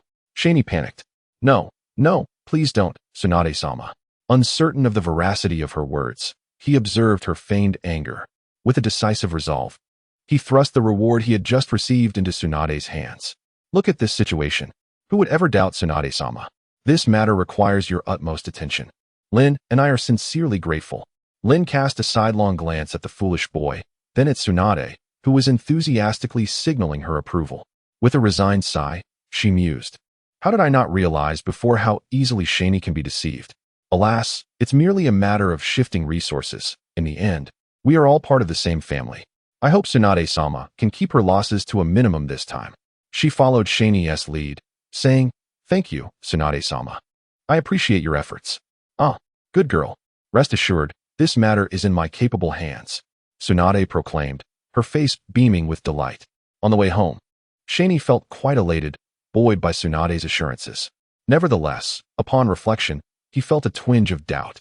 The suddenness of the situation, combined with his concern, had clouded his judgment. Is it possible that I have been deceived by Tsunade? Reflecting on her integrity, I find myself increasingly convinced of this notion. Lin, do you think I have been misled by Sister Tsunade? Shinny voiced his uncertainty. Only now do you realize. Lin replied, somewhat exasperated. Yet, observing Shinny's current demeanor is rather amusing. He used to exude an air of maturity, resembling an adult. This occasional lapse in judgment is rather endearing, so she chose not to disclose her thoughts to him just yet. She was curious to see how Shinny would react upon discovering that he had indeed been fooled. Surely not. After all, Tsunade is our elder. She wouldn't deceive us. However, your words only deepen my conviction that I have been tricked. Shinny's unease grew with each passing moment. This is disastrous. Could Tsunade be manipulating connections? Am I truly losing my mind? I can only hope that Tsunade is indeed managing matters. Otherwise, this will be an indelible stain on my reputation. Deceived by a plump target? How can I still claim to be a genius? Shinny fell silent, while Lin, intrigued, observed him without uttering a word. Thus, they returned home. The following day, the two arrived at the classroom early, as it was the day of the graduation briefing, primarily to announce class assignments. The homeroom teacher took the stage to reminisce about their 3 years together, setting an appropriate atmosphere before delving into the class assignments. As expected, Kai was still in the same class as Hinata and Ebisu. Asuma's teammates were two minor characters, both from prominent families, likely bodyguards arranged by the third generation. In a surprising turn, Team 7 underwent a change in personnel, now comprising Obito, Kakashi, and Rin, which delighted Obito immensely, and Shinny was equally pleased. He and Lin had been assigned to the same team, with their other teammate being the familiar Kurenai. However, just as he anticipated the arrival of their sensei, Lin stood up, pulling Kurenai and the timid Shizune along to approach Shinny. Let us go find the teacher. Shinny felt despair wash over him. Why did Lin already know who their sensei would be? Moreover, why was she bringing along Shizune, the only one without a team? Shizune lacked a team because she was Tsunade's young maid. It was certain that she would be following Tsunade. Chapter 63. The leading Jonin. The outcome is already quite evident. Lin, you've gone astray. Lin, are you? Lin cast a skeptical glance at the bewildered Shun-E, finding the situation amusing, and flashed a playful smile. You didn't even ask me.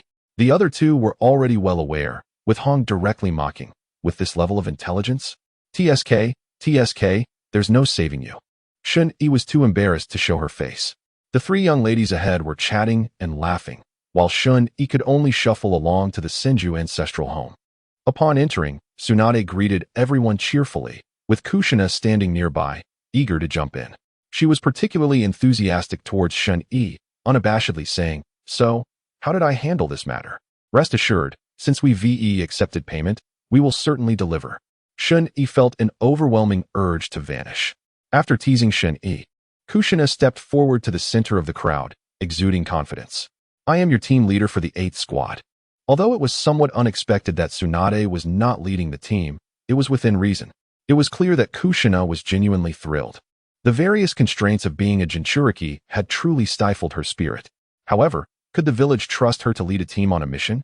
Tsunade noticed Shin-Yi's unease, and, while Kushina engaged with her friends, she quietly inquired, What have you discerned? Shin-Yi hesitated for a moment, but eventually nodded.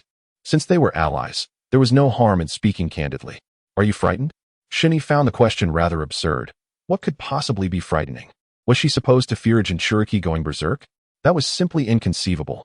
As a former princess of the Uzumaki clan, given Kushina's temperament, if the Nine-Tails were not bound in restraints, he would dare to eat dung upside down. Seeing Shun-Yi's nonchalant expression, Tsunade's demeanor softened. Kushina is indeed a tragic figure. This was undeniably true. From birth, she had been destined to be a Jinchuriki. She left her homeland at a young age, arriving alone in the unfamiliar Hidden Leaf village. Just as she began to emerge from her ostracized state, she became the Nine-Tails Jinchuriki. After finding Minato, she lost her family again. One could say her fate was lamentable. If there were a ranking for tragic destinies in the Naruto world, she would unquestionably claim the 3rd place. The first would be her son, followed by the princess who suffered alongside Nagato, whose grievances paled in comparison to hers. Your parents and closest friends are gone. She lost her entire clan. Furthermore, she became a mere tool, surrounded by emotional neglect. The village trusts her to lead a team? Shun-e voiced her doubts. Did I not accompany Kushina to seek the third Hokage? Would he dare to refuse? Tsunade countered with a strong rebuttal. In Shun-Yi's mind, an image formed, and she silently mourned for the third Hokage for a moment. As for the missions, aren't I here? What problems could arise? Indeed, there will be no problems, Tsunade asserted. With me personally overseeing, if anyone dares to threaten Kushina, they must first summon their shadows. Since they were all acquaintances, everyone was aware of Shun-E and her companion's abilities, thus skipping the bell-grabbing segment, which left Shun-E with a slight tinge of regret. After chatting for a while, Kushina eagerly led them to the Hokage's office to receive their mission. Do you see? This is what it means to have connections. Only the Hokage himself can issue a mission.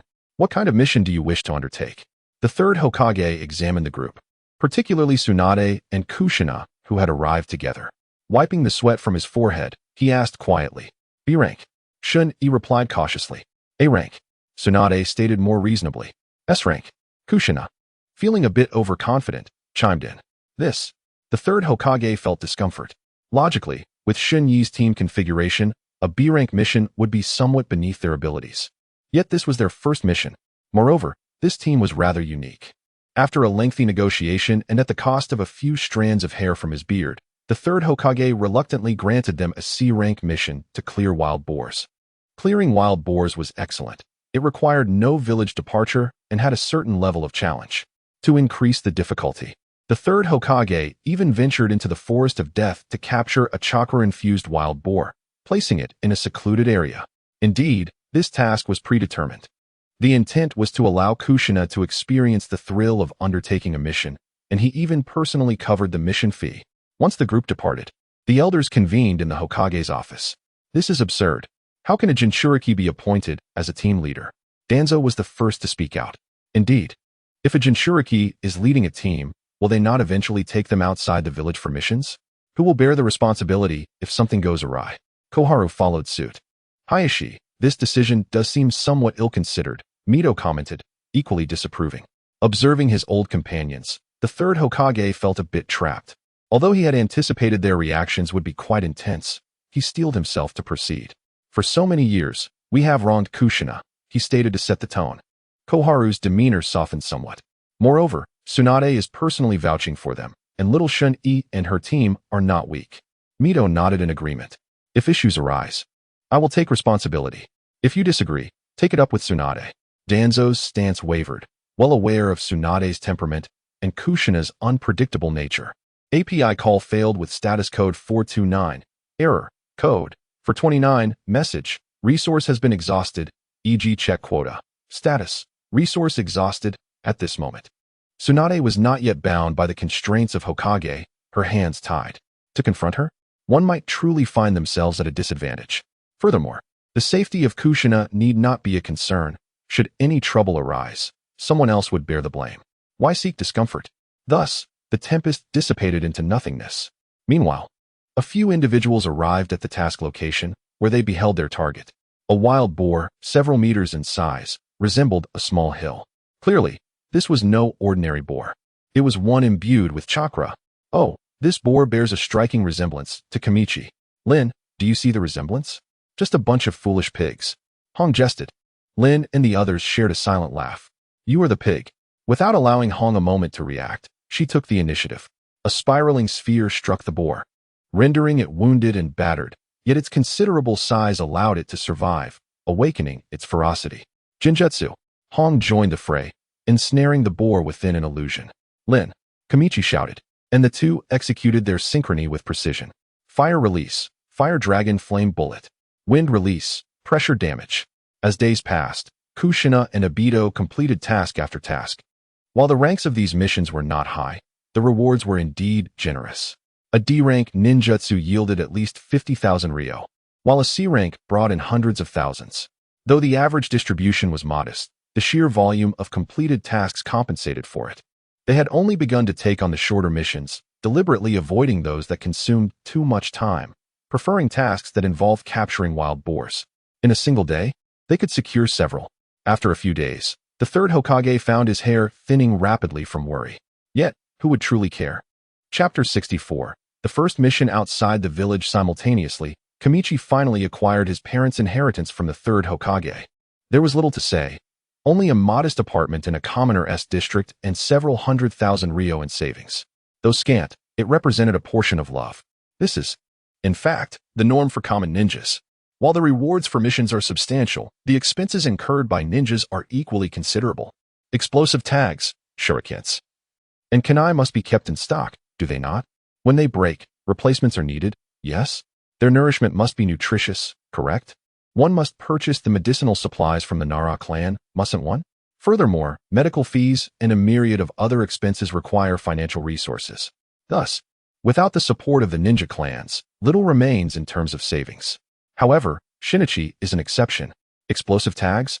Can they compare to my instant fireball technique? Kunai and shurikens? What purpose do they serve? As for injuries and medical expenses? Apologies, but he rarely sustains injuries. Even if he does, he has both Rin and Shizun to rely on. Moreover, he possesses the Senju bloodline, granting him remarkable self-healing abilities. Aside from the initial supply of equipment provided by Rin and Shinichi, they have not made any further purchases. There is simply no need. Why buy more? Within a mere week, Shinichi and Rin amassed nearly 1 million. Rin, the little manager, constantly wore a cheerful smile, even increasing Shinichi's allowance several-fold. Although it was never substantial to begin with. However, when Shinichi laid eyes upon Asuma's chakra blade, the third Hokage truly spared no expense. This pair of flying swallows must be worth at least the price of an Asuma's life. They must continue to strive harder, intensifying their efforts to exploit the third Hokage's resources. Early in the morning, as the team gathered, Shinichi urged everyone to continue accepting missions. After a few days, everyone had tasted the sweetness of success and naturally agreed with enthusiasm.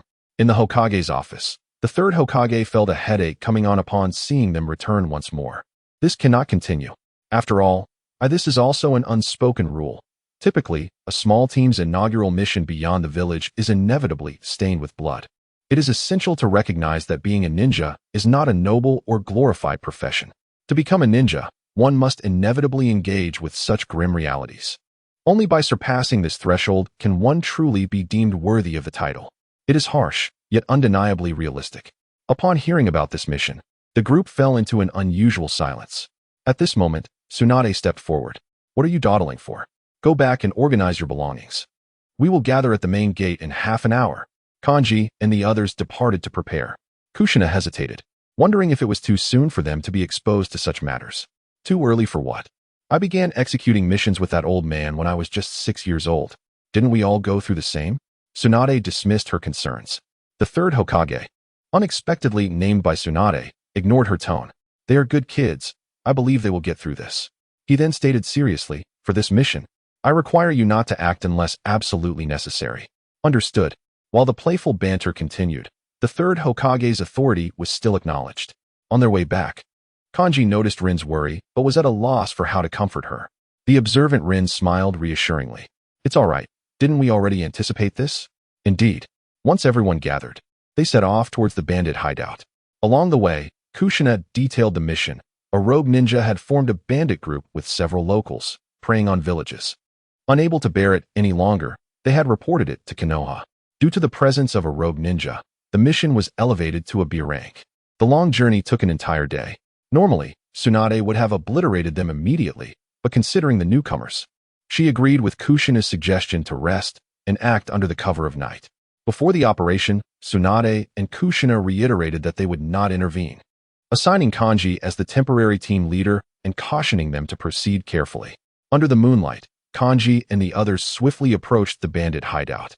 Rin and Kurenai were responsible for eliminating the sentries, while Shizun provided backup from outside, ready to capture them all. Kanji created a shadow clone to protect Shizun and boldly leaped into the hideout.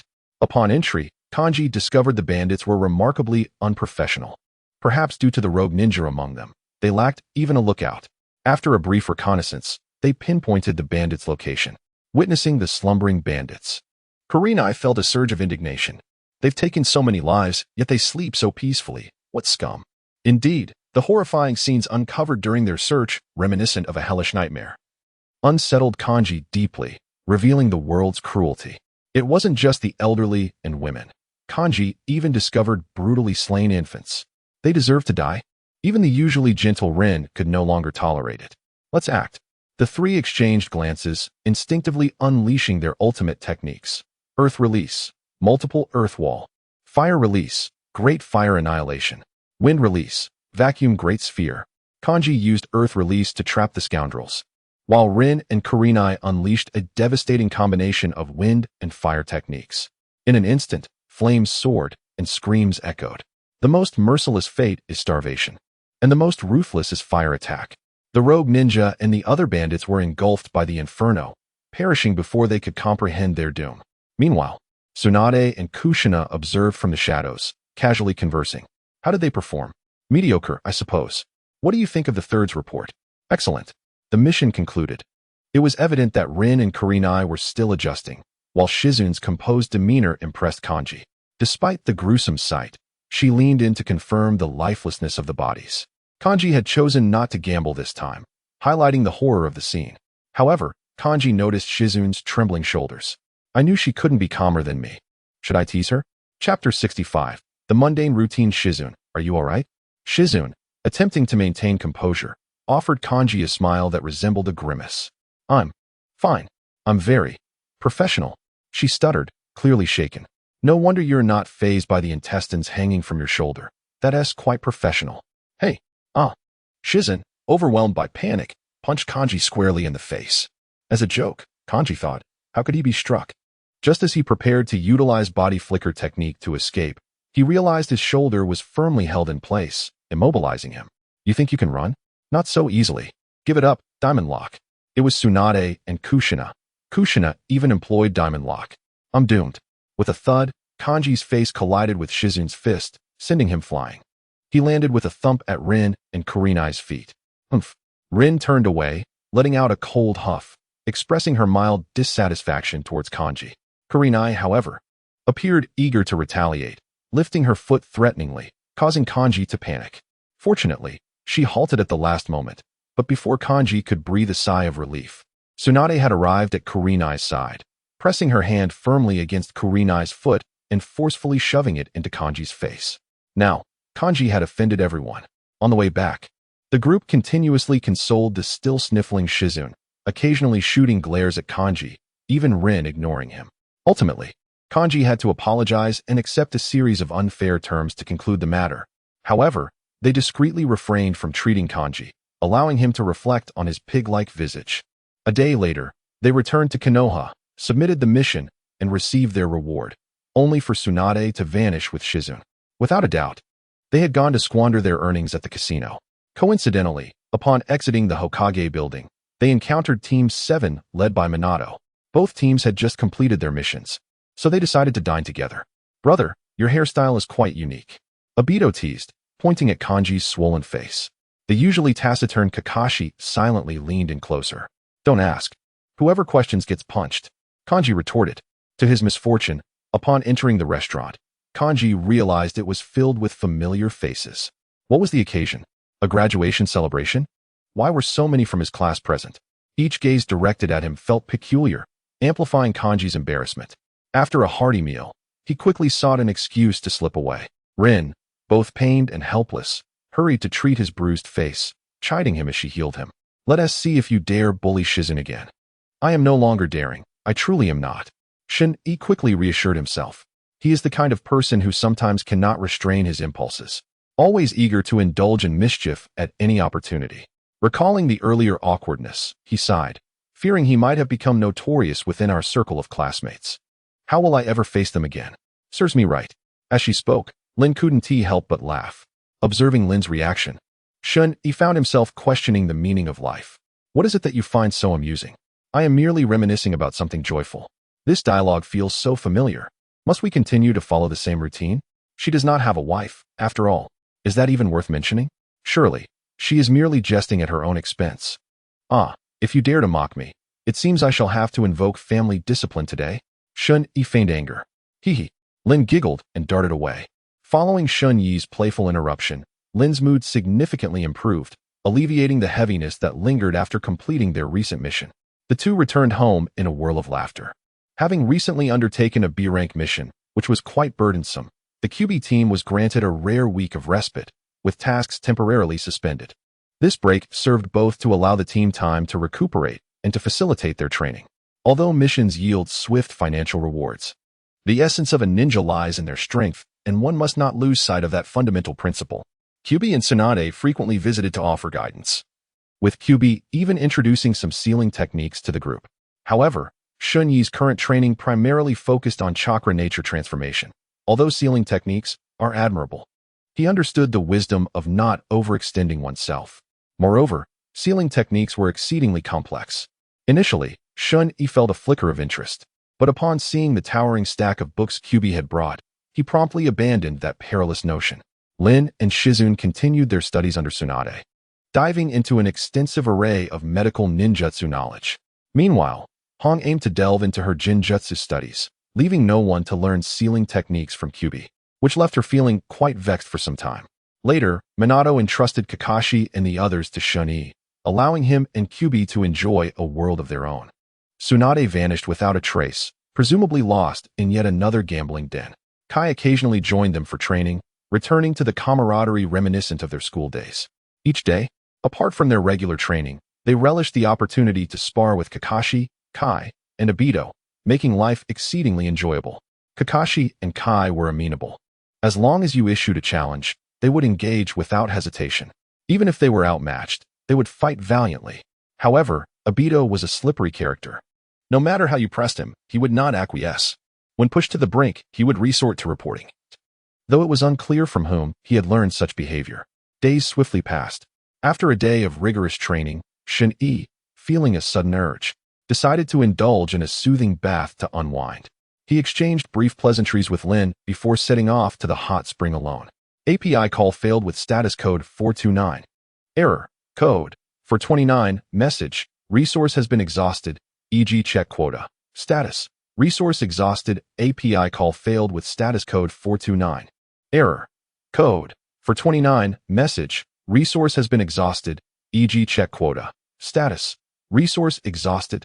The world is not devoid of the entertainment industry, and it operates within legitimate bounds. You claim that money is no object for you. Is it truly so distasteful? Observing Jiraiya, who was utterly absorbed in his peeping, Shaney approached him without hesitation and delivered a powerful kick, sending him flying. Realizing the situation too late, Jiraiya executed a 360-degree spin in midair and formed a summoning seal. With a resounding thud, he summoned a giant toad from Mount Myaboku, standing atop its head and striking a pose, boldly declaring, "Who dares to ambush this sage?" Shaney merely watched him, unimpressed by his pretentious display. Jiraiya, noticing Shaney's impassive demeanor, felt a twinge of embarrassment. However, with his remarkable thick skin, he awkwardly introduced himself. "I am the sage of Mount Myaboku, Jiraiya. Who are you, little thief? State your name." Chapter 66. Jiraiya. With your disheveled appearance, do you dare to entertain thoughts about Lady Tsunade? Dream on. I vehemently oppose this notion. With that, Shaney dismissed him with a curt remark and turned back to the pool. API call failed with status code 429. Error. Code 429. Message. Resource has been exhausted, e.g. check quota. Status. Resource exhausted. If he were to offend him, could he still be alright? Hurriedly, he urged the toad to return to Myaboku Mountain, while he feigned an expression of sudden realization. "Oh dear, could it be that you are Shinichi? I am Jiraiya, a close comrade of Tsunade." Shinichi ignored him, and he did not feel embarrassed. He casually approached Shinichi's side, dutifully fetching fruits and beverages for him. In truth, Jiraiya was a figure whom Shinichi greatly admired. Bold, carefree, arguably the most charismatic character within the ranks of Hokage. However, anime is but a fantasy. When faced with reality, matters become entirely different. Certain carefree attitudes portrayed in anime may seem amusing, yet once they intersect with the real world, they become utterly unacceptable, even subject to criticism. Take the act of peeping, for instance. How depraved must one be to engage in such behavior? Even if one were to openly admire bikini-clad beauties on the beach, we would hardly object. Yet this, he simply could not accept, especially when it involved Tsunade, whom he regarded as a family member. Naturally, he harbored discontent towards Jiraiya. Regardless of the countless arguments, Shinichi genuinely hoped for Tsunade to find a good partner and not end up alone, as depicted in the original story. However, this was contingent upon one prerequisite: Jiraiya must rectify his despicable habits. Do you truly care for Tsunade? Shinichi inquired. Jiraiya furtively glanced around before hastily nodding. Yes, I adore her. His sincerity was palpable. Shinichi pointed toward the spot where Jiraiya had been peeping and asked, "Is this how you express your affection?" Faced with Shinichi's accusation, Jiraiya found himself at a loss for words. "Think it over," Shinichi said as he rose to leave. Leaving Jiraiya alone to ponder. There is little to be said. The individual in question is acutely aware of the underlying issues, and it merely depends on whether he is inclined to change. In truth, Tsunade may not be entirely devoid of feelings for Jiraiya during their last encounter. A fleeting glimmer of joy was evident in her eyes, something Shinichi perceived quite clearly. However, Jiraiya's mannerisms certainly contributed to the awkwardness of their reunion, transforming what should have been a joyful occasion into a rather uncomfortable one. Upon returning home, Rin, busy tidying the space, noticed Shinichi's troubled demeanor. What is the matter? What has transpired?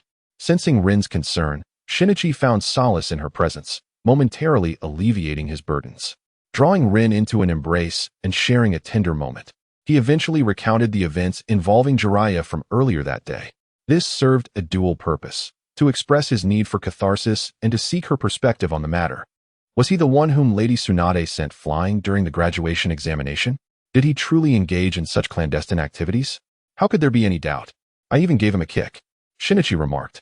No wonder you advised against visiting the hot springs. It turns out such individuals do exist. The world is indeed rife with unsavory characters these days, so you must exercise caution. But tell me, have you ever indulged in such peeping like Jiraiya? Why am I being involved in this? Are we truly those kinds of people? However, upon seeing Lin's smile, I realized she was still finding solace in her own way. How are you feeling now? Thank you, Lin. What is your perspective on this matter? Lin inquired. How do I view it? After a moment of contemplation, I began to speak. I believe that Tsunade is quite lonely. Having someone to rely on is certainly preferable to being alone. Moreover, both of them harbor mutual affections. Yet Jiraiya's persistent flaws make it unbearable to witness, not just for Tsunade, but for me as well. I spoke with a sense of righteousness. Although I am not without my own faults, I am indeed more principled in this regard. As for the young prince, we should observe him with an open mind, ensuring we do not intrude upon others. Unlike Jiraiya, whose behavior is simply unacceptable. You see, don't you already possess the answer within your heart? Ultimately, this situation hinges upon Tsunade's own thoughts. Our ability to influence is quite limited. We can only hope that Jiraiya will find his way back to reason. Relying on Jiraiya to regain his senses? Given his lecherous nature, that seems unlikely. Nonetheless, Lin is correct. The resolution of this matter truly rests with the two of them. My role is merely to provide support. The following morning, while I was still in deep slumber and Lin had yet to arrive, I was abruptly awakened by incessant knocking at the door. Groggily, I yawned and opened the door with some annoyance. Who is it? It's early in the morning. Can't anyone let a person sleep? Upon opening the door, I was greeted by the sight of Jiraiya, his dark circles indicating a night devoid of rest. What an astonishing sight, Jiraiya. It appears that my words from yesterday truly resonated with him. This marks a commendable beginning, does it not? Have you given it due consideration? Jiraiya hesitated briefly, probing for a response. Not yet. With a sudden thud, Shinichi slammed the door shut, effectively locking Jiraiya outside. Shinichi, please open the door. I am still contemplating. Moreover, I truly have matters to discuss with you today. Jiraiya persisted, resolutely knocking on the door.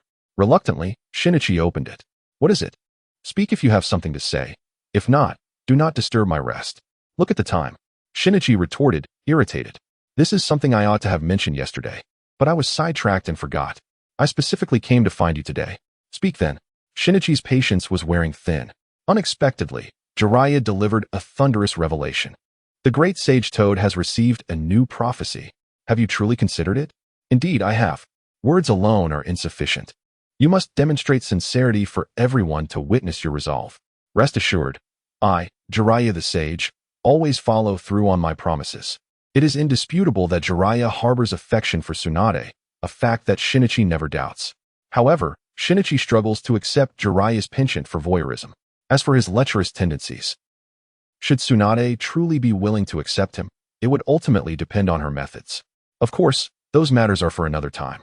This visit serves not only to express his sentiments, but also to solicit Shinichi. Is there truly a secret to the Divine One? In my past life, I was but a solitary soul, and in this existence, my fortune with Lin seems to stem from his upbringing. However, as a man, how could the Divine One ever concede defeat? Thus, after feigning a semblance of profundity, he cryptically uttered that the art should not be lightly conveyed, successfully ensnaring Jiraiya. Ultimately, Jiraiya, in desperate appeal, struck a pact with him. If he could indeed effectuate change within a month, the Divine One would graciously impart some of his personal experiences. As for what those experiences entail, that remains to be determined. I shall weave my deception when the time comes. Chapter 67. A period of tranquility indeed. Witnessing Jiraiya's brilliant demeanor makes it rather easy to deceive him. The joyous moments are ever so fleeting. And soon it was time for the Divine One to embark on his long-anticipated mission. This particular assignment involved escorting a merchant caravan to the Land of Iron. Initially, they had no desire to undertake such a labor-intensive task, as it consumed an excessive amount of time. Surely, there were shorter, more lucrative endeavors to pursue. Yet, the remuneration offered was simply too enticing. Coupled with the persuasion of the third Hokage, they reluctantly acquiesced. For a mere B-rank escort mission, they were astonishingly offered A-rank compensation. Who could resist such an offer? The reason for their selection lay primarily in the reputation of Tsunade, one of the legendary Sannin. The Divine One and his companions were merely supplementary. Upon learning that the illustrious Princess Tsunade would personally lead the expedition, the caravan owner wasted no time in increasing the payment, specifically requesting the inclusion of Kushina's team. Seeing the foolishness of a man with deep pockets, the third Hokage had no grounds for refusal. Enhancing the village's income while fostering relations with such a wealthy patron was an opportunity too good to pass up. At this juncture, it is imperative to discuss the mission system in Konoha. Generally, assignments are uniformly distributed among ninjas at the assembly hall, with the Divine One and his companions being an exception. Of course, if an employer has a preferred ninja and is willing to offer additional compensation, negotiations are quite feasible. It is merely a matter of adjusting the sums. However, instances such as today, where the remuneration is elevated outright, are rather rare. Frankly, apart from times of war, S-rank missions are nearly non-existent. Even A-rank missions are quite scarce, with the majority focused on the extermination of rogue ninjas. This primarily involves activities of a clandestine nature, bearing little relation to ordinary ninjas. As for the more menial and arduous tasks, they are naturally handled by the roots of Danzo, who are adept in these shadowy affairs and possess a certain expertise. Consequently, the typical ninja can generally take on missions of a B-rank level, with the occasional stroke of luck allowing them to partake in A-rank tasks merely as supplementary participants. S-rank missions are entirely beyond their reach. Even if they were to be assigned such a task, it would likely be as expendable pawns to draw fire. When the time for mission assembly arrived, Kami and his companions finally beheld the merchant convoy of their employer. To neither exaggerate nor diminish, this was undoubtedly a true magnate. API call failed with status code 429. Error. Code. For 29. Message. Resource has been exhausted, e.g. check quota. Status. Resource exhausted. Can such a large convoy be adequately managed solely by the Kaishinai squad? Not to worry, for they have also enlisted the assistance of other ninja teams to undertake the mission. Indeed, they soon encountered the Watergate team. This brought immense joy to Kushina, as a government-sponsored trip not only allowed her to earn money but also to deepen her relationship with Minato, creating the perfect occasion of double happiness. It was quite a spectacle, causing a wave of envy among a few. Fortunately, with Shini and Rin present, they shared a knowing silence while observing the envious singletons. Meanwhile, the caravan leader was fervently courting Tsunade, showering her with flattery and attempting to establish a close rapport. His enthusiasm, however, did not extend to Shini and the others, though he still maintained a semblance of politeness. This was understandable, as Tsunade was one of the legendary Sannin and the legitimate princess of the Land of Fire. Naturally, a mere merchant would wish to align himself with her. Tsunade, not one to miss an opportunity, seized the moment to garner numerous benefits and, with a knowing smile, patted his shoulder, assuring him that she would certainly speak highly of him in the Land of Fire in the future. The boss was profoundly moved, as yet another generous gift was presented, earning him heartfelt praise from Tsunade for his thoughtfulness. With the addition of Kushina's and Minato's teams, along with Tsunade's protection, the convoy traveled for several days in a serene manner. Some petty thieves, upon witnessing the sheer scale of the merchant caravan, dared not to provoke it. Those with considerable strength, when they spotted Tsunade, quickly abandoned their intentions. Naturally, there were some foolish individuals, blinded by wealth, who were effortlessly dealt with by Shinichi and his companions, without the need for Minato and Kushina to intervene. This situation starkly illustrated the chaos that pervaded the shinobi world. Bandits roamed freely amidst the towering mountains, leaving the common villages in a state of despair. Remarkably, this was still considered a time of peace. Can you believe it?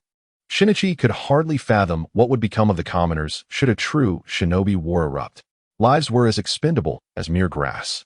Those unable to bear the sight of this devastation had eliminated numerous bandits terrorizing their regions, yet the sheer number of bandits was overwhelming, far beyond the capacity for eradication. Moreover, many of these bandits were simply ordinary citizens, driven to desperation.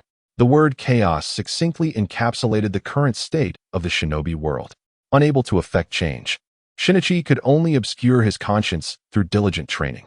During a period of boredom, Shinichi intruded upon the intimate world of Kushina and Minato, discussing advanced techniques for the Rasengan, which incited Kushina's ire. Minato, indeed a rare genius, made astonishing progress with the Rasengan in just 2 years. Aside from mastering the destructive wind release Rasengan, he had also grasped various other techniques, including the Great Ball Rasengan and several elemental variations. Naturally, Shinichi seized this rare opportunity to learn from him. In his leisure, he subtly probed Tsunade's sentiments regarding Jiraiya, but she seemed to sense his intentions, responding with ambiguous remarks that left him unsatisfied. Days passed peacefully, or was it truly peaceful? In a hidden stronghold within the Land of Wind, a conversation unfolded. Have you gathered all the necessary intelligence? Is it true that a merchant caravan of such magnitude is traversing through? Asked the candidate for Kazekage, Rosa, addressing one of his subordinates. Yes, my lord. It is indeed a caravan bound for the Land of Iron, transporting valuable goods, the subordinate replied, albeit hesitantly. Speak. Rosa's eyes gleamed with anticipation, displeased by the subordinate's reluctance. The caravan has employed Leaf Village ninjas, including the legendary Tsunade and the recently renowned Jonin, Minato Namikaze. The subordinate reported. Upon hearing these names, Rosa fell into deep contemplation before issuing commands. Continue to monitor them closely, ensuring utmost discretion to avoid detection. I shall consult with Lady Chiyo to devise a strategy. We cannot afford to let this fortuitous opportunity slip away.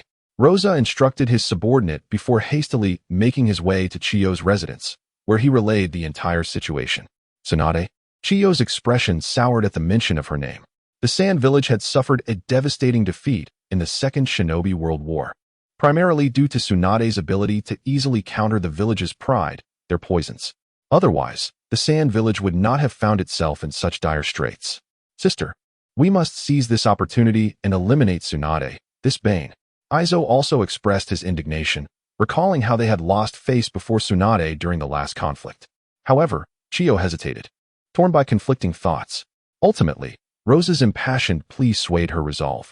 Lady Chiyo, since the disappearance of the third Kazekage, our village's mission quota has plummeted, and we are on the brink of collapse. Rosa lamented, revealing the dire circumstances facing the Sand Village. It was evident that the Sand Village was in dire straits, driving them to contemplate such drastic measures against Tsunade. Wait, the Kazekage has vanished. This was indeed a grave revelation, though regrettably, Shinichi and his companions remained unaware of this development. Chiyo, maintaining her composure, cast a sidelong glance at Rosa, remaining silent for a long while before finally reaching a decision. Proceed with utmost caution in this endeavor. Her words invigorated Rosa, yet Chiyo's subsequent statement caused his heart to race with apprehension. To be safe, the vice captain for this mission will be Yakura. Although Rosa felt discontent, he dared not oppose Chiyo's unyielding demeanor, bowing his head in acquiescence. Meanwhile, Shinichi and his companions had also grown increasingly vigilant, as shadows had recently begun to appear around the merchant caravan, lurking from a distance. API call failed with status code 429. Error. Code. For 29. Message. Resource has been exhausted, e.g. check quota. Status. Resource exhausted. Even the usually carefree Obito sensed something amiss. In an instant, the merchant convoy was engulfed in an atmosphere of trepidation. Yet, There are times when the deceased can convey messages. Despite having hastened their demise and utterly obliterated their neural pathways, the seasoned Tsunade discerned the clues from their modus operandi. The Umbu. This was not a question, but a definitive statement. Umbu? This was a query from the god of shinobi. Informed the merchant convoy to accelerate their pace and make haste to depart. Understood. Minato promptly retreated in response. API call failed with status code 429. Error. Code 429. Message. Resource has been exhausted, e.g. check quota. Status. Resource exhausted. The situation has escalated significantly. We have drawn attention on their territory. The Sand Village ninjas? Shin exclaimed in astonishment. Tsunade cast a glance of appreciation at Shun, gesturing toward the corpse. There is some skill involved. Such crude methods of silencing and the shabby appearance can only belong to those impoverished souls. Indeed, the techniques employed by this Sand Village Umbu are rather rudimentary compared to those of Konoha, exhibiting a stark physicality that is quite unbecoming of a ninja. Yet, despite their apparent destitution, who are we to label them as impoverished? Are we not the foremost destitute in the ninja world? However, Shin certainly dared not voice this thought. That would be tantamount to courting death. In the ensuing days, Tsunade commanded everyone to intensify their patrols, increasing the number of night watchmen. Today, it was Shun and Lin's turn to stand guard, a privilege Shun had painstakingly secured. Nevertheless, despite the levity of their banter, both Shun and Lin remained vigilant, ever alert to the possibility of a sudden assault. Do you truly believe the Sand Village ninjas would dare to strike against us? Lin questioned, still perplexed. In this era of peace, would they really resort to violence over a mere financial dispute with Konoha? Ah, Lin, you are still young and naive. When a person is driven to desperation, they lose all semblance of reason. If they dare to provoke us, we shall retaliate fiercely. With that declaration, Lin and Shun, in perfect synchrony, unleashed their combined technique. Fire style, Fire Dragon Flame Bullet. Wind style, Pressure Damage. Whoosh. A flurry of shadows darted away, revealing that their opponents were indeed formidable adversaries. Such a magnificent and overwhelming combination of wind and fire ninjutsu has astonishingly only claimed the lives of two foes. Little one. Such grandiose claims. Luo Sha cast a glance at his fallen subordinates, his gaze towards Shun growing ever colder. After all, they were his trusted aides. Yet, recalling the breathtaking combination technique displayed by the two, his eyes turned even more frigid. You shall not escape today. Little one, such audacity. At that moment, Tsunade had stealthily approached from behind Luo Sha, returning his words with equal fervor, delivering a powerful punch directly to him. With a resounding crash, Luo Sha was sent flying, blood spewing from his mouth. Fortunately, he was protected by his magnetic release, preserving his life. After a single encounter, he had suffered significant loss. Just as Zaku was about to intervene, a shuriken was pressed against his neck, accompanied by Minato's gentle voice. Do not move. Tsunade and Minato swiftly joined forces to subdue the invading enemy. This ambush is remarkably cunning. With a swift sound, a puppet suddenly materialized between Watergate and Yeet-Song, forcing Watergate to retreat. The youth, being young, acts impulsively. This compels an old soul like me to tirelessly strive for the village. Chiyo and Zuki revealed themselves. You old hack. Tsunade instantly recognized Chiyo. Tsunade. Chiyo's defenses crumbled in an instant, her teeth clenched in frustration. Rasha, is he alive? If so, hurry and deal with those little brats. The prodigies of Konoha truly evoke a sense of envy. Now the situation has become quite troublesome. Unexpectedly, the venerable Chiyo has personally intervened, accompanied by her brother, the formidable Zuki. They are truly investing heavily for Tsunade and this cache of goods. When Chiyo and Tsunade, bitter rivals, come face to face, the animosity is palpable. Without a moment's hesitation, they engage in a fierce battle. Although Tsunade is concerned about the plight of others, she can no longer afford to be preoccupied with such thoughts. She hurriedly summons several shadow clones to protect her allies, silently praying for their survival until she can overcome the formidable Chiyo. Yet, as an esteemed and seasoned powerhouse of the shadow class, defeating her is no easy feat moreover. Zuki lurks nearby, ready to pounce. Minato also wishes to join the fray for a swift victory, but he is held back by Zuki, unable to advance or retreat. At this juncture, no one can come to their aid. Rasha spat blood, seething with rage. I am still here. Who do you think you are? If you wish to lay a hand on them, You must first contend with me. At this moment, Kushina stepped forward, shielding Kamichi and the others behind her. With a calm and focused demeanor, she initiated the diamond lock technique, binding Rasha securely. However, Rasha was not to be underestimated. He immediately enveloped himself in golden sand, while simultaneously using magnetic manipulation to block Kushina's escape route, leading to a stalemate between the two. Yakura, understand. Maki, lead the Umbu to eliminate these brats. This troublesome one is mine. The group swiftly divided their roles, crafting a battle strategy in mere moments. Clearly having prepared for this encounter, the pressure mounted on Kamichi. Be cautious. The opponents are elite shinobi from the Sand Village. He instructed, urging his comrades to remain vigilant. Don't die. Kakashi interjected tersely before charging headlong into the oncoming Sand Shinobi. Rin, although concerned for Kamichi's predicament, knew that sentimentality had no place in this critical moment. As the second strongest combatant present, she had to step up in Kamichi's absence to protect her companions. A silent agreement passed between them as they exchanged knowing glances. And words fell away. You little brat. Prepare to die. Scorch release. Overheating vapor. Yakura wasted no time with pleasantries, unleashing a lethal technique. For fireballs ominously floated around her, hurtling toward Kamichi with incredible speed.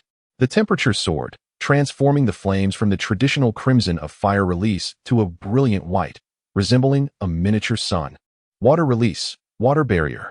Water triumphs over fire, and despite being in a desolate desert, Kamichi summoned a torrent of water, encircling himself to fend off the scorch release. Stalemate? Not at all. The sizzling sound echoed as the water was swiftly evaporated by the devastating heat of the technique. Water may extinguish fire, but it depended on whose fire it was. The scorch release was a bloodline limit formed by the fusion of lightning and fire chakra, resulting in a power greater than the mere sum of its parts. However, Kamichi managed to delay the inevitable for a brief moment, which was his goal. As the water evaporated, a thick cloud of steam obscured Yakura's vision. Seizing the opportunity, Kamichi gradually vanished from her sight, hidden in the shadows. Kamichi glanced at his somewhat scorched left hand, feeling speechless. This woman was ruthless. He had nearly incapacitated his hand.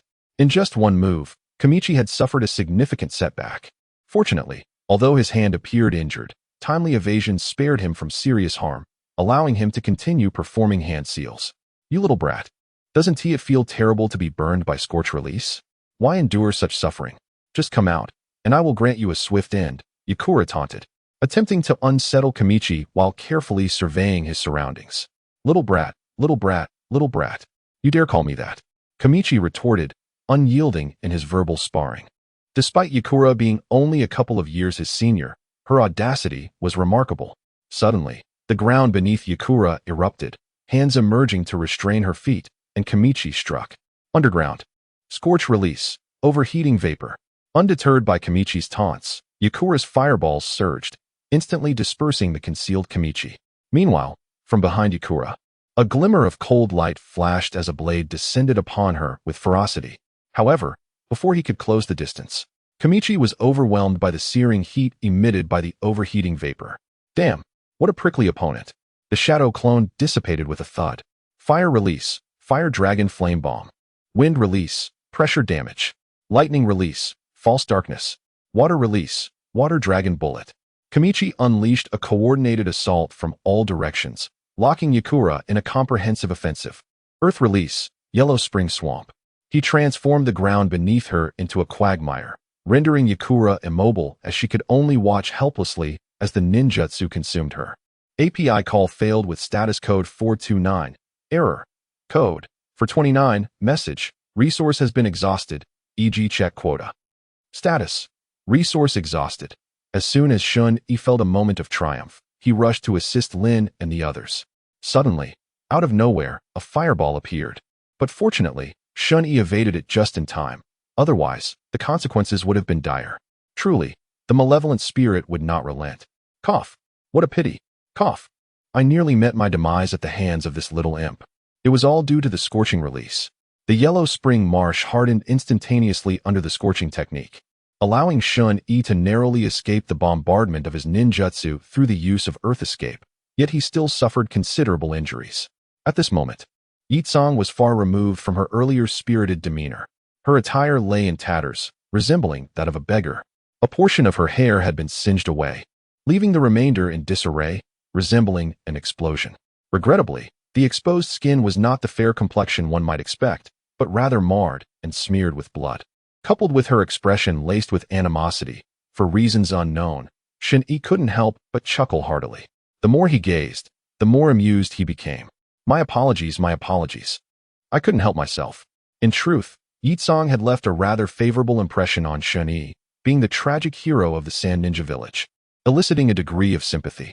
However, what lingered most vividly in Shen-Yi's mind was her ever-cool demeanor. Quite fashionable. This sudden contrast was simply irresistible to him.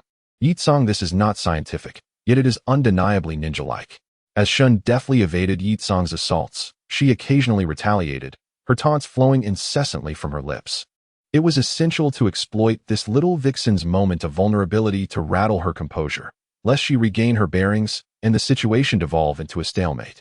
How does it feel to be on the receiving end of ninjutsu, you gossiping fool? Is it exhilarating? Where has that aloof demeanor gone? Look at you, reduced to the state of a beggar. As Yi Tsong absorbed these provocations, her ire mounted, and the more she pondered, the more her composure frayed. The fleeting rationality she had just regained disintegrated under the weight of Shun's increasingly flippant remarks. With each surge in her offensive, her already tattered garments became even more scant. Suddenly, Shun realized that this little vixen possessed considerable substance. Setting aside the grotesque imagery, one could honestly say, quite fair. No, quite ample. Oh, both fair and ample and perfectly round. How could a young person in the bloom of youth have encountered such sights?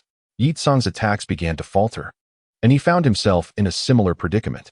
His gaze fixated on Yi Tsong's exposed form, his mouth betraying him with an involuntary drool. The thrill was overwhelming. This was far more exhilarating than any educational material he had encountered in his past life. The reality of the situation was far more exhilarating than anything on screen. With a sudden outburst, Shun-Yi found himself overwhelmed. In the midst of their tussle, Yi Tsong abruptly halted, leaving Shun-Yi feeling a sense of loss. What happened? Why have you stopped? Yi Tsong stared vacantly at Shun-Yi's foolish expression, then glanced down at himself, realizing the implications. With a wild, meaningless scream, Yi Tsong completely lost his composure and lunged at him. How fortunate this was. Under normal circumstances, Shun-Yi should have seized this opportunity to decisively defeat her with a swift ninjutsu move. However, reflecting on his earlier actions, he felt a twinge of shame driven by guilt. Shun-Yi unexpectedly found an opening and knocked her unconscious. Never mind, he thought, I shall be the better person. He removed his coat and draped it over her before hastily making his way towards Lin. As previously mentioned, Lin had managed to stabilize the situation. Although the Sand Shinobi were elite fighters, they still had some semblance of honor and did not launch a full-scale assault. Only a few small Umbu teams had arrived. Initially, Shun-Yi and Lin had teamed up to eliminate two enemies, and while their opponents still held a numerical advantage, Lin and her comrades were certainly not to be underestimated. Lin, Kakashi, and Obito formed the core of their forces, with Sun and Hong providing support, while the ever-reliable Xiao Jingyin healed their allies. The clash was evenly matched. With Shun-Yi joining as a fresh force, the tide began to turn decisively in their favor, especially upon noticing the injuries sustained by Lin's team. Shun-Yi became even more ruthless in his approach. Nevertheless, vanquishing their foes would still require considerable time. The stalemate persisted, and it was now a matter of which side's elite fighters would prevail. The outcome of the battle hinged on the superiority of their high-level combatants. Meanwhile, although Luo Sha was injured, Kushina lacked combat experience, resulting in a stalemate between them. The confrontation between Minato and Hiruzen was fraught with danger. While Minato was an exceptionally rare genius, Hiruzen was a seasoned warrior who had survived numerous ninja world wars. His vast combat experience and mastery of poison techniques posed a significant challenge. Although Minato had the advantage of speed, Hiruzen was no easy opponent, often adopting a strategy of mutual destruction that forced Minato into a defensive position. However, the most intense battle was undoubtedly between Tsunade and Chiyo. As the saying goes, enemies meet with fierce animosity. Chiyo harbored a deep-seated hatred for Tsunade, who in turn held Chiyo in contempt, calling her an old hag, which infuriated Chiyo further. Their attacks became increasingly vicious, even employing the formidable Tenshin guards. Tsunade was undeterred, unleashing her Yin seal and charging forward with reckless abandon. "Chiyo has poison? How fortuitous. I'm an expert at antidotes," she declared. "You old crone, after all these years, you Haven Tea improved a bit, still relying on those outdated tricks." The two were locked in a fierce standoff, neither willing to yield an inch. To be fair, while Chiyo may have aged, she was far from the pitiful figure Tsunade suggested. With a certain charm still intact, she stood as a formidable opponent from the same era as the third Hokage, fully in her prime. The Chiyo of the Shippuden era, well, that was another tale altogether. As the situation stabilized around them, Tsunade gradually set aside her worries and focused solely on defeating the elderly woman before her. Meanwhile, Chiyo grew increasingly impatient. What is going on? Why can't this group of Umbu subdue a mere handful of children? What is Luo Sha doing? Luo Sha is still engaged in battle. But where is Yitsong? Where has she gone? Upon spotting Shun-E ruthlessly overpowering the sand shinobi, a knot formed in Chiyo's stomach. Yitsong wouldn't he have? Finally catching a glimpse of Yitsong, she assessed that she seemed unscathed, allowing her to relax somewhat. "Hiruzen, call for reinforcements." "All right," Hiruzen said, preparing to send a distress signal, but just as he was about to do so, Minato intercepted him. While Minato may have delayed him momentarily, could he hold him back indefinitely? "Shameless. You old hag. Do you even have any dignity left?" "Dignity? You, a pathetic gambler, dare lecture me about dignity? The Senju clan's honor was long lost because of you." Tsunade exploded in fury, disregarding everything as she charged towards Chiyo, ready to deliver a devastating blow. Chiyo was unafraid and immediately retaliated with equal ferocity. At that moment, Hiruzen finally broke free from Minato's grasp and managed to grasp the signal flare. In the nick of time, a tremendous explosion erupted in the center of the battlefield, sending shockwaves through the area. A colossal toad appeared at the center of the chaos. The Sage of Toads, Jiraiya, has arrived. Swift and decisive action was Tsunade's immediate thought. Eliminate this rabble. However, upon noticing Jiraiya's striking poses and winking at her, she felt a surge of irritation. "Jiraiya, what are you doing posing? Let us work together and take down this old hag." "Oh no," Chiyo thought to herself. Why is Jiraiya here? Could he be Tsunade's reinforcements? As fellow Sannin, if Jiraiya is here, then Orochimaru can't be far behind. Indeed, Chiyo's keen observation revealed a dark shadow nearby, where a venomous snake lurked, coldly watching her with soulless eyes. A cold sweat broke out on Chiyo's brow. She felt fearless alongside Hiruzen, but what could three Sannin do against her? After all, during the Ninja World Wars, they were still in their infancy. Chiyo exaggerated. During the First Shinobi World War, the three of them had already outgrown their infancy. Nevertheless, the principle remains valid, not to mention the legendary Sannin. Even if three more formidable opponents were to appear, perhaps we should just consider the Sannin. It would be futile to confront them. The siblings could easily make their escape, just as it would be uncertain whether they could detain Tsunade.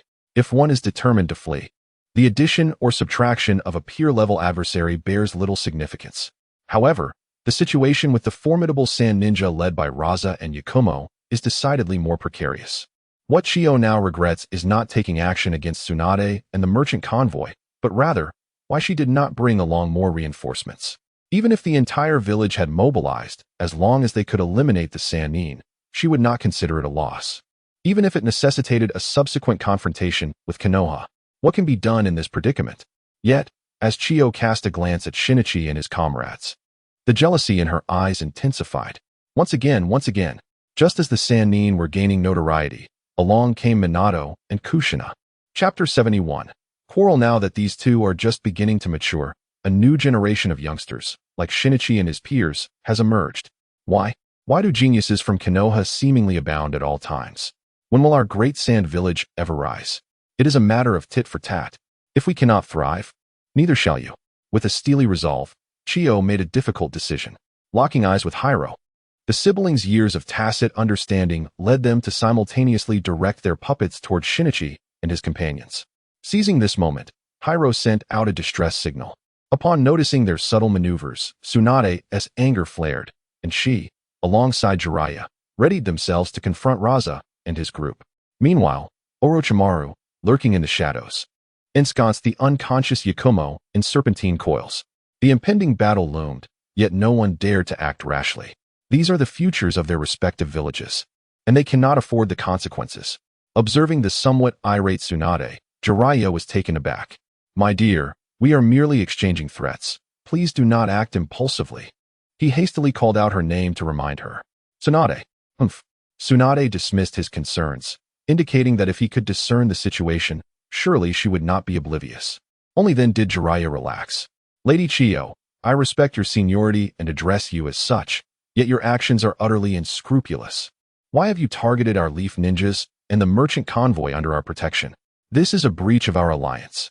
Upon hearing this, Chiyo's interest was piqued. Jiraiya's words implied he did not wish to sever ties, which opened a door for negotiation.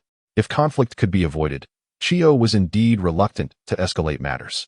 Should hostilities erupt, the casualties would be considerable. The loss of Leaf's prodigies would be devastating, but the Sand Ninjas would suffer just as much. Moreover, while the Leaf could bear the costs, the Sand could not. However, how could this matter be smoothed over? Protection? That was absurd. Not only would they be disbelieved, but she herself found it hard to accept. Although it was merely an excuse, and no one would truly care as long as appearances were maintained. To boldly assert such a claim would be an affront to one's intelligence. Was this truly how the Sand Village protected their own? Would Tsunade not be driven to madness? After pondering for a moment, Chiyo devised a plan. Since the third Kazekage had been missing for so long, it was impossible to keep it under wraps. Perhaps it would be wiser to turn the tables and seize the narrative. I suspect there is a connection between their actions and the disappearance of our third Kazekage. Initially, out of camaraderie, we merely sought to investigate. Yet, they not only refused to cooperate, but also dared to attack our investigators. What kind of logic is that? The third Kazekage is missing? This news was utterly astounding. In an instant, the people of the Leaf were left speechless by this sudden revelation. Upon hearing it, Jiraiya and Tsunade were equally shocked, their first reaction being disbelief. Tsunade, in particular, erupted with indignation. Nonsense. How could the third Kazekage go missing? Why not claim your Sand Village has been annihilated instead? Crazy girl. Mind your language. Chiyo, known for her quick temper, could hardly contain her anger. However, despite her fury, she noted the reactions of the Leaf. Based on her extensive experience, it seemed most likely that the disappearance of the third Kazekage had little to do with the Leaf. Yet, did this truly matter? At this moment, it was Jiraiya who stepped forward to soothe Tsunade, addressing the elder Chiyo with a solemn expression. Lady Chiyo, we express our profound condolences regarding the disappearance of your village's third Kazekage. However, we assure you that this matter is entirely unrelated to us in Konoha. Condolences? Are you serious? What a shocker! Chiyo exclaimed, astounded. Jiraiya, you've truly surprised me. She was nearly infuriated, yet upon witnessing Jiraiya's actions, she managed to suppress her anger. What was Jiraiya doing? With a couple of loud thuds, two toads appeared on his shoulders, none other than Fukasaku and Shima. It turned out that while he was bickering with Chiyo, he had stealthily gathered an immense amount of chakra to summon the two legendary sages. Why did you summon us at this moment, little Jiraiya? I still have to prepare meals for the children. Fukasaku exclaimed, tapping Jiraiya on the head with his ladle. Good grief, little Jiraiya summoned us because he is undoubtedly in trouble, Shima advised. Fukasaku snorted, expressing his dissatisfaction. Hurry up, hurry up. I have soup boiling, if it burns. I will make you drink it all. Jiraiya turned pale, repeatedly apologizing until Fukasaku ceased his pursuit and, along with Shima, turned their gaze towards Chiyo. Particularly Fukasaku, whose gaze towards Chiyo was decidedly unfriendly. Who were these two sages? They were ancient beings who had lived for 8 centuries. As a participant in the last Great Ninja War, Chiyo was well aware of their significance. Their previous encounter had resulted in substantial losses for the Sand Village. What a predicament! The 3 sages have indeed proven to be quite troublesome. Jiraiya, in particular, displays a shocking lack of martial ethics. What was meant to be a standoff has turned into a covert summons for assistance. Chiyo seems to have forgotten that she was the first to call for aid. Alas, this burden will be difficult to bear today. Jiraiya is indeed formidable. The last time he summoned the 2 great sages, it was not nearly so effortless. Just a few short years have passed, and his growth is astonishing. One cannot help but feel envy towards Konoha. Surely, Lady Chiyo has perceived our sincerity. As wise as she is, Lady Chiyo would never wrong an innocent. The threat concealed within Jiraiya's words is unmistakable. It appears that swallowing one's pride is unavoidable today. With the tone set, under the auspices of the SH, the atmosphere has shifted. A semblance of camaraderie has emerged. as if both parties have laid down their grievances and forged a bond of harmony. Tsunade, however, gazes at Chiyo's wrinkled visage, filled with mirth, and feels a wave of nausea. Yet, she refrains from voicing her disdain and turns her head away from the repugnant duo. Kami, on the other hand, observes with great interest. One cannot help but draw parallels to the diplomatic exchanges of your among nations. Although it lacks a certain finesse, there is a semblance of charm to it. The audacity of speaking falsehoods with such impunity is strikingly reminiscent. So, it seems this matter was merely a misunderstanding. Indeed, this debacle nearly jeopardized the harmony between our two clans. It turns out it was all just a misunderstanding. As the misunderstanding was resolved, matters became much simpler. Just as they were joyfully sharing their feelings, a large contingent from the Sand Village arrived. Without hesitation, they surrounded the Leaf Village members, some even brandishing weapons. The legendary three ninjas instinctively began to form hand seals, cautiously bracing for a potential ambush from the sand. Meanwhile, Shinichi and his companions assumed a combat formation. Chiyo observed the sudden silence among them, her smile fading as dark clouds gathered once more. Chapter 72. A series of misunderstandings call one Tai and the others here, declared Sage Shizuku, prompting Sage Jima to prepare to summon reinforcements. Tension mounted between the two factions. After a prolonged silence, Chiyo meticulously compared their respective strengths time and again, ultimately concluding that the odds were not in their favor. The same old adage echoed in her mind. They might not be able to hold back the three ninjas, perhaps only managing to retain a few of Shinichi's group. However, the Sand Village, with its overwhelming numbers, would undoubtedly suffer significant losses. Furthermore, they would have to contend with a furious retaliation from the Leaf Village afterward.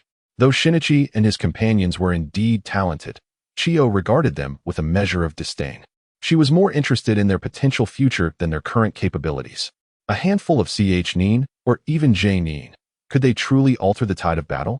Initially, she believed that uniting the entire strength of the Sand Village would effortlessly annihilate the three ninjas. To her astonishment, they had grown significantly stronger. They had truly become a formidable threat. Having realized this, the clouds of doubt dissipated from Chiyo's face, as if she had just grasped the situation. What are you doing?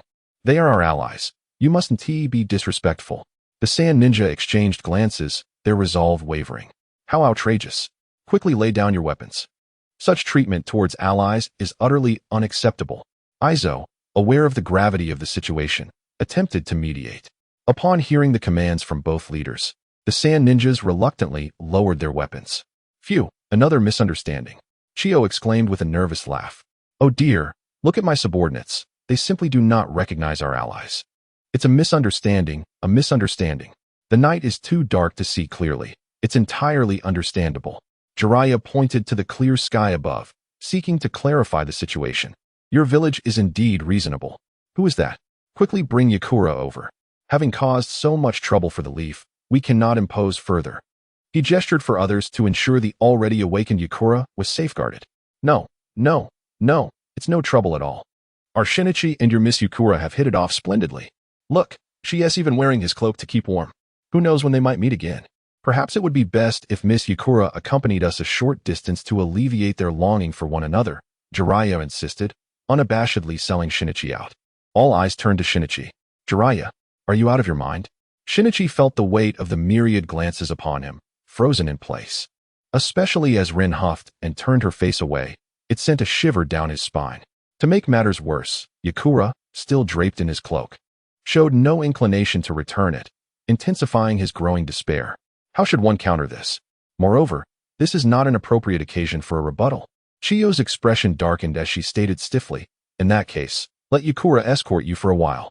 However, regarding the matter of the third Kazekage, our Sand Village must inquire with Konoha. The message was clear. Yakura could not return them until their safety was assured. With such words spoken, there was no need for further discussion. The Divine Ones hastily organized a merchant caravan and swiftly departed from this place of turmoil under the watchful eyes of the Sand Village. Fortunately, aside from the initial fierce skirmish, subsequent events were merely a matter of contention. Both sides exercised restraint, keeping their distance from the caravan to avoid further conflict. Konoha was occupied with their mission, while the Sand Village was tempted by the riches. Thus, the caravan remained unharmed. Only after finally leaving the site of Sand Village did the group exhale in relief. Today has indeed been perilous. Interestingly, Orochimaru chose not to reveal himself until the very end. After he had tightly wrapped Yukura and handed him over to the others, he vanished without a trace. Though unexpected, it was within the realm of reason. Orochimaru simply could not confront Tsunade, opting instead for covert assistance and a discreet departure, which was entirely understandable. In fact, the moment Jiraiya received Tsunade's distress signal, he wasted no time in seeking out Orochimaru. Without hesitation, Orochimaru abandoned his current tasks and sprinted alongside Jiraiya. Fortunately, Tsunade had signaled for help when she first sensed danger, allowing them to arrive in time. Otherwise, the consequences would have been dire. This incident illustrates the bond between the three. Tsunade watched Orochimaru leave, sighed, and fell silent. With this, the matter seemed to reach a conclusion. A conclusion? Certainly not. Shini, should I bind her with the adamantine chains? Yet she seems to share an affinity with you. I am uncertain how to proceed. What do you think? Kushina's inquiry directly put Shini on the spot. Thankfully, the caravan was still within the Wind Country's territory, and everyone managed to maintain restraint, refraining from launching a violent attack on Shini. This is currently the only piece of good news for Shinichi. However, since a confrontation cannot occur at this moment, it would be splendid to cast a disdainful glance his way, inflicting a modicum of psychological pressure upon him. Tsunade and Kushina regarded Shinichi with eyes full of profound meaning. How could they tolerate the fact that their beloved daughter Rin had encountered the legendary Heartbreaker? In stark contrast stood Jiraiya, who observed Shinichi with an expression of astonishment, as if he were eager to immediately become his disciple, even going so far as to burn Joss paper on the spot in a ceremonial gesture of brotherhood. Among them, Minato was comparatively easygoing, though his instinctive withdrawal raised questions about his intentions. The most blatant disdain emanated from Kurenai. Shinichi could feel the contempt radiating from her. She was like a persistent fly, nagging at him alongside a group of young girls, which infuriated him to no end. Obito, disregarding the peculiar gazes of those around him, approached Shinichi, patting him on the shoulder with a long sigh, expressing his disappointment. Get lost. This is a matter of ethics. I can hardly bring myself to address you. With that, he turned and fled, leaving no opportunity for Shinichi to unleash his frustration. Kakashi merely offered a sardonic smile. Whether directed at Obito or Shinichi remained unclear. At that moment, Shinichi felt utterly exhausted. Fortunately, Yakura refrained from making any thoughtless remarks, which provided Shinichi with a glimmer of comfort. Yet, her gaze toward him was akin to that of a vengeful spirit. He attempted several times to explain to Rin, but each time he was thwarted by Kurenai and the others. Rin, her small face set in determination, coldly huffed and turned away, ignoring him. Shinichi, dejected, had no choice but to withdraw in frustration, uncertain of how to explain his actions. Should he speak the truth? Admit that he had taken advantage of her, yet chose to let her go? That would certainly reflect poorly on his character. To lie? That was never Shinichi's intention. Moreover, Yakura had not yet departed. Could he simply act as though she did not exist? He could only pray for the journey to extend a while longer, granting him time to devise a strategy. Yet, the distance was limited, and they had already hastened their pace to evade the Sand Ninja's ambush. How long could they sustain this? Ultimately, the caravan reached the borders of the Wind Country, and Shinichi remained without a plan. Chapter 73.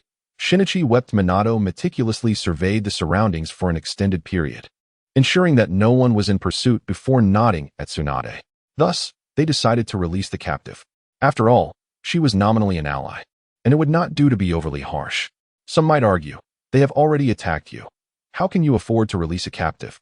But such calculations were simplistic. Was Yakura important to the Sand Ninja village? One could argue she was of utmost significance. For a village with scarce bloodline limits, Yakura was practically a treasure. Moreover, she was a powerful heir to the position of Kazekage.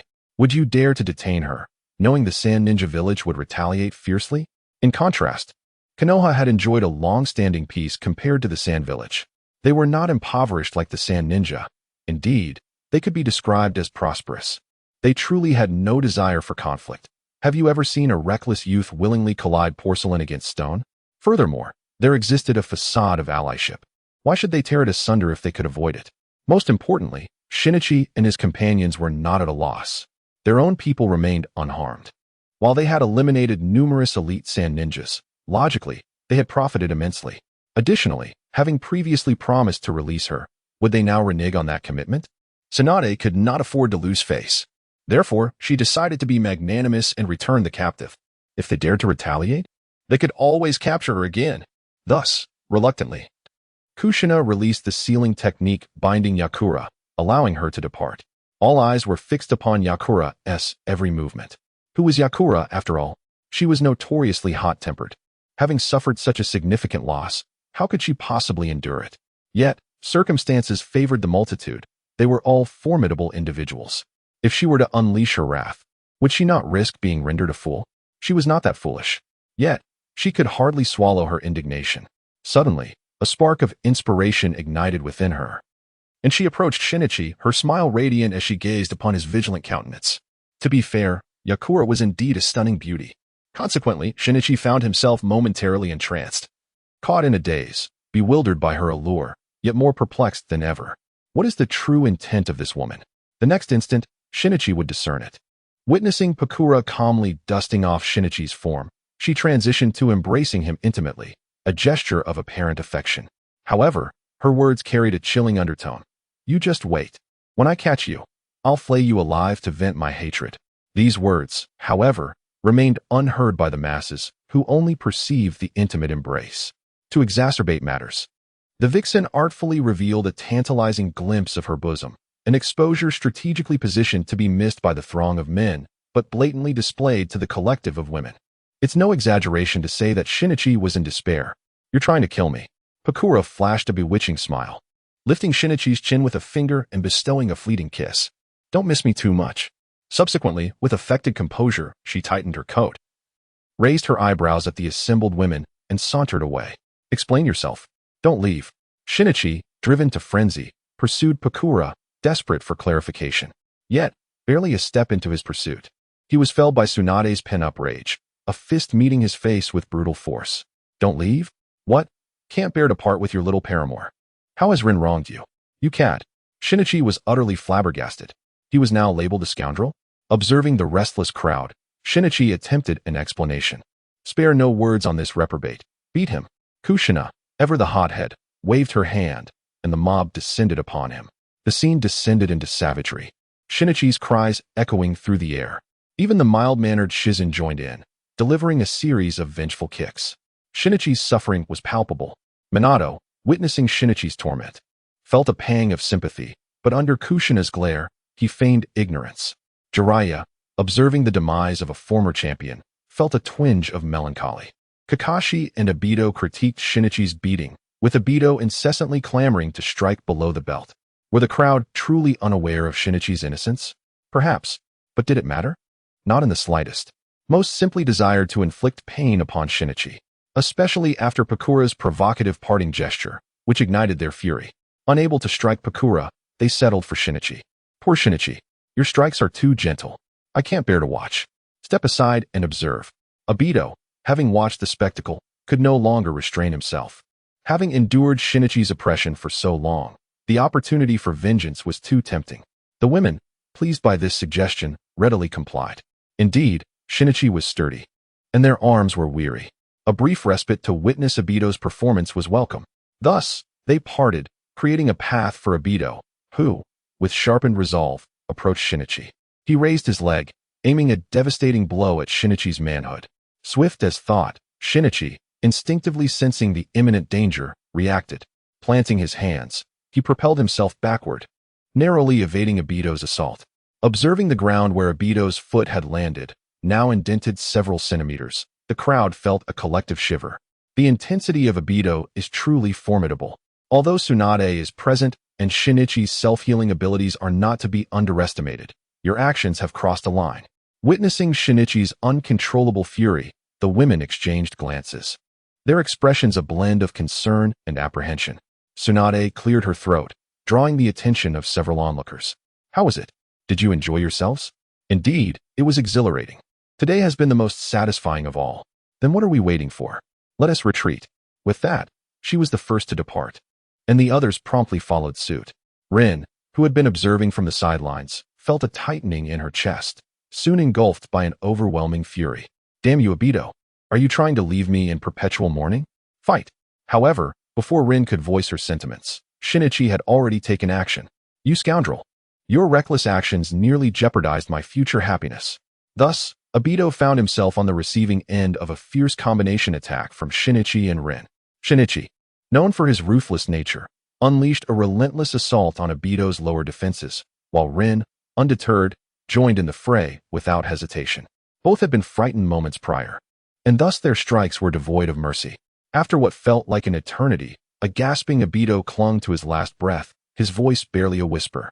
Stop, please. If you continue, I shall perish. With that, he closed his eyes, his expression betraying a lack of tranquility in his departure. Only then did the duo cease their onslaught. Once the two formidable figures had vacated the scene, the tearful Kurenai dared to approach Obito's side. She had genuinely been frightened. Yet it was Obito's misdeeds that had instigated this chaos. The sight of the two in such a wrathful state had indeed terrified her, preventing her from intervening. Chapter 74, a mixed tag team match. Reflecting on the incident, she felt a tinge of guilt. She reached to check Obito's breath and, to her relief, he was still alive. Hastily, she scooped up the barely conscious Obito and sought out Tsunade. Meanwhile, Shinichi and Rin, after their tumultuous mixed assault, finally found the opportunity to sit down and converse calmly. API call failed with status code 429, error, code, for 29, message, resource has been exhausted, e.g. check quota. Status, resource exhausted, API call failed with status code 429, error, code, for 29, message, resource has been exhausted, e.g. check quota.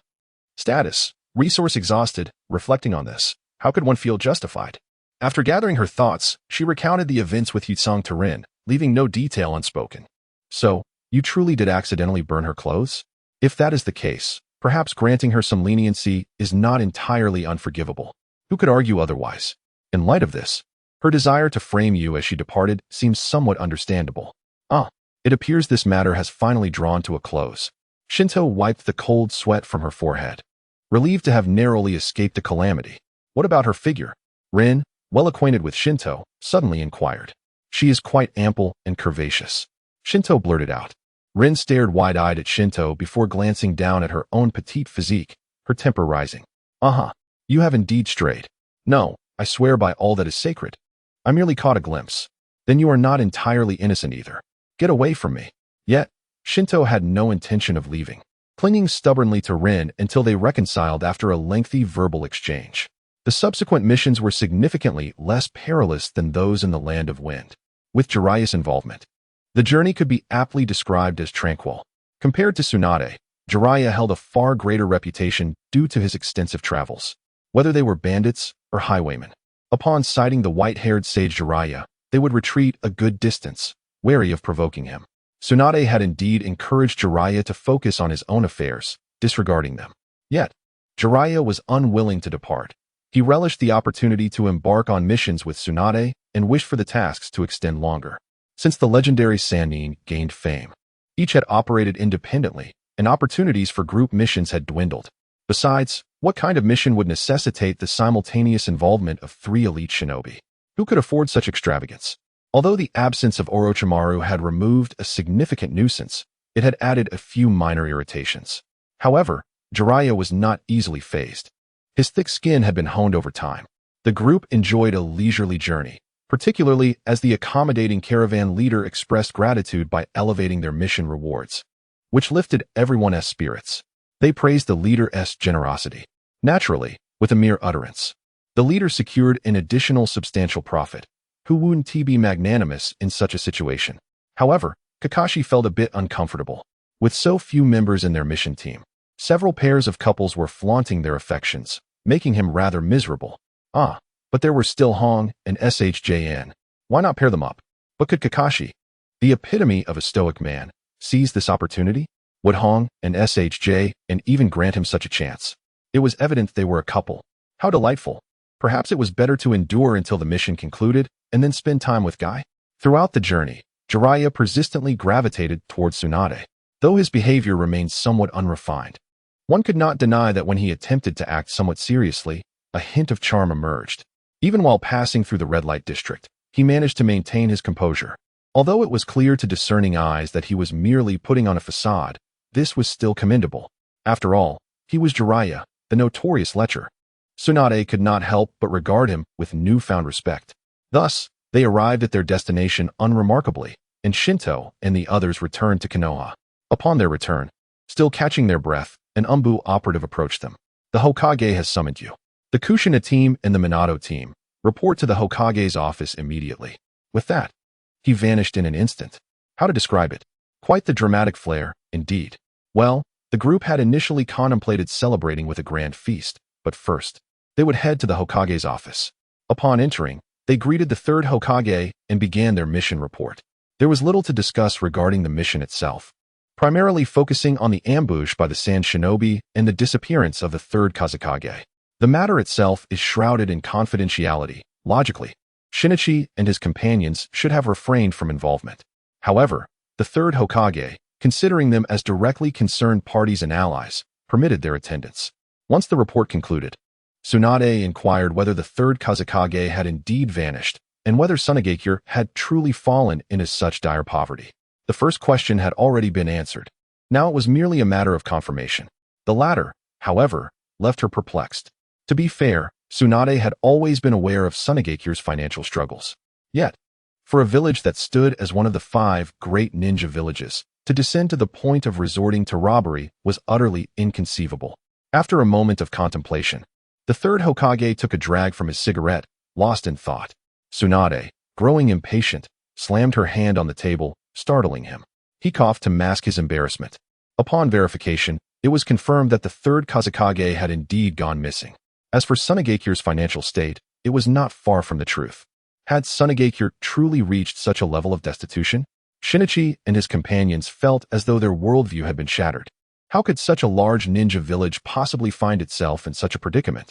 Observing the incredulous expressions of the others, the third Hokage leisurely provided an explanation. During both the First and Second Shinobi Wars, Tsunagakure had emerged as the defeated party, which naturally incurred reparations. Although Konoha had been relatively lenient in their demands, the costs were still substantial. Furthermore, other ninja villages had taken advantage of the situation, seeking their share of the spoils. There were indeed 2 significant reasons for Tsunagakure's impoverishment. Firstly, following their defeat, they were not only liable for reparations, but also faced restrictions on the number of missions they could undertake. This limitation forced them to pass surplus missions to Konoha, resulting in a financial deficit. Secondly, they had fallen out of favor with the daimyo of the Wind Country. It was not so much an offense as it was a consequence of the daimyo's substantial investments during the wars, only to see Tsunagakure fail to secure a single victory. Consequently, he was unwilling to continue funding them, thereby drastically reducing their budget. It is worth noting that the limitation on Tsunagakure's missions was a cunning strategy devised by the third Hokage himself. Unable to produce the funds for reparations? No matter. Such trivial matters can be resolved gradually, perhaps by assigning missions to Konoha, he had mused. This demonstrated the third Hokage's cunning nature.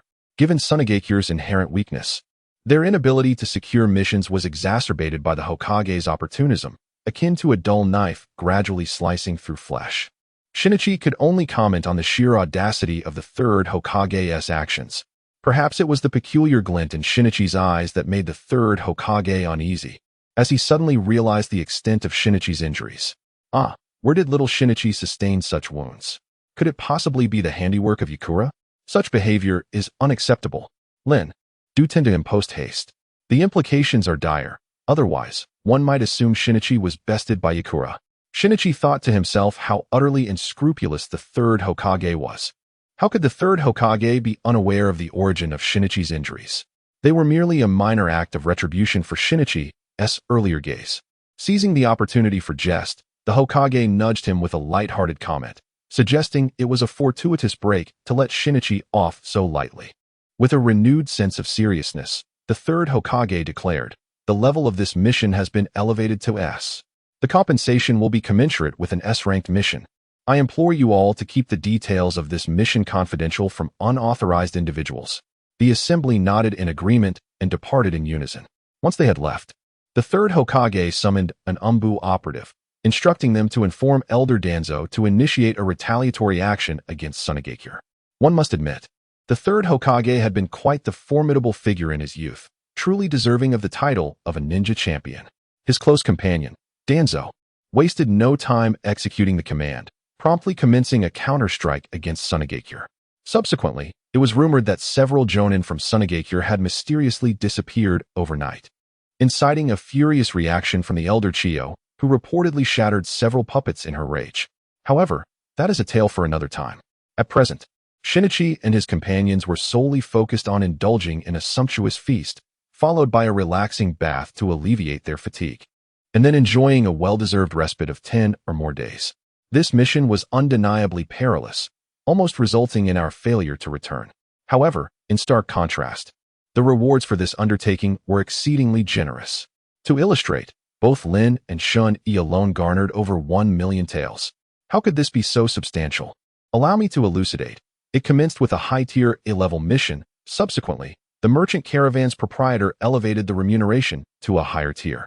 Upon our return, the elder of the third generation classified the mission as S-level.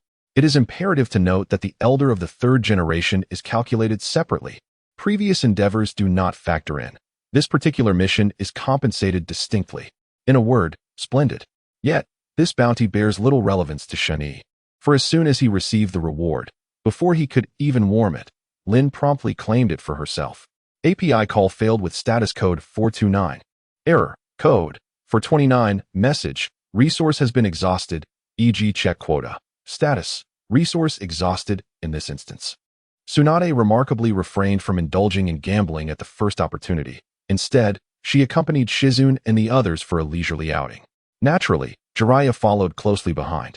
After finishing their meal, they agreed to visit the hot springs together. Observing Jiraiya, Kami seemed hesitant to speak.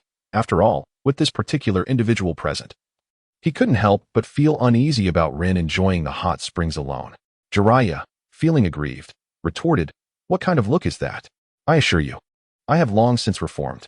I am now a paragon of virtue." "Indeed, a paragon of virtue," Kami responded somewhat dismissively. Nevertheless, despite the playful banter, the conversation had reached a point where Kami could no longer impede their plans. Moreover, with Tsunade and Kushina around, he was confident this particular individual wouldn't dare to pry. Furthermore, he believed that not only himself, but also Minato and Obito would be keeping a vigilant watch over him. In truth, Kami was perhaps overthinking. No matter how disreputable Jiraiya might be, he would never stoop to such actions against the younger generation. "What a relief," Jiraiya exclaimed. Indeed, after such a long journey, nothing compares to a good soak in the hot springs. The group immersed themselves in the warm waters, allowing their minds to unwind and savor a moment of tranquility. After a considerable time had passed, Jiraiya leaned closer to Kami and whispered, "Can you now teach me the art of wooing women?" Kami rolled his eyes and shot him a glance. "Has it been a month already?" Jiraiya hesitated for a moment. "Well, perhaps a little leniency?" Observing Jiraiya's pitifully eager expression, Kami relented slightly. Admittedly, although it hadn't been a full month, Jiraiya had indeed shown significant improvement over these past few days. Granting him a taste of success might motivate him to remain diligent.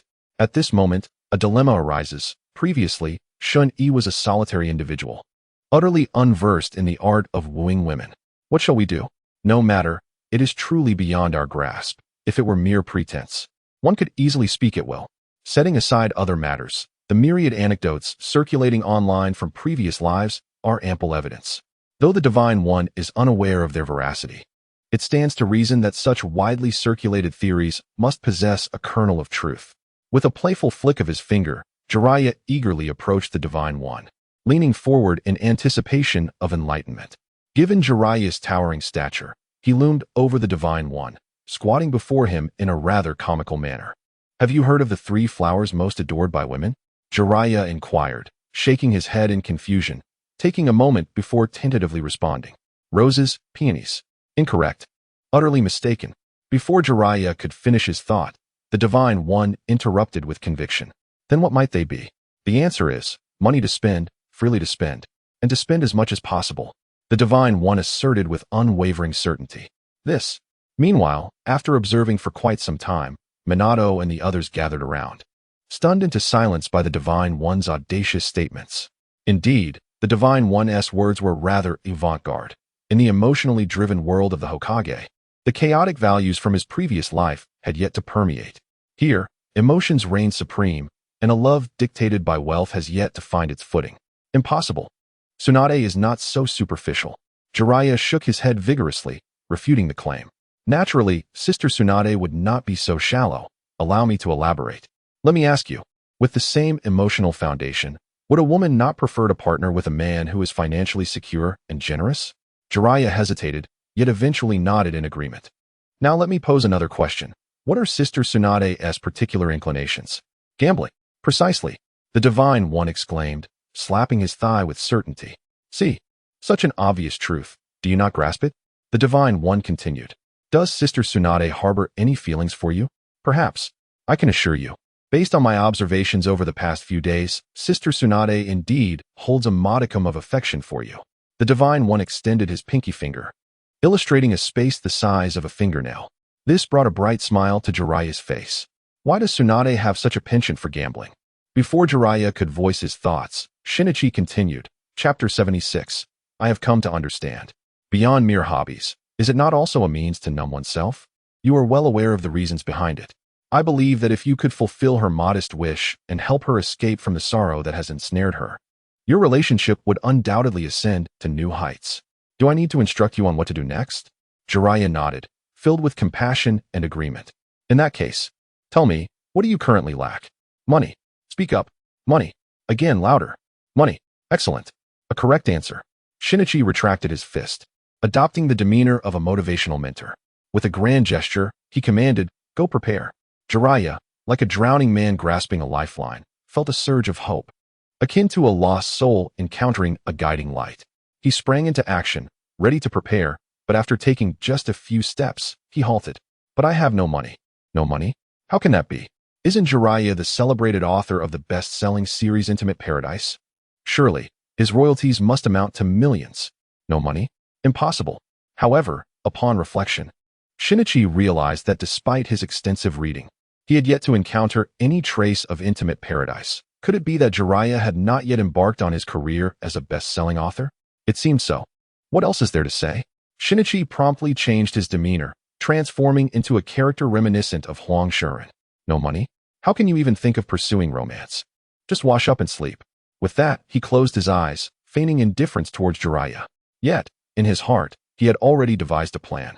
If things unfolded as he envisioned, not only would Jiraiya become successful, but he would also share in the spoils. After leaving Jiraiya in suspense for a moment, observing his hesitant demeanor, Shinichi theatrically sighed, offering Jiraiya a glimmer of hope. You, too, should not lose heart. What I propose here is merely a hypothesis. All we aim to do is assist Tsunade in overcoming her shadows. Jiraiya's hope reignited. He perked up like a diligent student, eager to listen. In fact, I do have a not-so-conventional idea. Would you be interested in trying it out? Yes, yes. Jiraiya nodded vigorously like a chick pecking at rice. Lowering his voice, Shinichi inquired. I have heard you possess a remarkable talent for writing. Have you not penned a commendable novel? Indeed, Minato chimed in. Jiraiya-sensei's tale of strong will is truly captivating. I have read it several times. I carry it with me always. Let me fetch it for you. Taking the book that Minato handed him, Shinichi flipped through its pages. No exaggeration, this is well written. In truth, Shinichi was not fond of traditional literature. It required too much mental effort. In contrast, while Jiraiya's work adhered to a more serious tone, its storytelling was immensely engaging. The choice of words was meticulous, and commendably, the language was accessible, vividly portraying remarkable tales. It is no exaggeration to say that Jiraiya exuded a masterful simplicity. It is no wonder that his Intimate Paradise later became a bestseller. Such masterful prowess in crafting tales of the young emperor's uncle would undoubtedly set it apart from its contemporaries with ease. Remarkable. Jiraiya is indeed worthy of such commendation. He nodded modestly, though his expression soon transformed into one of dismay. However, the book's sales are rather disheartening. How foolish. You ought to consider a different approach. Allow me to inquire, which genre of novels is currently in vogue? The young emperor's uncle? Jiraiya replied with uncertainty. Precisely. Why not? Do you comprehend? Great master, I have gained enlightenment. Jiraiya exclaimed joyously, only to hesitate once again. Yet, my inspiration for writing stems from my own experiences, without personal encounters. How could I produce a commendable work? The Divine One gestured to himself. Leave those matters to me. I cannot speak for much else. But when it comes to the devoted mentors from my past life, I am certainly not short on material. With Aoi at the helm, alongside stalwarts like Mikami and Shina, and a plethora of rising talents emerging like a swarm of locusts. The abundance is overwhelming. In terms of depth, substance, and plot, their works are nothing short of masterpieces. There is nothing they cannot achieve if one can merely conceive of it.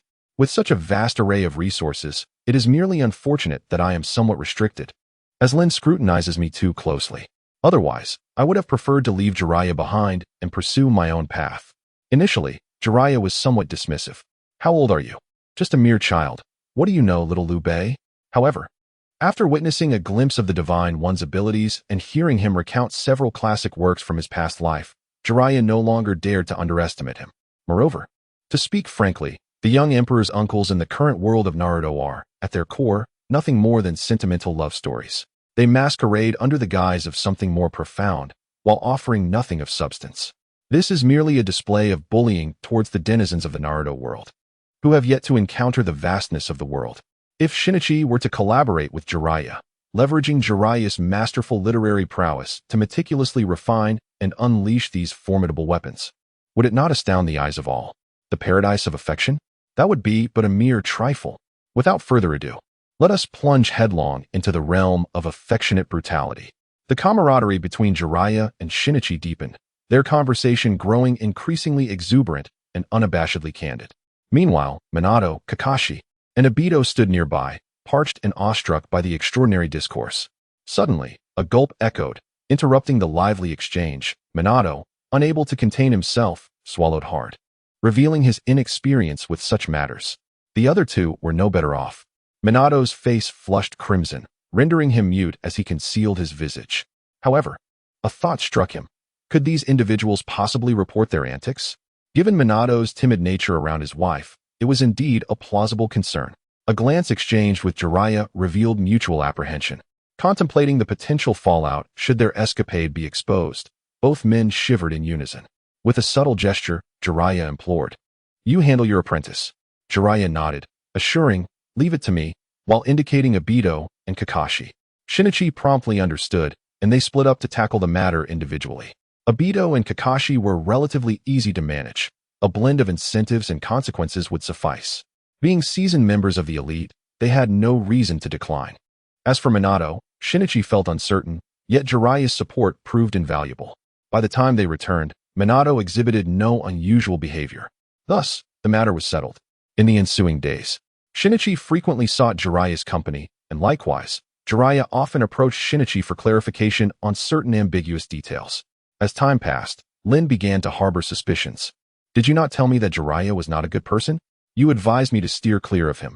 Yet here you are, growing closer to him. At this rate, it won't be long before you two become sworn brothers." In Chapter 77, he is collaborating with Jiraiya on a grand work. However, when questioned, he remains evasive, never addressing the crux of the matter. Lin hesitated to press further, opting instead for subtle inquiries. She genuinely feared that Shinichi might follow Jiraiya down a misguided path. Although Jiraiya had indeed undergone significant changes, the old adage rings true. It takes 3 years to learn virtue, but only a moment to fall into vice. Jiraiya has only been around for a few days, and Shinichi has already had more than enough moments of folly. Reluctantly, Lin sought out Tsunade to devise a plan together. "So, you mean Shinichi has become entangled with Jiraiya?" Indeed, indeed. Tsunade propped her chin on her hand, contemplating both Shinichi and Jiraiya. It certainly poses a challenge, with these two troublemakers joining forces. Who knows what mischief they might conjure? Lin was not in agreement with this statement. While she would not refute the idea of Jiraiya, she found the assertion that Shinichi was a menace to be entirely inappropriate. However, as Tsunade was an elder, she refrained from voicing her dissent directly, instead casting a steadfast gaze at Tsunade, silently pleading without uttering a word. Tsunade, with a soft chuckle, gently tapped Lin's forehead and teasingly remarked, "You little ungrateful soul." She then assertively slapped the table, disregarding them, eager to see what antics they might conjure up, planning to settle the score later. With Tsunade's decree, Lin had no choice but to comply. Meanwhile, after a week of diligent refinement, Shinichi and Jiraiya finally completed their collaborative work, a hybrid edition of Ninja World, Earth that blended intimacy with intensity. They promptly summoned Kakashi and Obito for a preliminary reading, a condition agreed upon earlier. As expected, They received enthusiastic praise. This illustrates the significance of Jiraiya. Without the presence of this legendary Sannin, how could Shinichi possibly negotiate such favorable terms? Now, Shinichi and Jiraiya merely need to await the release of the new book. One wonders what the scene will be like when the book finally debuts. Just how efficient is the operational pace in the world of Naruto? Promised to be released in 3 days. The bookstore owner astonishingly completed everything in just 2 days with remarkable effort. Simply put, impressive. Observing the bustling scene of the book signing event, Shinichi felt a wave of nostalgia. The enthusiasm of the fans in the Naruto universe is truly overwhelming.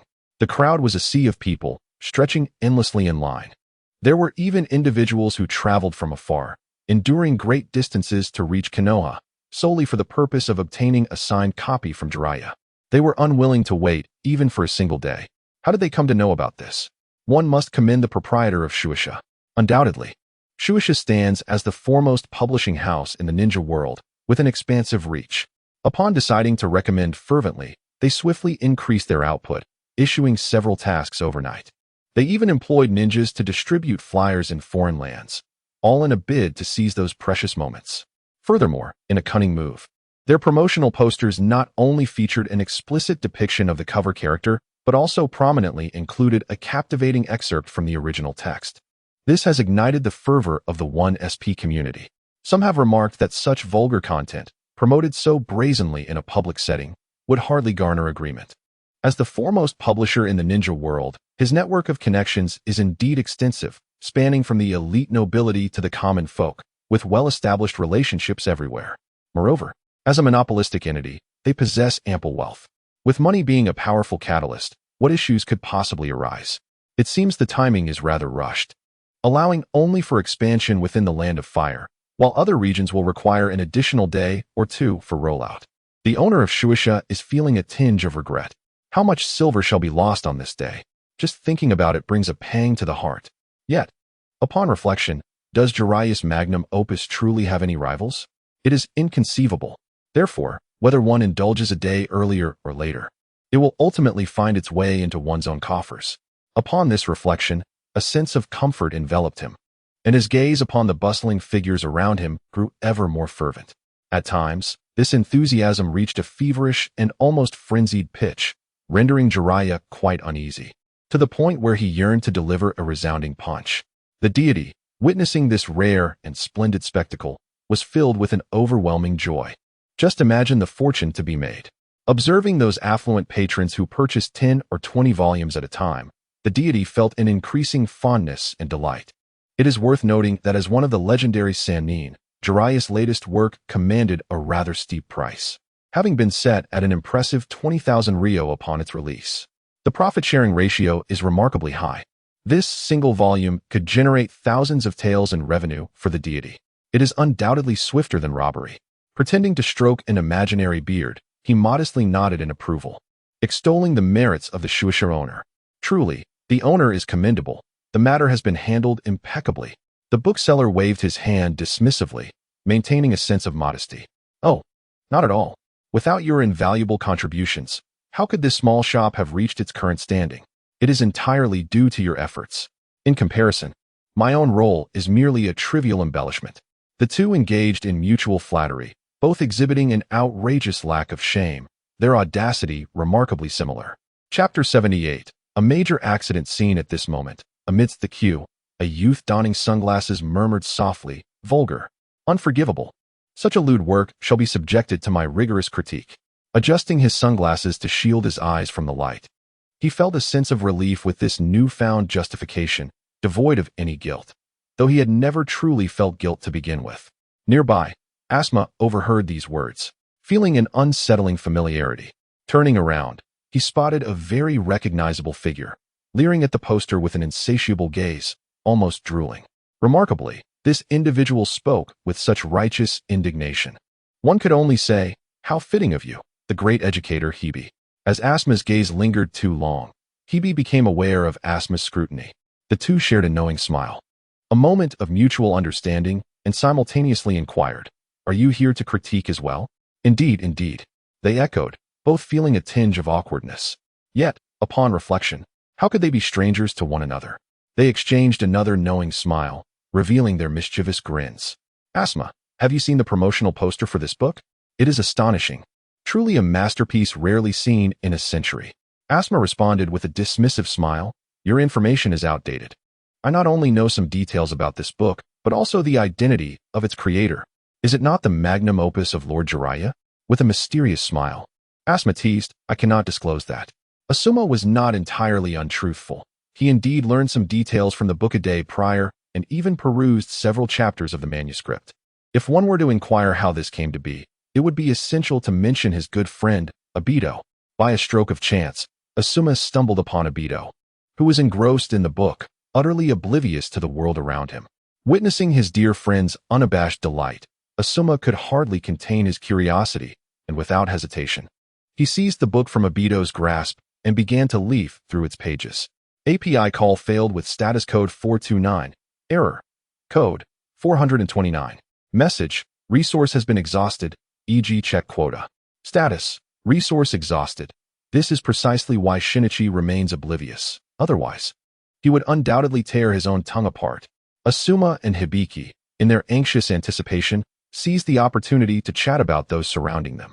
Look over there. Isn't that our former homeroom teacher from school? Goodness, it truly is him.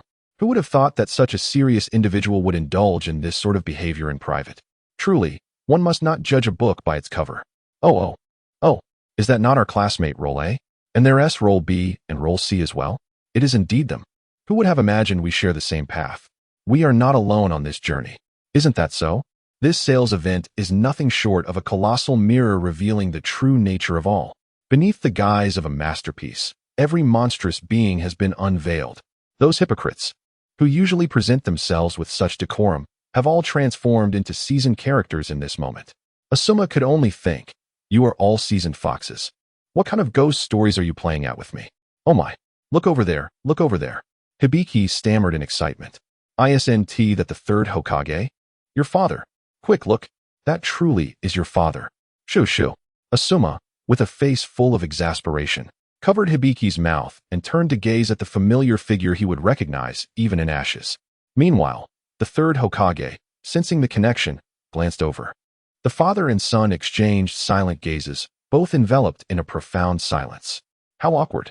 Who would have thought that they would find themselves in the midst of such a spectacle? At that moment, Asuma's heart raced like 1,000 wild horses galloping across the plains. It is no wonder that Asuma found the third Hokage so bothersome. He had long since seen through the old man's true character. API call failed with status code 429. Error. Code 429. Message. Resource has been exhausted, e.g. check quota. Status. Resource exhausted. This son truly fails to bring honor to himself. However, neither party dares to reprimand the other, for if this matter escalates, neither shall emerge unscathed. After all, they are still under the shadow of a certain authority. Both individuals are far from virtuous, and thus they can only threaten each other with glances.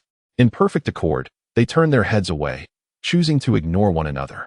The deity, engrossed in counting his riches, remains oblivious to this trivial spectacle. Such petty matters hardly warrant his attention. This amount of money is truly substantial. How brief a span it has been. Yet nearly 1 million taels of profit have been amassed. Although it is certain that the ongoing income will not match today's, it remains a considerable sum.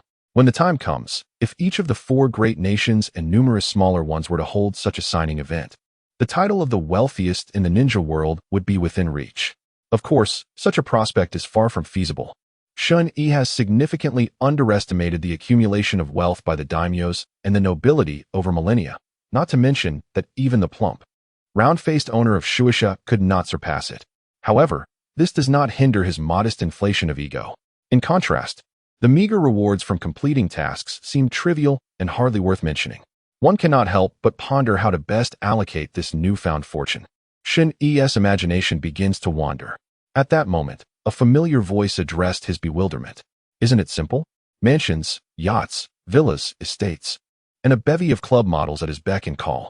Buy whatever catches his eye, spend on whatever pleases him. Money is no object. Insightful.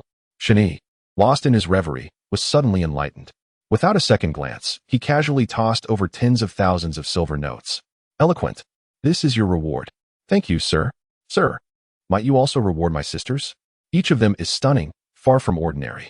Would you care to cast an eye? Oh, I must take a look. Shen-Yi, his interest piqued, turned to observe the woman and her companions. But what he saw left him dumbfounded. You, Shen-Yi stammered, pointing a trembling finger. Sir, do I meet your standards? Lin stared intently at Shen-Yi, her tone as cold as ice. It was Tsunade who had led Shen-Yi on. She was now gleefully counting Shen-Yi's reward money, with Kushina looking on with schadenfreude. Shizun, on the other hand, regarded him with utter contempt. I'm wronged.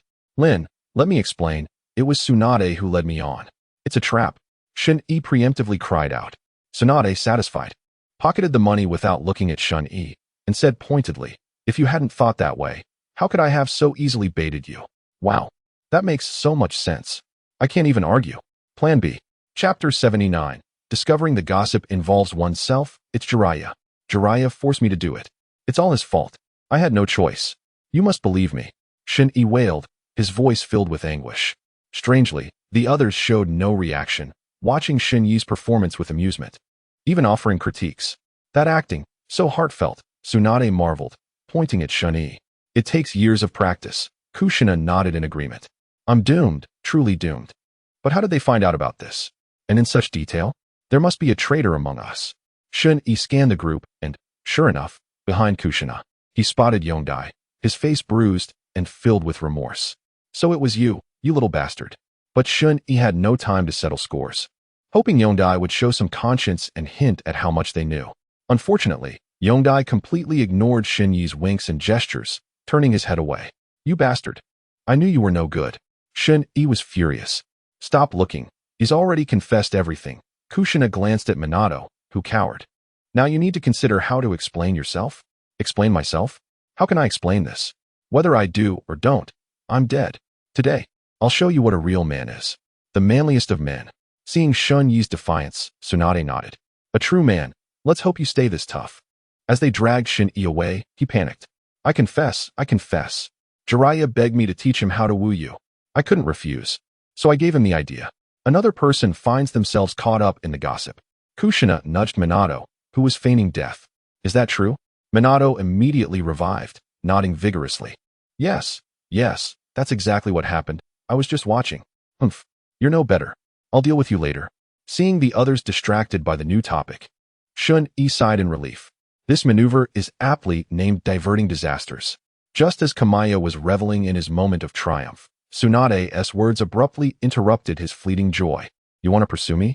With a resounding thud, a punch knocked Kamaya to the ground, and he swiftly turned to Jiraiya to express his grievances. Kamaya's eyes sparkled with excitement, yet he was too preoccupied to dwell on it, hastily clinging to Tsunade's leg and refusing to let go. Tsunade could settle the score with Jiraiya, but not today. Today, Jiraiya was the main character, the one from whom they were banking on profits. Sister, my dear sister. Today, we are counting on Jiraiya for our fortune. Can you believe how much we've already made in such a short time? Several million Ryo. He had promised that all the earnings would be hers. Several million Ryo. Tsunade gasped in astonishment. Kamaya quickly produced a large sum of money, laying it all out on the table, forming a small mountain of coins. Upon seeing such a vast amount of genuine wealth, Tsunade ceased her brash demeanor. As she caressed the crisp bills, it felt almost like caressing a lover's skin, somewhat repulsive yet exhilarating. Is all this truly for me? Indeed, it is all yours. Whose voice is that? It wasn't my declaration. Jiraiya, are you truly pursuing me? Tsunade's tone turned sharp. Absolutely. Not only do I wish to pursue you, but I also intend to marry you.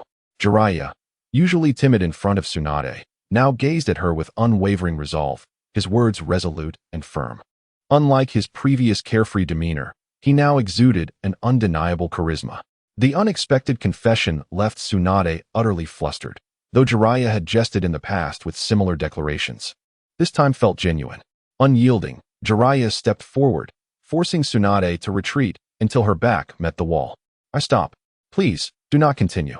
Tsunade urgently interrupted, fearing that she might lose control over her emotions.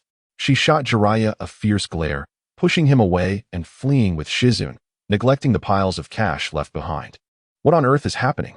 What should we do next? Kamaya, bewildered, instinctively turned to Jiraiya for guidance. Jiraiya, his gaze gentle as he watched Tsunade gradually disappear, finally spoke. his voice rich and magnetic. Give her a moment.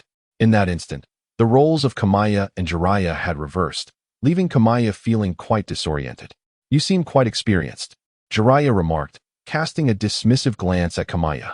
With your meager flirtation skills? Huh. While you may have encountered various flamboyant techniques, in matters of the heart, young one, you still have much to learn. Flamboyant techniques? Lin seized upon that point. Overwhelmed with a mix of astonishment and fury, Kamaya could no longer contain himself and lunged at Jiraiya. You can go to hell, Jiraiya. It could only be said that Kamaya believed himself to be on the 5th tier, while Jiraiya seemed to linger on the 2nd. Little did he know, with their roles reversed, Jiraiya was now soaring in the upper atmosphere, while Kamaya had plummeted to the depths. Like a fool, he had been led astray by Jiraiya's cunning. The truth was that Jiraiya had never been interested in Kamaya's flirting methods. He merely sought an opportunity to draw closer to Tsunade. Seizing the moment, he decisively took action, leaving Kamaya behind to pursue his own agenda. From the outcome, it was evident that Jiraiya's judgment was astoundingly accurate, his approach flawless. Indeed, with his extensive experience navigating the complexities of romantic pursuits, to suggest he lacked understanding would be to underestimate him gravely. Tragically, however, Kamaya had believed it all. This renders him quite foolish. The most infuriating aspect is that Jiraiya, that old rascal, in his final moments, did not forget to expose his secrets. How could Shinichi not be enraged by this? However, who is Jiraiya? Since he dared to unveil Shinichi's vulnerabilities, he must have been well prepared. Young one, you still need to hone your skills. Lin, you ought to keep a close watch on this lad. His cunning is such that even I, a seasoned veteran, feel inadequate in comparison. Truly, the world is in decline. Do not think of me too much, oh, master of romance. With a resounding crash, he vanished, leaving Shinichi to tumble unceremoniously. Kushina, observing Lin's unsettling calm, quickly interjected, Lin, just teach him a lesson, but for heaven's sake, do not resort to violence. Minato followed suit with a similar plea, indeed, it need not come to that. Bang! Kushina delivered a fierce punch to Minato. You are no saint either. Go home at once. You shall not rise until you have broken the washboard in two. How dare you deceive me? You have gone too far. Minato, dejected, trailed behind Kushina as they departed. Whether Minato would indeed break the washboard remained unknown to Shinichi, nor did he wish to know. He only understood that this time, he was likely facing an inescapable fate. In the land of wind, at Sunagakure. Chapter 80, the 4th Kazekage. The selection for the 4th Kazekage unfolded fervently over several days, culminating in Rasha narrowly defeating Yi Tsang to claim the title. Of course, he promised untold benefits in return, with the most significant being a pledge to avenge the deceased son and daughter-in-law of Elder Chiyo. Furthermore, upon his ascension, he designated his own son as the next Jinchuriki of the One Tail. The cost was undeniably steep. Yi Tsang's defeat was, to some extent, attributable to her youth. Indeed, she was exceedingly young, to the point where the Sand Shinobi lacked confidence in her ability to lead the village effectively. Although hailed as a hero of Sunagakure and possessing formidable strength, her reclusive nature had not fostered a strong support base. Thus, her loss was hardly surprising. Nonetheless, Yi Tsang remained unperturbed. She harbored little desire for power. Whether or not she became Kazekage held little significance for her. What she truly yearned for was to capture Shinichi, to flay him alive and scatter his ashes, thereby avenging her grievances. The humiliation inflicted upon her by Shinichi lingered in her memory, and she carried his coat with her as a constant reminder to spur her onward. While she was indifferent to the position of Kazekage, Rasha, freshly appointed, harbored a deep-seated hatred toward her. To him, it was clear that had it not been for Yi Tsang's formidable presence as a rival, he would not have had to pay such a high price to attain the title of Kazekage. Bestowing benefits upon the antiquated elders of Sunagakure was one matter. They were but relics of the past, destined to be dealt with sooner or later. However, Chiyo and the old sea turtle had given him considerable pause, as he had only managed to sway their favor with the promise of revenge for their son and daughter-in-law. Revenge? Merely a matter of settling scores with Konoha. He understood that with the disarray of Sunagakure, survival would inevitably lead to confrontation with Konoha. Revenge? A secondary concern. Yet, selecting his own son as the One-Tails Jinchuriki was something he absolutely could not abide. Even a tiger does not consume its own cubs. What then of him? All these troubles stemmed from Yi Tsang. Yet, she was the hero of Sunagakure. Should he dare to act against her, his tenure as Kazekage would be doomed. How could he rid himself of this thorn in his side? Rasha sat resolutely upon the Kazekage's throne, resting his hand upon its armrest, lost in deep contemplation. At this moment, a document on the desk captured his attention, an agreement pertaining to the co-hosting of the Chunin exams. This document was dispatched by Konoha, and to Rasha, it merely reeks of nonsense. What a farcical notion of joint collaboration. It is nothing more than an attempt to intimidate him, a mere junior, and to probe into the depths of their sand ninja village. However, this burden must be borne by his village unless he desires to sever ties with Konoha. Yet, what awaits him there but humiliation? With such meager resources as the sand ninja village possesses, how could they possibly contend with Konoha?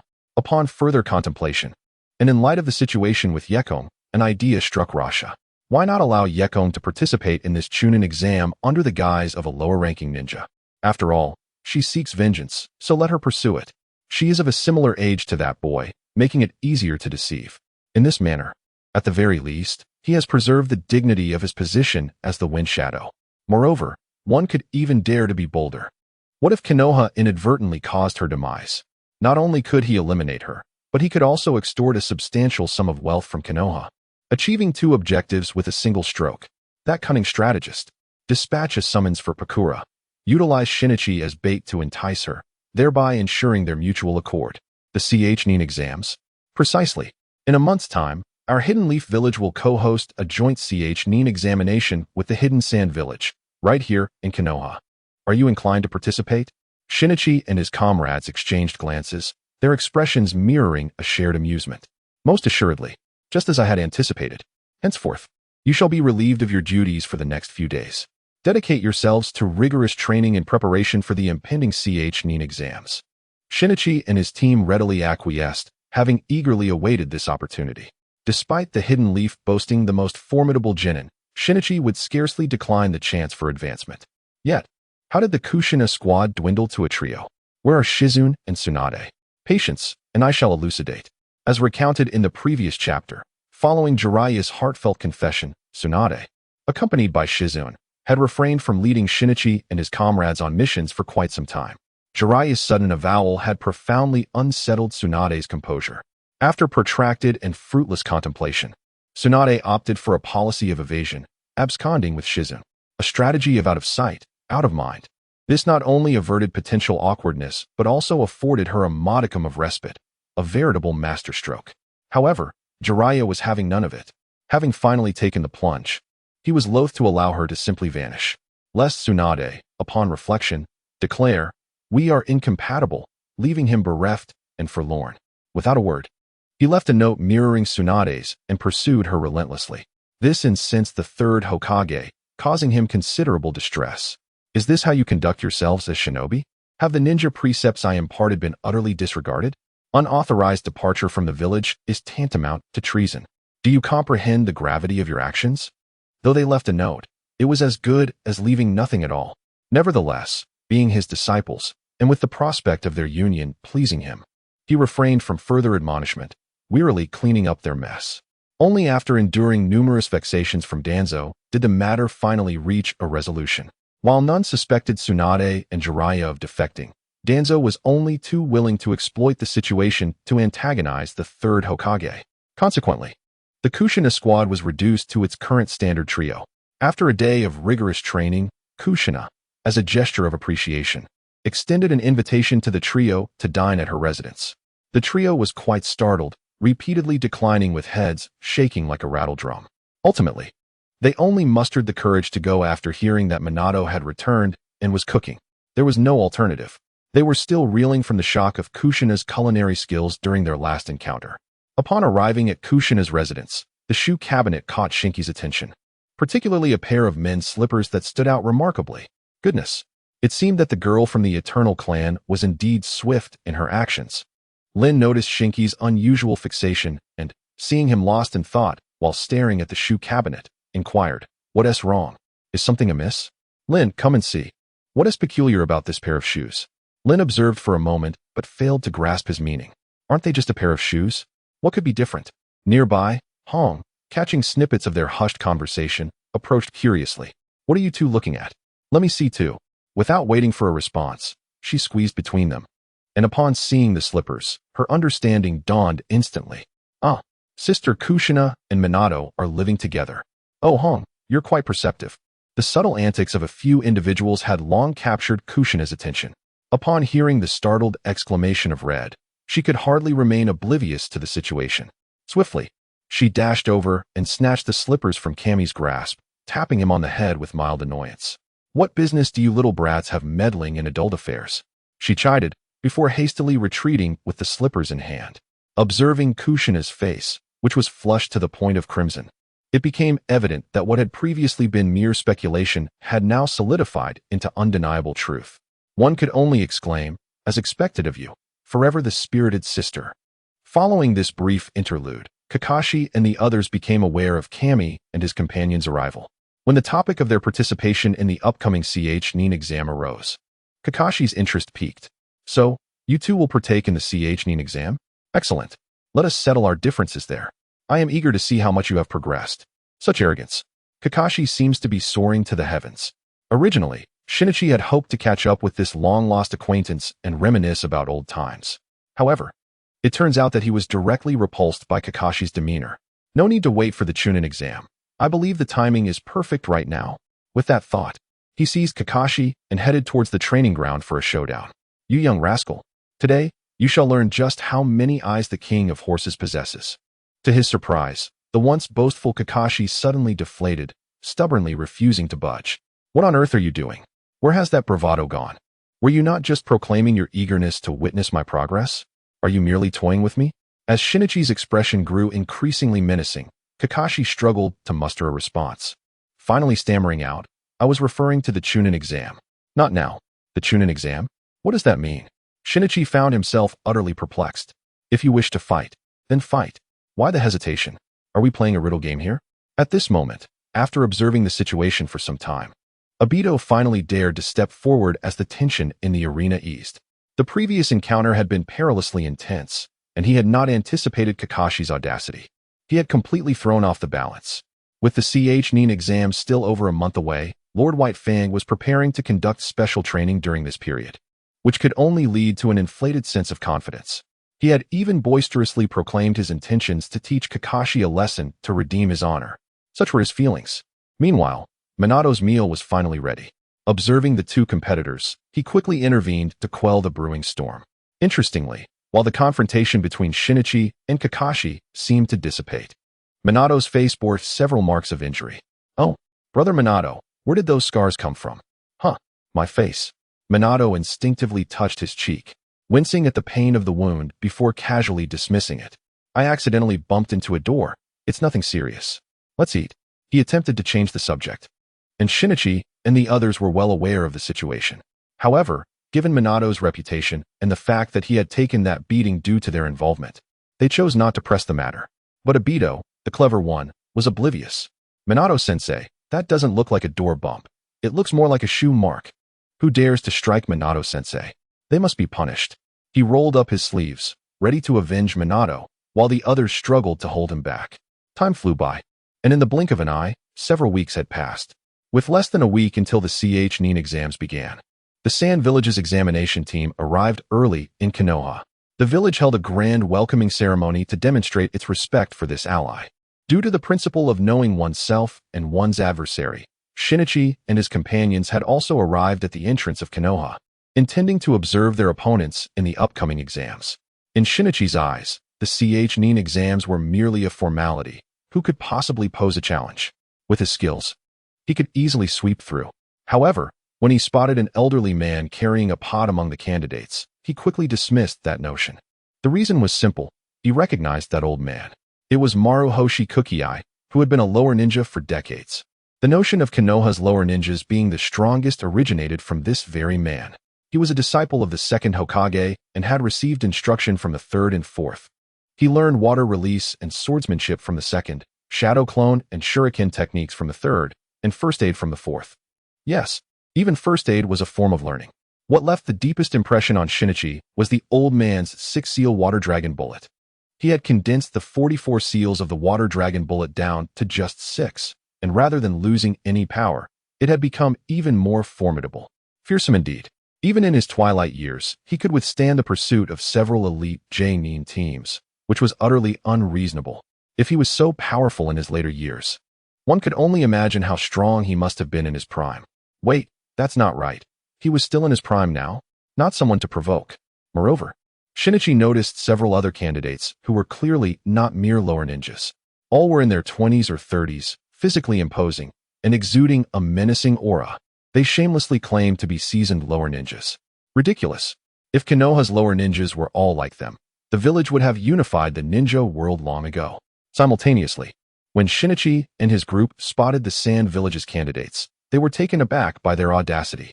There was Maki, and then there was Gaara's trio, along with the man who had swiftly defeated Moonlight Gale.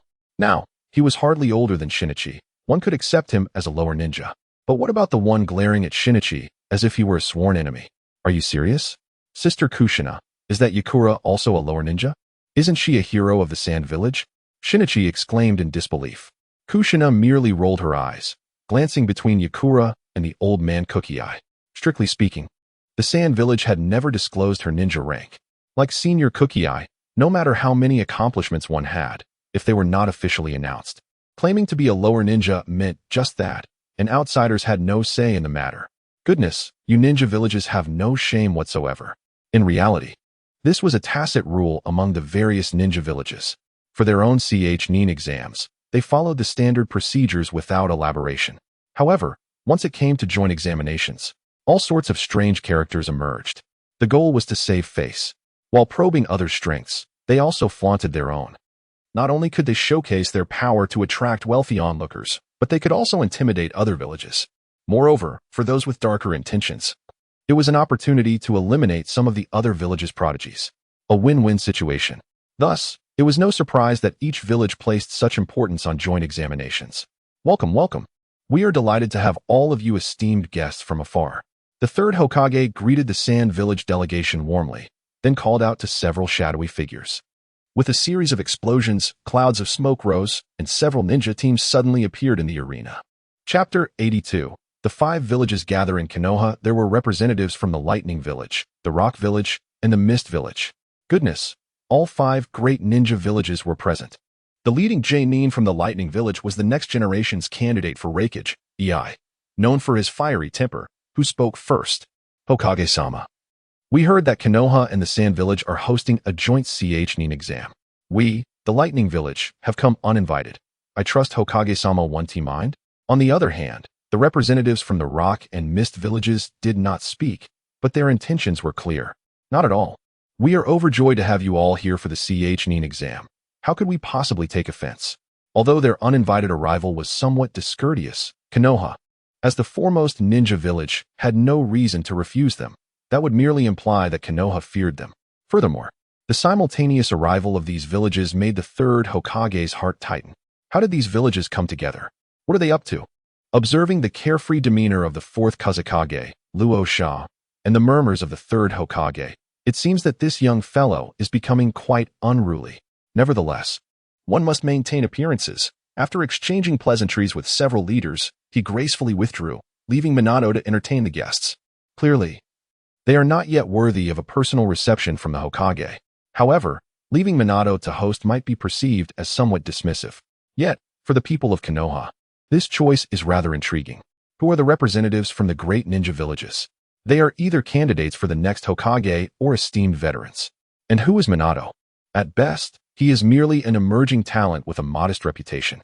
Could it be that the third Hokage intends to burden him further?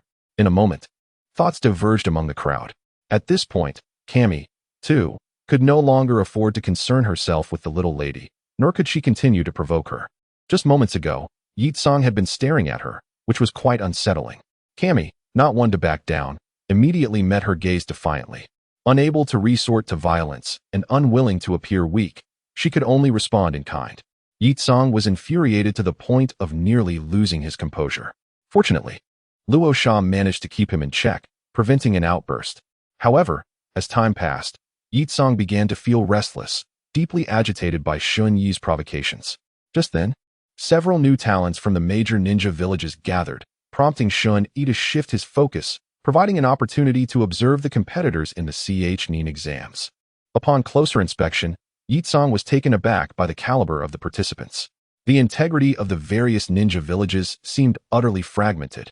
Among the candidates from the different villages, he recognized some notable figures: the mist villages Kisame Hashigaki and Chirumi-mei, as well as the rock villages Inoki and Akatsuchi. Remarkably, even the Jinchuriki from the lightning village had made an appearance, accompanied by 2 individuals from the Mute clan. API call failed with status code 429. Error. Code 429. Message: resource has been exhausted, e.g. check quota. Status: resource exhausted. It appears that this time, Konoha may suffer significant losses. All that can be done now is to fervently hope that the various ninja villages do not conspire and collude with one another. Otherwise, the candidates from Konoha may indeed find themselves in dire straits. Meanwhile, the departing third Hokage convened the Konoha Elder Council overnight, deliberating for an entire night, the outcome of which remains uncertain. Let us share our thoughts on today's incident. The third Hokage stated from his elevated position, his tone tinged with a hint of accountability, particularly directed at Danzo. How could this leader of the root remain oblivious to such a momentous event? With the substantial annual funding allocated to the root, was it all for naught? Both Kunai and Mito Minya, seasoned strategists themselves, remained silent, biding their time for Danzo to speak first, knowing full well that the blame would not fall upon them. Observing Danzo's ashen expression, the third Hokage called him out directly, showing no leniency for an old comrade. Danzo, you shall speak first. Enlighten us about your root. It is no wonder the third Hokage was infuriated. Today's events had left him in an untenable position. Furthermore, in his efforts to bolster Danzo's root, he had deliberately reallocated certain functions from the Umbu, entrusting them to Danzo himself, particularly in the realm of espionage. He had ceded everything. Now, with the other 4 villages seemingly unified, here he was, the Hokage, completely unaware of any developments. This was utterly unacceptable. Danzo, too, found himself in a precarious situation, unable to voice his grievances. Initially, the arrangement to empower the root was to curtail the overwhelming influence of the Hitaki clan, a temporary measure. Moreover, the third Hokage had retained several key elements for himself. While the structure was granted, he had received not a single talent to accompany it. All had been retained within the intelligence department, led by his own loyal followers. With no personnel at his disposal, how was he to gather intelligence? As he sat there, tongue-tied, the third Hokage felt his temper rising. At this moment, T-Ninja K-Haru and Mito Manabu observed that it was nearly time for them to intervene as mediators. Ahem. Indeed, it cannot be entirely blamed on Danzo. His intelligence department has only been established for a few years, and it is understandable that he cannot keep up. T-Ninja K-Haru attempted to muddle the situation, and Mito Manabu quickly followed suit. Yes, however, the pressing matter at hand is to deliberate on how Konoha should respond to the impending circumstances. Seeing his old friends united in a common front, the third Hokage found it difficult to pursue the matter further. This is also the tacit understanding cultivated among several companions over the years. The third Hokage operates in the light, while Danzo functions in the shadows, with the 2 of them responsible for maintaining equilibrium to prevent any one faction from becoming too dominant, thereby jeopardizing their individual interests. The third Hokage gazed at his old friends and let out a sigh. API call failed with status code 429. Error. Code 429. Message: resource has been exhausted, e.g. check quota. Status: resource exhausted.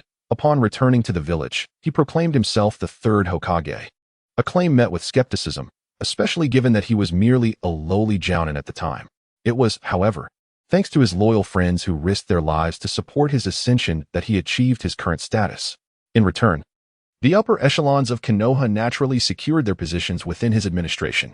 Some among them even banded together, capable of challenging his authority as Hokage to a significant extent. He contemplated dismissing a few of the older comrades who had lost their ambition. Yet upon observing the injuries they bore, sustained in their defense of him, he could not bring himself to proceed with such actions. Glancing at Danzo's vacant arm and blindfolded eyes, his heart softened further. Thus, the matter of accountability faded into obscurity, shifting focus to the impending Chunin exams. Rest assured, Hizashi, he assured. I will command Root to thoroughly investigate any potential collusion among the other 4 villages. As for the Chunin exams, there is no cause for concern. I have already placed a team of Root ninjas among the candidates to ensure they will face no easy challenges.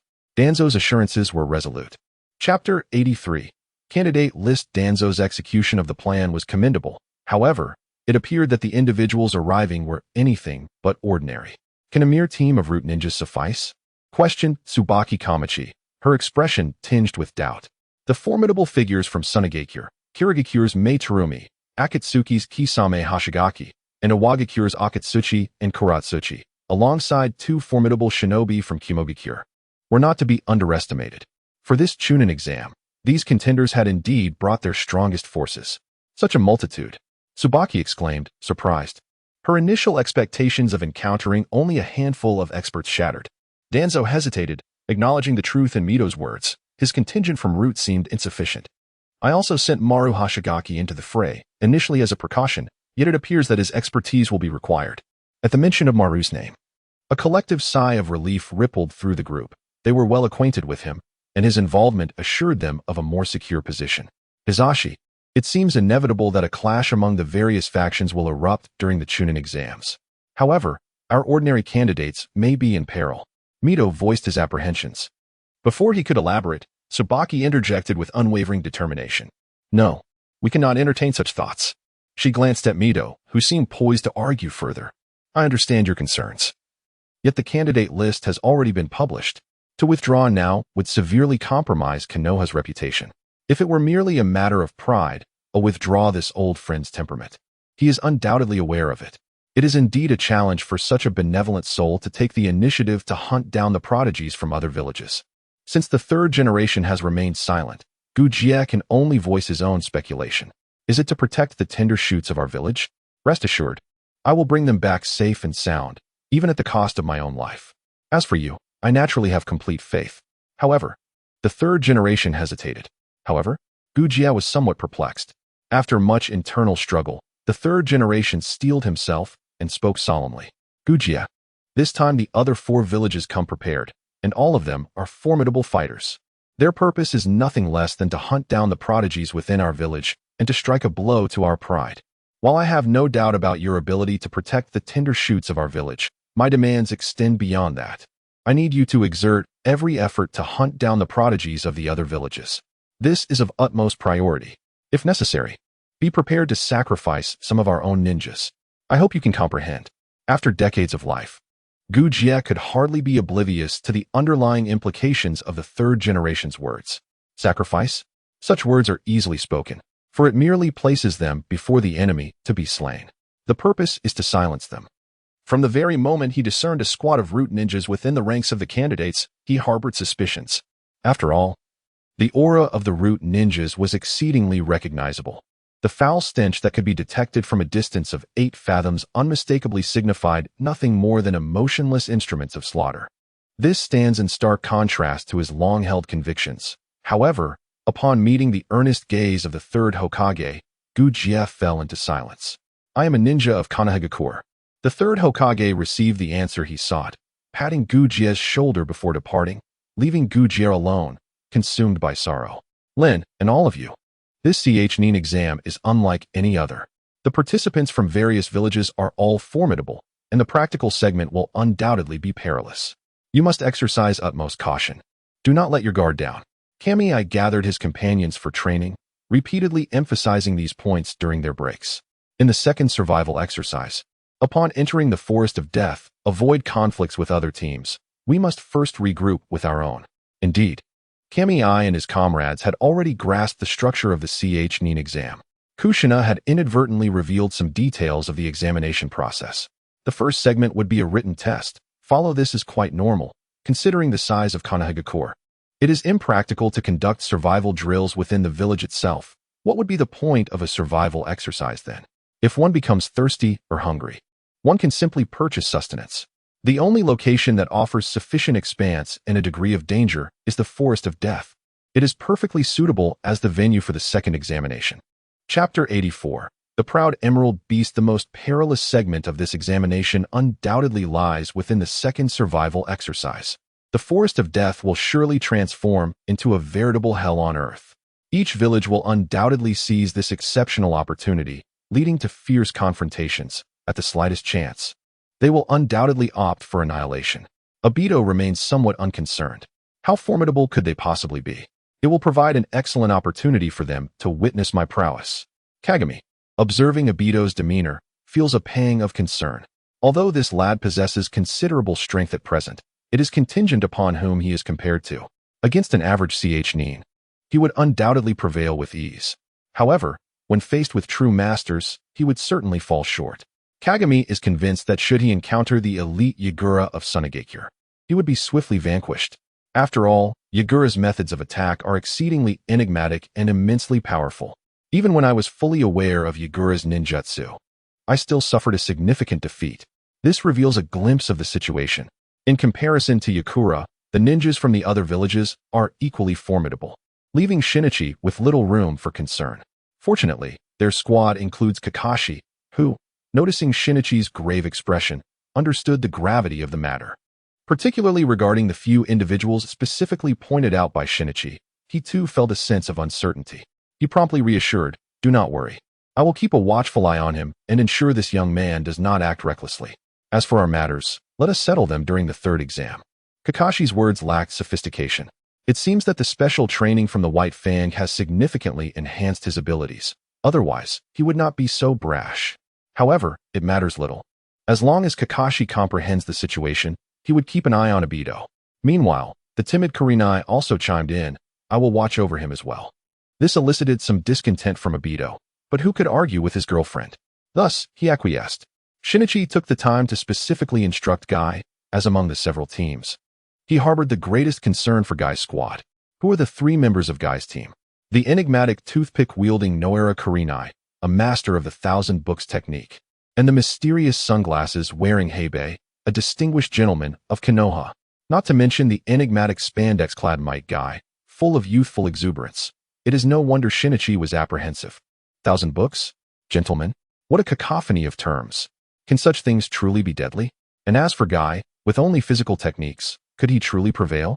Guy, perceiving Shinichi's anxiety, gave a thumbs up. The lotus of Konoha shall bloom. The proud emerald beast is about to make its entrance. Wait, lotus? Beast? Did Dai transmit the Eight Gates technique to Guy? If so, Shinichi could finally breathe easy. The emerald beast? Shinichi glanced at Guy's green spandex. Indeed, it was quite vibrant. After a day of training, Shinichi and Rin were walking home when they encountered the third Hokage, who was leisurely strolling. "Oh, what a delightful coincidence to run into you two during my stroll," he exclaimed. "Indeed, how fortuitous." Shinichi responded somewhat perfunctorily. The third displayed an awkward yet polite smile. Today's incident did seem somewhat contrived, but that mattered little compared to the forthcoming discussion.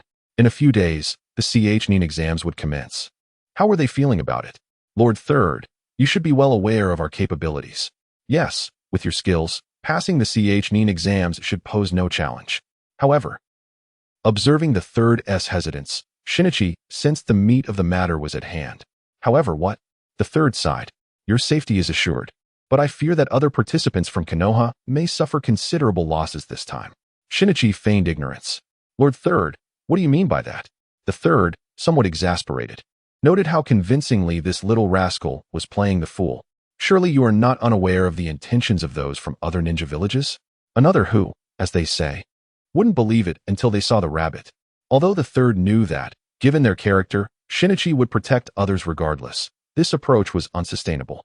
Once or twice was acceptable, but over time, it would undoubtedly create some distance. Nevertheless, since they were all on the same side, he decided to forego the roundabout approach. The third directly produced a scroll and handed it to Shinichi. "Knowing you lack for money and are well-versed in ninjutsu, I have procured for you the second Hokage's technique of darkness. Do as you see fit." Shini, no longer feigning ignorance, expressed his thoughts. "Ah, third Hokage, look at how you have handled this matter. It is commendable. Rest assured, even if they were not my friends, as long as they are ninjas of Konoha, I could never stand idly by in their time of peril." Holding the scroll of the dark arts, Shini felt a surge of joy within. Indeed, he had reached a commendable level in all aspects. Yet, there remained one area where he felt somewhat lacking: high-level genjutsu. Although his illusions were quite impressive, they paled in comparison to those wielded by seasoned ninjas with immense chakra reserves. The third Hokage's proposition was akin to a pillow for a weary head, perfectly timed. With a weary smile, the third Hokage gestured towards Shini. "You, Today I summoned you for this very matter, but I must take my leave." He waved his hand, preparing to depart. After taking a few steps, he hesitated momentarily before continuing. "Little Shini, Asuma." Shini, grasping the unspoken concern, understood the weight of a parent's heart. "Do not worry, third Hokage, Asuma is my friend." Ah, the worries of the elderly, so easily stirred. With that, he took his leave. This time, the third-generation elder has truly departed, his steps considerably lighter. It is understandable that the elder harbors some concerns for Asuma, despite having assigned several bodyguards to him long ago. However, truth be told, the elder feels a profound lack of confidence in their ability to confront those adversaries. Especially since Asuma is his own son, one cannot expect the same level of protection for him. The elder has contemplated whether to hold Asuma back for a year to evade this tumultuous period, yet upon further reflection, he ultimately dismissed that notion. This matter can be avoided by anyone, save for Asuma. After all, he is my son. If he were to perish during the Nin exams, it would merely be a stroke of ill fortune. He could not blame others. Lin, let us take this time today to familiarize ourselves with this ninjutsu and strive to master it swiftly. The third Hokage's generosity is truly remarkable. This is an A-rank jinjutsu, one of Konoha's prized techniques. Though Lin was unaware of the jinjutsu's full potency, witnessing Shini's exuberance and recognizing it as an A-rank jutsu, she naturally placed great importance on it. Yet, a thought crossed her mind, causing her to hesitate. "Shini, what about Kurenai and the others?" Shini gently ruffled Lin's hair and replied with a smile. "Oh, my silly friend, what are you pondering? We are friends, and good friends should share everything." Chapter 85. The first match of the Nin exams. Lin's thoughts inevitably turned to Kurenai and her companions. Especially Kurenai, who, despite having mastered numerous jinjutsu, was, to be frank, rather mediocre, much like Shini. In fact, she was even inferior to Shini, who had the advantage of the Sharingan. What did Kurenai possess? Her strongest jinjutsu was merely the tree-binding death. What good was that? In the week that followed, Shini and his companions dedicated themselves to rigorous training, making their final preparations. Kushina and Minato set aside all other tasks to focus on mentoring the group. Kakashi, too, would occasionally drop by to offer guidance. Thus, time flowed steadily, and soon the day of the Nin exams arrived. On the morning of the exam, Kushina's team gathered.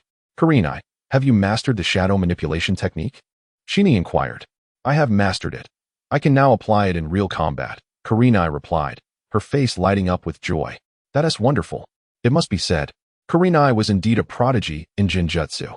While Shini, aided by the Sharingan, had a natural advantage in training, he barely managed to grasp it. Yet Kurenai, within just a week, was already capable of employing it in practice. Shini felt a sense of pride for Kurenai. Possessing the shadow manipulation technique would significantly enhance their team's tactical options. Kurenai, in her gratitude, attempted to express her thanks sincerely and even bowed. But Shini skillfully evaded the gesture. Among friends, such formalities were unnecessary, and he found the atmosphere rather uncomfortable. The first written examination was held at the Ninja Academy. To accommodate the Nin exams, the Academy had even declared a holiday. As the group stepped into the familiar campus, nostalgia washed over them. However, this sentiment was soon interrupted. "Zong Shini, you scoundrel." Upon sighting Shini, Yitsong's eyes turned red, his desire to confront him palpable. A group of Sand Village examinees glared at Shini, their eyes aflame with rage, eager to retaliate. "You bastard! You humiliated our goddess from the sand. I heard he has seen her in her most vulnerable state. Let us take him down." Indeed, Shini was in for quite the tumultuous welcome. Before the examination even commenced, he had already incurred the wrath of the multitude, a truly terrifying prospect. The cohort of Konoha candidates, witnessing this spectacle, could not remain passive. They instinctively rallied beside Kami, confronting the forces of Sunagakure. Observing the escalating tension, participants from other hidden villages were drawn into the fray, some even fanning the flames, eager for the conflict to ignite. The arena transformed into a veritable powder keg, with a clash imminent. Interestingly, the other observing ninja villages soon found themselves embroiled in chaos as well. Waves of mist. "You scoundrels! If it weren't for your second Mizuki's shameless ambush back in the day, our Awagakure would have already unified the ninja world," they exclaimed. "It is you who lack martial honor, you rascals. How shall we account for the death of our second Mizuki?" Upon hearing this, a member from Kumogakure scoffed, "Oh, how audacious! To unify the ninja world? Do you not regard us from Kumogakure at all?" His temper flared, and he too joined the fray. Meanwhile, the smaller ninja villages, witnessing this divine conflict, trembled in fear, hesitant to voice their thoughts. What began as a standoff between two factions rapidly devolved into a multifaceted melee. The situation reached an alarming peak. Cammy, perplexed, wondered why the proctors were not intervening. Surely they must see the brewing conflict? Indeed, the proctors were aware. Yet they were restrained by the third Hokage and other senior officials. The confusion served their interests well. The apparent lack of alliances among the factions was indeed fortuitous. Should they engage in battle, the Konoha candidates would find themselves significantly safer. However, one could not dismiss the possibility of this being mere theatrics intended for Konoha's observation. Nevertheless, with the grievances of 8 centuries past resurfacing, they doubted the authenticity of any newfound camaraderie. As the situation intensified, the leaders from each team stepped forward to regain control. "Yakura, remain calm. It is not yet time to strike," one implored. "Sasori, do not impede me. I shall slay him," Sasori retorted, his resolve unwavering. "Wait, that little brat is Sasori. No wonder his hair looks so familiar. He is Chiyo's grandson."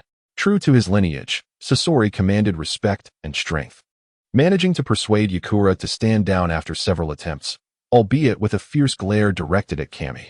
Yet Cammy was unyielding, returning the stare without hesitation.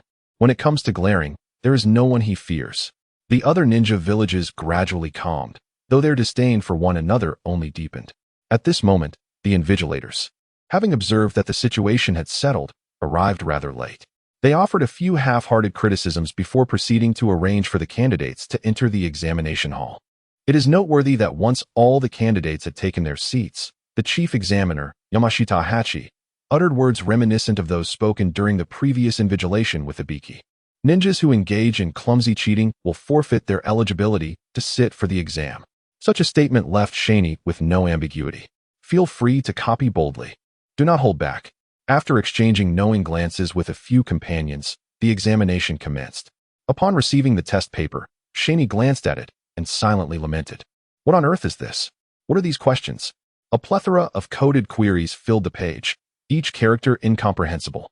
Furthermore, it was interspersed with higher mathematics, geometry, and an array of other chaotic subjects. Is this truly the CHNIN exam? Have I genuinely studied these subjects? Shin-e found himself questioning the very essence of his existence. What disgusted him most was the question regarding the throwing of shuriken. Throwing shuriken? Isn't it simply a matter of having hands? If I hit the target, isn't that sufficient? Why must we concern ourselves with such nonsensical angles? How absurd. Glancing at his companions, he found them to be equally inept. Kakashi's eyes were wide as saucers, fixated on the question with a look of disbelief. Obito, on the other hand, wore a face of utter despair, clearly expressing his refusal to engage. Kai was on the verge of fainting. His body shook as if he were a leaf in a tempest, resembling a machine gone haywire. Yet, to Shun Yi's astonishment, several girls managed to solve the problems effortlessly. Calm and composed, they wrote as if guided by divine inspiration, showing not a trace of anxiety. It seemed it was time to activate Plan B, the Sharingan. It was your moment to shine. With a flicker of his eye, Shun-e unleashed Jinjutsu, transporting his companions into a mental realm. His friends remained undisturbed, for this had been previously arranged. As soon as Kai entered the mental world, he cried out for help. "Help! I can't solve a single problem. Someone, please assist me." His desperate gaze sought Shin-e, who turned away. He looked at Kakashi, who was gazing at the sky. Then, there was Obito, who bluntly remarked, "You didn't think I would know how to do this, did you?" The girls, witnessing the ineptitude of their male counterparts, began to laugh. Rin was particularly forthright in her critique. This is what happens when you constantly skip classes and daydream during lessons. However, despite her words, Rin proceeded to explain the answers, guiding them through this challenging ordeal. The proctor, Yamashiro Haichi, sensed the unusual aura of the Jinjutsu and observed Shun-e and his companions with a knowing smile. Choosing to ignore them, cheating via Jinjutsu was implicitly allowed by the examination rules. The questions posed were already beyond the expected level, and even he would require some tricks to solve them, let alone these examinees. Thus, several Konoha ninjas with knowledge of the answers were strategically placed in the examination hall to facilitate intelligence gathering. The primary focus of this exam was to assess the candidate's ability to gather information, a fundamental quality for any ninja. Yet, he was taken aback by the fact that these young girls managed to answer every question correctly. It was indeed astonishing. In contrast, the young boys were somewhat disappointing, failing to answer even a single question. Nevertheless, if they could resort to ninja methods to cheat, he would let it slide. After receiving explanations from the girls, Shun-Yi and the others finally memorized the answers. As the Jinjutsu faded, they began to respond to the questions. Once completed, Shun-Yi felt a sense of amusement watching his peers struggle with the exam. It was truly a delightful spectacle. He couldn't help but wonder who had claimed to be unable to answer even a single question. After observing for a while, Shun-Yi noted some intriguing developments. For instance, compared to the ninjas from smaller villages, those from larger villages quickly discerned the nuances of the exam. Of course, their methods of cheating were far more sophisticated than those of their smaller counterparts. Various secret techniques and jutsu were utilized. Eventually, some ninjas from smaller villages caught on to the trend. So it's permissible to cheat. They began to unleash their arsenal of ninja tools, creating a chaotic yet vibrant atmosphere reminiscent of a bustling marketplace. Naturally, there were also some amateurs whose clumsy cheating methods made it hard for even Shun-Yi to bear. They were swiftly expelled by the monitoring instructors. If you can't even cheat properly, perhaps you should reconsider your path as a ninja. It lacks promise. After observing for a while, Shun-Yi grew playful and decided to stir up some mischief. Of course, his antics were primarily aimed at ninjas from other villages, as he had no intention of interfering with those from Konoha. Especially with the Sunagakure ninjas, he was determined to create chaos. You throw shuriken? I shall knock your shuriken down. You use secret techniques? I will scorch your clothes with a sudden fireball. Particularly fixated on the inept Yakura, Shun-Yi watched her closely. The moment she attempted anything sneaky, he became fully alert, intercepting her every move. If he couldn't stop it, he wouldn't hesitate to report her. This infuriated Yakura to no end, wishing to consume him whole. Reporting? Oh my heavens, that is simply despicable. However, despite its underhanded nature, was it not remarkably effective? And every report was undoubtedly accurate. After all, who was Shun-Yi? He possessed the all-seeing Sharingan. With its 3 tomo activated, he could discern even the tiniest details. How could he miss those subtle movements? Furthermore, who were the proctors? All were from Konoha. They already held a bias against candidates from other villages. And while they were restrained by rules, the situation had changed. Now, one of their own had the audacity to report. It was no wonder the proctors were inclined to turn a blind eye. The losses for Sunagakure were particularly devastating. Out of 5 squads, Shun-Yi reported 2 of them. Not only did his actions intimidate the other candidates, but even his companions were left in stunned disbelief at Shun-Yi's audacity. The more he reported, the more exhilarated he became. He even reported other candidates from different villages. In an instant, the examination hall was filled with trepidation. Everyone glared at Shun-Yi with gritted teeth, wishing to rend him limb from limb. Obito silently prayed, "Please, let no one find out that I know him. He has truly lost his mind." Meanwhile, the monitoring room was in a state of unrest. Lord Hokage, the foremost village in the ninja world resorting to such despicable tactics. Are you not afraid of worldwide ridicule? The 4th Kazekage, Raza, taunted the 3rd Hokage. Is this the manner of the foremost village in the ninja world? Today has truly opened my eyes.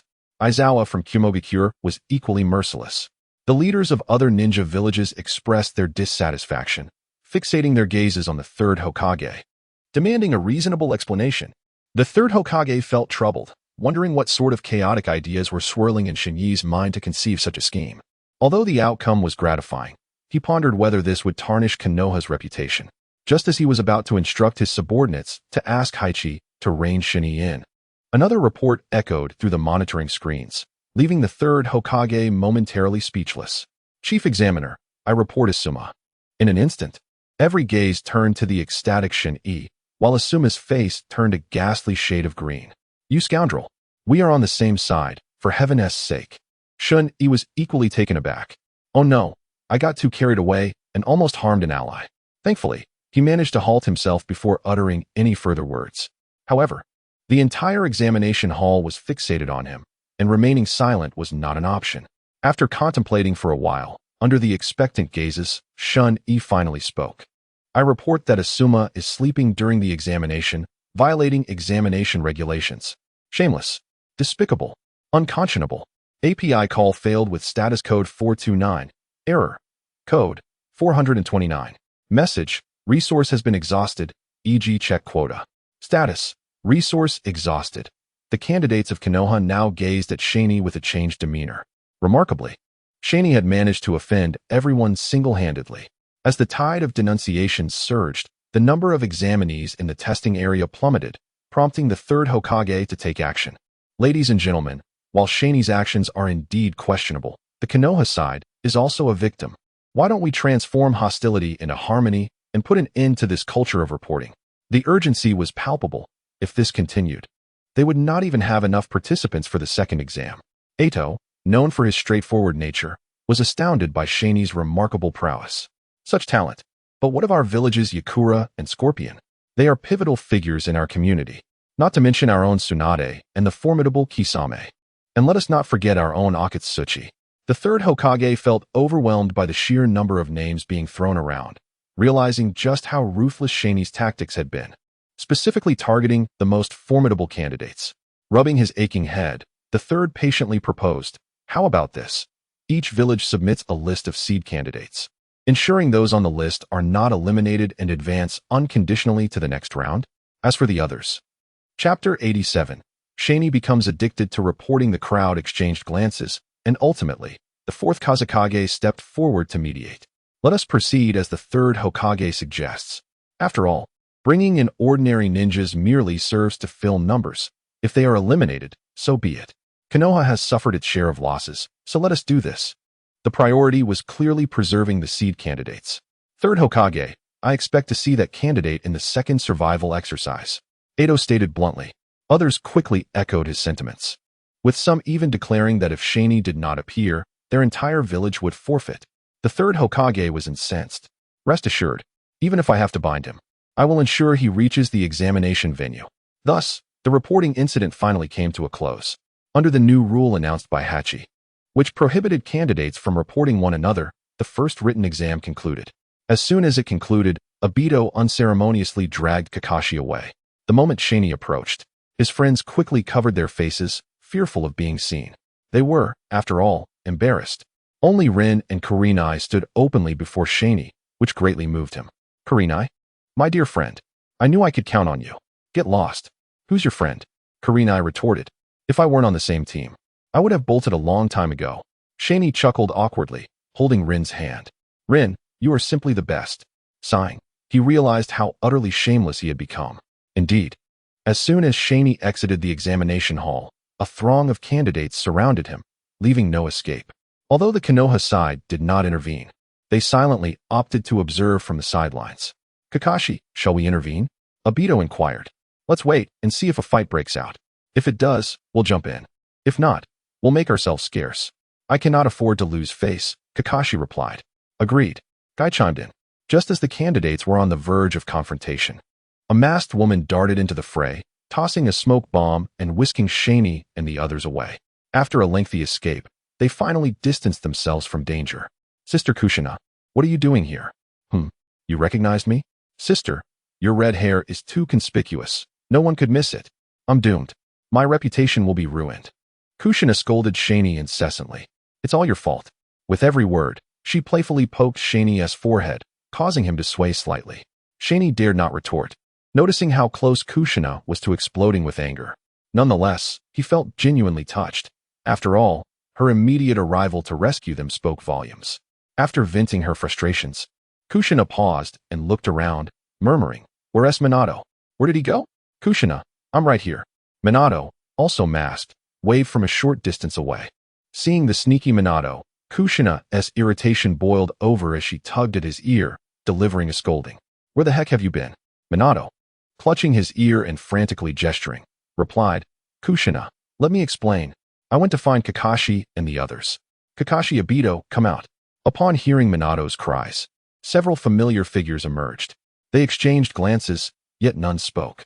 Sensing Shaney's impending fury, Obito decided to take the initiative. Shaney, I must say, your actions were truly base. If you wish to act shamelessly, we cannot afford to lose face. Kakashi is right. Let us settle this with a fight. That will resolve all issues. As tensions mounted between the two factions, Kushina swiftly knocked everyone to the ground, even taking a moment to reprimand Minato. You think your little schemes can fool me? Once everyone had calmed down, Kushina convened a tribunal to address Shani's actions. The details of that encounter are best left unsaid, but suffice it to say, Shani found himself utterly humiliated. It was no wonder Kushina was so furious. Shani's handling of the situation had been far from meticulous, given the already volatile atmosphere. Shani's provocations only intensified the dangers they faced. Furthermore, Kushina had been caught red-handed by the third Hokage and had received quite the reprimand, which only served to infuriate her further. Subsequently, Kushina conveyed to Shani the essence of the third Hokage's message, which primarily consisted of admonishments. This matter was indeed somewhat thoughtless. Provoked by that little vixen Yi Tsong, my anger flared. Without much contemplation, I hastily filed a report. Subsequently, I became increasingly addicted to this thrill, leading us to our current predicament. However, it matters not. I relished the moment, and in the future, I shall not encounter them again. The remaining misfits pose no real threat. They can do as they please. All right. The third Hokage has decided to allow Yi Tsong and her group to pass the first written exam, but during the second round, you must exercise caution. Jiao Xian's words jolted me awake. What? Were they not eliminated? How could they still pass? There must be foul play. I refuse to accept this. What are you shouting about? Have you considered who you reported? Those individuals are merely striving for their dignity. Your report may have felt gratifying, but can they truly perform?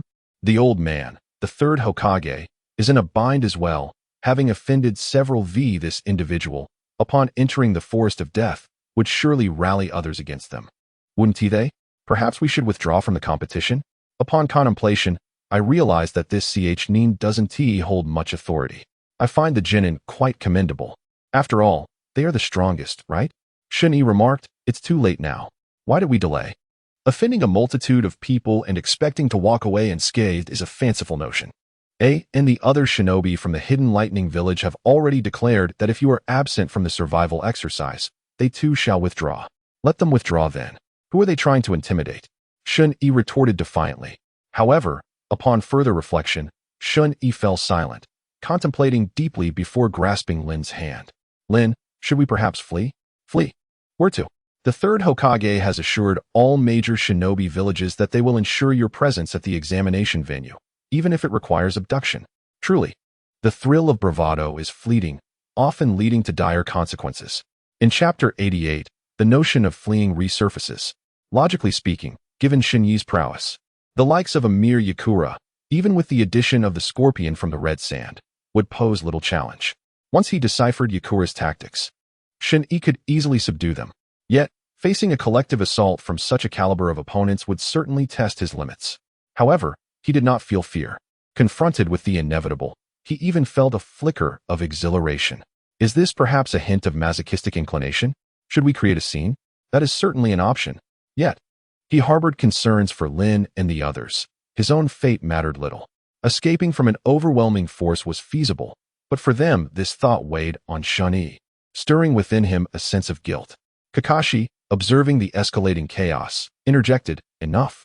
It's merely a performance after all. I, too, wish to witness the talents from each village. Being subjected to your relentless teasing has left me devoid of confidence. This is the perfect opportunity to